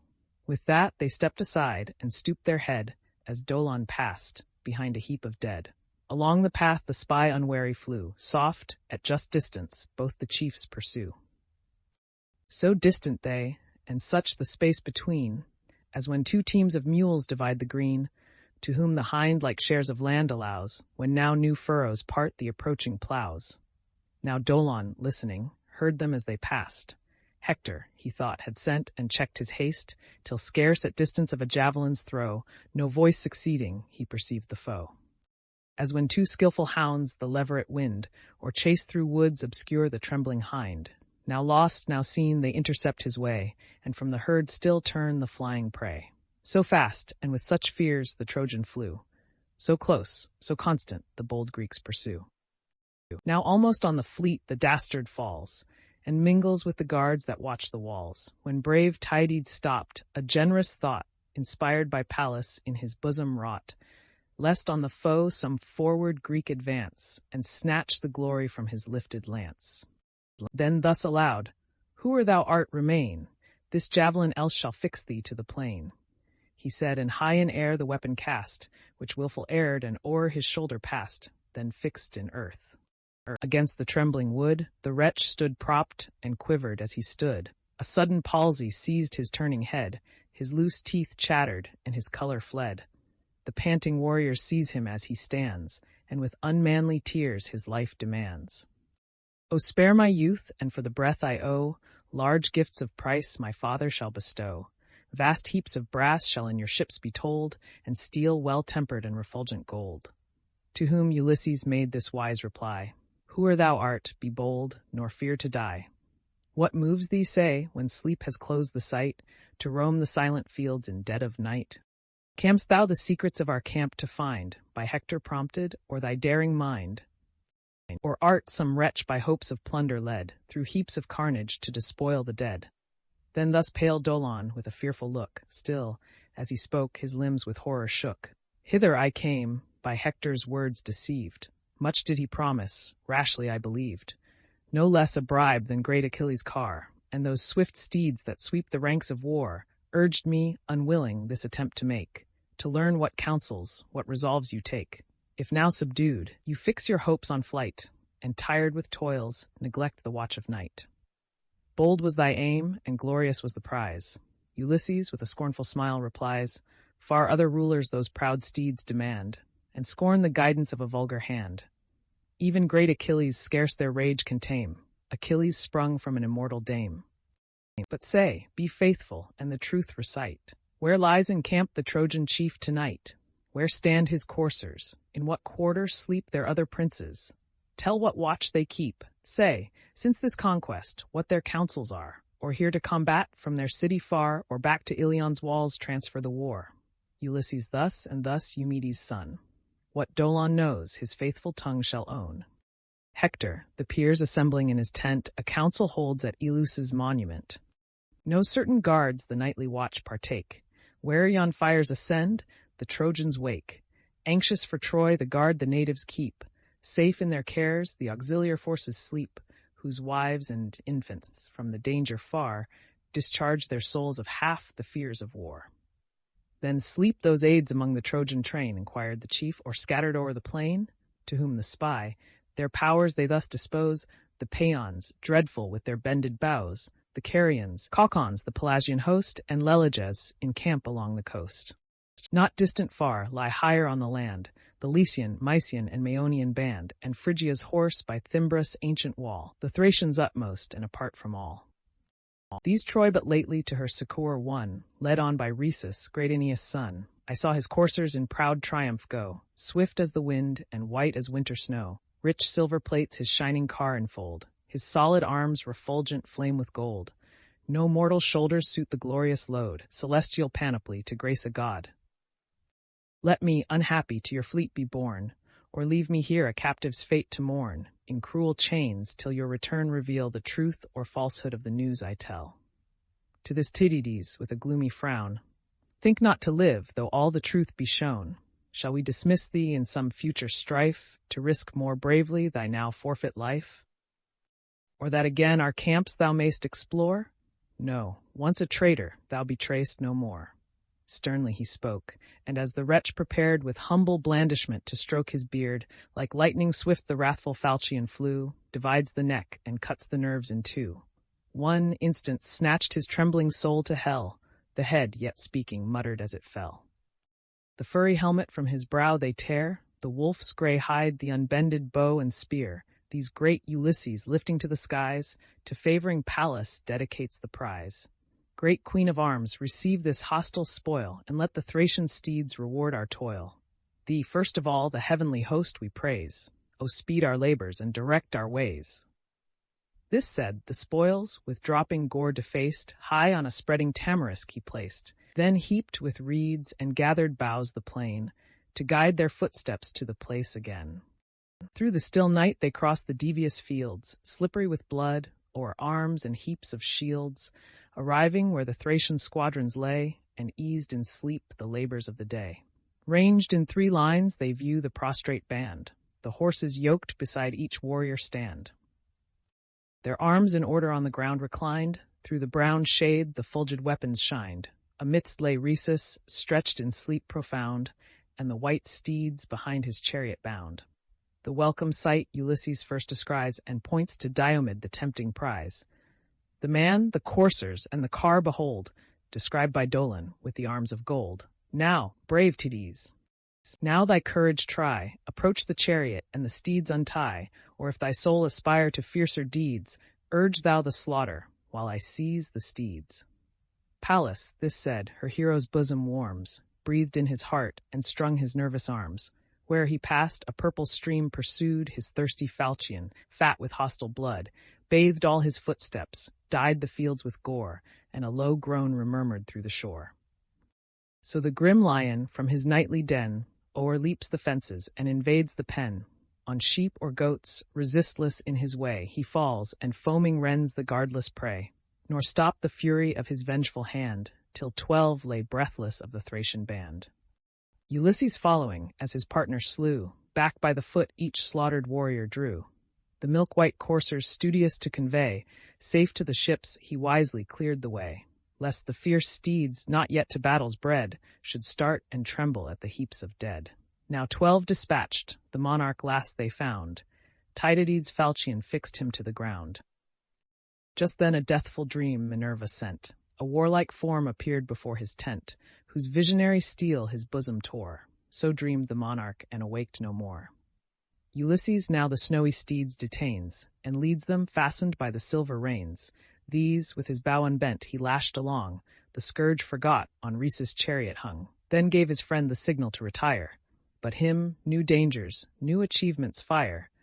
Doubtful he stood, or with his reeking blade, to send more heroes to the infernal shade, Dr. Egg off the car where Rhesus' armor lay, or heave with manly force and lift away. While unresolved the son of Tydeus stands, Pallas appears, and thus her chief commands. Enough, my son, from further slaughter cease, regard thy safety, and depart in peace. Haste to the ships, the gotten spoils enjoy, nor tempt too far the hostile gods of Troy. The voice divine confessed the martial maid. In haste he mounted, and her word obeyed. The coursers fly before Ulysses' bow, swift as the wind and white as winter snow. Not unobserved they passed. The god of light had watched his Troy and marked Minerva's flight, saw Tydeus' son with heavenly succor blessed, and vengeful anger filled his sacred breast. Swift to the Trojan camp descends the power, and wakes Hippocoon in the morning hour. on Rhesus' side accustomed to attend, a faithful kinsman and instructive friend. He rose and saw the field deformed with blood, an empty space where late the coursers stood, the yet warm Thracians panting on the coast. For each he wept, but for his Rhesus most. Now while on Rhesus' name he calls in vain, the gathering tumult spreads o'er all the plain. On heaps the Trojans rush, with wild affright, and wondering view the slaughters of the night. Meanwhile the chiefs, arriving at the shade, where late the spoils of Hector's spy were laid, Ulysses stopped. To him Tydides bore the trophy, dropping yet with Dolon's gore. Then mounts again. Again their nimbler feet the coursers ply and thunder towards the fleet. Diomed and Ulysses returning with the spoils of Rhesus. Old Nestor first perceived the approaching sound, bespeaking thus the Grecian peers around. Methinks the noise of trampling steeds I hear, thickening this way and gathering on my ear. Perhaps some horses of the Trojan breed? So may, ye gods, my pious hopes succeed. The great Tydides and Ulysses bear, return triumphant with this prize of war. Yet much I fear, may that fear be vain, the chiefs outnumbered by the Trojan train, perhaps even now pursued they seek the shore. Or, perhaps those heroes are no more. Scarce had he spoke when, lo, the chiefs appear, and spring to earth, the Greeks dismiss their fear.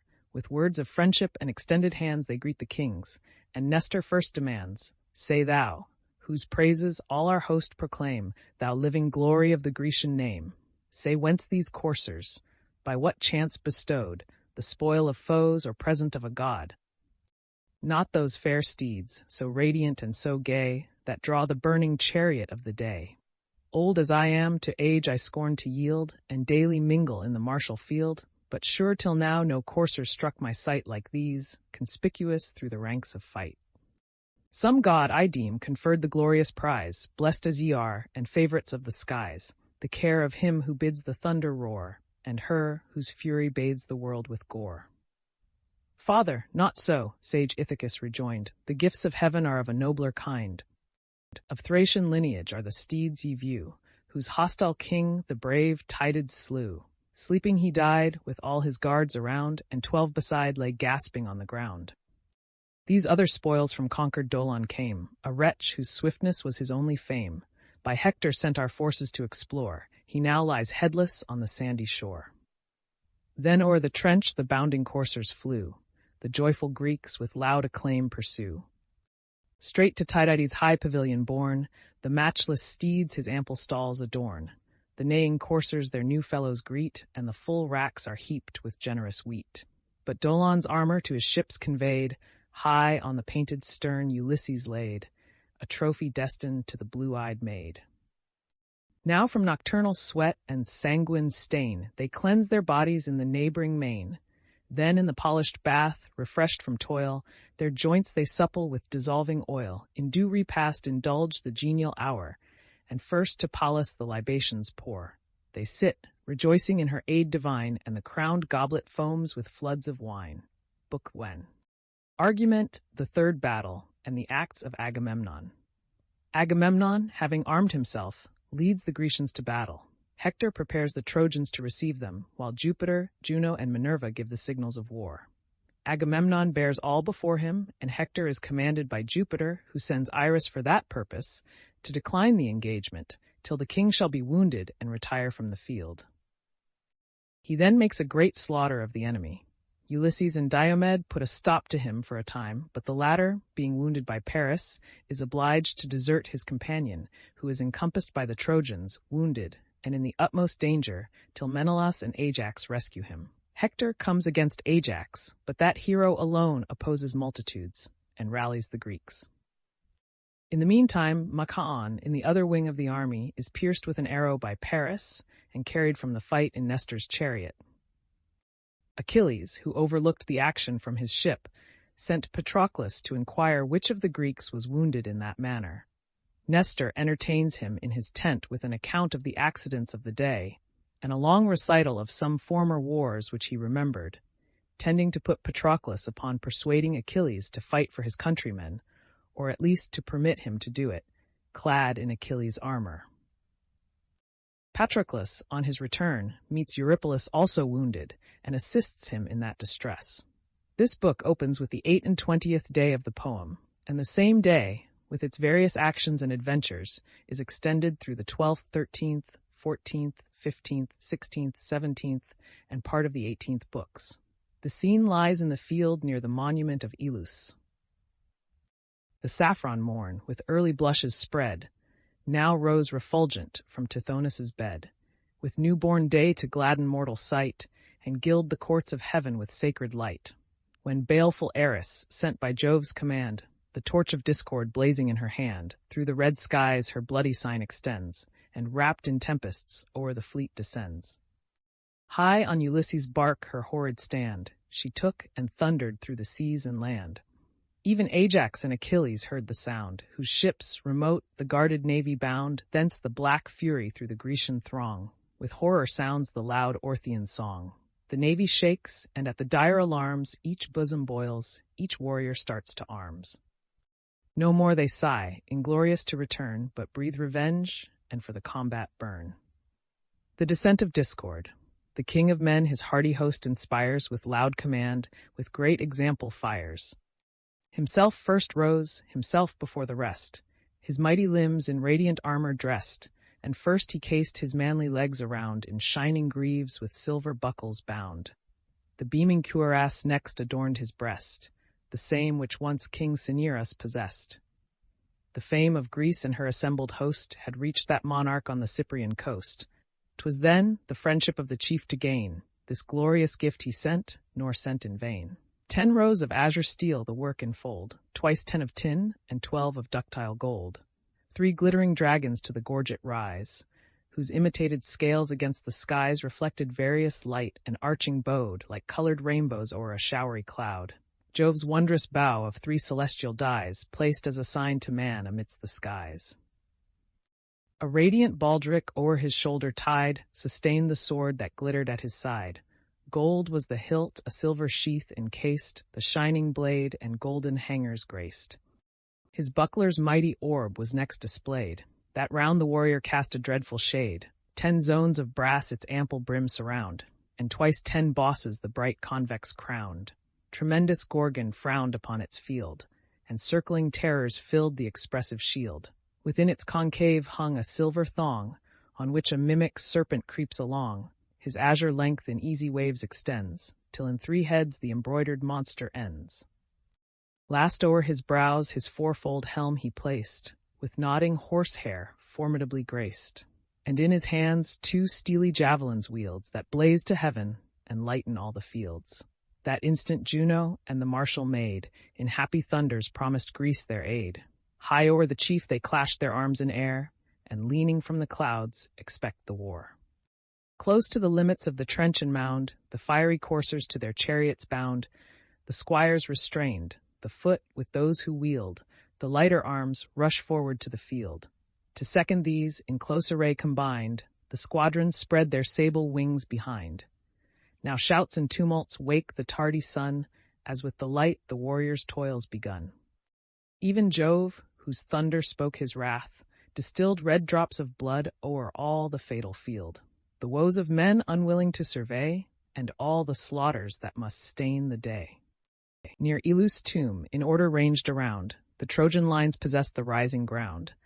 There wise Polydamas and Hector stood, Aeneas, honored as a guardian god, bold Polybus, Agenor the divine, the brother warriors of Antenor's line, with youthful Acamas, whose beauteous face and fair proportion matched the ethereal race.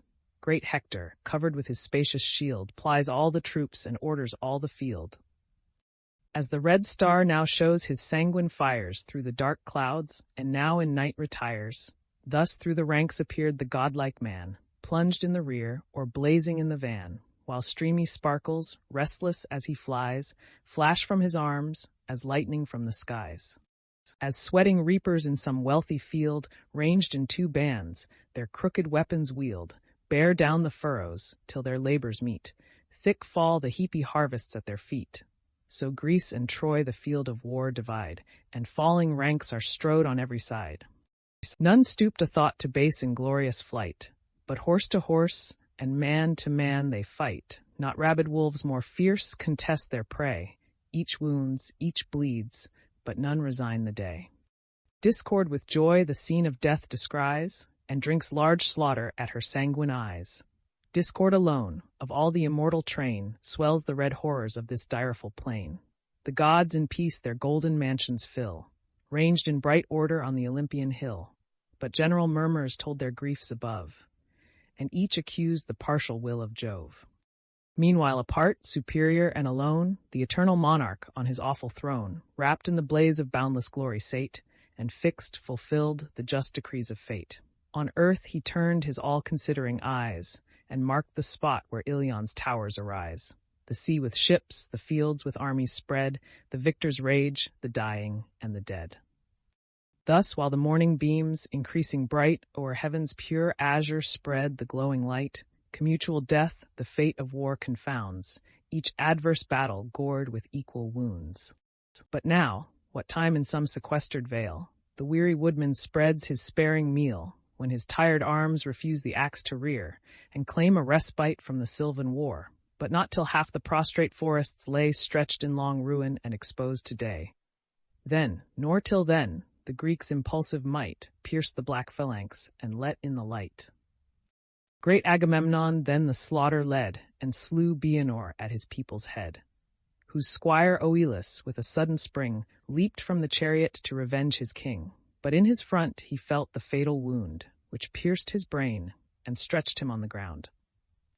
Atrides spoiled, and left them on the plain. Vain was their youth, their glittering armor vain.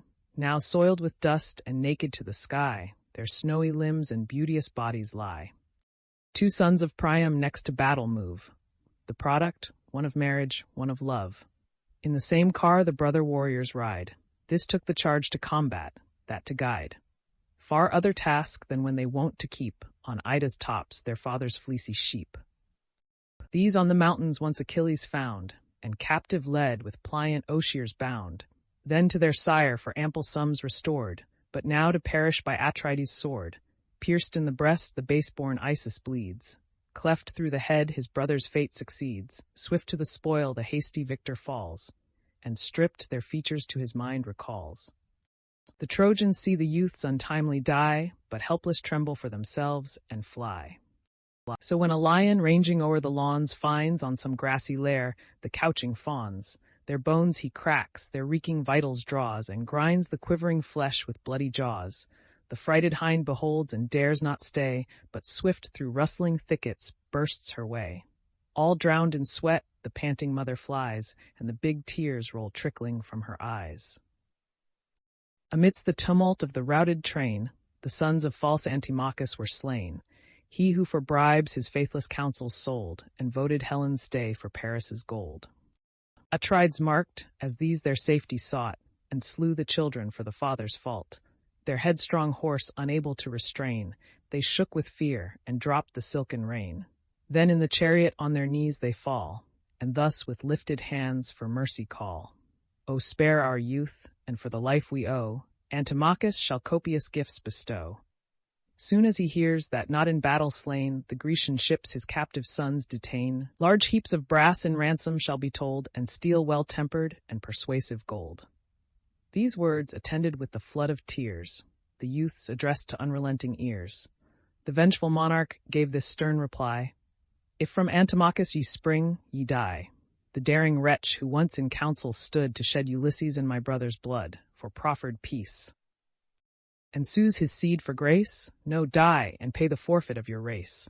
This said, Pisander from the car he cast, and pierced his breast. Supine he breathed his last. His brother leaped to earth, but as he lay, the trenchant falchion lopped his hands away. His severed head was tossed among the throng, and rolling, drew a bloody train along. Then, where the thickest fought, the victor flew. The king's example all his Greeks pursue. Now by the foot, the flying foot were slain. Horse trod by horse lay foaming on the plain. From the dry fields thick clouds of dust arise, shade the black host, and intercept the skies. The brass-hoofed steeds tumultuous plunge and bound, and the thick thunder beats the laboring ground. Still slaughtering on, the king of men proceeds. The distanced army wonders at his deeds, as when the winds with raging flames conspire, and o'er the forests roll the flood of fire. In blazing heaps the grove's old honors fall, and one refulgent ruin levels all. Before Atrides' rage so sinks the foe, whole squadrons vanish, and proud heads lie low.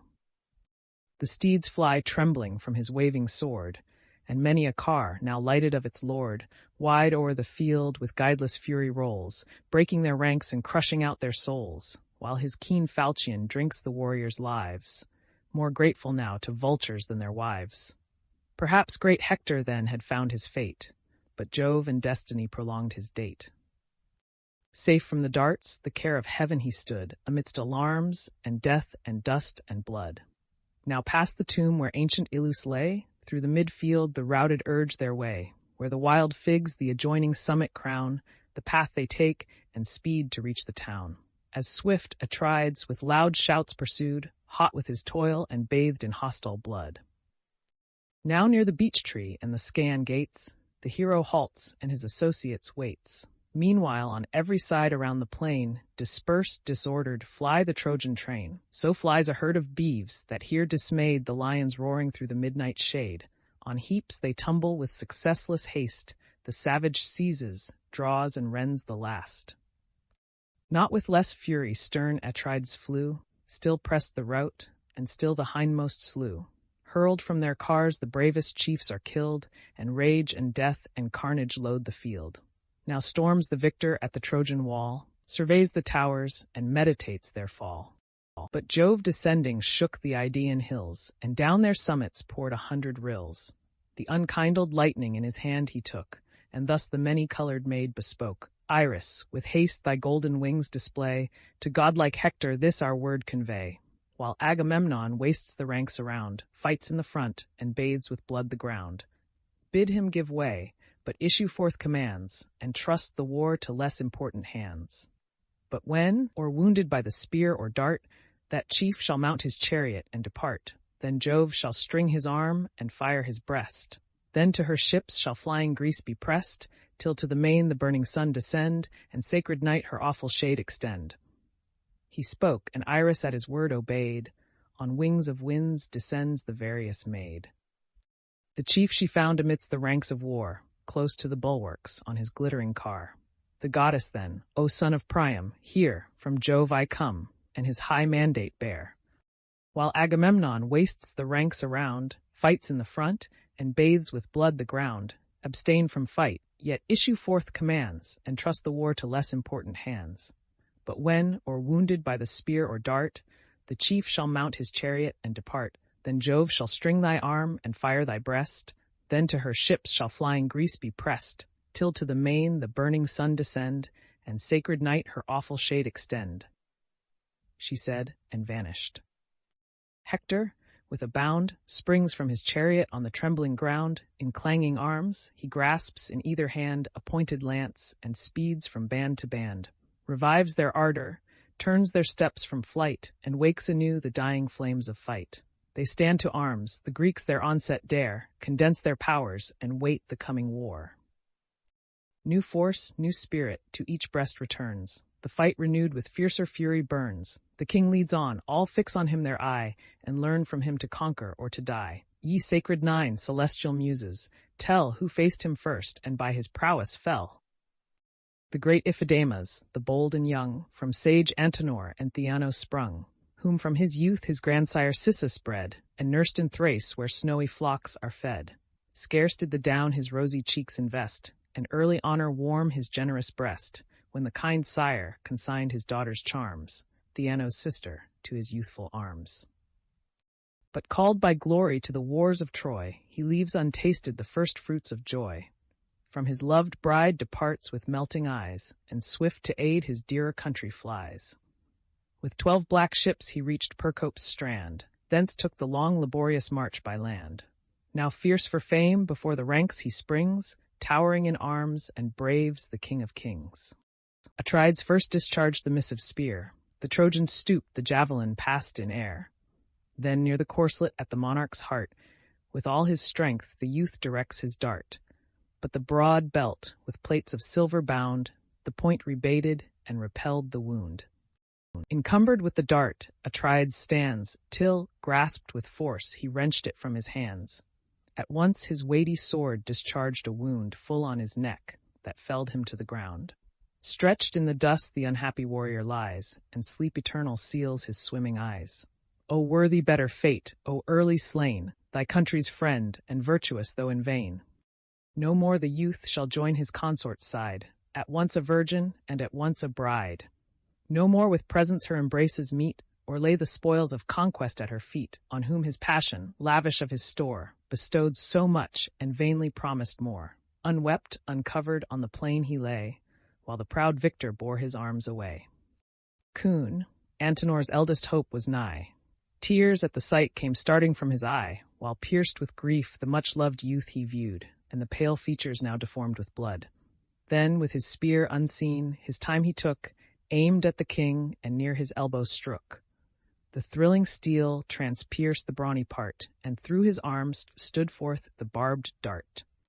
Surprise the monarch feels, yet void of fear, on Coon rushes with his lifted spear. His brother's corpse the pious Trojan draws, and calls his country to assert his cause, defends him breathless on the sanguine field, and o'er the body spreads his ample shield.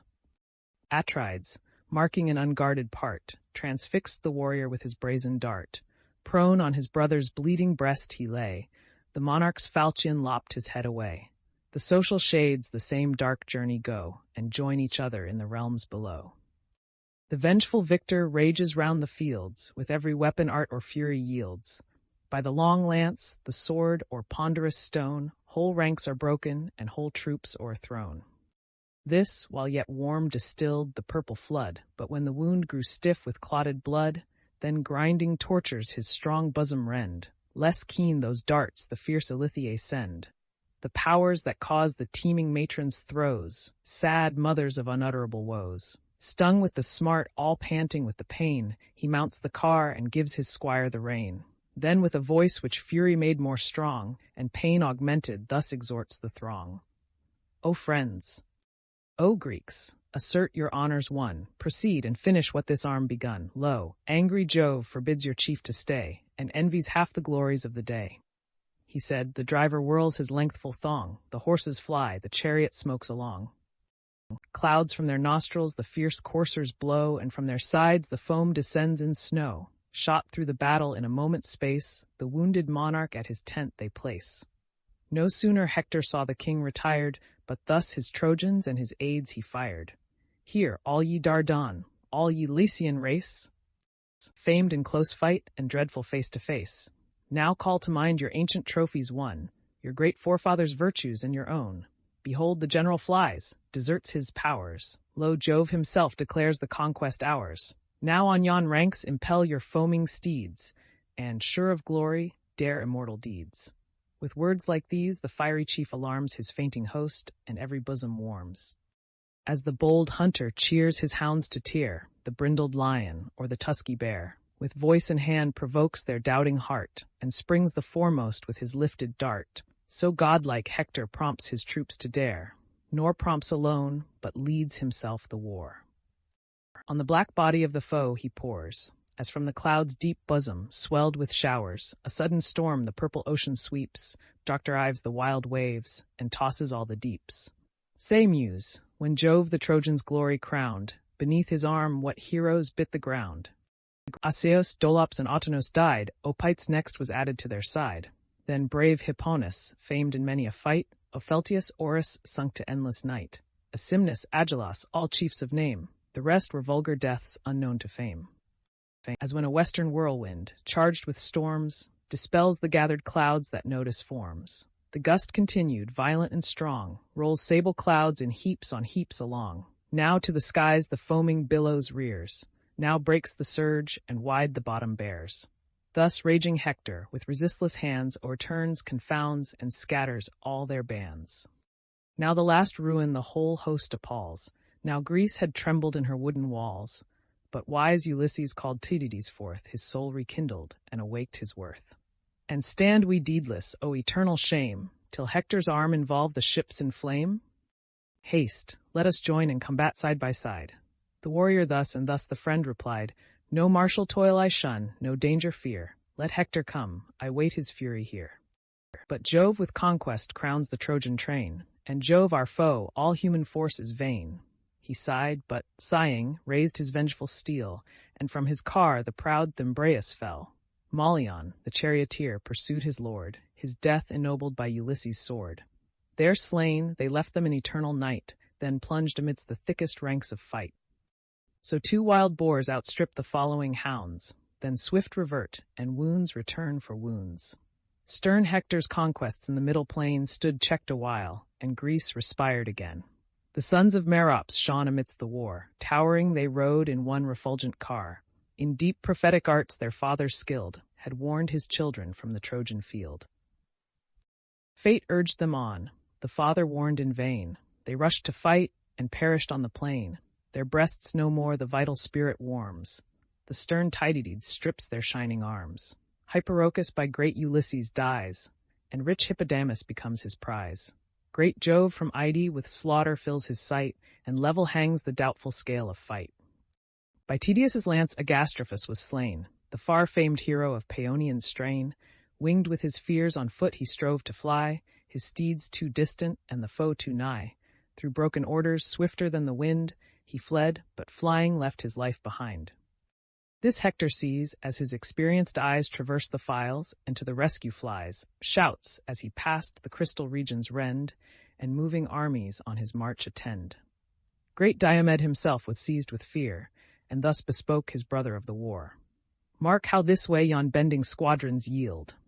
The storm rolls on, and Hector rules the field. Here stand his utmost force, the warrior said. Swift at the word his ponderous javelin fled, nor missed its aim, but where the plumage danced, raised the smooth cone, and thence obliquely glanced. Safe in his helm, the gift of Phoebus' hands, without a wound the Trojan hero stands, but yet so stunned that staggering on the plain.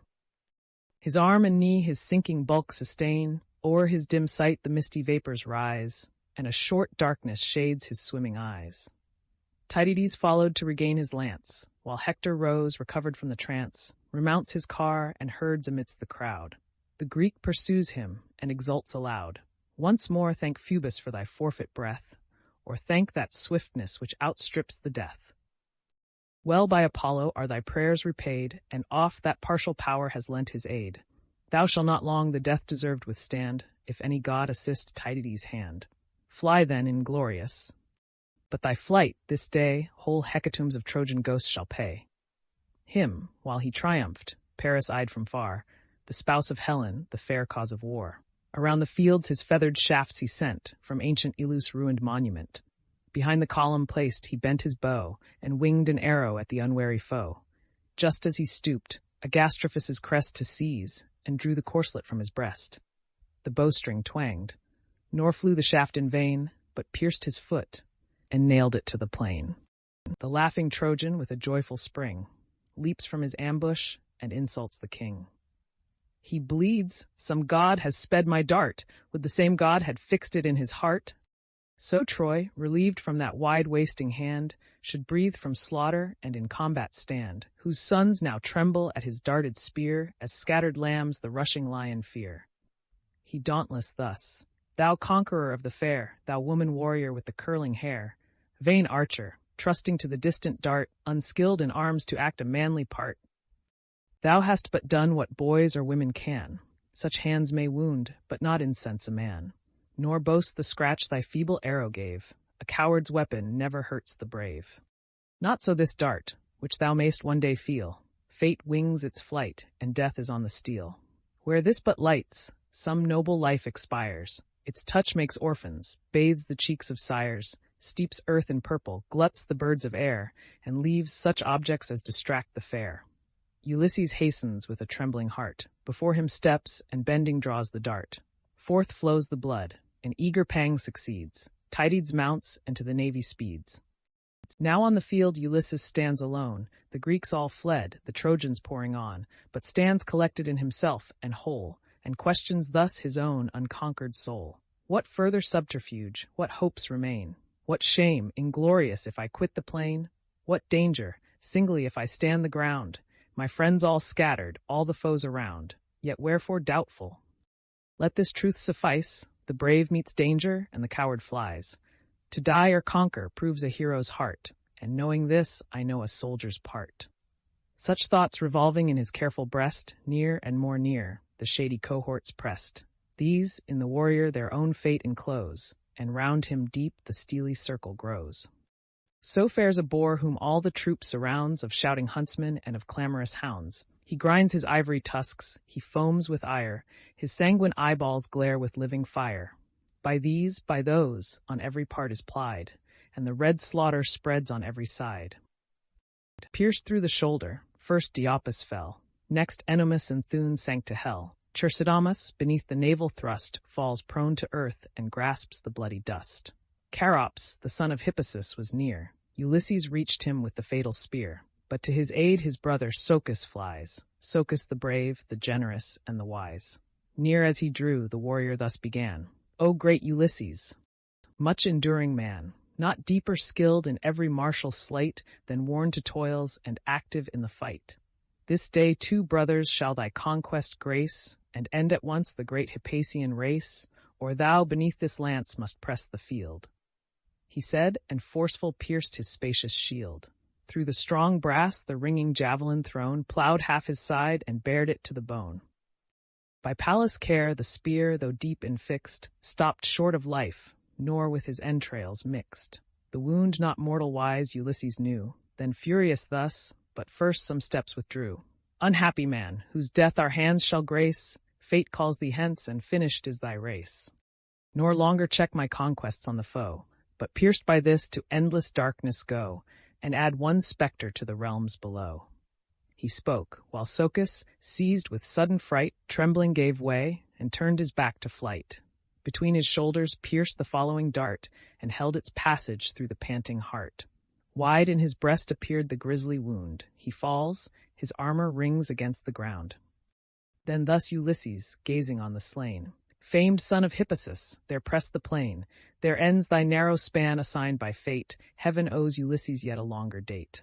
Ah, wretch! No father shall thy corpse compose, thy dying eyes no tender mother close, but hungry birds shall tear those balls away, and hovering vultures scream around their prey. Me Greece shall honor when I meet my doom with solemn funerals and a lasting tomb." Then raging with intolerable smart, he writhes his body and extracts the dart. The dart a tide of spouting gore pursued, and gladdened Troy with sight of hostile blood. Now troops on troops the fainting chief invade, forced he recedes, and loudly calls for aid. Thrice to its pitch his lofty voice he rears, the well-known voice thrice Menelaus hears. Alarmed, to Ajax Telamon he cried, who shares his labors and defends his side. "O friend, Ulysses' shouts invade my ear, distressed he seems and no assistance near. Strong as he is, yet one opposed to all, oppressed by multitudes, the best may fall.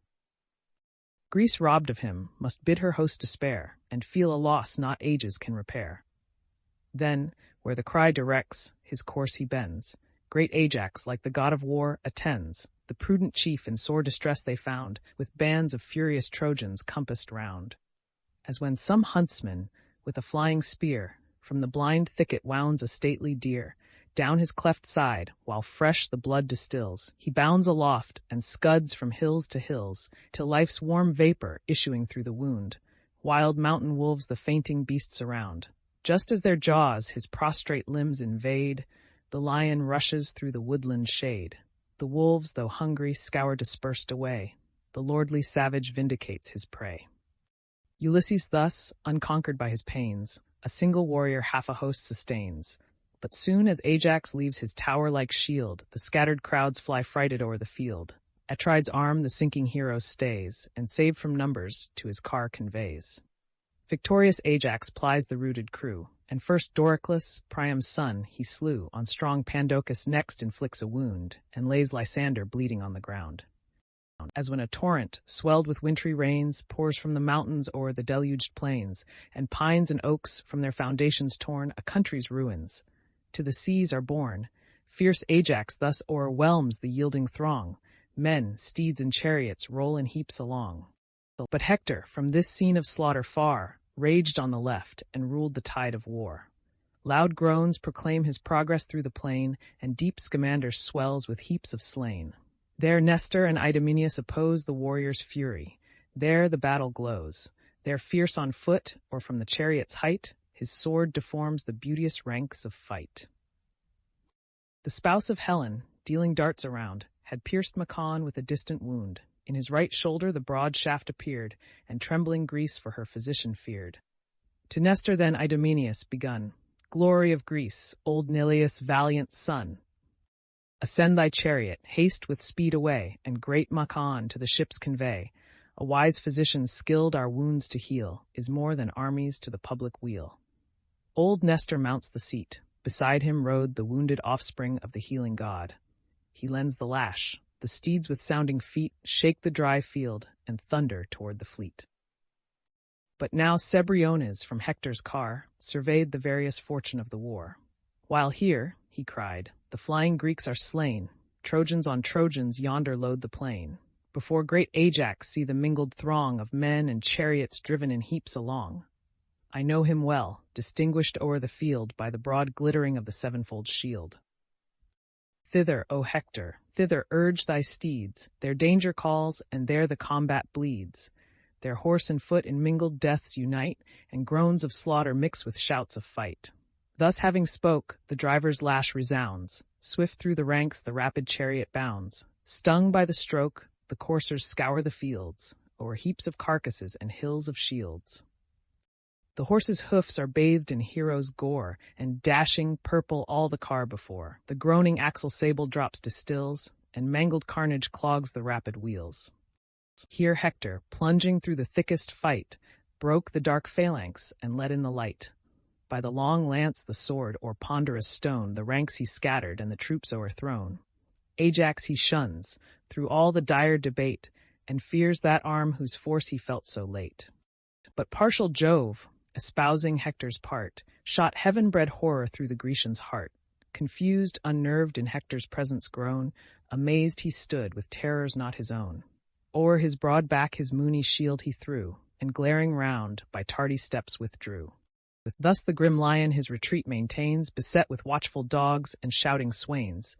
Repulsed by numbers from the nightly stalls, though rage impels him and though hunger calls, long stands the showering darts and missile fires. Then sourly slow the indignant beast retires. So turned stern Ajax, by whole hosts repelled, while his swoln heart at every step rebelled. As the slow beast, with heavy strength endued, in some wide field by troops of boys pursued, though round his sides a wooden tempest rain, crops the tall harvest and lays waste the plain. Thick on his hide the hollow blows resound. The patient animal maintains his ground, scarce from the field with all their efforts chased, and stirs but slowly when he stirs at last. On Ajax thus a weight of Trojans hung, the strokes redoubled on his buckler rung. Confiding now in bulky strength he stands, now turns and backward bears the yielding bands, now stiff recedes, yet hardly seems to fly, and threats his followers with retorted eye. Fixed as the bar between two warring powers, while hissing darts descend in iron showers.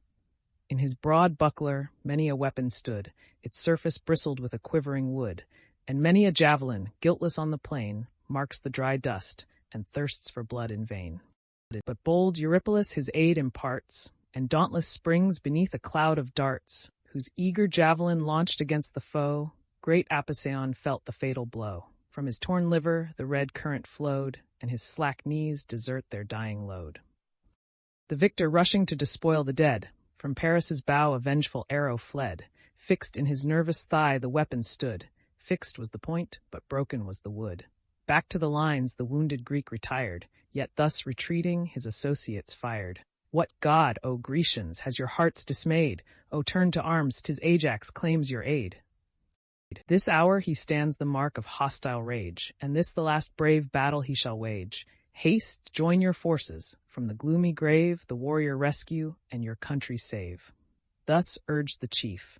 A generous troop appears, who spread their bucklers and advance their spears, to guard their wounded friend. While thus they stand with pious care, great Ajax joins the band. Each takes new courage at the hero's sight. The hero rallies and renews the fight. Thus raged both armies like conflicting fires, while Nestor's chariot far from fight retires, his coursers steeped in sweat and stained with gore, the Greeks' preserver, great Machaon, bore. That hour Achilles, from the topmost height of his proud fleet, o'erlooked the fields of fight. His feasted eyes beheld around the plain the Grecian rout, the slaying and the slain. His friend Macon singled from the rest, a transient pity touched his vengeful breast. Straight to Menoetius' much-loved son he sent. Graceful as Mars, Patroclus quits his tent in evil hour. Then fate decreed his doom, and fixed the date of all his woes to come. Why calls my friend? Thy loved injunctions lay. Whate'er thy will, Patroclus shall obey. O first of friends! Pylades thus replied, still at my heart and ever at my side. The time is come, when yon despairing host shall learn the value of the man they lost. Now at my knees the Greeks shall pour their moan, and proud Atrides tremble on his throne. Go now to Nestor, and from him be taught what wounded warrior late his chariot brought. Foreseen at distance and but seen behind, his form recalled Macon to my mind. Nor could I, through yon cloud, discern his face. The coursers passed me with so swift a pace. The hero said. His friend obeyed with haste. Through intermingled ships and tents he passed. The chiefs descending from their car he found. The panting steeds Eurymedon unbound.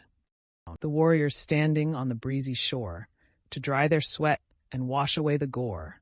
Here paused a moment, while the gentle gale conveyed that freshness the cool seas exhale. Then to consult on farther methods went, and took their seats beneath the shady tent. The draught prescribed, fair Hecamede prepares, Arsenus' daughter, graced with golden hairs, whom to his aged arms a royal slave, Greece, as the prize of Nestor's wisdom gave. A table first with azure feet she placed, whose ample orb a brazen charger graced. Honey new pressed, the sacred flour of wheat, and wholesome garlic crowned the savory treat. Next her white hand an antique goblet brings, a goblet sacred to the Pelian kings, from eldest times, embossed with studs of gold. 2 feet support it, and 4 handles hold. On each bright handle, bending o'er the brink, in sculptured gold, 2 turtles seem to drink. A massy weight, yet heaved with ease by him, when the brisk nectar overlooked the brim. Tempered in this, the nymph of form divine pours a large portion of the Pramnian wine. With goat's milk cheese a flavorous taste bestows, and last with flour the smiling surface strows. This for the wounded prince the dame prepares. The cordial beverage reverent Nestor shares. Salubrious draughts the warrior's thirst allay, and pleasing conference beguiles the day. Meantime Patroclus, by Achilles sent, unheard approached, and stood before the tent. Old Nestor, rising then, the hero led to his high seat. The chief refused and said, "'Tis now no season for these kind delays. The great Achilles with impatience stays. To great Achilles this respect I owe, who asks, what hero, wounded by the foe, was borne from combat by thy foaming steeds? With grief I see the great Macon bleeds. This to report my hasty course I bend. Thou know'st the fiery temper of my friend." Can then the sons of Greece, the sage rejoined, excite compassion in Achilles' mind? Seeks he the sorrows of our host to know? This is not half the story of our woe. Tell him not great Macon bleeds alone. Our bravest heroes in the navy groan, Ulysses, Agamemnon, Diomed, and stern Eurypylus, already bleed. But ah, what flattering hopes I entertain! Achilles heeds not, but derides our pain. Even till the flames consume our fleet he stays, and waits the rising of the fatal blaze. Chief after chief the raging foe destroys. Calm he looks on, and every death enjoys. Now the slow course of all impairing time unstrings my nerves and ends my manly prime. Oh, had I still that strength my youth possessed, when this bold arm the Epean powers oppressed, the bulls of Elis in glad triumph led, and stretched the great Itymoneus dead. Then from my fury fled the trembling swains, and ours was all the plunder of the plains. 50 white flocks, full 50 herds of swine, as many goats, as many lowing kine, and thrice the number of unrivaled steeds, all teeming females and of generous breeds. These as my first essay of arms I won. Old Neleus gloried in his conquering son. Thus Elis forced, her long arrears restored, and shares were parted to each Pylian lord. The state of Pyle was sunk to last despair, when the proud Eleans first commenced the war. For Neleus' sons Alcides' rage had slain. Of 12 bold brothers I alone remain. Oppressed we armed, and now this conquest gained, my sire 300 chosen sheep obtained. That large reprisal he might justly claim, for prize defrauded and insulted fame, when Elis monarch at the public course detained his chariot and victorious horse. The rest the people shared, myself surveyed, the just partition, and due victims paid. 3 days were past when Elis rose to war, with many a courser and with many a car. The sons of Actor at their army's head, young as they were, the vengeful squadrons led. High on the rock fair Threoessa stands, our utmost frontier on the Pelian lands. Not far the streams of famed Alpheus flow, the stream they passed and pitched their tents below. Pallas, descending in the shades of night, alarms the Pylians and commands the fight. Each burns for fame and swells with martial pride, myself the foremost. But my sire denied, feared for my youth exposed to stern alarms, and stopped my chariot and detained my arms. My sire denied in vain. On foot I fled amidst our chariots, for the goddess led. Along fair Arine's delightful plain, soft Minyas rolls his waters to the main. There, horse and foot, the Pylian troops unite, and sheathed in arms expect the dawning light. Thence, ere the sun advanced his noonday flame, to great Alpheus' sacred source we came. There first to Jove our solemn rites were paid. An untamed heifer pleased the blue-eyed maid. A bull, Alpheus, and a bull was slain, to the blue monarch of the watery main. In arms we slept, beside the winding flood, while round the town the fierce Epeans stood. Soon as the sun, with all-revealing ray, flamed in the front of heaven, and gave the day. Bright scenes of arms and works of war appear, the nations meet, their Pylos, Elis here. The first who fell beneath my javelin bled, King Augeas' son and spouse of Agamede, she that all simple's healing virtues knew, and every herb that drinks the morning dew. I seized his car, the van of battle led, the Epeans saw, they trembled, and they fled. The foe dispersed, their bravest warrior killed, fierce as the whirlwind, now I swept the field. Full 50 captive chariots graced my train. 2 chiefs from each fell breathless to the plain. Then Actor's sons had died, but Neptune shrouds the youthful heroes in a veil of clouds. O'er heapy shields, and o'er the prostrate throng, collecting spoils and slaughtering all along, through wide Bupratian fields we forced the foes, where o'er the vales the Aleinean rocks arose, till Pallas stopped us where Elysium flows. Even there the hindmost of the rear I slay, and the same arm that led concludes the day. Then back to Pyle triumphant take my way. There to high Jove were public thanks assigned, as first of gods, to Nestor of mankind. Such then I was, impelled by youthful blood, so proved my valor for my country's good. Achilles with unactive fury glows, and gives to passion what to Greece he owes. How shall he grieve, when to the eternal shade her hosts shall sink, nor his the power to aid? O friend, my memory recalls the day when, gathering aids along the Grecian sea, I and Ulysses touched at Phthio's port, and entered Peleus' hospitable court. A bull to Jove he slew in sacrifice, and poured libations on the flaming thighs. Thyself, Achilles, and thy reverend sire Menoetius turned the fragments on the fire. Achilles sees us, to the feast invites, social we sit and share the genial rites. We then explained the cause on which we came, urged you to arms, and found you fierce for fame. Your ancient fathers generous precepts gave. Peleus said only this, my son, be brave. Menoetius thus, though great Achilles shine in strength superior, and of race divine, yet cooler thoughts thy elder years attend, let thy just counsels aid, and rule thy friend. Thus spoke your father at Thessalia's court, words now forgot, though now of vast import. Ah! Try the utmost that a friend can say. Such gentle force the fiercest minds obey. Some favoring god Achilles' heart may move, though deaf to glory he may yield to love. If some dire oracle his breast alarm, if aught from heaven withhold his saving arm, some beam of comfort yet on Greece may shine. If thou but lead the Myrmidonian line, clad in Achilles' arms, if thou appear, proud Troy may tremble and desist from war. Pressed by fresh forces, her o'er-labored train shall seek their walls, and Greece respire again. This touched his generous heart, and from the tent along the shore with hasty strides he went. Soon as he came, where, on the crowded strand, the public mart and courts of justice stand, where the tall fleet of great Ulysses lies, and altars to the guardian gods arise. There, sad, he met the brave Euaemon's son. Large painful drops from all his members run. An arrow's head yet rooted in his wound, the sable blood in circles marked the ground. As faintly reeling he confessed the smart, weak was his pace, but dauntless was his heart. Divine compassion touched Patroclus' breast, who, sighing, thus his bleeding friend addressed. Ah, hapless leaders of the Grecian host, thus must ye perish on a barbarous coast? Is this your fate, to glut the dogs with gore, far from your friends and from your native shore? Say, great Eurypylus, shall Greece yet stand? Resists she yet the raging Hector's hand, or are her heroes doomed to die with shame, and this the period of our wars and fame? Eurypylus replies, No more, my friend, Greece is no more, this day her glories end. Even to the ships victorious Troy pursues, her force increasing as her toil renews. Those chiefs that used her utmost rage to meet, lie pierced with wounds and bleeding in the fleet. But thou, Patroclus, act a friendly part, lead to my ships and draw this deadly dart. With lukewarm water wash the gore away, with healing balms the raging smart allay, such as sage Chiron, sire of pharmacy, once taught Achilles, and Achilles thee.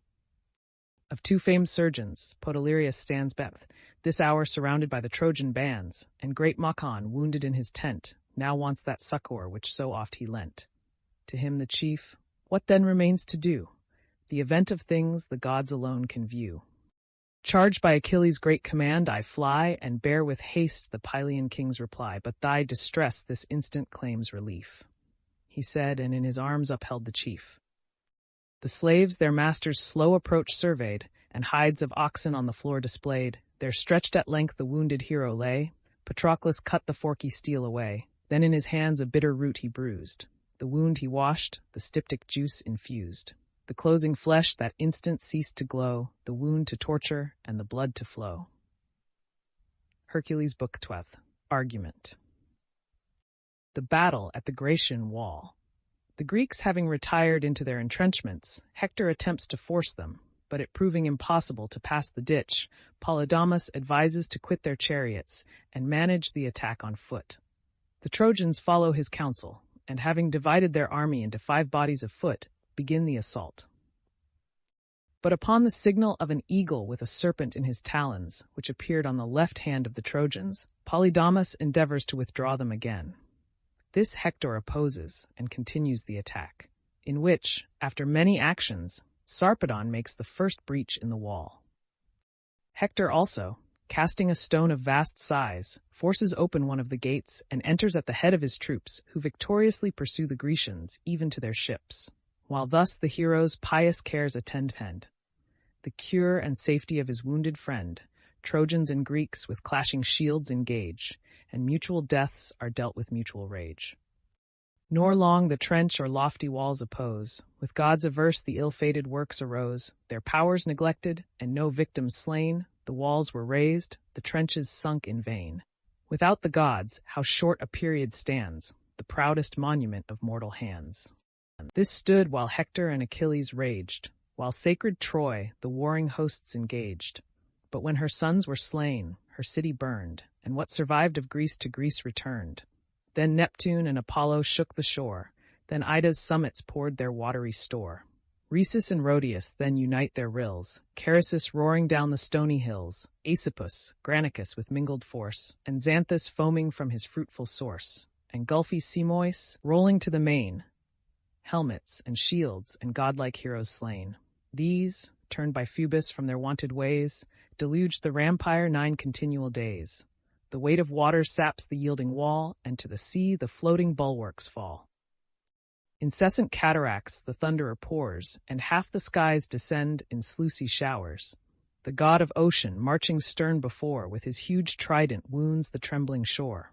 Vast stones and piles from their foundation heaves, and whelms the smoky ruin in the waves. Now smoothed with sand and leveled by the flood, no fragment tells where once the wonder stood. In their old bounds the rivers roll again, shine twixt the hills or wander o'er the plain. But this the gods in later times perform. As yet the bulwark stood and braved the storm, the strokes yet echoed of contending powers. War thundered at the gates, and blood disdained the towers. Smote by the arm of Jove with dire dismay, close by their hollow ships the Grecians lay. Hector's approach in every wind they hear, and Hector's fury every moment fear. He, like a whirlwind, tossed the scattering throng, mingled the troops, and drove the field along. So midst the dogs and hunters' daring bands, fierce of his might, a boar or lion stands. Armed foes around a dreadful circle form, and hissing javelins rain an iron storm. His powers untamed, their bold assault defy, and where he turns the rout disperse or die. He foams, he glares, he bounds against them all, and if he falls, his courage makes him fall. With equal rage encompassed Hector glows, exhorts his armies, and the trenches shows. The panting steeds impatient fury breathe, and snort and tremble at the gulf beneath. Just at the brink they neigh, and paw the ground, and the turf trembles, and the skies resound. Eager they viewed the prospect dark and deep, vast was the leap, and headlong hung the steep, the bottom bare, a formidable show, and bristled thick with sharpened stakes below. The foot alone this strong defense could force, and try the pass impervious to the horse. This saw Polydamas, who, wisely brave, restrained great Hector, and this counsel gave. O thou, bold leader of the Trojan bands! And you, confederate chiefs from foreign lands, what entrance here can cumbrous chariots find, the stakes beneath, the Grecian walls behind? No pass through those without 1,000 wounds, no space for combat in yon narrow bounds. Proud of the favors mighty Jove has shown, on certain dangers we too rashly run. If 'tis his will our haughty foes to tame, O may this instant end the Grecian name. Here, far from Argos, let their heroes fall, and one great day destroy and bury all. But should they turn, and here oppress our train, what hopes, what methods of retreat remain?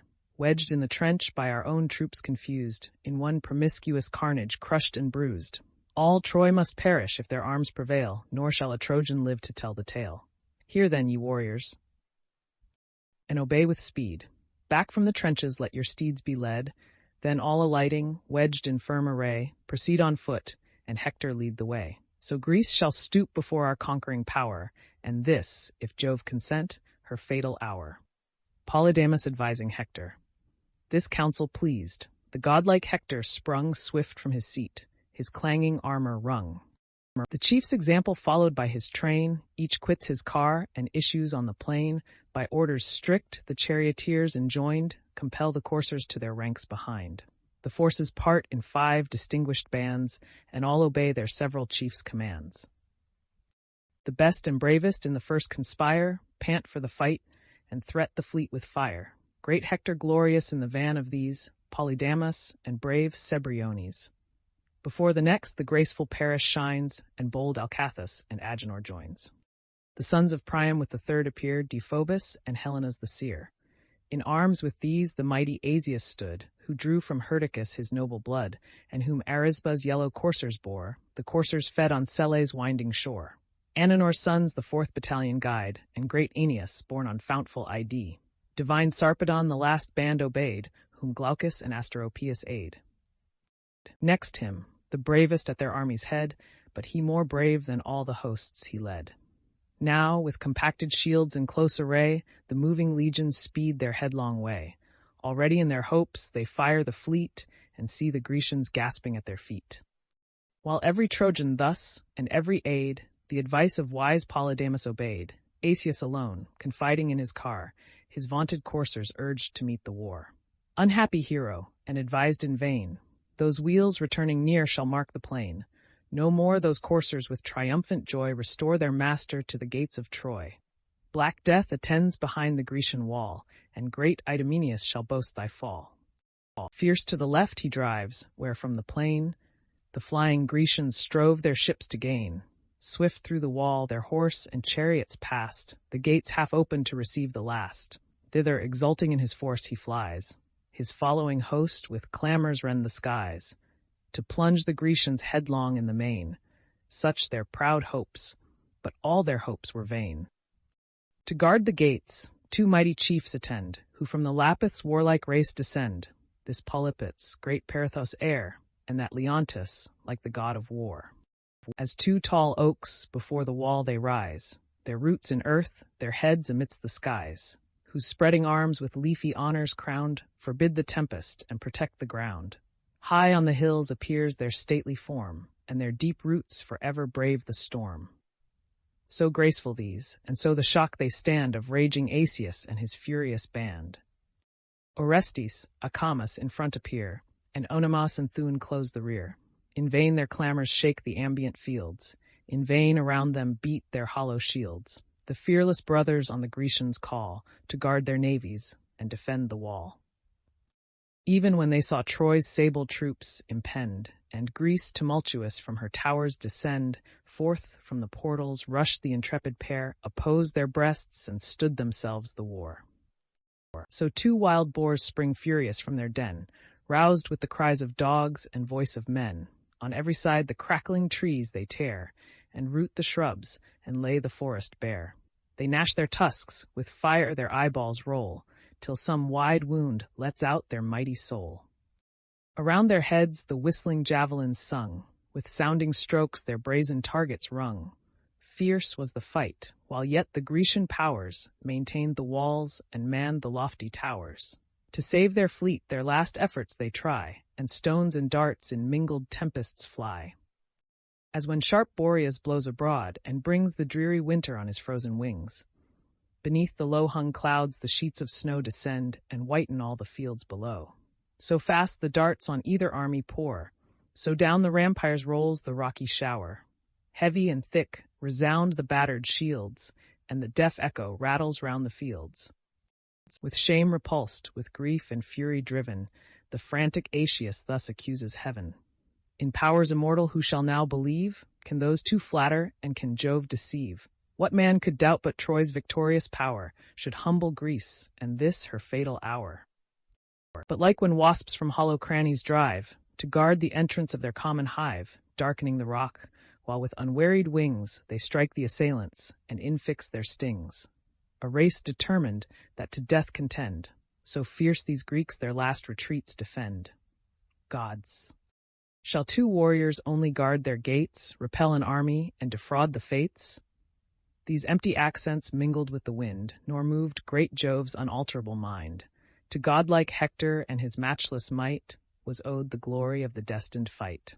Like deeds of arms through all the forts were tried, and all the gates sustained an equal tide. Through the long walls the stony showers were heard, the blaze of flames, the flash of arms appeared. The spirit of a god my breast inspire, to raise each act to life, and sing with fire. While Greece unconquered kept alive the war, secure of death, confiding in despair, and all her guardian gods in deep dismay, with unassisting arms deplored the day. Even yet the dauntless Lapithae maintain the dreadful pass, and round them heap the slain. First Damasus, by Polypoetes' steel, pierced through his helmet's brazen visor fell. The weapon drank the mingled brains and gore. The warrior sinks, tremendous now no more. Next Ormenus and Pylon yield their breath. Nor less Leontius strews the field with death. First through the belt Hippomachus he gored, then sudden waved his unresisted sword. Antiphates, as through the ranks he broke, the Falchion struck, and fate pursued the stroke. Iomenus, Orestes, Menon, bled, and round him rose a monument of dead.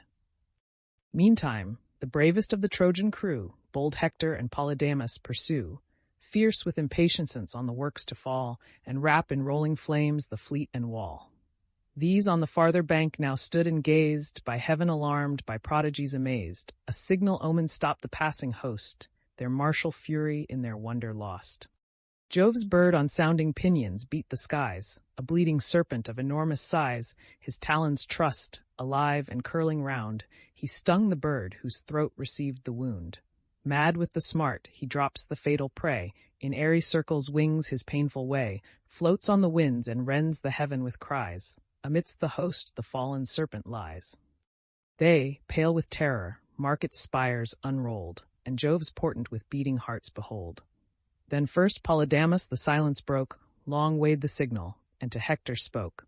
How oft, my brother, thy reproach I bear, for words well meant and sentiments sincere? True to those counsels which I judge the best, I tell the faithful dictates of my breast. To speak his thoughts is every freeman's right, in peace, in war, in council, and in fight.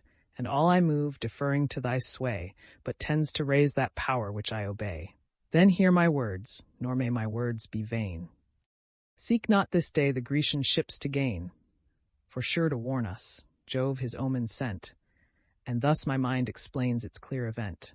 The victor eagle, whose sinister flight retards our host and fills our hearts with fright, dismissed his conquest in the middle skies, allowed to seize but not possess the prize.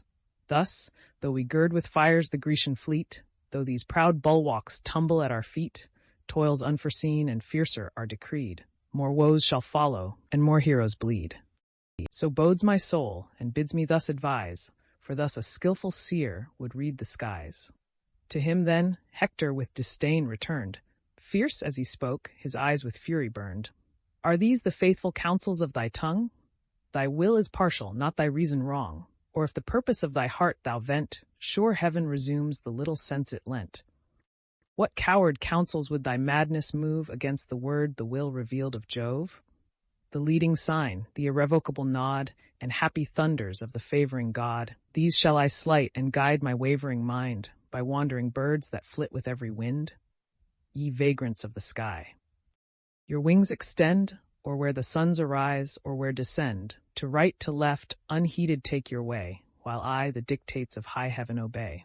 Without a sign his sword the brave man draws, and asks no omen but his country's cause. But why shouldst thou suspect the war's success? None fears it more, as none promotes it less. Though all our chiefs amidst yon ships expire, trust thy own cowardice to escape their fire. Troy and her sons may find a general grave, but thou canst live, for thou canst be a slave. Yet should the fears that wary mind suggests spread their cold poison through our soldiers' breasts, my javelin can revenge so base a part, and free the soul that quivers in thy heart. Furious he spoke, and rushing to the wall calls on his host obey the call. With ardor follow where their leader flies, redoubling clamors thunder in the skies. Jove breathes a whirlwind from the hills of Ida, and drifts of dust the clouded navy hide. He fills the Greeks with terror and dismay, and gives great Hector the predestined day.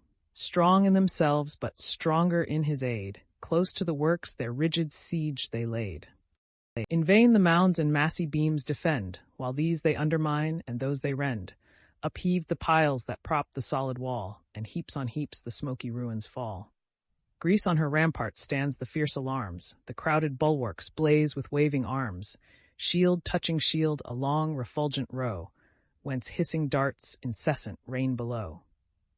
The bold Ajacces fly from tower to tower, and rouse with flame divine the Grecian power. The generous impulse every Greek obeys. Threats urge the fearful, and the valiant praise. Fellows in arms, whose deeds are known to fame, and you whose ardor hopes an equal name, since not alike endued with force or art, behold a day when each may act his part. A day to fire the brave and warm the cold, to gain new glories or augment the old. Urge those who stand, and those who faint excite. Doctor own Hector's vaunts in loud exhorts of fight.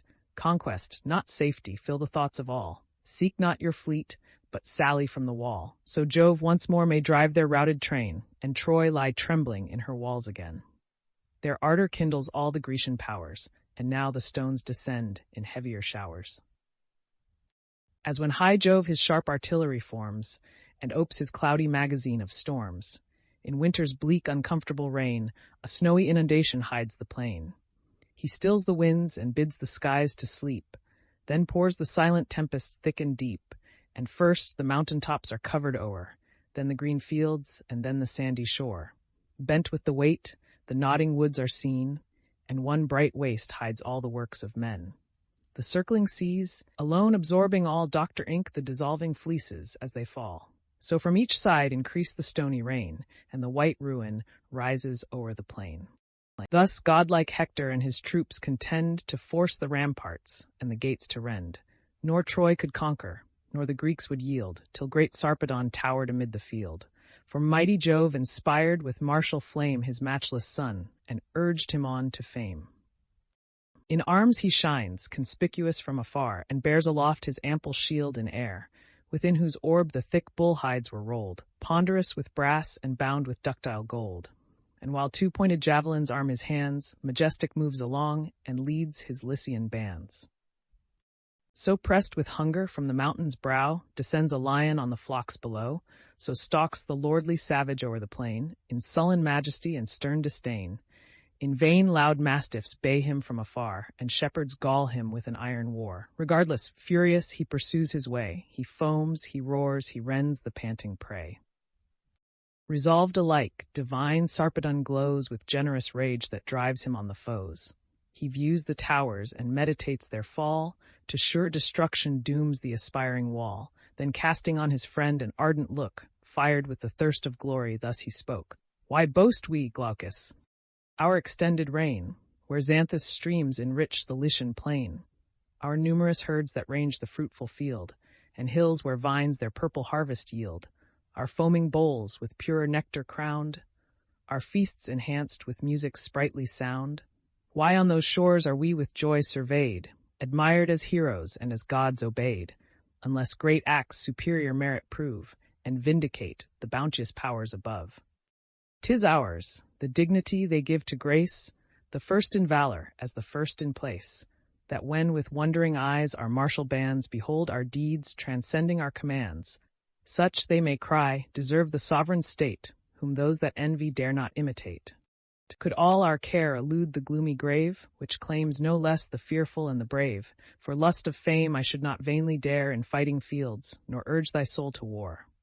But since, alas, ignoble age must come, disease and death's inexorable doom, the life which others pay, let us bestow, and give to fame what we to nature owe. Brave though we fall, and honored if we live, or let us glory gain, or glory give. He said, his words the listening chief inspire with equal warmth, and rouse the warrior's fire.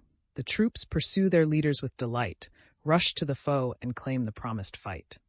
Menestheus from on high the storm beheld, threatening the fort and blackening in the field. Around the walls he gazed, to view from far what aid appeared to avert the approaching war, and saw where Teucer with the Ajaces stood, of fight insatiate, prodigal of blood. In vain he calls, the din of helms and shields rings to the skies and echoes through the fields. The brazen hinges fly, the walls resound, heaven trembles, roar the mountains, thunders all the ground. Then thus to Zeus, hence with speed, he said, and urged the bold Ajaces to our aid. Their strength united, best may help to bear the bloody labors of the doubtful war. Hither the Lycian princes bend their course, the best and bravest of the hostile force. But if too fiercely there the foes contend, let Telamon at least our towers defend, and Teucer haste with his unerring bow to share the danger and repel the foe. Swift at the word, the herald speeds along the lofty ramparts through the martial throng, and finds the heroes bathed in sweat and gore, opposed in combat on the dusty shore. Ye valiant leaders of our warlike bands, your aid, said Zeus, Petis' son demands. Your strength, united, best may help to bear the bloody labors of the doubtful war. Thither the Lycian princes bend their course, the best and bravest of the hostile force. But if too fiercely here the foes contend, at least let Telamon those towers defend, and Teucer haste with his unerring bow to share the danger and repel the foe. Straight to the fort great Ajax turned his care, and thus bespoke his brothers of the war. Now, valiant Lycomed, exert your might, and brave Oilus, prove your force in fight.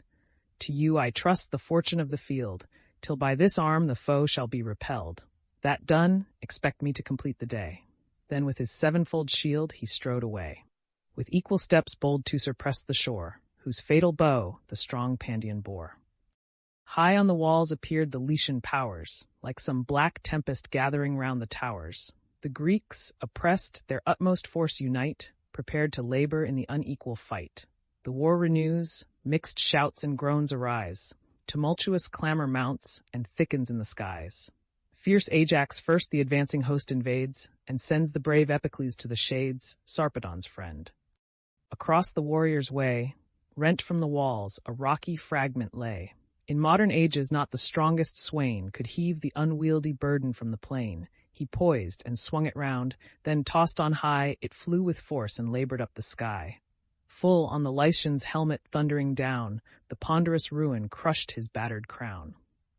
As skillful divers from some airy steep headlong descend and shoot into the deep, so falls Epicles, then in groans expires, and murmuring to the shades the soul retires. While to the rampart staring Glaucus drew, from Teucer's hand a winged arrow flew. The bearded shaft the destined passage found, and on his naked arm inflicts a wound. The chief, who feared some foe's insulting boast might stop the progress of his warlike host, concealed the wound, and leaping from his height, retired reluctant from the unfinished fight. Divine Sarpedon with regret beheld, disabled Glaucus slowly quit the field. His beating breast with generous ardor glows. He springs to fight and flies upon the foes. Alcmaeon first was doomed his force to feel. Deep in his breast he plunged the pointed steel. Then from the yawning wound with fury tore the spear, pursued by gushing streams of gore. Down sinks the warrior with a thundering sound, his brazen armor rings against the ground. Swift to the battlement the victor flies, tugs with full force, and every nerve applies. It shakes, the ponderous stones disjointed yield, the rolling ruins smoke along the field. A mighty breach appears, the walls lie bare, and like a deluge rushes in the war. At once bold Teucer draws the twanging bow, and Ajax sends his javelin at the foe. Fixed in his belt the feathered weapon stood, and through his buckler drove the trembling wood. But Jove was present in the dire debate, to shield his offspring and avert his fate. The prince gave back, not meditating flight, but urging vengeance and severer fight. Then raised with hope and fired with glory's charms, his fainting squadrons to new fury warms. O where, ye Lycians, is the strength you boast, your former fame and ancient virtue lost? The breach lies open, but your chief in vain attempts alone the guarded pass to gain. Unite, and soon that hostile fleet shall fall. The force of powerful union conquers all. This just rebuke inflamed the Lycian crew. They join, they thicken, and the assault renew. Unmoved, the embodied Greeks their fury dare, and fix support the weight of all the war. Nor could the Greeks repel the Lycian powers, nor the bold Lycians force the Grecian towers. As on the confines of adjoining grounds, two stubborn swains with blows dispute their bounds. They tug, they sweat, but neither gain nor yield 1 foot, 1 inch of the contended field. Thus obstinate to death they fight, they fall. Nor these can keep, nor those can win the wall. Their manly breasts are pierced with many a wound. Loud strokes are heard, and rattling arms resound. The copious slaughter covers all the shore, and the high ramparts drip with human gore. As when two scales are charged with doubtful loads, from side to side the trembling balance nods, while some laborious matron, just and poor, with nice exactness weighs her woolly store, till poised aloft the resting beam suspends each equal weight, nor this nor that descends. So stood the war, till Hector's matchless might, with fates prevailing, turned the scale of fight. Fierce as a whirlwind up the walls he flies, and fires his host with loud repeated cries. Advance, ye Trojans, lend your valiant hands, haste to the fleet, and toss the blazing brands. They hear, they run, and gathering at his call, raise scaling engines and ascend the wall. Around the works a wood of glittering spears shoots up, and all the rising host appears.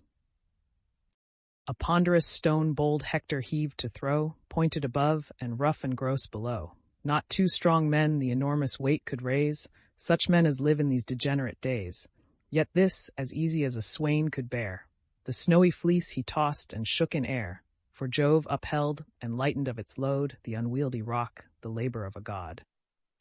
Thus armed, before the folded gates he came, of massy substance and stupendous frame, with iron bars and brazen hinges strong, on lofty beams of solid timber hung. Then thundering through the planks with forceful sway, Dr. Ives the sharp rock. The solid beams give way, the folds are shattered. From the crackling door leap the resounding bars, the flying hinges roar. Now rushing in, the furious chief appears, gloomy as night, and shakes 2 shining spears. A dreadful gleam from his bright armor came, and from his eyeballs flashed the living flame. He moves a god, resistless in his course, and seems a match for more than mortal force. Then pouring after through the gaping space, a tide of Trojans flows and fills the place. The Greeks behold, they tremble and they fly. The shore is heaped with death, and tumult rends the sky. Iliad, Audiobook 13. Argument.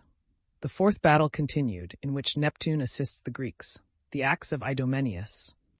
Neptune, concerned for the loss of the Grecians, upon seeing the fortification forced by Hector, who had entered the gate near the station of the Ajaces, assumes the shape of Calchas, and inspires those heroes to oppose him.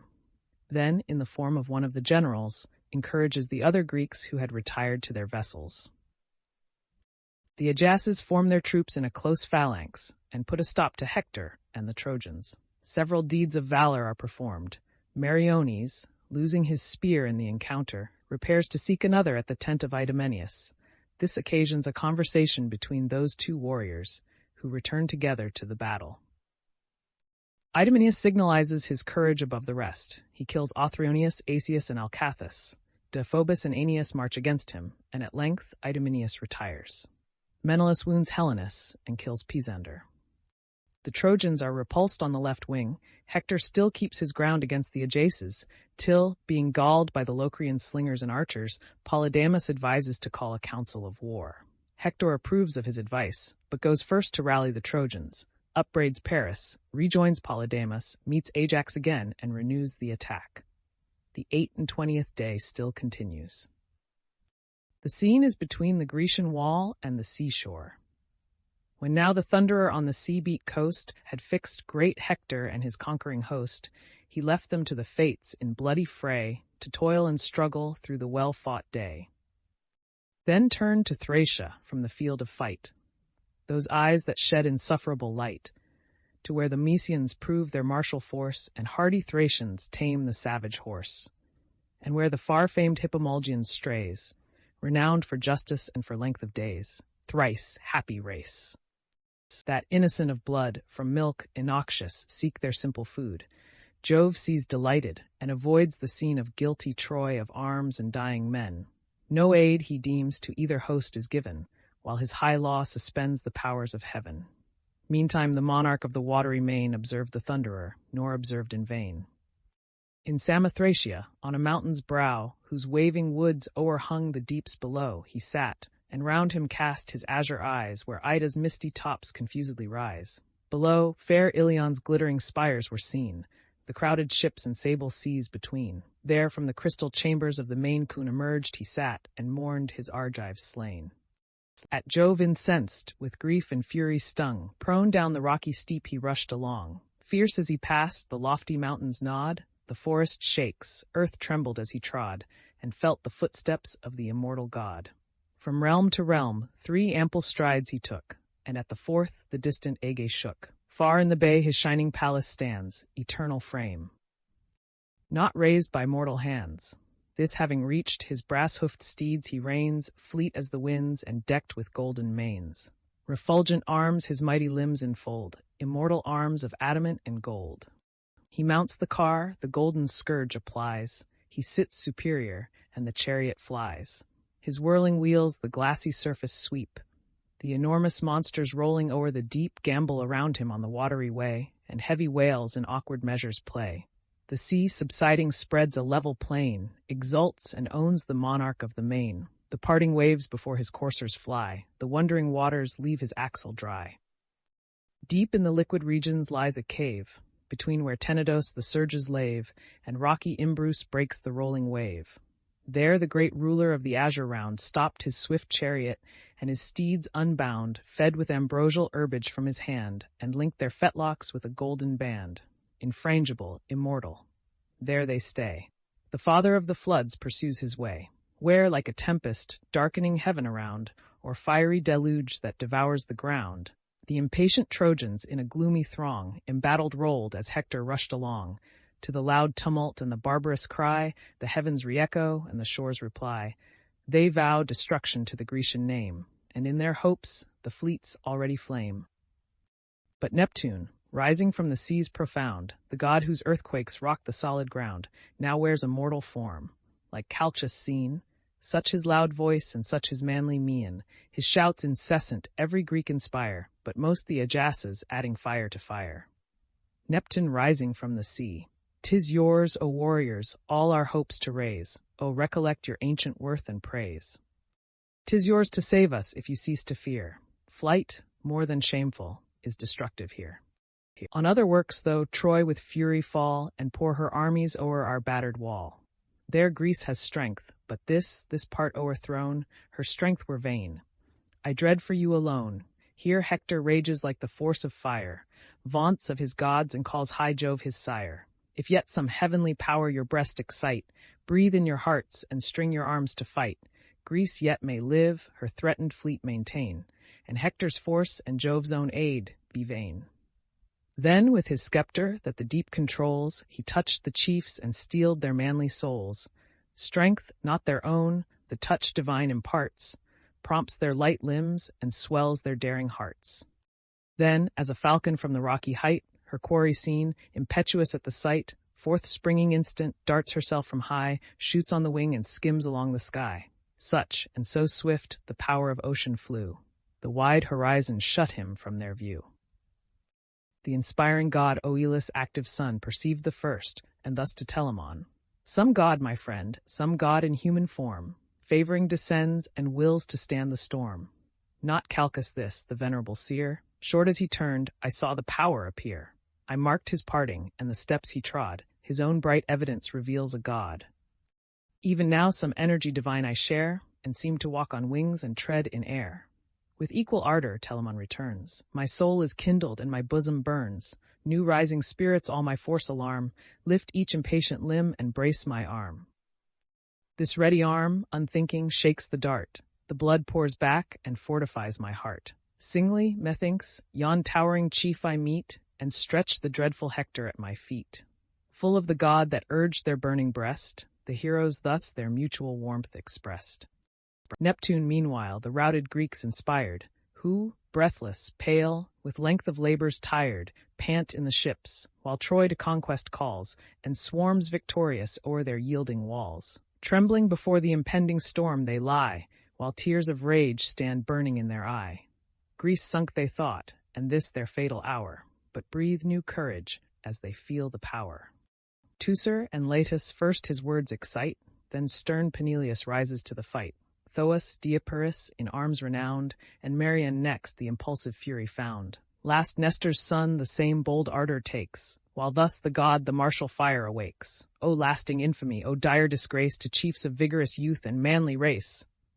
I trusted in the gods and you to see brave Greece victorious and her navy free. Ah no, the glorious combat you disclaim, and one black day clouds all her former fame. Heavens, what a prodigy these eyes survey, unseen, unthought, till this amazing day. Fly we at length from Troy's oft-conquered bands, and falls our fleet by such inglorious hands? A rout undisciplined, a straggling train not born to glories of the dusty plain, like frighted fawns from hill to hill pursued, a prey to every savage of the wood. Shall these so late, who trembled at your name, invade your camps, involve your ships in flame? A change so shameful, say, what cause has wrought? The soldier's baseness or the general's fault? Fools! Will ye perish for your leader's vice? The purchase infamy and life the price? 'Tis not your cause, Achilles' injured fame. Another's is the crime, but yours the shame. Grant that our chief offend through rage or lust. Must you be cowards if your king's unjust? Prevent this evil, and your country save. Small thought retrieves the spirits of the brave. Think and subdue. On dastards dead to fame, I waste no anger, for they feel no shame. But you, the pride, the flower of all our host, my heart weeps blood to see your glory lost. Nor deem this day, this battle, all you lose. A day more black, a fate more vile ensues. Let each reflect who prizes fame or breath on endless infamy, on instant death. For lo! The fated time, the appointed shore. Hark! The gates burst, the brazen barriers roar. Impetuous Hector thunders at the wall, the hour, the spot, to conquer or to fall. These words the Grecians' fainting hearts inspire, and listening armies catch the godlike fire. Fixed at his post was each bold Ajax found, with well-ranged squadrons strongly circled round. So close their order, so disposed their fight, as Pallas' self might view with fixed delight. Or had the god of war inclined his eyes, the god of war had owned a just surprise. A chosen phalanx, firm, resolved as fate, descending Hector and his battle wait. An iron scene gleams dreadful o'er the fields, armor in armor locked, and shields in shields. Spears lean on spears, on targets targets throng, helms stuck to helms, and man drove man along. The floating plumes unnumbered wave above, as when an earthquake stirs the nodding grove, and leveled at the skies with pointing rays, their brandished lances at each motion blaze. Thus breathing death in terrible array, the close compacted legions urged their way. Fierce they drove on, impatient to destroy. Troy charged the first, and Hector first of Troy. As from some mountain's craggy forehead torn, a rock's round fragment flies, with fury born, which from the stubborn stone a torrent rends. Precipitate the ponderous mass descends. From steep to steep the rolling ruin bounds. At every shock the crackling wood resounds. Still gathering force it smokes, and urged amain, whirls, leaps, and thunders down impetuous to the plain. There stops, so Hector. Their whole force he proved, resistless when he raged, and when he stopped, unmoved. On him the war is bent, the darts are shed, and all their falchions wave around his head. Repulsed he stands, nor from his stand retires, but with repeated shouts his army fires. Trojans, be firm. This arm shall make your way through yon square body, and that black array. Stand, and my spear shall rout their scattering power, strong as they seem, embattled like a tower. For he that Juno's heavenly bosom warms, the first of gods, this day inspires our arms. He said, and roused the soul in every breast. Urged with desire of fame beyond the rest, forth marched Deiphobus, but marching, held before his wary steps his ample shield. Bold Merion aimed a stroke, nor aimed it wide. The glittering javelin pierced the tough bull-hide, but pierced not through. Unfaithful to his hand, the point broke short and sparkled in the sand. The Trojan warrior, touched with timely fear, on the raised orb to distance bore the spear. The Greek, retreating, mourned his frustrate blow, and cursed the treacherous lance that spared a foe. Then to the ships with surly speed he went, to seek a sure javelin in his tent. Meanwhile, with rising rage the battle glows, the tumult thickens and the clamor grows. By Teucer's arm the warlike Imbrius bleeds, the son of Mentor, rich in generous steeds. Ere yet to Troy the sons of Greece were led, in fair Pedaeus' verdant pastures bred. The youth had dwelt, remote from war's alarms, and blessed in bright Medesicaste's arms. This nymph, the fruit of Priam's ravished joy, allied the warrior to the house of Troy. To Troy, when glory called his arms, he came, and matched the bravest of her chiefs in fame. With Priam's sons, a guardian of the throne, he lived, beloved and honored as his own. Him Teucer pierced between the throat and ear, he groans beneath the Telamonian spear. As from some far-seen mountain's airy crown, subdued by steel, a tall ash tumbles down, and soils its verdant tresses on the ground. So falls the youth, his arms the fall resound. Then Teucer rushing to despoil the dead, from Hector's hand a shining javelin fled. He saw and shunned the death. The forceful dart sung on, and pierced Amphimachus's heart, Taetus son of Neptune's forceful line. Vain was his courage, and his race divine. Prostrate he falls, his clanging arms resound, and his broad buckler thunders on the ground. To seize his beamy helm the victor flies, and just had fastened on the dazzling prize, when Ajax' manly arm a javelin flung. Full on the shield's round boss the weapon rung. He felt the shock, nor more was doomed to feel, secure in mail and sheathed in shining steel. Repulsed he yields, the victor Greeks obtain, the spoils contested, and bear off the slain.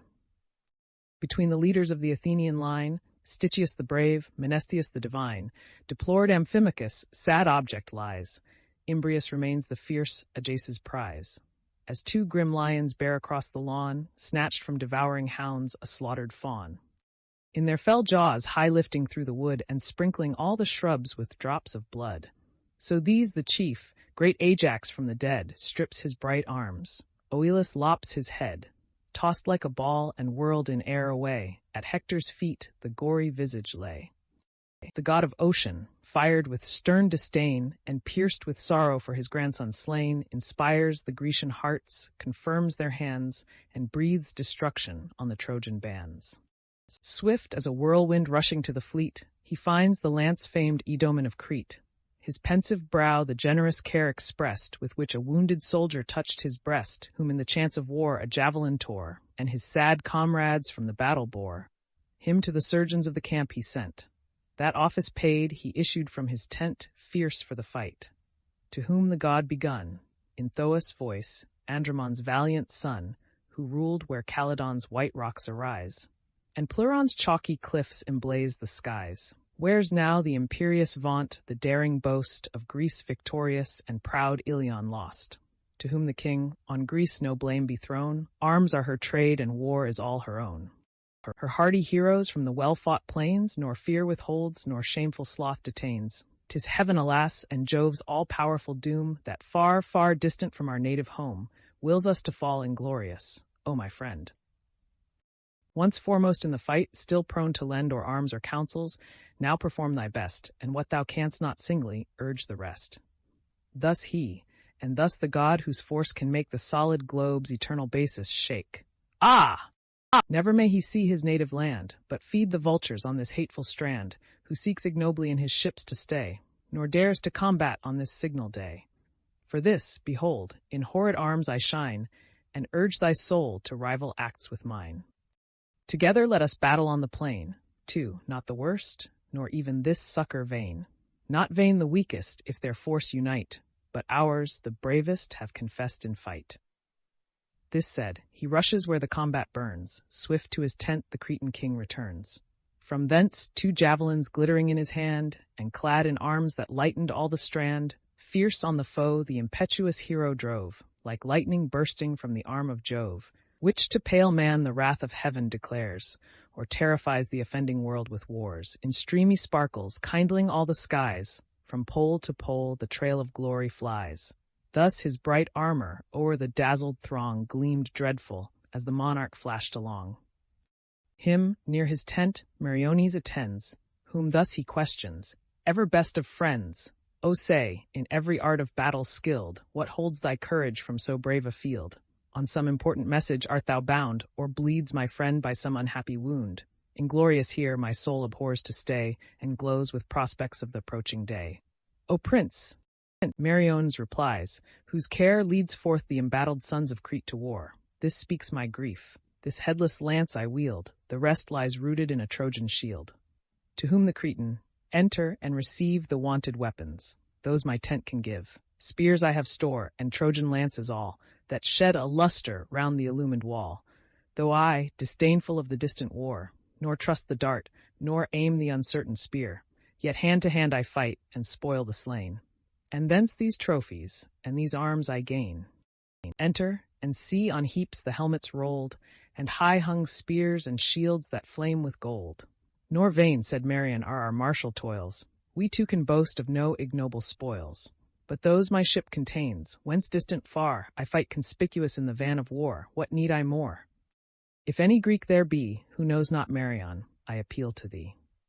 To this, Idomeneus, the fields of fight have proved thy valor and unconquered might, and were some ambush for the foes designed, even there thy courage would not lag behind. In that sharp service, singled from the rest, the fear of each, or valor, stands confessed. No force, no firmness, the pale coward shows. He shifts his place, his color comes and goes. A dropping sweat creeps cold on every part. Against his bosom beats his quivering heart. Terror and death in his wild eyeballs stare. With chattering teeth he stands, and stiffening hair, and looks a bloodless image of despair.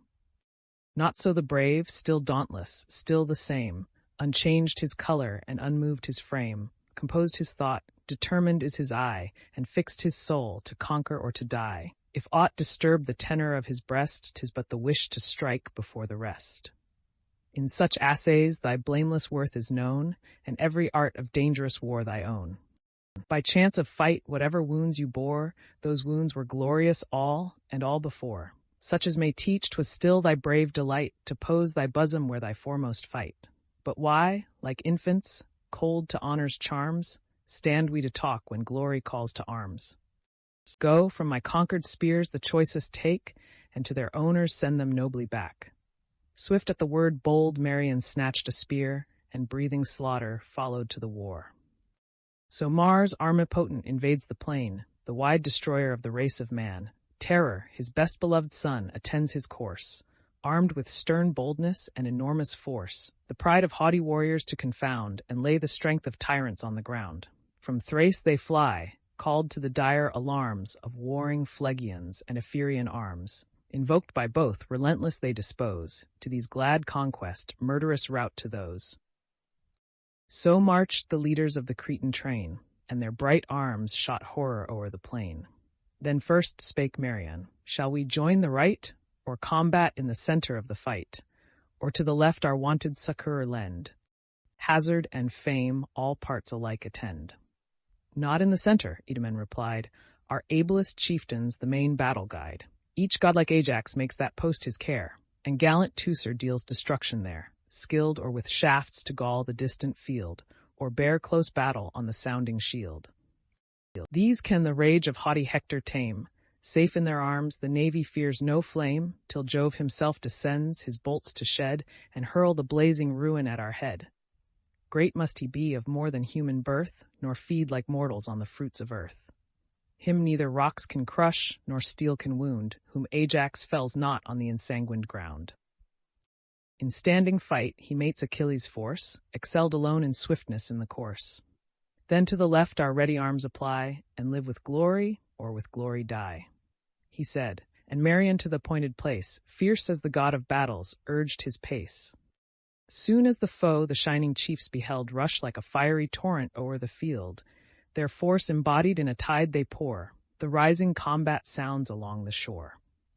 As warring winds in serious sultry rain from different quarters sweep the sandy plain, on every side the dusty whirlwinds rise, and the dry fields are lifted to the skies.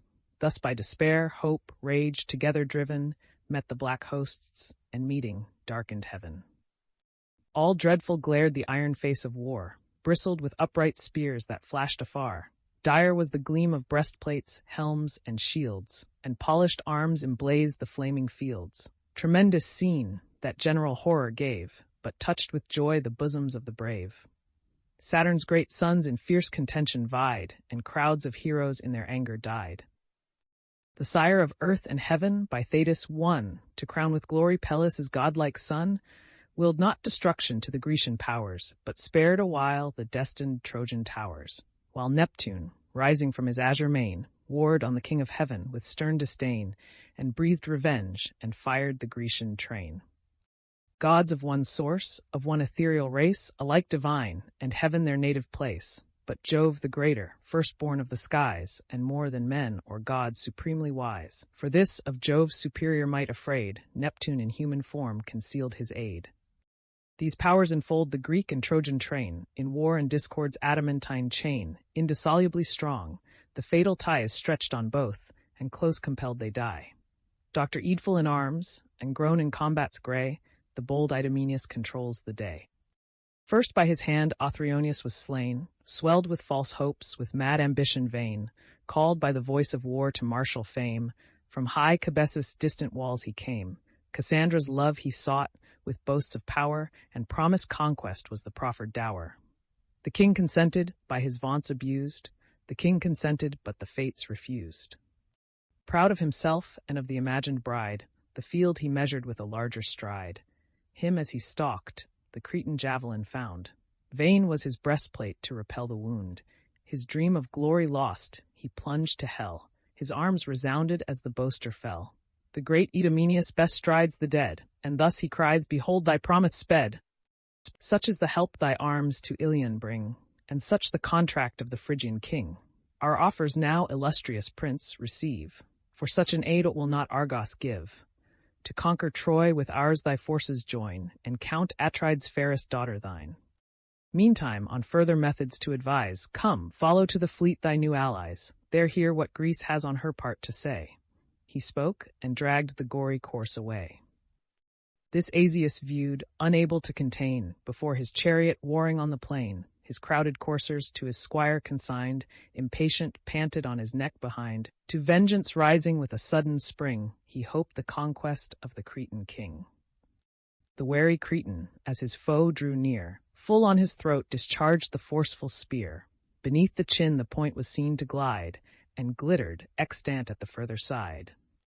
As when the mountain oak or poplar tall, or pine fit mast for some great admiral, groans to the oft-heaved axe with many a wound, then spreads a length of ruin o'er the ground. So sunk proud Asius in that dreadful day, and stretched before his much-loved coursers lay. He grinds the dust disdained with streaming gore, and, fierce in death, lies foaming on the shore. Deprived of motion, stiff with stupid fear, stands all aghast his trembling charioteer, nor shuns the foe, nor turns the steeds away, but falls transfixed, an unresisting prey. Pierced by Antilochus, he pants beneath the stately car, and labors out his breath. Thus Acis' steeds, their mighty master gone, remain the prize of Nestor's youthful son. Stabbed at the sight, Deiphobus drew nigh, and made with force the vengeful weapon fly. The Cretan saw, and stooping, caused to glance from his slope shield the disappointed lance. Beneath the spacious targe, a blazing round, thick with bull hides and brazen orbits bound, on his raised arm by two strong braces stayed, he lay collected in defensive shade. O'er his safe head the javelin idly sung, and on the tinkling verge more faintly rung. Even then the spear the vigorous arm confessed, and pierced obliquely King Hypsenor's breast. Warmed in his liver, to the ground it bore the chief, his people's guardian now no more. Not unattended, the proud Trojan cries, nor unrevenged, lamented Aetius lies. For thee, through hell's black portals stand displayed, this mate shall joy thy melancholy shade. Heart-piercing anguish at the haughty boast touched every Greek, but Nestor's son the most. Grieved as he was, his pious arms attend, and his broad buckler shields his slaughtered friend, till sad Mecistheus and Alastor bore his honored body to the tented shore. Nor yet from fight Idomeneus withdraws, resolved to perish in his country's cause, or find some foe whom heaven and he shall doom to wail his fate in death's eternal gloom. He sees Alcathous in the front aspire. Great Aesyetes was the hero's sire, his spouse Hippodame, divinely fair, Anchises' eldest hope and darling care, who charmed her parents and her husband's heart with beauty, sense, and every work of art. He once of Ilion's youth the loveliest boy, the fairest she of all the fair of Troy. By Neptune now the hapless hero dies, who covers with a cloud those beauteous eyes, and fetters every limb, yet bent to meet his fate he stands, nor shuns the lance of Crete. Fixed as some column or deep-rooted oak, while the winds sleep, his breast received the stroke.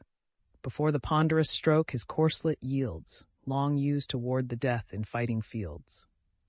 The riven armor sends a jarring sound, his laboring heart heaves with so strong a bound, the long lance shakes and vibrates in the wound. Fast flowing from its source as prone he lay, life's purple tide impetuous gushed away. Then Idomen, insulting o'er the slain, "Behold, Deiphobus, nor vaunt in vain. See, on one Greek 3 Trojan ghosts attend. This, my third victim, to the shades I send. Approaching now, thy boasted might approve, and try the prowess of the seed of Jove." From Jove, enamored of a mortal dame, great Minos, guardian of his country, came. Deucalion, blameless prince, was Minos' heir, his firstborn I, the third from Jupiter. O'er spacious Crete and her bold sons I reign, and thence my ships transport me through the main. Lord of a host, o'er all my host I shine, a scourge to thee, thy father, and thy line. The Trojan heard, uncertain or to meet, alone, with venturous arms the king of Crete, or seek auxiliar force, at length decreed to call some hero to partake the deed. Forthwith Aeneas rises to his thought, for him in Troy's remotest lines he sought, where he, incensed at partial Priam, stands, and sees superior posts in meaner hands. To him, ambitious of so great an aid, the bold Deiphobus approached and said, "Now, Trojan prince, employ thy pious arms, if ere thy bosom felt fair honor's charms. Alcathous dies, thy brother and thy friend, come and the warrior's loved remains defend. Beneath his cares thy early youth was trained, one table fed you and one roof contained. This deed to fierce Idomeneus we owe, haste and revenge it on the insulting foe." Aeneas heard, and for a space resigned to tender pity all his manly mind, then rising in his rage he burns to fight. The Greek awaits him with collected might. As the fell boar on some rough mountain's head, armed with wild terrors, and to slaughter bred, when the loud rustics rise and shout from far, attends the tumult and expects the war. O'er his bent back the bristly horrors rise, fires stream in lightning from his sanguine eyes, his foaming tusks both dogs and men engage. But most his hunters rouse his mighty rage. So stood Idomeneus, his javelin shook, and met the Trojan with a lowering look. Antilochus, Deipyrus were near, the youthful offspring of the god of war, Meriones and Aphareus in field renowned. To these the warrior sent his voice around. "Fellows in arms, your timely aid unite. Lo, great Aeneas rushes to the fight. Sprung from a god and more than mortal bold, he fresh in youth and I in arms grown old. Else should this hand, this hour, decide the strife, the great dispute of glory or of life." He spoke, and all as with one soul obeyed. Their lifted bucklers cast a dreadful shade around the chief. The Aeneas too demands the assisting forces of his native bands. Paris, Deiphobus, Agenor join, co-aids and captains of the Trojan line. In order follow all the embodied train, like Ida's flocks proceeding o'er the plain. Before his fleecy care, erect and bold, stalks the proud ram, the father of the bold. With joy the swain surveys them, as he leads to the cool fountains, through the well-known meads. So joys Aeneas as his native band moves on in rank and stretches o'er the land. Round dread Alcathous now the battle rose. On every side the steely circle grows. Now battered breastplates and hacked helmets ring, and o'er their heads unheeded javelins sing. Above the rest, 2 towering chiefs appear, their great Idomeneus, Aeneas here. Like gods of war, dispensing fate, they stood and burned to drench the ground with mutual blood. The Trojan weapon whizzed along in air. The Cretans saw and shunned the brazen spear. Sent from an arm so strong, the missive wood stuck deep in earth and quivered where it stood. But Oenomas received the Cretan's stroke. The forceful spear his hollow corslet broke. It ripped his belly with a ghastly wound and rolled the smoking entrails on the ground. Stretched on the plain, he sobs away his breath, and furious grasps the bloody dust in death. The victor from his breast the weapon tears. His spoils he could not, for the shower of spears. Though now unfit an active war to wage, heavy with cumbrous arms, stiff with cold age, his listless limbs unable for the course, in standing fight he yet maintains his force, till faint with labor and by foes repelled, his tired slow steps he drags from off the field. Deiphobus beheld him as he passed, and fired with hate a parting javelin cast. The javelin erred, but held its course along, and pierced Ascalaphus the brave and young. The son of Mars fell gasping on the ground, and gnashed the dust, all bloody with his wound.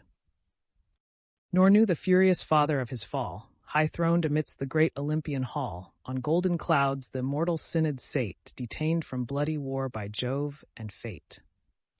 Now, where in dust the breathless hero lay, for slain Ascalaphus commenced the fray, Deiphobus to seize his helmet flies, and from his temples rends the glittering prize. Valiant as Mars, Meriones drew near, and on his loaded arm discharged his spear. He drops the weight, disabled with the pain, the hollow helmet rings against the plain. Swift as a vulture, leaping on his prey, from his torn arm the Grecian rent away the reeking javelin and rejoined his friends. His wounded brother good Polites tends. Around his waist his pious arms he threw, and from the rage of battle gently drew. Him his swift coursers, on his splendid car, wrapped from the lessening thunder of the war.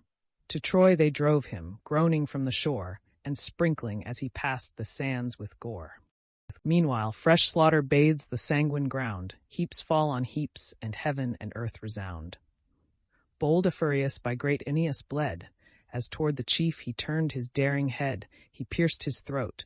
The bending head, depressed beneath his helmet, nods upon his breast. His shield reversed o'er the fallen warrior lies, and everlasting slumber seals his eyes. Antilochus, as Thune turned him round, transpierced his back with a dishonest wound. The hollow vein, that to the neck extends along the chine, his eager javelin rends. Supine he falls, and to his social train spreads his imploring arms, but spreads in vain. Thuv exulting victor, leaping where he lay, from his broad shoulders tore the spoils away. His time observed, for closed by foes around, on all sides thick the peals of arms resound. His shield embossed the ringing storm sustains, but he impervious and untouched remains. Great Neptune's care preserved from hostile rage this youth, the joy of Nestor's glorious age. In arms intrepid with the first he fought, faced every foe and every danger sought. His winged lance, resistless as the wind, obeys each motion of the master's mind.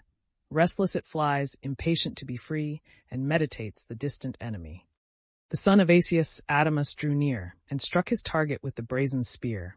Fierce in his front, but Neptune wards the blow, and blunts the javelin of the eluded foe. In the broad buckler half the weapon stood, splintered on earth flew half the broken wood. Disarmed, he mingled in the Trojan crew, but Merion's spear o'ertook him as he flew, deep in the belly's rim an entrance found, where sharp the pang and mortal is the wound. Bending he fell, and doubled to the ground, lay panting. Thus an ox in fetters tied, while death's strong pangs distend his laboring side, his bulk enormous on the field displays, his heaving heart beats thick as ebbing life decays. The spear the conqueror from his body drew, and death's dim shadows swarm before his view. Next brave Deipyrus in dust was laid. King Helenus waved high the Thracian blade, and smote his temples with an arm so strong, the helm fell off, and rolled amid the throng. There for some luckier Greek it rests a prize, for dark in death the godlike owner lies. Raging with grief, great Menelaus burns, and fraught with vengeance to the victor turns. That shook the ponderous lance in act to throw, and this stood adverse with the bended bow. Full on his breast the Trojan arrow fell, but harmless bounded from the plated steel. As on some ample barn's well-hardened floor, the winds collected at each open door, while the broad fan with force is whirled around, light leaps the golden grain, resulting from the ground. So from the steel that guards Atrides' heart, repelled to distance flies the bounding dart. Atrides, watchful of the unwary foe, pierced with his lance the hand that grasped the bow, and nailed it to the yew. The wounded hand trailed the long lance that marked with blood the sand. But good Agenor, gently from the wound, the spear solicits, and the bandage bound. A sling's soft wool snatched from a soldier's side, at once the tent and ligature supplied. Behold, Pisander, urged by fate's decree, springs through the ranks to fall, and fall by thee, great Menelaus. To enchant thy fame, high towering in the front, the warrior came. First the sharp lance was by Atrides thrown, the lance far distant by the winds was blown. Nor pierced Pisander through Atrides' shield, Pisander's spear fell shivered on the field. Not so discouraged, to the future blind, vain dreams of conquest swell his haughty mind. Dauntless he rushes where the Spartan lord mainly, like lightning, brandished his far-beaming sword. His left arm high opposed the shining shield, his right beneath the covered poleaxe held. An olive's cloudy grain the handle made, distinct with studs and brazen was the blade. This on the helm discharged a noble blow. The plume dropped nodding to the plain below, shorn from the crest. Atrides waved his steel. Deep through his front the weighty falchion fell. The crashing bones before its force gave way. In dust and blood the groaning hero lay. Forced from their ghastly orbs and spouting gore, the clotted eyeballs tumble on the shore. And fierce Atrides spurned him as he bled, tore off his arms, and loud exulting said, Thus, Trojans, thus, at length be taught to fear, O race perfidious, who delight in war. Already noble deeds ye have performed. A princess raped transcends a navy stormed. In such bold feats your impious might approve, without the assistance or the fear of Jove. The violated rights, the ravished dame, our heroes slaughtered and our ships on flame. Crimes heaped on crimes shall bend your glory down, and whelm in ruins yon flagitious town. O thou, great Father, Lord of earth and skies, above the thought of man supremely wise, if from thy hand the fates of mortals flow, from whence this favor to an impious foe? A godless crew, abandoned and unjust, still breathing rapine, violence, and lust. The best of things beyond their measure cloy, sleep's balmy blessing, love's endearing joy, the feast, the dance, whate'er mankind desire, even the sweet charms of sacred numbers tire. But Troy forever reaps a dire delight in thirst of slaughter and in lust of fight. This said, he seized, while yet the carcass heaved, the bloody armor which his train received. Then sudden mixed among the warring crew, and the bold son of Pylamnes slew. Harpalion had through Asia traveled far, following his martial father to the war. Through filial love he left his native shore, never, never to behold it more. His unsuccessful spear he chanced to fling against the target of the Spartan king. Thus of his lance disarmed from death he flies, and turns around his apprehensive eyes. Him, through the hip transpiercing as he fled, the shaft of Merion mingled with the dead. Beneath the bone the glancing point descends, and driving down, the swelling bladder rends. Sunk in his sad companion's arms he lay, and in short pantings sobbed his soul away, like some vile worm extended on the ground, while life's red torrent gushed from out the wound. Him on his car the Paphlagonian train, in slow procession bore from off the plain. The pensive father now no more, attends the mournful pomp along the shore, and unavailing tears profusely shed, and unrevenged deplored his offspring dead. Paris from far the moving sight beheld, with pity softened and with fury swelled. His honored host, a youth of matchless grace, and loved of all the Paphlagonian race. With his full strength he bent his angry bow, and winged the feathered vengeance at the foe. A chief there was, the brave Euchenor named, for riches much and more for virtue famed, who held his seat in Corinth's stately town, Polydus' son, a seer of old renown. Oft had the father told his early doom, by arms abroad or slow disease at home. He climbed his vessel, prodigal of breath, and chose the certain glorious path to death. Beneath his ear the pointed arrow went, the soul came issuing at the narrow vent. His limbs, unnerved, drop useless on the ground, and everlasting darkness shades him round. Nor knew great Hector how his legions yield, wrapped in the cloud and tumult of the field. Wide on the left, the force of Greece commands, and conquest hovers o'er the Chian bands. With such a tide superior virtue swayed, and he that shakes the solid earth gave aid. But in the center Hector fixed remained, where first the gates were forced and bulwarks gained. There, on the margin of the hoary deep, their naval station where the Ajaces keep, and where low walls confine the beating tides, whose humble barrier scarce the foe divides, where late in fight both foot and horse engaged, and all the thunder of the battle raged, there joined the whole Boeotian strength remains, the proud Ionians with their sweeping trains, Locrians and Phthians, and the Paean force, but joined, repel not Hector's fiery course. The flower of Athens, Stichius Phaedus, led, Bias and great Menestheus at their head. Mages the strong, the Apaean bands controlled, and Dr. Asius prudent and Amphion bold. The Phthians, Medon, famed for martial might, and brave Podarces, active in the fight. This drew from Phylacus his noble line, Iphiclus' son, and that, Oileus, thine, young Ajax's brother, by a stolen embrace. He dwelt far distant from his native place, by his fierce stepdame from his father's reign, expelled and exiled for her brother slain. These rule the Phthians, and their arms employ, mixed with Boeotians, on the shores of Troy.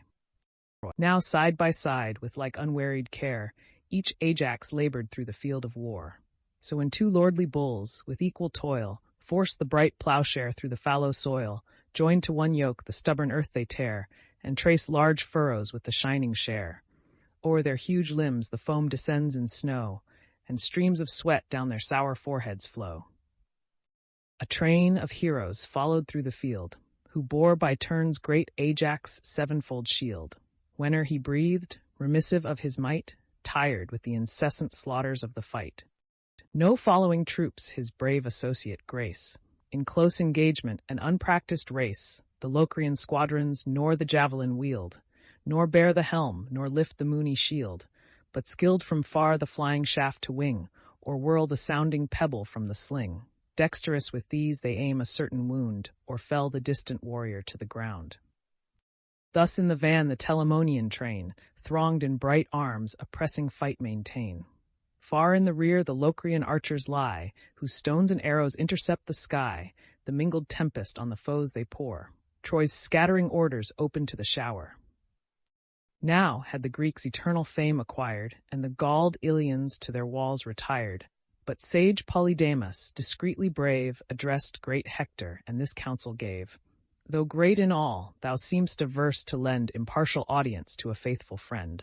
To gods and men thy matchless worth is known, and every art of glorious war thy own. But in cool thought and counsel to excel, how widely differs this from warring well. Content with what the bounteous gods have given, seek not alone to engross the gifts of heaven. To some the powers of bloody war belong, to some sweet music and the charm of song. To few and wondrous few has Jove assigned a wise, extensive, all-considering mind. Their guardians these the nations round confess, and towns and empires for their safety bless. If heaven have lodged this virtue in my breast, attend, O Hector, what I judge the best. See as thou movest on dangers spread, and war's whole fury burns around thy head. Behold, distressed within yon hostile wall, how many Trojans yield, disperse, or fall.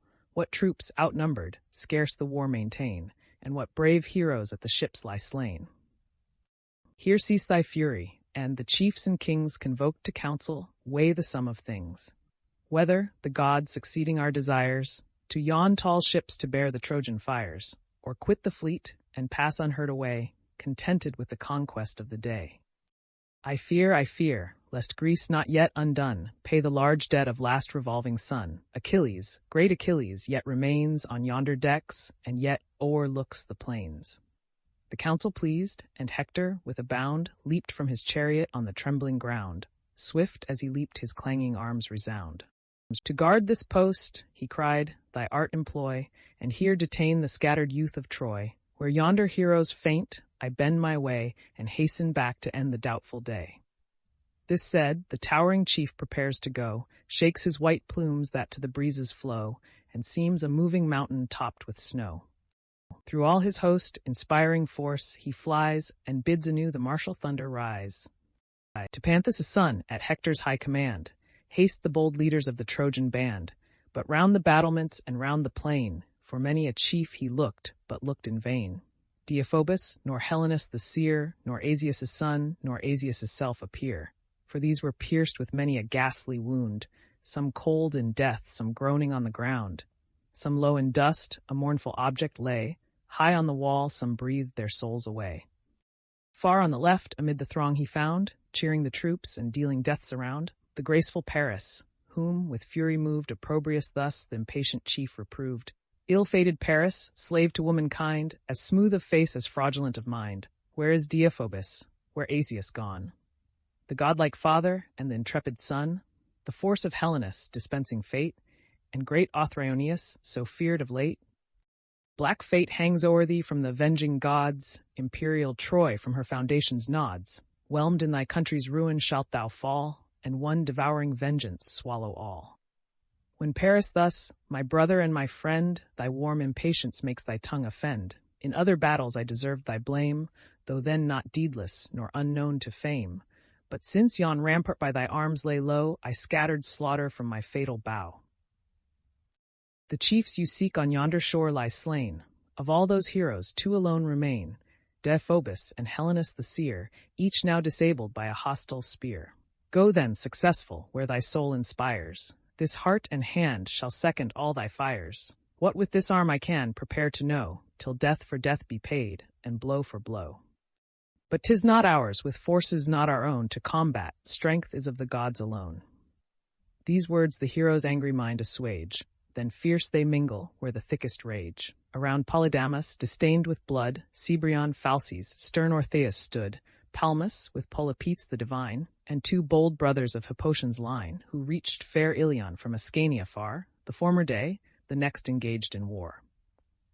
As when from gloomy clouds a whirlwind springs, that bears Jove's thunder on its dreadful wings, wide o'er the blasted fields the tempest sweeps, then gathered settles on the hoary deeps. The afflicted deeps tumultuous mix and roar. The waves behind impel the waves before, wide rolling, foaming high, and tumbling to the shore. Thus rank on rank the thick battalions throng, chief urged on chief, and man drove man along. Far o'er the plains, in dreadful order bright, the brazen arms reflect a beamy light. Full in the blazing van great Hector shined, like Mars commissioned to confound mankind. Before him flaming his enormous shield, like the broad sun, illumined all the field. His nodding helm emits a streamy ray, his piercing eyes through all the battle stray, and while beneath his targe he flashed along, shot terrors round that withered e'en the strong. Thus stalked he dreadful, death was in his look, whole nations feared, but not an Argive shook. The towering Ajax, with an ample stride, advanced the first, and thus the chief defied. Hector, come on, thy empty threats forbear, 'tis not thy arm, 'tis thundering Jove we fear. The skill of war to us not idly given, lo, Greece is humbled not by Troy, but heaven. Vain are the hopes that haughty mind imparts, to force our fleet, the Greeks have hands and hearts. Long ere in flames our lofty navy fall, your boasted city and your God-built wall shall sink beneath us, smoking on the ground, and spread a long, unmeasured ruin round. The time shall come when, chased along the plain, even thou shalt call on Jove and call in vain. Even thou shalt wish to aid thy desperate course, the wings of falcons for thy flying horse, shalt run, forgetful of a warrior's fame, while clouds of friendly dust conceal thy shame. As thus he spoke, behold, in open view, on sounding wings a dexter eagle flew. To Jove's glad omen all the Grecians rise, and hail with shouts his progress through the skies. Far echoing clamors bound from side to side, they ceased, and thus the chief of Troy replied, From whence this menace, this insulting strain? Enormous boaster, doomed to vaunt in vain.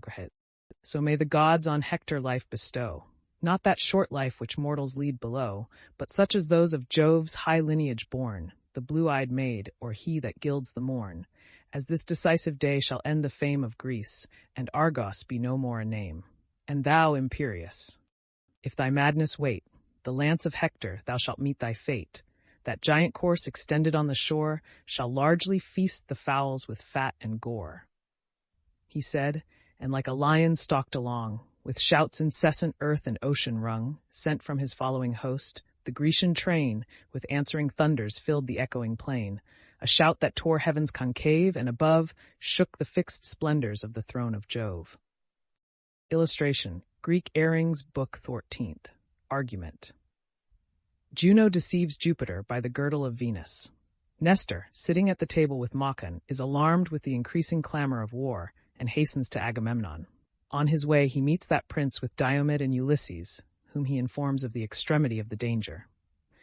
Agamemnon proposes to make their escape by night, which Ulysses withstands, to which Diomed adds his advice, that, wounded as they were, they should go forth and encourage the army with their presence, which advice is pursued.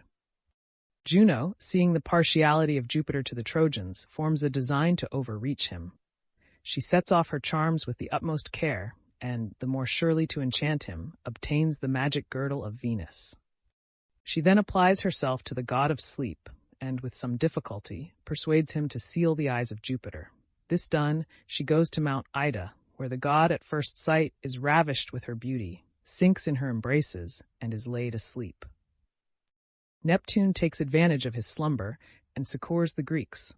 Hector is struck to the ground with a prodigious stone by Ajax and carried off from the battle. Several actions succeed, till the Trojans, much distressed, are obliged to give way. The lesser Ajax signalizes himself in a particular manner. But not the genial feast nor flowing bowl could charm the cares of Nestor's watchful soul. His startled ears the increasing cries attend. Then thus, impatient to his wounded friend, "What new alarm, divine Machaon, say? What mixed events attend this mighty day? Hark, how the shouts divide and how they meet, and now come full and thicken to the fleet. Here, with the cordial draught dispel thy care, let Hecamede the strengthening bath prepare. Refresh thy wound and cleanse the clotted gore, while I the adventures of the day explore." He said, and seizing Thrasymede's shield, his valiant offspring, hastened to the field. That day the son his father's buckler bore, then snatched a lance and issued from the door. Soon as the prospect opened to his view, his wounded eyes the scene of sorrow knew. Dire disarray, the tumult of the fight, the wall in ruins, and the Greeks in flight. As when old ocean's silent surface sleeps, the waves just heaving on the purple deeps, while yet the expected tempest hangs on high, weighs down the cloud and blackens in the sky, the mass of waters will no wind obey. Jove sends one gust and bids them roll away. While wavering counsels thus his mind engage, fluctuates in doubtful thought the Pylian sage, to join the host or to the general haste. Debating long, he fixes on the last. Yet as he moves, the sight his bosom warms. The field rings dreadful with the clang of arms. The gleaming falchions flash, the javelins fly. Blows echo blows, and all or kill or die. Him, in his march, the wounded princes meet, by tardy steps ascending from the fleet. The king of men, Ulysses the divine, and who to Tydeus owes his noble line. Their ships at distance from the battle stand, in lines advanced along the shelving strand, whose bay, the fleet unable to contain at length, beside the margin of the main, rank above rank the crowded ships they moor. Who landed first, lay highest on the shore. Supported on the spears, they took their way, unfit to fight, but anxious for the day. Nestor's approach alarmed each Grecian breast, whom thus the general of the host addressed. "O grace and glory of the Achaean name, what drives thee, Nestor, from the field of fame? Shall then proud Hector see his boast fulfilled, our fleets in ashes and our heroes killed?" Such was his threat, now too soon made good, on many a Grecian bosom writ in blood. Is every heart inflamed with equal rage against your king, nor will one chief engage? And have I lived to see with mournful eyes in every Greek a new Achilles rise? Gerenian Nestor, then, so fate has willed, and all confirming time has fate fulfilled. Not he that thunders from the aerial bower, not Jove himself upon the past has power. The wall, our late inviolable bound and best defense, lies smoking on the ground. Even to the ships their conquering arms extend, and groans of slaughtered Greeks to heaven ascend. On speedy measures, then, employ your thought in such distress. If counsel profit aught, arms cannot much, though Mars our souls in sight, these gaping wounds withhold us from the fight. To him the monarch, that our army bends, that Troy triumphant our high fleet ascends, and that the rampart, late our surest trust and best defense, lies smoking in the dust. All this from Jove's afflictive hand we bear, who, far from Argos, wills our ruin here. Past are the days when happier Greece was blessed, and all his favor, all his aid confessed. Now heaven averse our hands from battle ties, and lifts the Trojan glory to the skies. Cease we at length to waste our blood in vain, and launch what ships lie nearest to the main. Leave these at anchor till the coming night. Then, if impetuous Troy forbear the fight, bring all to sea, and hoist each sail for flight. Better from evils well foreseen to run, than perish in the danger we may shun. Thus he. The sage Ulysses thus replies, while anger flashed from his disdainful eyes. What shameful words, unkingly as thou art, fall from that trembling tongue and timorous heart? O were thy sway the curse of meaner powers, and thou the shame of any host but ours. A host by Jove endued with martial might, and taught to conquer or to fall in fight. Adventurous combats and bold wars to wage, employed our youth, and yet employs our age. And wilt thou thus desert the Trojan plain, and have whole streams of blood been spilt in vain? In such base sentence, if thou couch thy fear, speak it in whispers, lest a Greek should hear. Lives there a man so dead to fame, who dares to think such meanness, or the thought declares? And comes it even from him whose sovereign sway the banded legions of all Greece obey? Is this a general's voice that calls to flight, while war hangs doubtful, while his soldiers fight? What more could Troy? What yet their fate denies thou givest the foe? All Greece becomes their prize. No more the troops, our hoisted sails in view, themselves abandoned, shall the fight pursue, but thy ships flying with despair shall see, and owe destruction to a prince like thee. Thy just reproofs, Atrides calm replies, like arrows pierce me, for thy words are wise. Unwilling as I am to lose the host, I force not Greece to quit this hateful coast. Glad I submit, whoe'er or young or old, aught more conducive to our weal unfold. Tydides cut him short, and thus began. Such counsel if you seek, behold the man who boldly gives it, and what he shall say, young though he be, disdain not to obey. A youth who from the mighty Tydeus springs, may speak to councils and assembled kings. Hear then in me the great Oenides' son, whose honored dust his race of glory run, lies whelmed in ruins of the Theban wall, brave in his life and glorious in his fall. With 3 bold sons was generous Prothous blessed, who Pleuron's walls and Calydon possessed, Melas and Agrius, but, who far surpassed the rest in courage, Oeneus was the last. From him my sire. From Calydon expelled, he passed to Argos and in exile dwelled. The monarch's daughter there, so Jove ordained, he won and flourished where Adrastus reigned. There, rich in fortune's gifts, his acres tilled, beheld his vines their liquid harvest yield, and numerous flocks that whitened all the field. Such Tydeus was the foremost once in fame, nor lives in Greece a stranger to his name. Then, what for common good my thoughts inspire, attend, and in the son respect the sire. Though sore of battle, though with wounds oppressed, let each go forth and animate the rest, advance the glory which he cannot share, though not partaker, witness of the war. But lest new wounds on wounds o'erpower us quite, beyond the missile javelin's sounding flight, safe let us stand, and from the tumult far, inspire the ranks and rule the distant war. He added not, the listening kings obey, slow moving on, Atrides leads the way. The god of ocean, to inflame their rage, appears a warrior furrowed o'er with age. Pressed in his own, the general's hand he took, and thus the venerable hero spoke.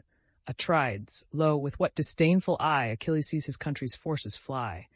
Blind, impious man, whose anger is his guide, who glories in unutterable pride. So may he perish, so may Jove disclaim the wretch relentless and o'erwhelm with shame. But heaven forsakes not thee. O'er yonder sands, soon shalt thou view the scattered Trojan bands.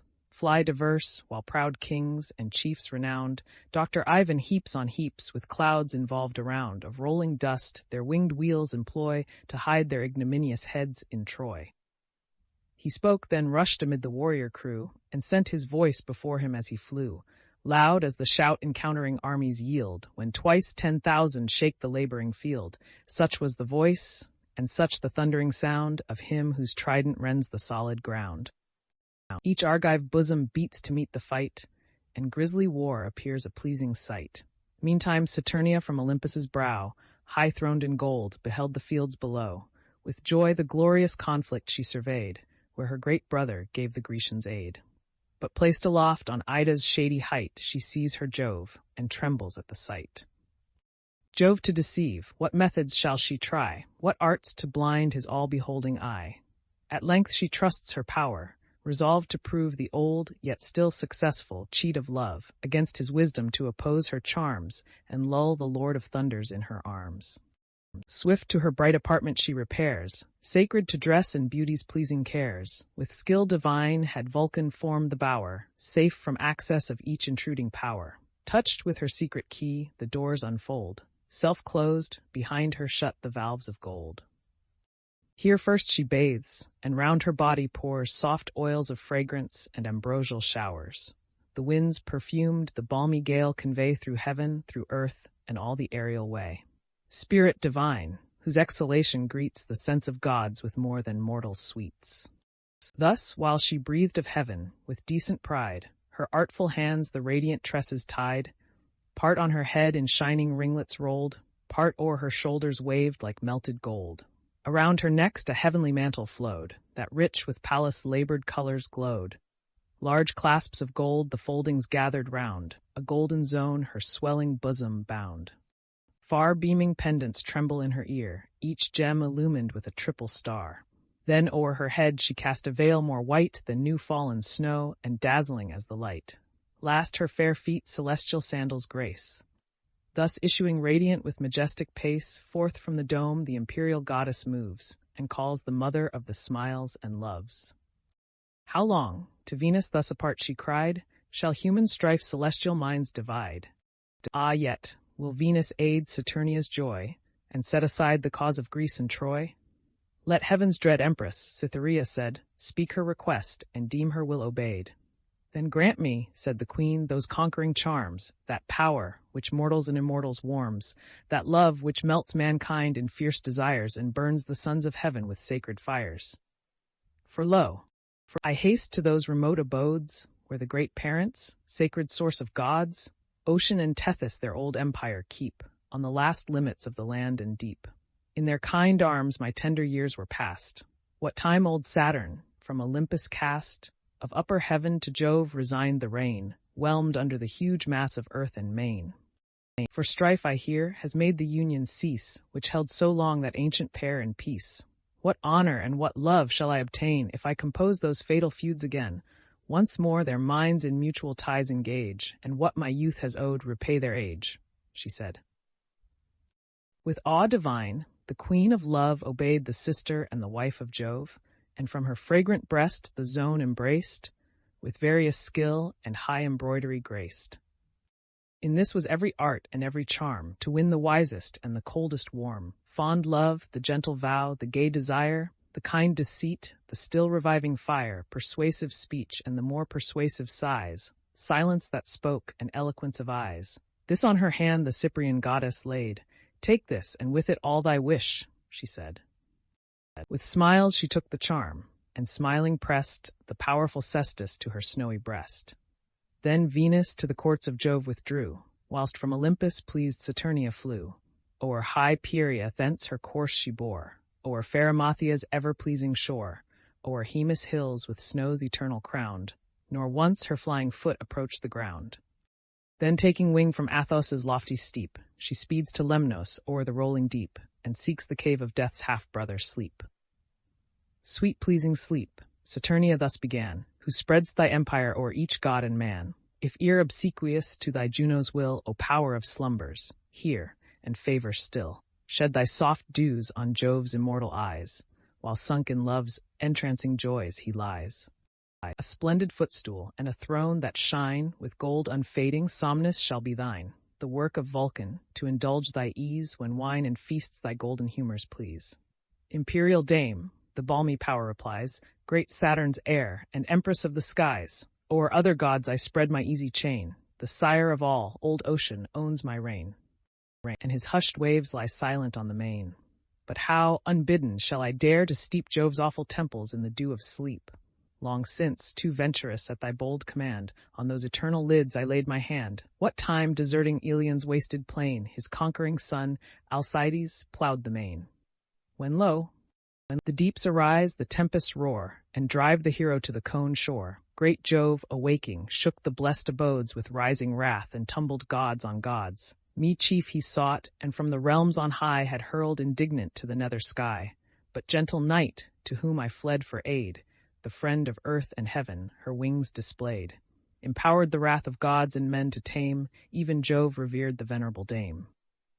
Vain are thy fears, the queen of heaven replies, and, speaking, rolls her large majestic eyes. Think'st thou that Troy has Jove's high favor won, like great Alcides, his all-conquering son?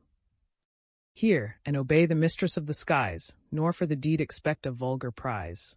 For know, thy loved one shall be ever thine, the youngest grace, Pasiphae the divine.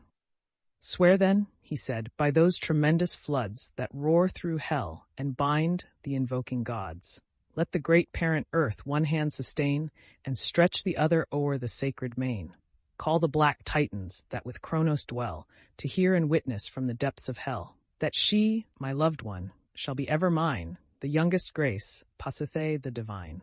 The queen assents, and from the infernal bowers invokes the sable subtartarian powers, and those who rule the inviolable floods, whom mortals name the dread Titanian gods. Sleep, escaping from the wrath of Jupiter. Then swift as wind o'er Lemnos' smoky isle, they wing their way and Imbrus sea-beat soil, through air unseen involved in darkness glide, and light on Lectos, on the point of Ide, mother of savages, whose echoing hills are heard resounding with 100 rills. Fair Ida trembles underneath the god, hushed are her mountains and her forests nod. There on a fear, whose spiry branches rise to join its summit to the neighboring skies, dark in embowering shade, concealed from sight, sat Sleep, in likeness of the bird of night. Chalcis his name by those of heavenly birth, but called Semindus by the race of earth. To Ida's top successful Juno flies, great Jove surveys her with desiring eyes. The god, whose lightning sets the heavens on fire, through all his bosom feels the fierce desire. Fierce as when first by stealth he seized her charms, mixed with her soul and melted in her arms.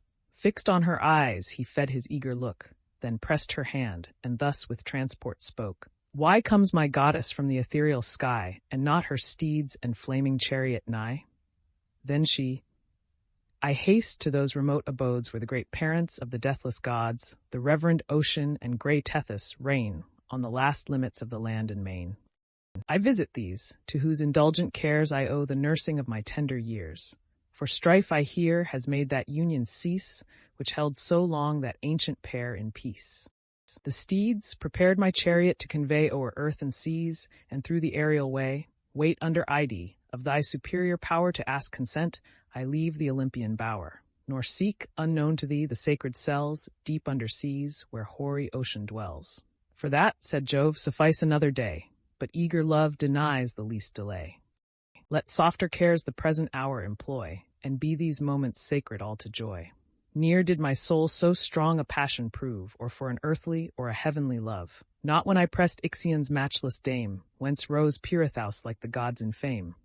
Not when fair Danae felt the shower of gold stream into life, whence Perseus brave and bold.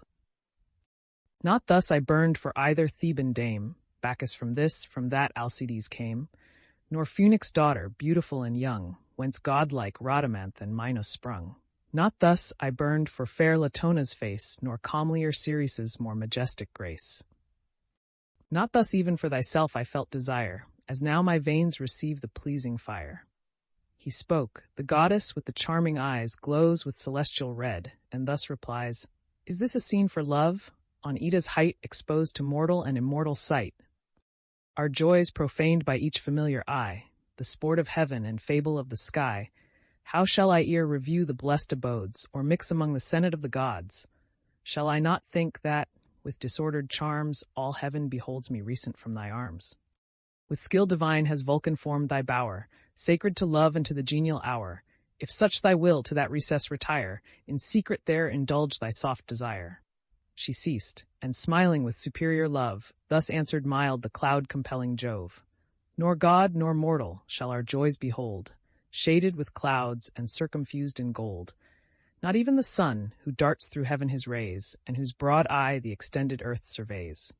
Gazing he spoke, and, kindling at the view, his eager arms around the goddess threw.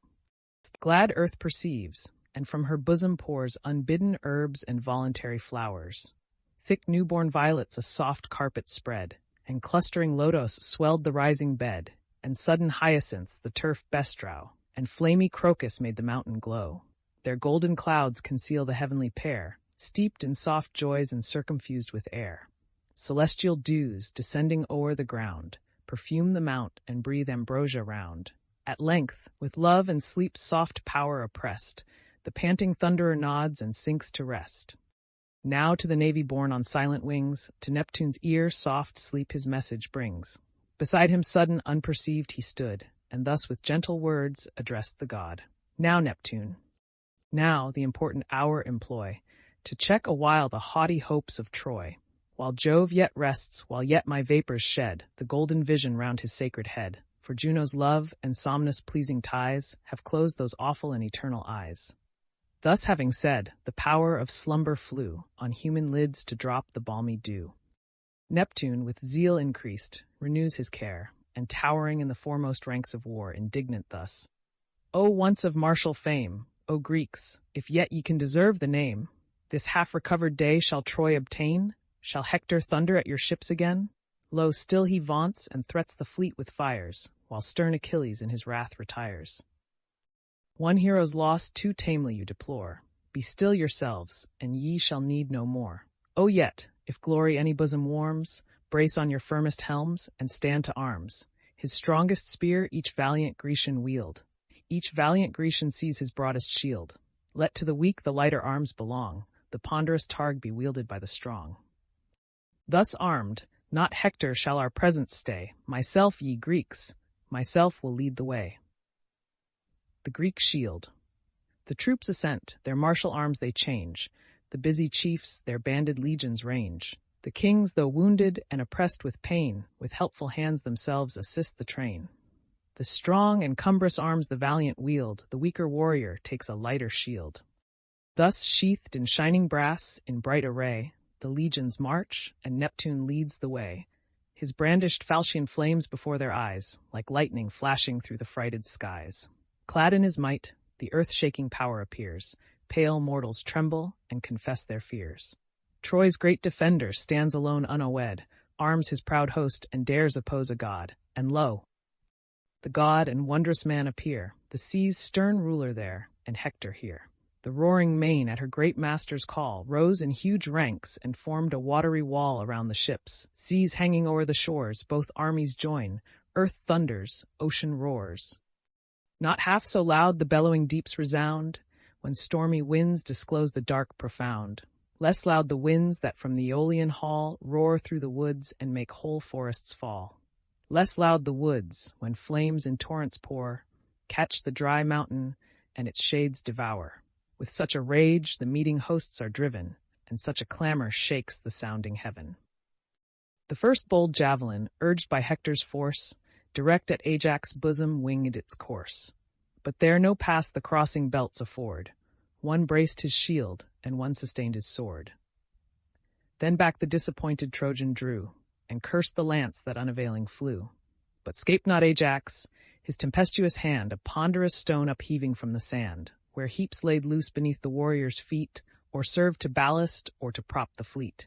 Tossed round and round, the missive marble flings. On the raised shield the fallen ruin rings. Full on his breast and throat with force descends. Nor deadened there its giddy fury spends, but whirling on, with many a fiery round, smokes in the dust and plows into the ground. As when the bolt, red hissing from above, darts on the consecrated plant of Jove, the mountain oak in flaming ruin lies, black from the blow and smokes of sulphur rise. Stiff with amaze the pale beholders stand, and own the terrors of the almighty hand. So lies great Hector prostrate on the shore. His slackened hand deserts the lance it bore. His following shield the fallen chief o'erspread. Beneath his helmet dropped his fainting head. His load of armor, sinking to the ground, clanks on the field a dead and hollow sound. Loud shouts of triumph fill the crowded plain. Greece sees in hope Troy's great defender slain. All spring to seize him. Storms of arrows fly, and thicker javelins intercept the sky. In vain an iron tempest hisses round. He lies protected and without a wound. Polydamas, Agenor the divine, the pious warrior of Anchises' line, and each bold leader of the Lycian band with covering shields a friendly circle stand, his mournful followers with assistant care, the groaning hero to his chariot bear. His foaming coursers, swifter than the wind, speed to the town and leave the war behind. When now they touched the mead's enameled side, where gentle Xanthus rolls his easy tide, with watery drops the chief they sprinkle round, placed on the margin of the flowery ground. Raised on his knees, he now ejects the gore, now faints anew, low sinking on the shore. By fits he breathes, half views the fleeting skies, and seals again, by fits, his swimming eyes. Soon as the Greeks the chief's retreat beheld, with double fury each invades the field. Oilean Ajax first his javelins sped, pierced by whose point the son of Enops bled. Satnius, the brave, whom beauteous knees bore amidst her flocks on Satnio's silver shore. Struck through the belly's rim, the warrior lies supine, and shades eternal veil his eyes. An arduous battle rose around the dead. By turns the Greeks, by turns the Trojans bled. Fired with revenge, Polydamas drew near, and at Prothoenor shook the trembling spear. The driving javelin through his shoulder thrust, he sinks to earth and grasps the bloody dust. Lo thus, the victor cries, we rule the field, and thus their arms the race of Panthus wield. From this unerring hand there flies no dart, but bathes its point within a Grecian heart. Propped on that spear to which thou owest thy fall, go, guide thy darksome steps to Pluto's dreary hall. He said, and sorrow touched each argive breast. The soul of Ajax burned above the rest. As by his side the groaning warrior fell, at the fierce foe he launched his piercing steel. The foe, reclining, shunned the flying death. But fate, Archilochus, demands thy breath. Thy lofty birth no succour could impart. The wings of death o'ertook thee on the dart. Swift to perform heaven's fatal will, it fled full on the juncture of the neck and head, and took the joint and cut the nerves in twain. The dropping head first tumbled on the plain. So just the stroke, that yet the body stood erect, then rolled along the sands in blood.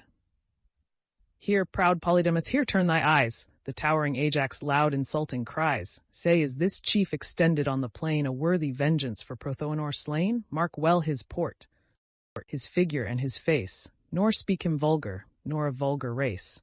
Some lines, methinks, may make his lineage known, Antenor's brother, or perhaps his son. He spake and smiled severe, for well he knew the bleeding youth, Troy saddened at the view.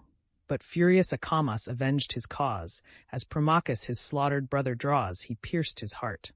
Such fate attends you all, proud Argives, destined by our arms to fall. Not Troy alone, but haughty Greece, shall share the toils, the sorrows, and the wounds of war. Behold your Promachus, deprived of breath, a victim owed to my brave brother's death. Not unappeased, he enters Pluto's gate, who leaves a brother to revenge his fate. Heart-piercing anguish struck the Grecian host, but touched the breast of bold Peneleus most. At the proud boaster he directs his course. The boaster flies and shuns superior force. But young Ilioneus received the spear, Ilioneus his father's only care. Phorbas the rich, of all the Trojan train whom Hermes loved and taught the arts of gain. Full in his eye the weapon chanced to fall, and from the fibers scooped the rooted ball. Dr. Ove through the neck and hurled him to the plain. He lifts his miserable arms in vain. Swift his broad falchion fierce Peneleus spread, and from the spouting shoulders struck his head. To earth at once the head and helmet fly. The lance, yet sticking through the bleeding eye, the victor seized, and as aloft he shook the gory visage, thus insulting spoke. Trojans, your great Ilioneus behold. Haste, to his father let the tale be told. Let his high roofs resound with frantic woe, such as the house of Promachus must know. Let doleful tidings greet his mother's ear, such as to Promachus's sad spouse we bear, when we victorious shall to Greece return, and the pale matron in our triumphs mourn. Dr. Eadful he spoke, then tossed the head on high. The Trojans hear, they tremble, and they fly. Aghast they gaze around the fleet and wall, and dread the ruin that impends on all. Daughters of Jove, that on Olympus shine, ye all beholding, all recording 9. O say, when Neptune made proud Ilion yield, what chief, what hero first imbrued the field? Of all the Grecians what immortal name, and whose blessed trophies will ye raise to fame? Thou first, great Ajax, on the unsanguined plain laid Hirtius, leader of the Mysian train. Phalces and Murmur, Nestor's son o'erthrew, bold Marion, Maurice and Hippotion slew. Strong Periphates and Prothune bled, by Teucer's arrows mingled with the dead, pierced in the flank by Menelaus' steel, his people's pastor, Hyperenor, fell. Eternal darkness wrapped the warrior round, and the fierce soul came rushing through the wound. But stretched in heaps before Oileus' son, fall mighty numbers run. Ajax the less, of all the Grecian race, skilled in pursuit, and swiftest in the chase. Bacchus Book of Theme. Argument. The fifth battle at the ships, and the acts of Ajax. Jupiter, awaking, sees the Trojans repulsed from the trenches, Hector in a swoon, and Neptune at the head of the Greeks. He is highly incensed at the artifice of Juno, who appeases him by her submissions. She is then sent to Iris and Apollo. Juno, repairing to the assembly of the gods, attempts, with extraordinary address, to incense them against Jupiter. In particular, she touches Mars with a violent resentment. He is ready to take arms, but is prevented by Minerva. Iris and Apollo obey the orders of Jupiter. Iris commands Neptune to leave the battle, to which, after much reluctance and passion, he consents. Apollo re-inspires Hector with vigor, brings him back to the battle, marches before him with his aegis, and turns the fortune of the fight. He breaks down great part of the Grecian wall. The Trojans rush in and attempt to fire the first line of the fleet, but are, as yet, repelled by the greater Ajax with a prodigious slaughter. Now in swift flight they pass the trench profound, and many a chief lay gasping on the ground, then stopped and panted where the chariots lie, fear on their cheek and horror in their eye. Meanwhile, awakened from his dream of love, on Ida's summit sat imperial Jove.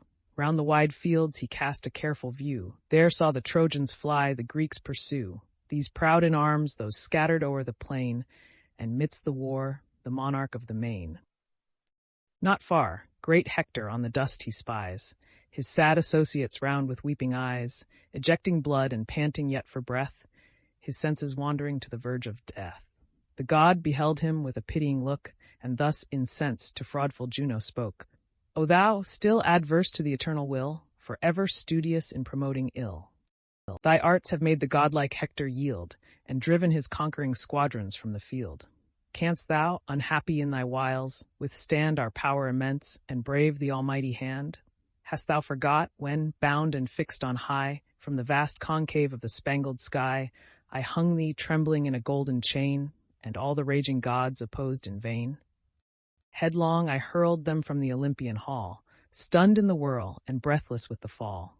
For godlike Hercules these deeds were done, nor seemed the vengeance worthy such a son. When by thy wiles induced, fierce Boreas tossed the shipwrecked hero on the Cone coast, him through 1,000 forms of death I bore, and sent to Argos and his native shore.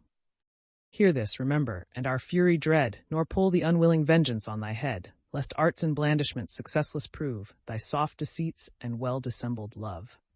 The Thunderer spoke. Imperial Juno mourned, and trembling, these submissive words returned. By every oath that powers immortal ties, the foodful earth and all-enfolding skies, by thy black waves, tremendous Styx, that flow through the drear realms of gliding ghosts below, by the dread honors of thy sacred head, and that unbroken vow, our virgin bed. Not by my arts the ruler of the main steeps Troy in blood, and ranges round the plain. By his own ardor, his own pity swayed, to help his Greeks he fought and disobeyed. Else had thy Juno better counsels given, and taught submission to the Sire of heaven. Think'st thou with me? Fair Empress of the skies. The immortal Father with a smile replies, then soon the haughty sea-god shall obey, nor dare to act but when we point the way. If truth inspires thy tongue, proclaim our will to yon bright synod on the Olympian hill. Our high decree let various Iris know, and call the god that bears the silver bow. Let her descend, and from the embattled plain command the sea-god to his watery reign, while Phoebus hastes great Hector to prepare to rise afresh and once more wake the war. His laboring bosom re-inspires with breath, and calls his senses from the verge of death. Greece chased by Troy, even to Achilles' fleet, shall fall by thousands at the hero's feet. He, not untouched with pity, to the plain shall send Patroclus, but shall send in vain. What youths he slaughters under Ilion's walls! Even my loved son, divine Sarpedon, falls. Vanquished at last by Hector's lance he lies. Then, nor till then, shall great Achilles rise. And lo, that instant, godlike Hector dies. From that great hour the war's whole fortune turns. Pallas assists, and lofty Ilion burns. Not till that day shall Jove relax his rage, nor one of all the heavenly host engage in aid of Greece. The promise of a god I gave, and sealed it with the almighty nod, Achilles' glory to the stars to raise. Such was our word, and fate the word obeys. The trembling queen, the almighty order given, swift from the Idaean summit shot to heaven. As some wayfaring man who wanders o'er in thought a length of lands he trod before, sends forth his active mind from place to place, joins hill to dale, and measures space with space. So swift flew Juno to the blest abodes, if thought of man can match the speed of gods. There sat the powers in awful synod placed. They bowed and made obeisance as she passed through all the brazen dome. With goblets crowned, they hail her queen, the nectar streams around. Fair Themis first presents the golden bowl, and anxious asks what cares disturb her soul. To whom the white-armed goddess thus replies, "Enough thou knowest the tyrant of the skies, severely bent his purpose to fulfill, unmoved his mind and unrestrained his will. Go thou, the feasts of heaven attend thy call, bid the crowned nectar circle round the hall. But Jove shall thunder through the ethereal dome, such stern decrees, such threatened woes to come, as soon shall freeze mankind with dire surprise, and damp the eternal banquets of the skies." The goddess said, and sullen took her place. Black horror saddened each celestial face. To see the gathering grudge in every breast, smiles on her lips a spleenful joy expressed, while on her wrinkled front and eyebrow bent sat steadfast care and lowering discontent. Thus she proceeds: "Attend, ye powers above! But no, 'tis madness to contest with Jove. Supreme he sits, and sees in pride of sway.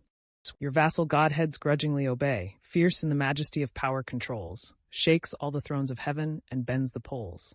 Submiss, immortals, all he wills, obey. And thou, great Mars, begin and show the way. Behold Ascalaphus! Behold him die, but dare not murmur, dare not vent a sigh. Thy own loved, boasted offspring lies o'erthrown, if that loved, boasted offspring be thy own." Stern Mars, with anguish for his slaughtered son, smote his rebelling breast and fierce begun. "Thus then, immortals, thus shall Mars obey. Forgive me, gods, and yield my vengeance way. Descending first to yon forbidden plain, the god of battles dares avenge the slain. Dares, though the thunder bursting o'er my head should hurl me blazing on those heaps of dead." With that he gives command to fear and flight, to join his rapid coursers for the fight. Then grim in arms, with hasty vengeance flies, arms that reflect a radiance through the skies. And now had Jove, by bold rebellion driven, discharged his wrath on half the host of heaven. But Pallas, springing through the bright abode, starts from her azure throne to calm the god. Struck for the immortal race with timely fear, from frantic Mars she snatched the shield and spear. Then the huge helmet lifting from his head, thus to the impetuous homicide she said, "By what wild passion, furious, art thou tossed? Strivest thou with Jove? Thou art already lost. Shall not the thunderer's dread command restrain, and was imperial Juno heard in vain? Back to the skies wouldst thou with shame be driven, and in thy guilt involve the host of heaven. Ilion and Greece no more should Jove engage, the skies would yield an ampler scene of rage. Guilty and guiltless find an equal fate, and one vast ruin whelm the Olympian state. Cease then thy offspring's death unjust to call. Heroes as great have died, and yet shall fall. Why should heaven's law with foolish man comply, exempted from the race ordained to die?" This menace fixed the warrior to his throne. Sullen he sat, and curbed the rising groan. Then Juno called, Jove's orders to obey, the winged Iris and the god of day. "Go wait the thunderer's will," Saturnia cried, "on yon tall summit of the fountful Ide. There in the Father's awful presence stand, receive and execute his dread command." She said and sat. The god that gilds the day and various Iris wing their airy way. Swift as the wind, to Ida's hills they came, fair nurse of fountains and of savage game. There sat the eternal, he whose nod controls the trembling world and shakes the steady poles. Veiled in a mist of fragrance him they found, with clouds of gold and purple circled round. Well pleased the Thunderer saw their earnest care, and prompt obedience to the Queen of Air. Then, while a smile serenes his awful brow, commands the goddess of the showery bow, Iris, descend, and what we here ordain, report to yon mad tyrant of the main. Bid him from fight to his own deeps repair, or breathe from slaughter in the fields of air. If he refuse, then let him timely weigh our elder birthright and superior sway. How shall his rashness stand the dire alarms, if heaven's omnipotence descend in arms? Strives he with me, by whom his power was given, and is there equal to the Lord of heaven? The Almighty spoke, the goddess winged her flight to sacred Iliad from the Idaean height. Swift as the rattling hail or fleecy snows, Dr. Ive through the skies when Boreas fiercely blows. So from the clouds descending Iris falls, and to blue Neptune thus the goddess calls. Attend the mandate of the sire above. In me behold the messenger of Jove. He bids thee from forbidden wars repair to thine own deeps or to the fields of air. This if refused, he bids thee timely weigh his elder birthright and superior sway. How shall thy rashness stand the dire alarms, if heaven's omnipotence descend in arms? Strivest thou with him by whom all power is given, and art thou equal to the Lord of heaven? What means the haughty sovereign of the skies? The king of ocean thus incensed replies, rule as he will his portioned realms on high. No vassal god, nor of his train am I. 3 brother deities from Saturn came, and ancient Rhea, earth's immortal dame. Assigned by lot, our triple rule we know. Infernal Pluto sways the shades below. O'er the wide clouds and o'er the starry plain, ethereal Jove extends his high domain. My court beneath the hoary waves I keep, and hush the roarings of the sacred deep. Olympus and this earth in common lie. What claim has here the tyrant of the sky? Far in the distant clouds let him control, and awe the younger brothers of the pole. There to his children his commands be given, the trembling, servile, second race of heaven. And must I then, said she, O sire of floods, bear this fierce answer to the king of gods? Correct it yet, and change thy rash intent. A noble mind disdains not to repent. To elder brothers guardian fiends are given, to scourge the wretch insulting them in heaven. Great is the profit, thus the god rejoined, when ministers are blessed with prudent mind. Warned by thy words, to powerful Jove I yield, and quit though angry the contended field. Not but his threats with justice I disclaim, the same our honors and our birth the same. If yet, forgetful of his promise given to Hermes, Pallas, and the Queen of Heaven, to favor Ilion, that perfidious place, he breaks his faith with half the ethereal race. Give him to know, unless the Grecian train lay yon proud structures level with the plain, howe'er the offense by other gods be past, the wrath of Neptune shall forever last. Thus speaking, furious from the field he strode, and plunged into the bosom of the flood. The Lord of Thunders from his lofty height beheld and thus bespoke the source of light. Behold, the god whose liquid arms are hurled around the globe, whose earthquakes rock the world, desists at length his rebel war to wage, seeks his own seas and trembles at our rage. Else had my wrath, heaven's thrones all shaking round, burned to the bottom of his seas profound. And all the gods that round old Saturn dwell had heard the thunders to the deeps of hell. Well was the crime, and well the vengeance spared, even power immense had found such battle hard. Go thou, my son? The trembling Greeks alarm, shake my broad aegis on thy active arm. Be godlike Hector thy peculiar care, swell his bold heart and urge his strength to war. Let Ilion conquer till the Achaean train fly to their ships in Hellespont again, then Greece shall breathe from toils. The Godhead said, his will divine the son of Jove obeyed. Not half so swift the sailing falcon flies, that drives a turtle through the liquid skies, as Phoebus, shooting from the Idaean brow, glides down the mountain to the plain below. There Hector seated by the stream he sees, his sense returning with the coming breeze. Again his pulses beat, his spirits rise, again his loved companions meet his eyes. Jove thinking of his pains, they passed away, to whom the god who gives the golden day. Why sits great Hector from the field so far? What grief, what wound withholds thee from the war? The fainting hero, as the vision bright, stood shining o'er him, half unsealed his sight. What blessed immortal, with commanding breath, thus wakens Hector from the sleep of death? Has fame not told how, while my trusty sword bathed Greece in slaughter, and her battle gored, the mighty Ajax with a deadly blow had almost sunk me to the shades below? Even yet, methinks, the gliding ghosts I spy, and hell's black horrors swim before my eye. To him Apollo, be no more dismayed, see and be strong, the Thunderer sends thee aid. Behold, thy Phoebus shall his arms employ, Phoebus propitious still to thee and Troy. Inspire thy warriors then with manly force, and to the ships impel thy rapid horse. Even I will make thy fiery coursers way, and drive the Grecians headlong to the sea. Thus to bold Hector spoke the son of Jove, and breathed immortal ardor from above. As when the pampered steed with reins unbound breaks from his stall and pours along the ground, with ample strokes he rushes to the flood, to bathe his sides and cool his fiery blood. His head now freed he tosses to the skies, his mane disheveled o'er his shoulders flies. He snuffs the females in the well-known plain, and springs, exulting, to his fields again. Urged by the voice divine, thus Hector flew, full of the god, and all his hosts pursue. As when the force of men and dogs combined invade the mountain goat or branching hind. Far from the hunter's rage, secure they lie, close in the rock, not fated yet to die. When lo, a lion shoots across the way. They fly, at once the chasers and the prey. So Greece, that late in conquering troops pursued, and marked their progress through the ranks in blood, soon as they see the furious chief appear, forget to vanquish and consent to fear. Thoas with grief observed his dreadful course, Thoas, the bravest of the Aetolian force, skilled to direct the javelin's distant flight, and bold to combat in the standing fight, not more in counsels famed for solid sense than winning words and heavenly eloquence. Gods, what portent, he cried, these eyes invades? Lo, Hector rises from the Stygian shades. We saw him late by thundering Ajax killed. What god restores him to the frighted field? And not content that half of Greece lies slain, pours new destruction on her sons again? He comes not, Jove, without thy powerful will. Lo, still he lives, pursues, and conquers still.